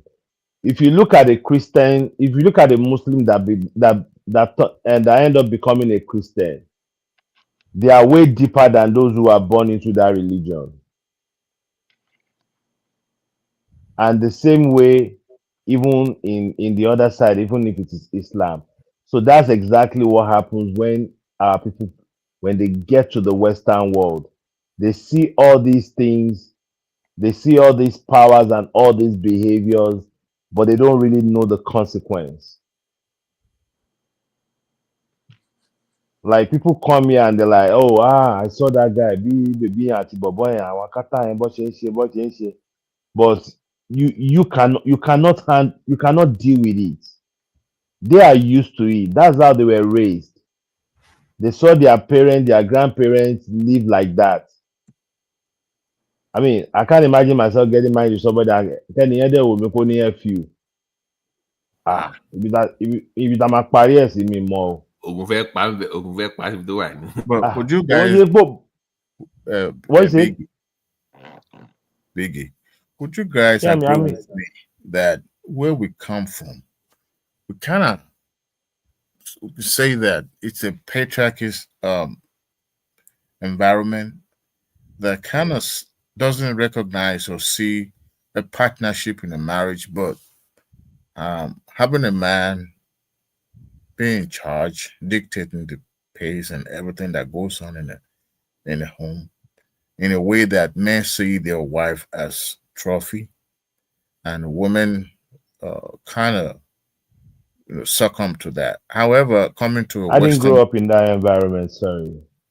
Well, it's easy to. Well, it's possible for you not to. I mean, you're a Lagos boy, you're a city boy. So, but in a way, our tradition kind of, or should I say, our culture kind of tend towards that, or tilt towards that. But coming to a Western world like this, where women right to the point of overdo self, don't spoil everything, in a way that women are not just seen as a partner, they were being given, the system, the law is being a little bit more biased. Sorry? More rights. Yeah, in a way it's that not right. It's I won't use the word. I think it's power. I think it's power. Okay, more power, more right, whatever. Yeah. So power. You have to say right. Let me just say this real quick. You see, America used to be a patriarchal society before the 1950s, when the whole movement of the feminist movement started. Their ugliness of but let me not go into detail. But my point is that every civilized society, society that has always at one point they kind of checkmate that area, because like boss was saying, I don't want to say certain things that will just trigger YouTube for flagging woman here. Yeah, I'll just try to sugarcoat it in some ways, because we're all men here. But you see, the thing is that I think it's a necessary evil. I mean, some people can call it evil. Well, I won't call it evil, but just so that I be balanced, so that some women don't say, "Oh, why Why do you promote men than men? It's a necessary evil, kind of. Let's use the word, because we know that women are more of a rational being. We look at things, we want to tackle, we want to solve problems. But women, they are more of emotional. So you cannot build a society based on emotion. I know a while ago we were talking about the Democrat and the Republican, and that's the issue that is going on between them. I mean, you see like what the Democrat is leaning to. I don't want to go into politics, but I'm just saying that it's more of like they're letting women take over the whole thing and the whole movement of the Democratic movement. And it's look at where it's leading them to. Look at where the whole thing is. That's why some people will talk about Biden as being a very soft, and that's one of the punching point of Trump against him. He called him a Sleepy Joe and other kind of a thing. But the point I'm trying to make here is this: is that you see, at one point too, America was dominated by men. Men were, women were like housewives, stay at home. Even like about the civil rights. I mean, the issue of when they said women were not at one point were not able to vote in this country, unless you have your own properties before you can vote. Until now, they started fighting for women to start voting and all of that. So it used to be, and it's a necessary evil because look at what is going on now in our society now, whereby we let women to run amok. Do whatever they want to do now. Look at it. The birth rate is plummeting in Russia, in China, in Japan, and many other countries. They are all, even in Europe, they are all crying now that if this is not done from now to the next 10 years, we just find out that they don't have anybody. People are not marrying because women now. They claim equality with the man, what's his name? Later singer, what's his name? Fela once said, "They want to take cigar before everybody." Saying be lady, this kind of a thing. They just don't want. They tell you that they were equal in this part. They call it partnership. No, our forefathers, our great grandparents never knew it that way. It's that the man takes the lead. Somebody must take the lead. But in society that way, we're trying to create equality. They don't want to give birth anymore. And one thing is, if you don't give birth, who's going to operate the machine? Who's going to operate the infrastructures that we're building infrastructures in the near future? That is why Putin now is, in Russia now, Putin is saying he's giving money to women now to have babies. He's giving them money, huge money to have babies. In China now, they've gone from their two policy now by child now, and now they are forcing women now and men to marry. In fact, they are not forcing them. Well, you can say they are not forcing them, but in a way, well, let me use the word force. They're encouraging them. Encouraging them is not even an understatement, but not really force. But they now create what's they call it? They call it a Ministry of something marriage and whatever they call it now. But the general point I'm making here is that even in China, about leftover women. Who are these leftover women? These women that they want to claim equality with men because maybe they have no. Jackie, sorry. Oh, Jackie, sorry, you can counter it later. But my point is this: that these leftover women, they've let career to just, let them forget their time, their internal clock. That as a woman, you have a limited time to be married and start having babies. So it's all this thing came about because women wants to go into workforce. They want to be equal to men. Whatever a man does, they want to do it. Forgetting that not even everything that man does that they do, because the infrastructure is still built by men. How many carpenter women do you know? How many bricklayer women do you know? How many women that are architects? There are some that are architects who really goes out and build these infrastructures. So it's because we're allowing these things to happen. And that is why the whole thing is going down south. So we need to step back. And our society in Nigeria used to be like that, whereby men takes the lead.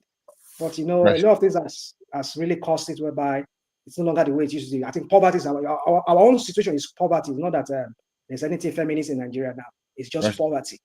You see, okay, go on. Okay, let me let you learn. I want to counter what you said, but I want you to learn first before So you want me to learn? So in conclusion, yes. For me, in Nigeria, our own is poverty. Because you see a woman now, a married woman now, which will show Nigeria. I know of some people, some of my friends that some of them they divorce, some of them they separate because the husband could no longer provide for the woman, for the wife. And the wife could not just sit down at home and be maybe my power at home. And then she has to just divorce the guy, maybe long fly around with another man. You see, that thing is now our own is poverty, but here it's affluency, prosperity that has created this kind of egalitarian society for them, whereby women want to become equal to men, and in the process they don't want to have babies anymore. They want to like, okay, I'll push back my being married or having kids because I feel I have to make money, I have to climb the social ladder or whatever. So you see, there's a lot of things, but I think it's a necessary evil to have this patriarchal society whereby men calls the shot and women sit down at the front. That's my own submission, and that's how I see it. By the way, so sorry, before I go further, what is wrong with you black people? I could hear somebody's carbon monoxide detector battery going off there, and yet you refuse to change that battery. No, it's me. It's You mine. need to change the battery. It's common in the back. No. Mr. Safety Code is not adhering to safety code in his own house. What's going on? No, I wonder. I did change it, but I think there's something much wrong than that. Yeah, you got to No, it's APC. It's Tinubu. It's Tinubu. Tinubu, okay. No, I want to counter rational mind. Remy, before you go, let me just put this. I think rational mind, you lump everything together, and I think we should compartmentalize everything you said. Home shape society. Everything we do in the house shape who we are in the society. I think when it comes to a woman assuming a position of leadership in society, I don't think that should be debated. I've seen in my life, I've come across women that are much more capable, that can reason reasonably and rationally, and can compete with their opposite sex, with the same level of intelligence and knowledge. However, what I found a little bit disturbing is the fact that the way I think in this part of the world, I'm talking about Africa now, where we see women as I won't say subhuman, but to the men.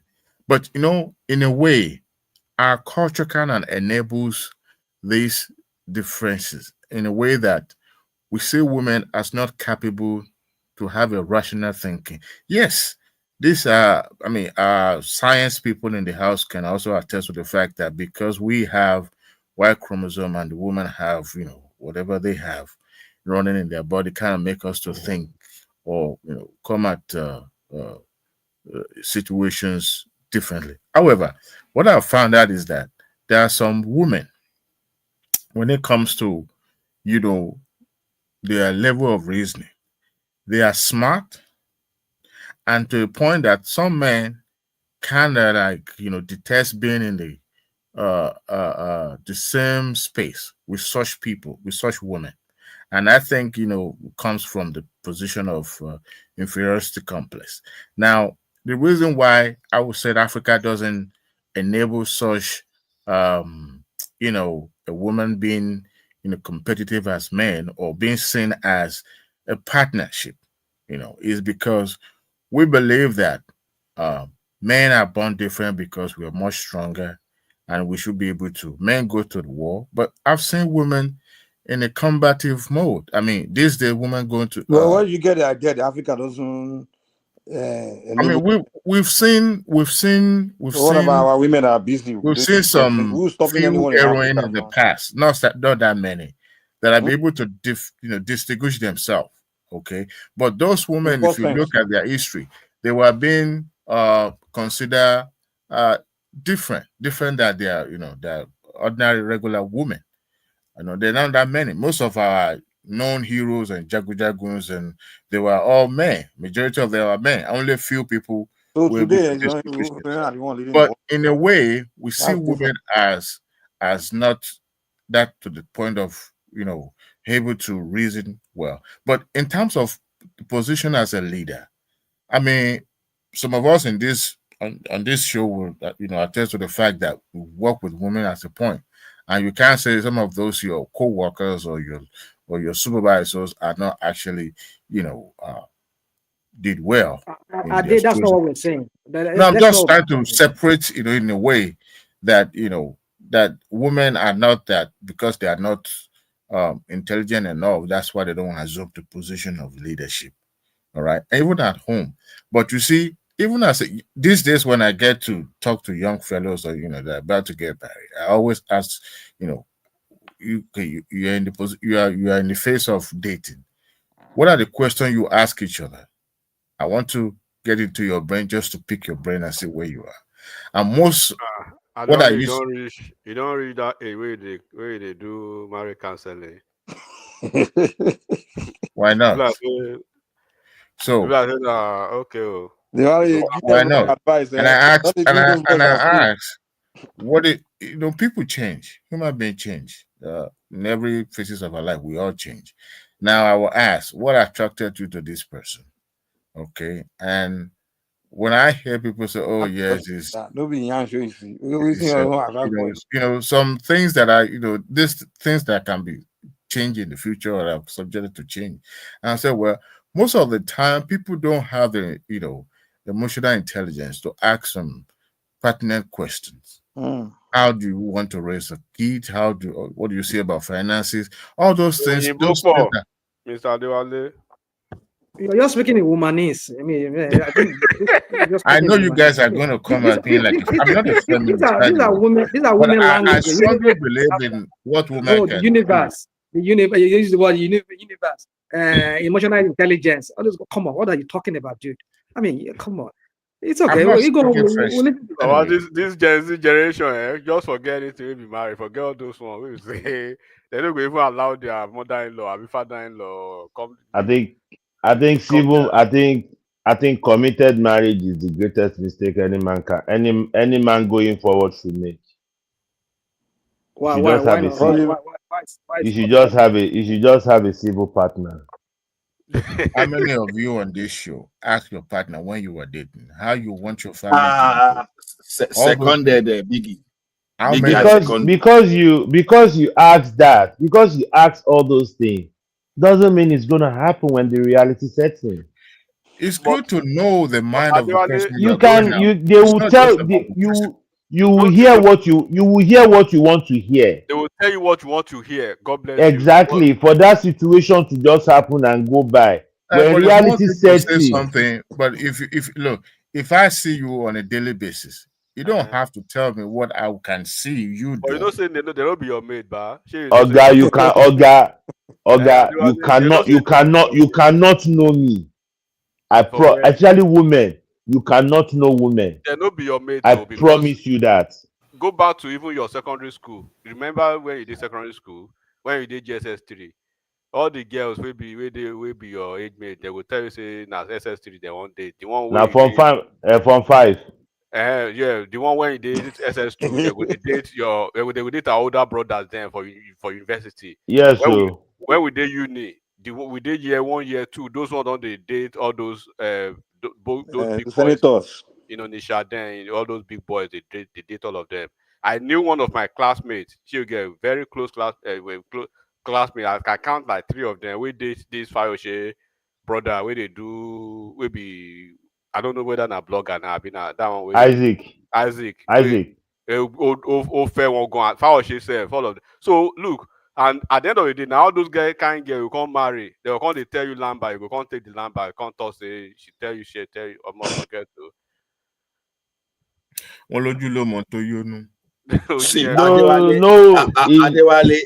Nobody should get married. Just get a civil partner, co-parent, and live your life. What you say? Protect yourself. Do you know that even civil that can have a problem? What did you say? I can't hear you. I said to many of our own, you are just an opportunity. You understand? Opportunity to be used when the opportunity no longer bring the value to them, or they are able to level out. Yes, so. But you guys will agree that guys don't ask questions.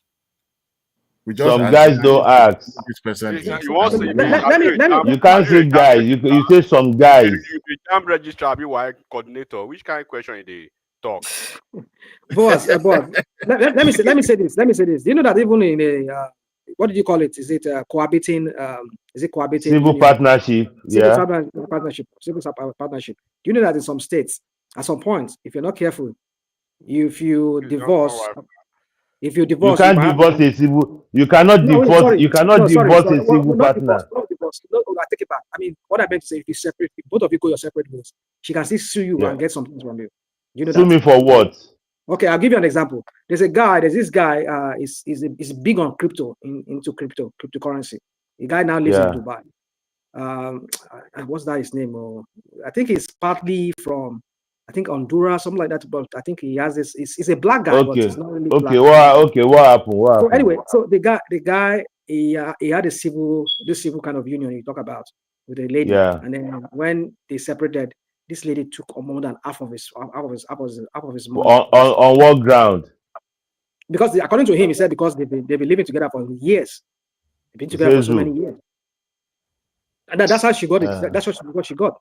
Yeah, you'll be surprised that it's under common law thing, you know. So common, yeah, that's the word I'm looking at. Common law, yeah, that's the word. Yeah, common law. Yeah. So that's what happened. So you need to understand that even though you're saying this cohabiting, whatever. You see, let me tell you one thing. One thing people don't do is all these rules that are made that will hold you later in life, there are corners to it.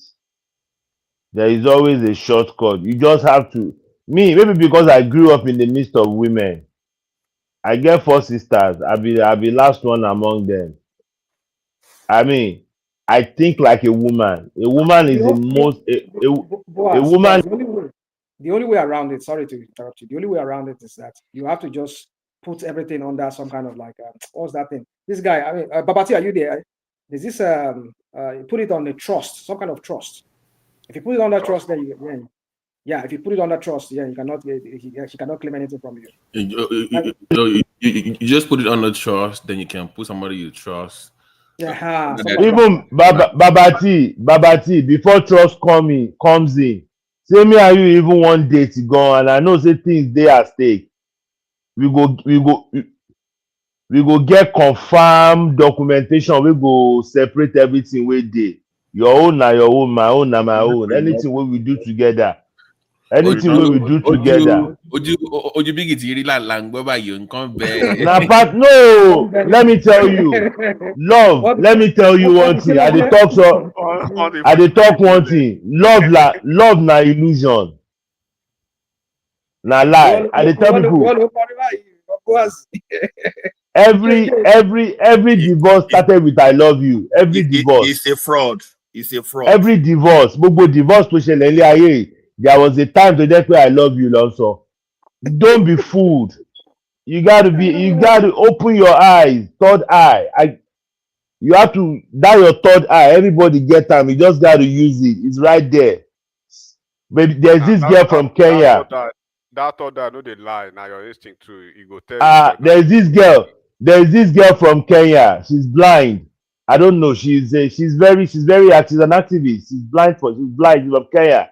She said, if all you are seeing is all you can see, then you are not seeing anything. If all you are seeing idea on this show tonight. It's not about I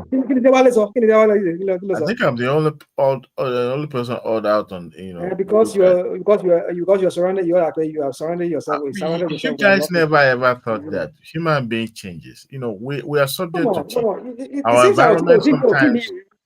You have to prepare for that change. Be prepared for it as a Boy Scout. Be prepared. And that is why. It seems like you are so fortunate to have had a good woman who. No, I have my own share of stick it out with you for the long haul. But I tell you, like Boaz is lamenting, I won't lie to you. It's. I'm not lamenting, no.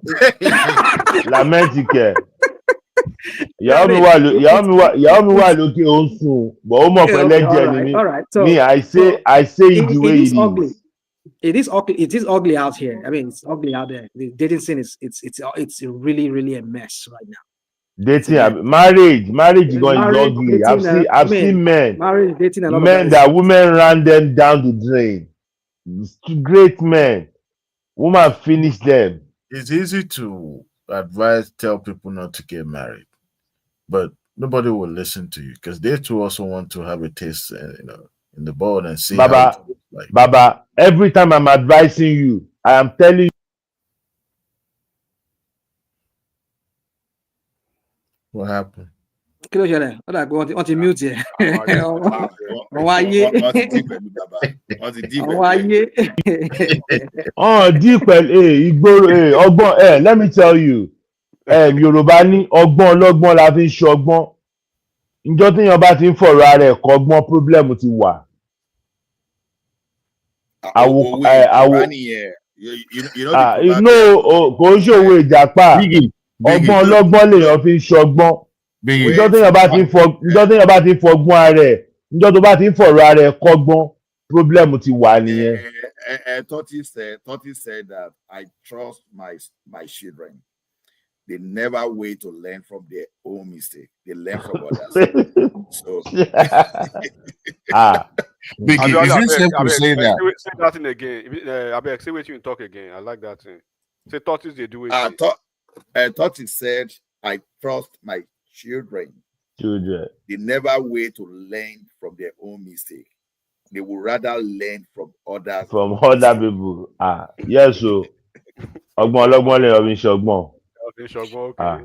So, Biggie, according to you, we should approach marriage like business. It is a business. Not that like it is a business. What the government is a contract. It's a contract now. That they call you partners. It's a contract now. The government is the third party in that contract. So I don't know what you. Obalola, I am surprised. That's why when you want to separate, you go back to the government because it's a legal binding. It's a business. Hey, Chineke. Ajero. They were like, can go to sign you. When we can go to sign.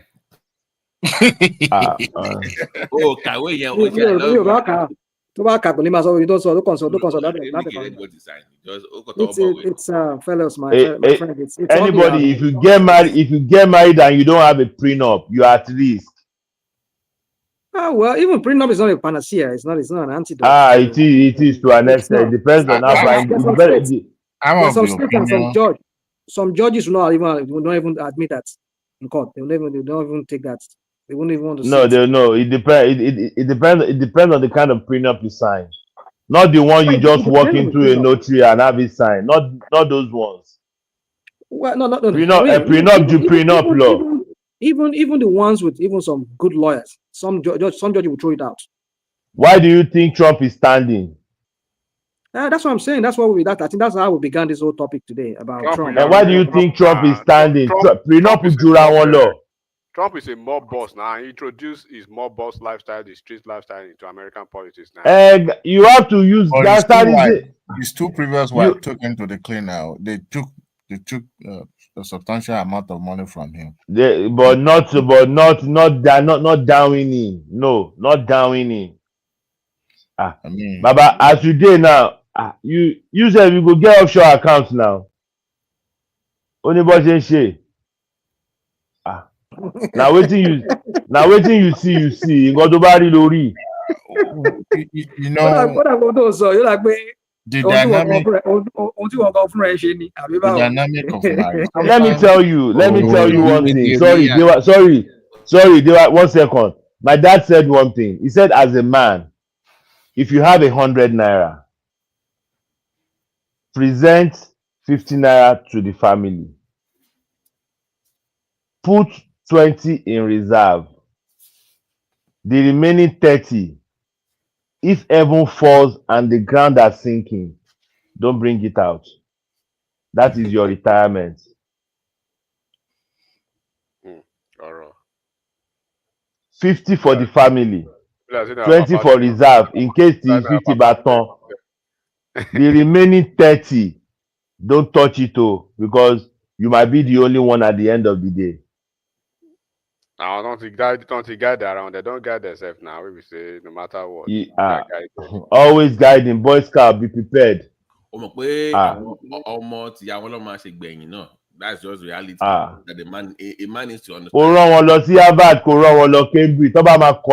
the end of the day, oh God, Lomawa. So why always guiding. So, but this is the reality. most men or man, they don't have older men, but to man to tell them the reality. I also worse if you move to the West, where Yeah. notice the woman can turn the children against you easily. Easy. Marriage doesn't have manual now. You on your own time, you are going to roll by the punch. But I think it's what you brought in, how you want to see your marriage, how you wanted it to form or shape is what we determine. No, you will always you will keep knowing your wife every day. Be onion. Of course, it's like that's human nature for you. New layer every day. It's just I'm just saying that it was. I'm a proponent of if it's not going well for you, then get out. It's simple as ABC. No, it's easy as Dewale, I'll tell you one thing. If you don't be in Burude, they will wait for you to nurture those kids till they finish their education. And then they will tell you what you did at 11 p.m. 40 years ago. And that's where it's going to start from. You will be shocked. You will be shocked that Ngotoma Dija lọ́jọ́ iwájú ó ti happen 20 years ago. Especially if you are the if you are the one with a high net worth, or probably you have good career or a high prospect, whatever. So, Mama share with you. You see, another way around it is for me is that what I've seen with some men is that do not let your woman be a full-time housewife. Let her have her own job. Let her go to work. That's another way around it. If I thought she's going to take it doesn't change anything. I will tell you how it changes. You know, sometimes when a woman works, she's also working. Maybe the first 2 years, if you can, the first few years, if you can just try and maintain yourself so that you don't get into any kind of thing that will make her to trigger her to want to go her own way. If she has kids for you, maybe the first 10 years, he was able to make 3 babies for you, and then you hang it there. So as soon as possible, let her go back to work, so that if she goes back to work, she's making money. You see, one thing about women is that some of us that we don't take into cognizance. We fail to. You might say you might do what you want to do. I know some of us we've had it so ugly with women, but my point is that do not let a woman be a full-time housewife. If she's I agree with you. I agree with you on that, but it doesn't change anything. Well, that's changing something, because in the sense that you why won't even letting her be in a housewife? You see, what I see that is wrong with this you won't even pay alimony. You won't pay alimony. It's the same thing when I see women talking their own too. They will just talk about waiting man, they bad about man. They don't ever talk with them so that they bad. You know, see, it takes two to sometimes not too wrong. I ain't crazy problem. No be one wrong, you know. Mike, mo for what ọmọ di ẹlẹ́nu. Mike, mo for what ọmọ di ẹlẹ́nu. So mo pé as you dey now, it is difficult for me, rational mind Dewale, to convince you to leave your wife. It is very easy for a woman and her friend to convince her how to end that marriage. I don't think no, not necessarily. It depends. You know. Oh my God! It depends. There are some guys where they are friends and easily convince them to don't be a wife. There are some women. It's not always the case. Confirm. The biggie. There are women where. Can I say something? Women where if another woman tell her to leave her husband. Ibi ayé bá wọn dèrè o, àbá wọn máa dúpẹ́ tí wọ́n. Can I say something? Tó bá yọ ṣọ́ọ̀kì lẹ́sẹ̀ Mike, ó máa dàbẹ́ ni pé kí Africa move lọ sí Asia, kí Europe move lọ. The thing I say is not lying, but the only thing I say is that it's not a woman thing or a man thing. It's a human thing. Those bad things you say a woman can do, men they do them too. So women operate based on emotion. Women operate based on emotion. Mike, as you dey, you go get 3 girlfriends outside. You go still dey honor your wife. The moment a woman has a second taste outside, you are finished.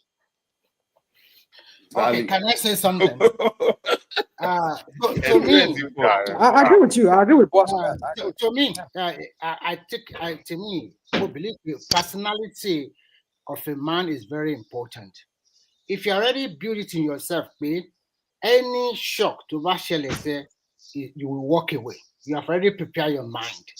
Because what you are doing here today, you have to be very, very careful too.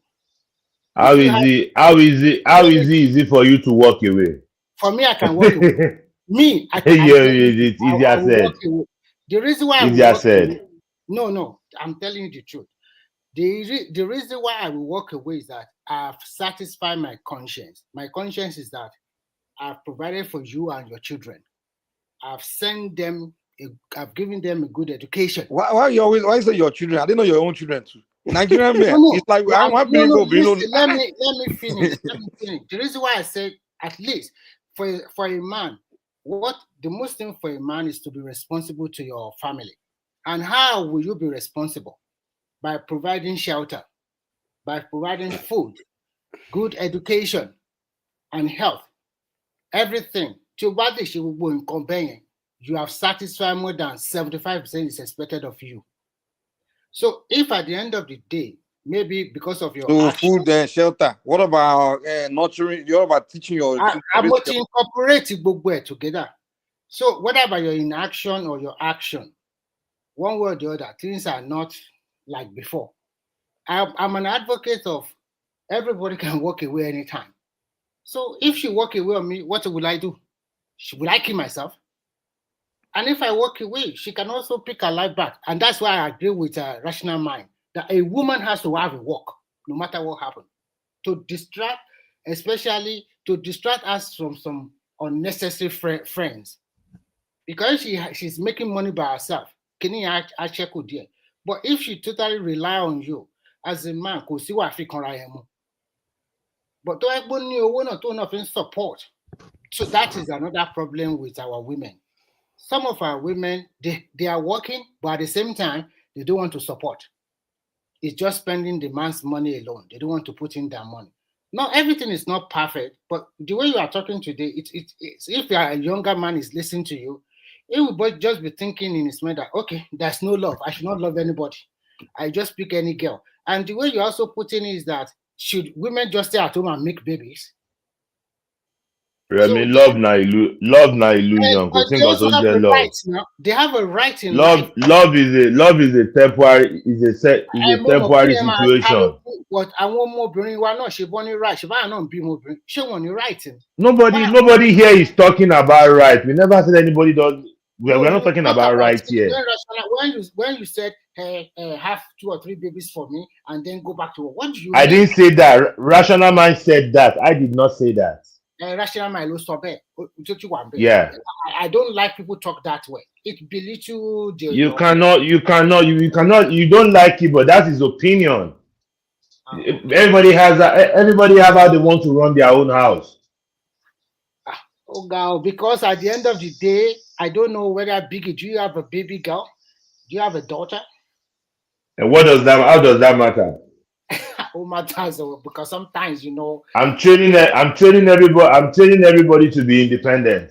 Yes, exactly. I like that. Don't rely on anybody. Anybody can leave you. Don't disappoint yourself.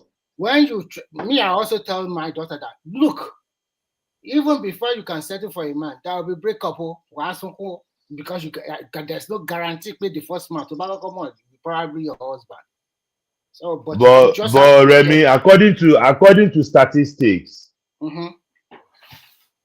how many percentage of broken marriage ni ọkùnrin man cause? I don't know. I don't know. The highest percentage obìnrin ni. You are right because I need sùúrù one on because. Well, so say number one reason we break up is just cheating. Cheating on yes. Obìnrin wa cheat jọkùnrin lọ ni àbí. Obìnrin cheat jọkùnrin lọ. Yeah. Yes. Go and check statistics. Yes, so obìnrin cheat jọkùnrin lọ. Àwọn ọkùnrin ìgbà tí mo wọlé lẹ́ẹ̀kan you hear the first 2 things I said. Mo ní àtùpà ni wá àrídìí ara wa àtùpà ni wá ò ń lọ lórí street orí ìyàwó bọ̀dá Ṣẹ́gun tó ń dó èèyàn mọ yẹn tó ń gùn léyàwó yàn èyí téèyàn bá rí léèyàn mọ̀ popsi mi ni wait sorry 1 second popsi mi ni tóbìnrin bá jáde tó bá wọlé tó bá sọ pé Akeem toast ni ẹni tí ó gbà fún ló wá sọ fún ẹ yẹn àwọn tó gbà fún kò ní wá sọ fún ẹ má dá rẹ láàmú. The only difference between the two gender is ọkùnrin máa wà clumsy. Àwọn wà we are careless. They are like cats. Wọ́n dàbí olóńgbò. Obìnrin á gbọ́mọ àlè fún ẹ wàá gba grandchild lára ọmọ àlè. Ìyẹn gan ló burú jù o. Á dẹ̀ mọ̀ wàá dẹ̀ máa live. Ọkùnrin ó lè bímọ síta for 20 years kíyàwó lé ẹ máa mọ̀. Bọ̀ obìnrin á gbé ọmọ mi wá fún ẹ wàá tún ṣe grandchild celebration gan. Láì mọ̀ pé o tán má àwọn nǹkan tó ń tọ́ yẹn. Because the only reason why we think that men cheat more is because our láṣẹ hàn. We do it and we show it. No, it's because women. This is why people always. I was telling some women sometimes, money is because when a man cheat on the woman can go in public and tell people, they will complain, tell everybody. But how many men? A man cannot say it. Màá pe Mike wọ́n dóyàwó mi. O ní wò pé ṣé wọ́n ṣépè fún mi ni. So that's how I don't believe because men don't come and complain about their issue. Mike, you know one thing. So I believe it happen both ways. So it's not a gender thing, it's just a human thing. No. Statistics wà sẹ́. A decent woman, a decent man will do statistics wà sẹ́. Sorry, Bọ̀bọ̀ Guinea tó rè ní some few months ago yẹn tó kàn dóyàwó níyàwó lọ́ra ẹ̀. Bọ̀bọ̀ Guinea kọ́ báyìí. Did you see it? Mo rò pé tẹ́kọ̀ yeah. So imagine, see that video. Most of those women, they were married women. Oh, God. Secretary, kini kan, staff, kini kan. I need high profile kini gan around. I need to biggest point. Yeah, ọmọ àlè yẹn. Àwọn ọ̀rẹ́ ẹ̀gá mọ̀ pé kí n ṣọmọ yẹn. Wọ́n máa kí ẹ pé. Live and direct. Wọ́n máa wẹ̀ wẹ̀. Let me give you one story. Sorry, it's a local program. Sorry, Ọmọ ṣe ń Ìbàdàn, Kọ́kọ́rọ́ Alátẹ. It's a one local program, radio program about the Oriyomi Hamzat. People come there and they talk. There's this girl, Toyin. The guy came there and said he came with his case of his wife. They have 4 children. 4. Yes. None was his. How did they know? The siblings were abroad. They wanted the guy to come abroad. The guy said no, that if they cannot arrange for himself and the wife, that he is not going anywhere. They now said, okay, but Asule, sit down in Nigeria. Let's take your first child. Let's take him and let him come to us. They did all the processing and everything. It got to the DNA aspect. The boy failed. Bam. The family said, okay, check and balances. Let's check the other DNAs too. They did all the other 3 DNAs. None belong to that guy. Sorry, Biggie, I want to also share. Wait, let me finish the story. When the story now came up, do you know that this girl's sister and the parents, the mother, they knew the father of those children? Yes. Oh no, they are friends and more. They are friends, we are talking about the family. You are talking about friends. Okay. The family, the mother-in-law, the sister-in-law, they knew. Oh, okay, video I want black girl the real mother in like a public park. No. This was even a different story. Toyin. I know that story. You know, live. Biggie, you know why I'm glad I'm a traditional worshiper. if those kind of things, my oracle go don't tell me say. Mikey, let's not go there. Mike, let's not go there. Mike, let's not go there. Mike. Mike, let's not go there. Ibi tó pín sí nìkan ti bẹ̀rẹ̀. Bígì ṣọ́nà tí àwọn tata ní dáàbàlì tó lùmágùn ní ara pásítọ̀. Ẹ nà ìyá ẹ nà babaláwo ìyàwó babaláwo tó lùmágùn lára pásítọ̀. Ìyẹn tó ń gọ́. Bígì, I think ìyàwó babaláwo lùmágùn lára ìyàwó our men, that we men, we are too clumsy. Look, I follow one Egbon to his side chick. I'm still young. I was young that time, and I stay in the living room. That Egbon quickly go and do whatever he want to do inside. I kept that secret for 15 solid years until the wife of that man called me aside one day and accused me that I'm a very bad person. And you say, are you agreed? I did not agree. I said, why am I bad? He said, I follow his husband to his side chick. I said, I don't know what you are talking about. I don't even know whether your husband have side chick or no side chick. He said, don't lie now. My husband told me. I will stay on my denial. I sit on my denial. Ẹni tó sọ fún ẹ ló mẹni tó mú dání kò tí èmi ló mú lọ. Ẹ̀gbọ́n yẹn pípílẹ̀ tẹ́ni yín lose then why? Reason ṣe mi dá sọ̀rọ̀ ọkọ àtìyàwó tó bá jà. Mi dá sọ̀rọ̀ wọn náà. Tó bá take side tó bá parí ìjà àwọn méjì máa kó láì against. Gborin tí Yorùbá kọ ni Yusuf Ọlátúnjí. Ọ̀rọ̀ ọkùnrin ṣòro tẹ̀lé o tọ́kọ bá ń bá yàwó ẹ̀ jà láyé mi ò ní bá yín dá sí ẹ ṣe sùúrù ni o. Ola, take us offline, please. Yeah, background. Yeah, don't go. Yeah, you're calling him a background. Somebody's calling. Let the person come now. Enjoying, you guys will.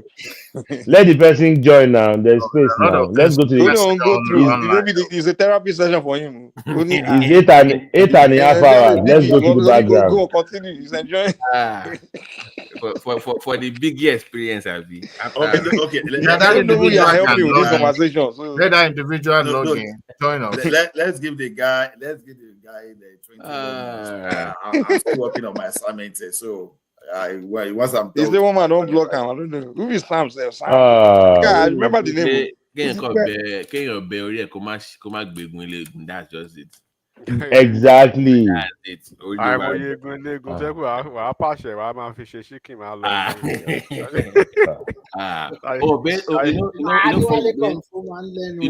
Remy, growing up, I'm a man. When I'm ready, I will just pick one.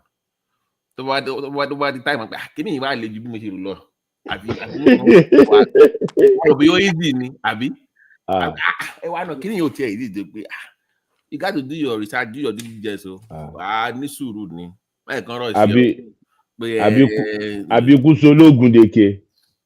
Network adaru. Where Remy said he will walk away, you will do kinikon. Yeah, you will walk away, but you think people walked away and they were never the same again for the rest of their life.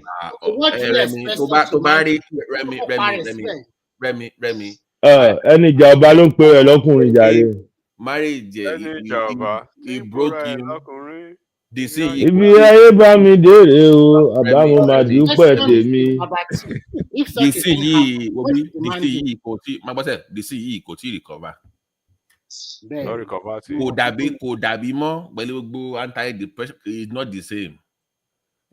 Tó bá break ọkùnrin, kí ni ó hard o? I'm telling you. But Babatu, if you check the ọkùnrin where they break like where they completely break like that, you get the signals are there, the red flags are there. Àwọn ọ̀rẹ́ tí ń fi code wọ́n ti ń fi code sọ fún àwọn kan tí ń fi code sọ fún but they went in 100% náà ni. Etí àwọn máa ń di gan because mi ò tó bí mi ò iná bẹ́ẹ̀ náà. Enigmatic. From the beginning, they already know. I have an idea, sir. They just ignore it. The reason why I canvass for walking away is this: if you don't walk away and it leads to depression on your side, you might do that undo that you're not supposed to do. That is why some men buy their woman and buy themselves. But if you walk away, you still have a second of life. That is the only. Nobody is saying you are not going to walk away, but we are saying it's not as easy as you are saying it. I know it's not easy, but at the same time, you know, Barrister nítorí ẹlẹ́kú àròhùn ìbọdọ̀rùn. Ẹgbẹ̀rún ẹlẹ́ wàá tọ̀ sórí sàárè ẹ̀. ẹjọ́ kí n lu gángan fún. Do you know, there is this particular I never use the voice, so if I use the voice for you, you go dance. So there is this particular. Sing Barrister for me. May I beat you the drum, Joe. There is this particular lady in Paris. This woman have 4 children for 4 different men in diaspora. One man in Germany, another one in France, another one in beside Germany, Austria, and the last man. The worst part of it, she came to that platform looking for husband. How can you, for God's sake, you only one woman, 4 different papa baby, mama. So these are trendy, something that is going on in Europe a lot. They will just hear, sometimes some women deliberately, they will get pregnant for you. You don't want to even marry them, and they will carry the baby away. Remy, you will be shocked if o marry Mugun si wa. Tó máa fún lórúkà gan. Tó máa tún fún lórúkà. Ṣé bóun la discuss lánàá pé pastor mi wọ́n ti run through obìnrin mi wọ́n ti ṣẹ́yìn fún wọ́n tó jẹ́ new brother. Wọ́n á gbélé ẹ lọ́wọ́. Pé the Lord said ni pé ẹ̀yin méjì wọ́n gbélé ẹ lọ́wọ́ nìyẹn. Wọ́n dẹ̀ ń dunú mọ̀ pé. Prince Daddy wà ń bá Prince Daddy come on now. Why you? Ó ti wà ń bẹ́ẹ̀ náà, ó ti wà ń tọ́, ó kò gbọ́ Yorùbá. Okay. Oh, Prince Daddy gbọ́ Yorùbá, ó gbọ́ Yorùbá.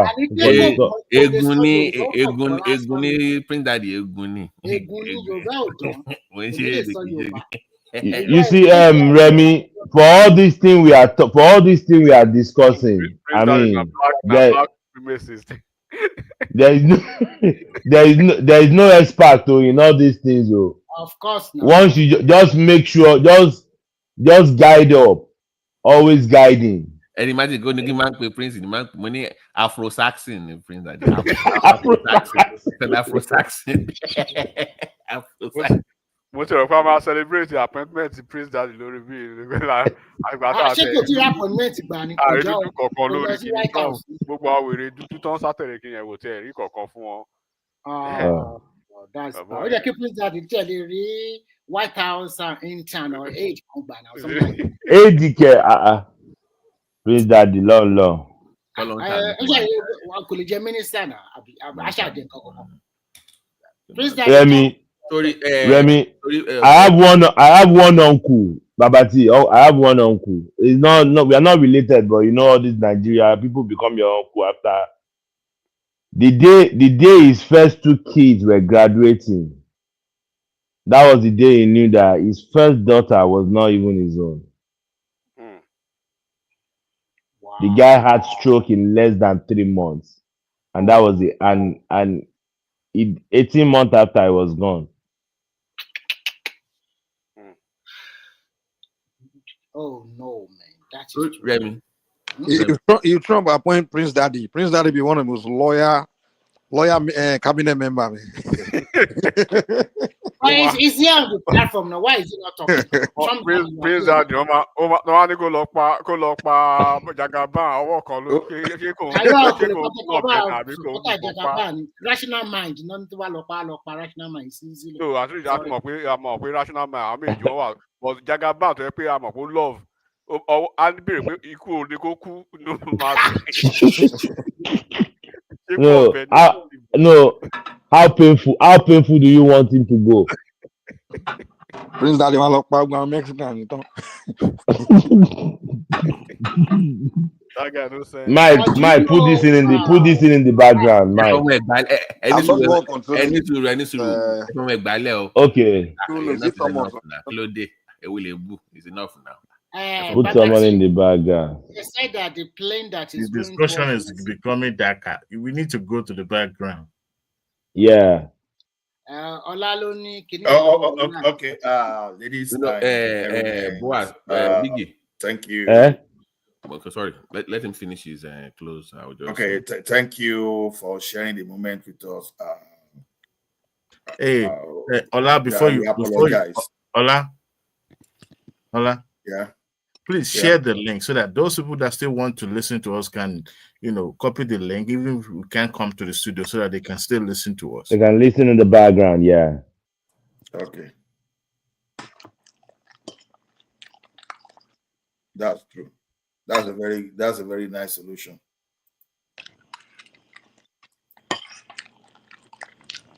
Who is eating? Jesus. No, just copy the link and you can listen to people in the background. Try to log on through the link. So you will be in the background and you'll be able to listen to whatever that is being discussed.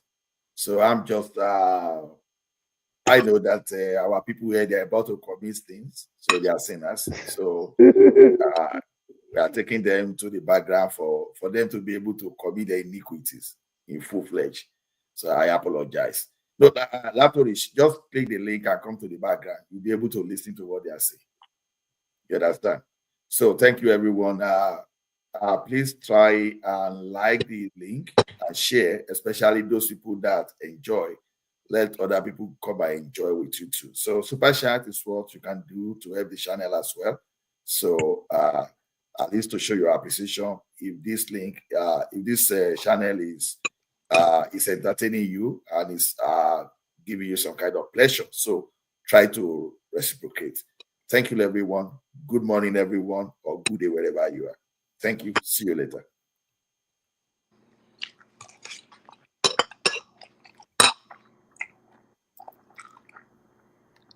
Shut it down.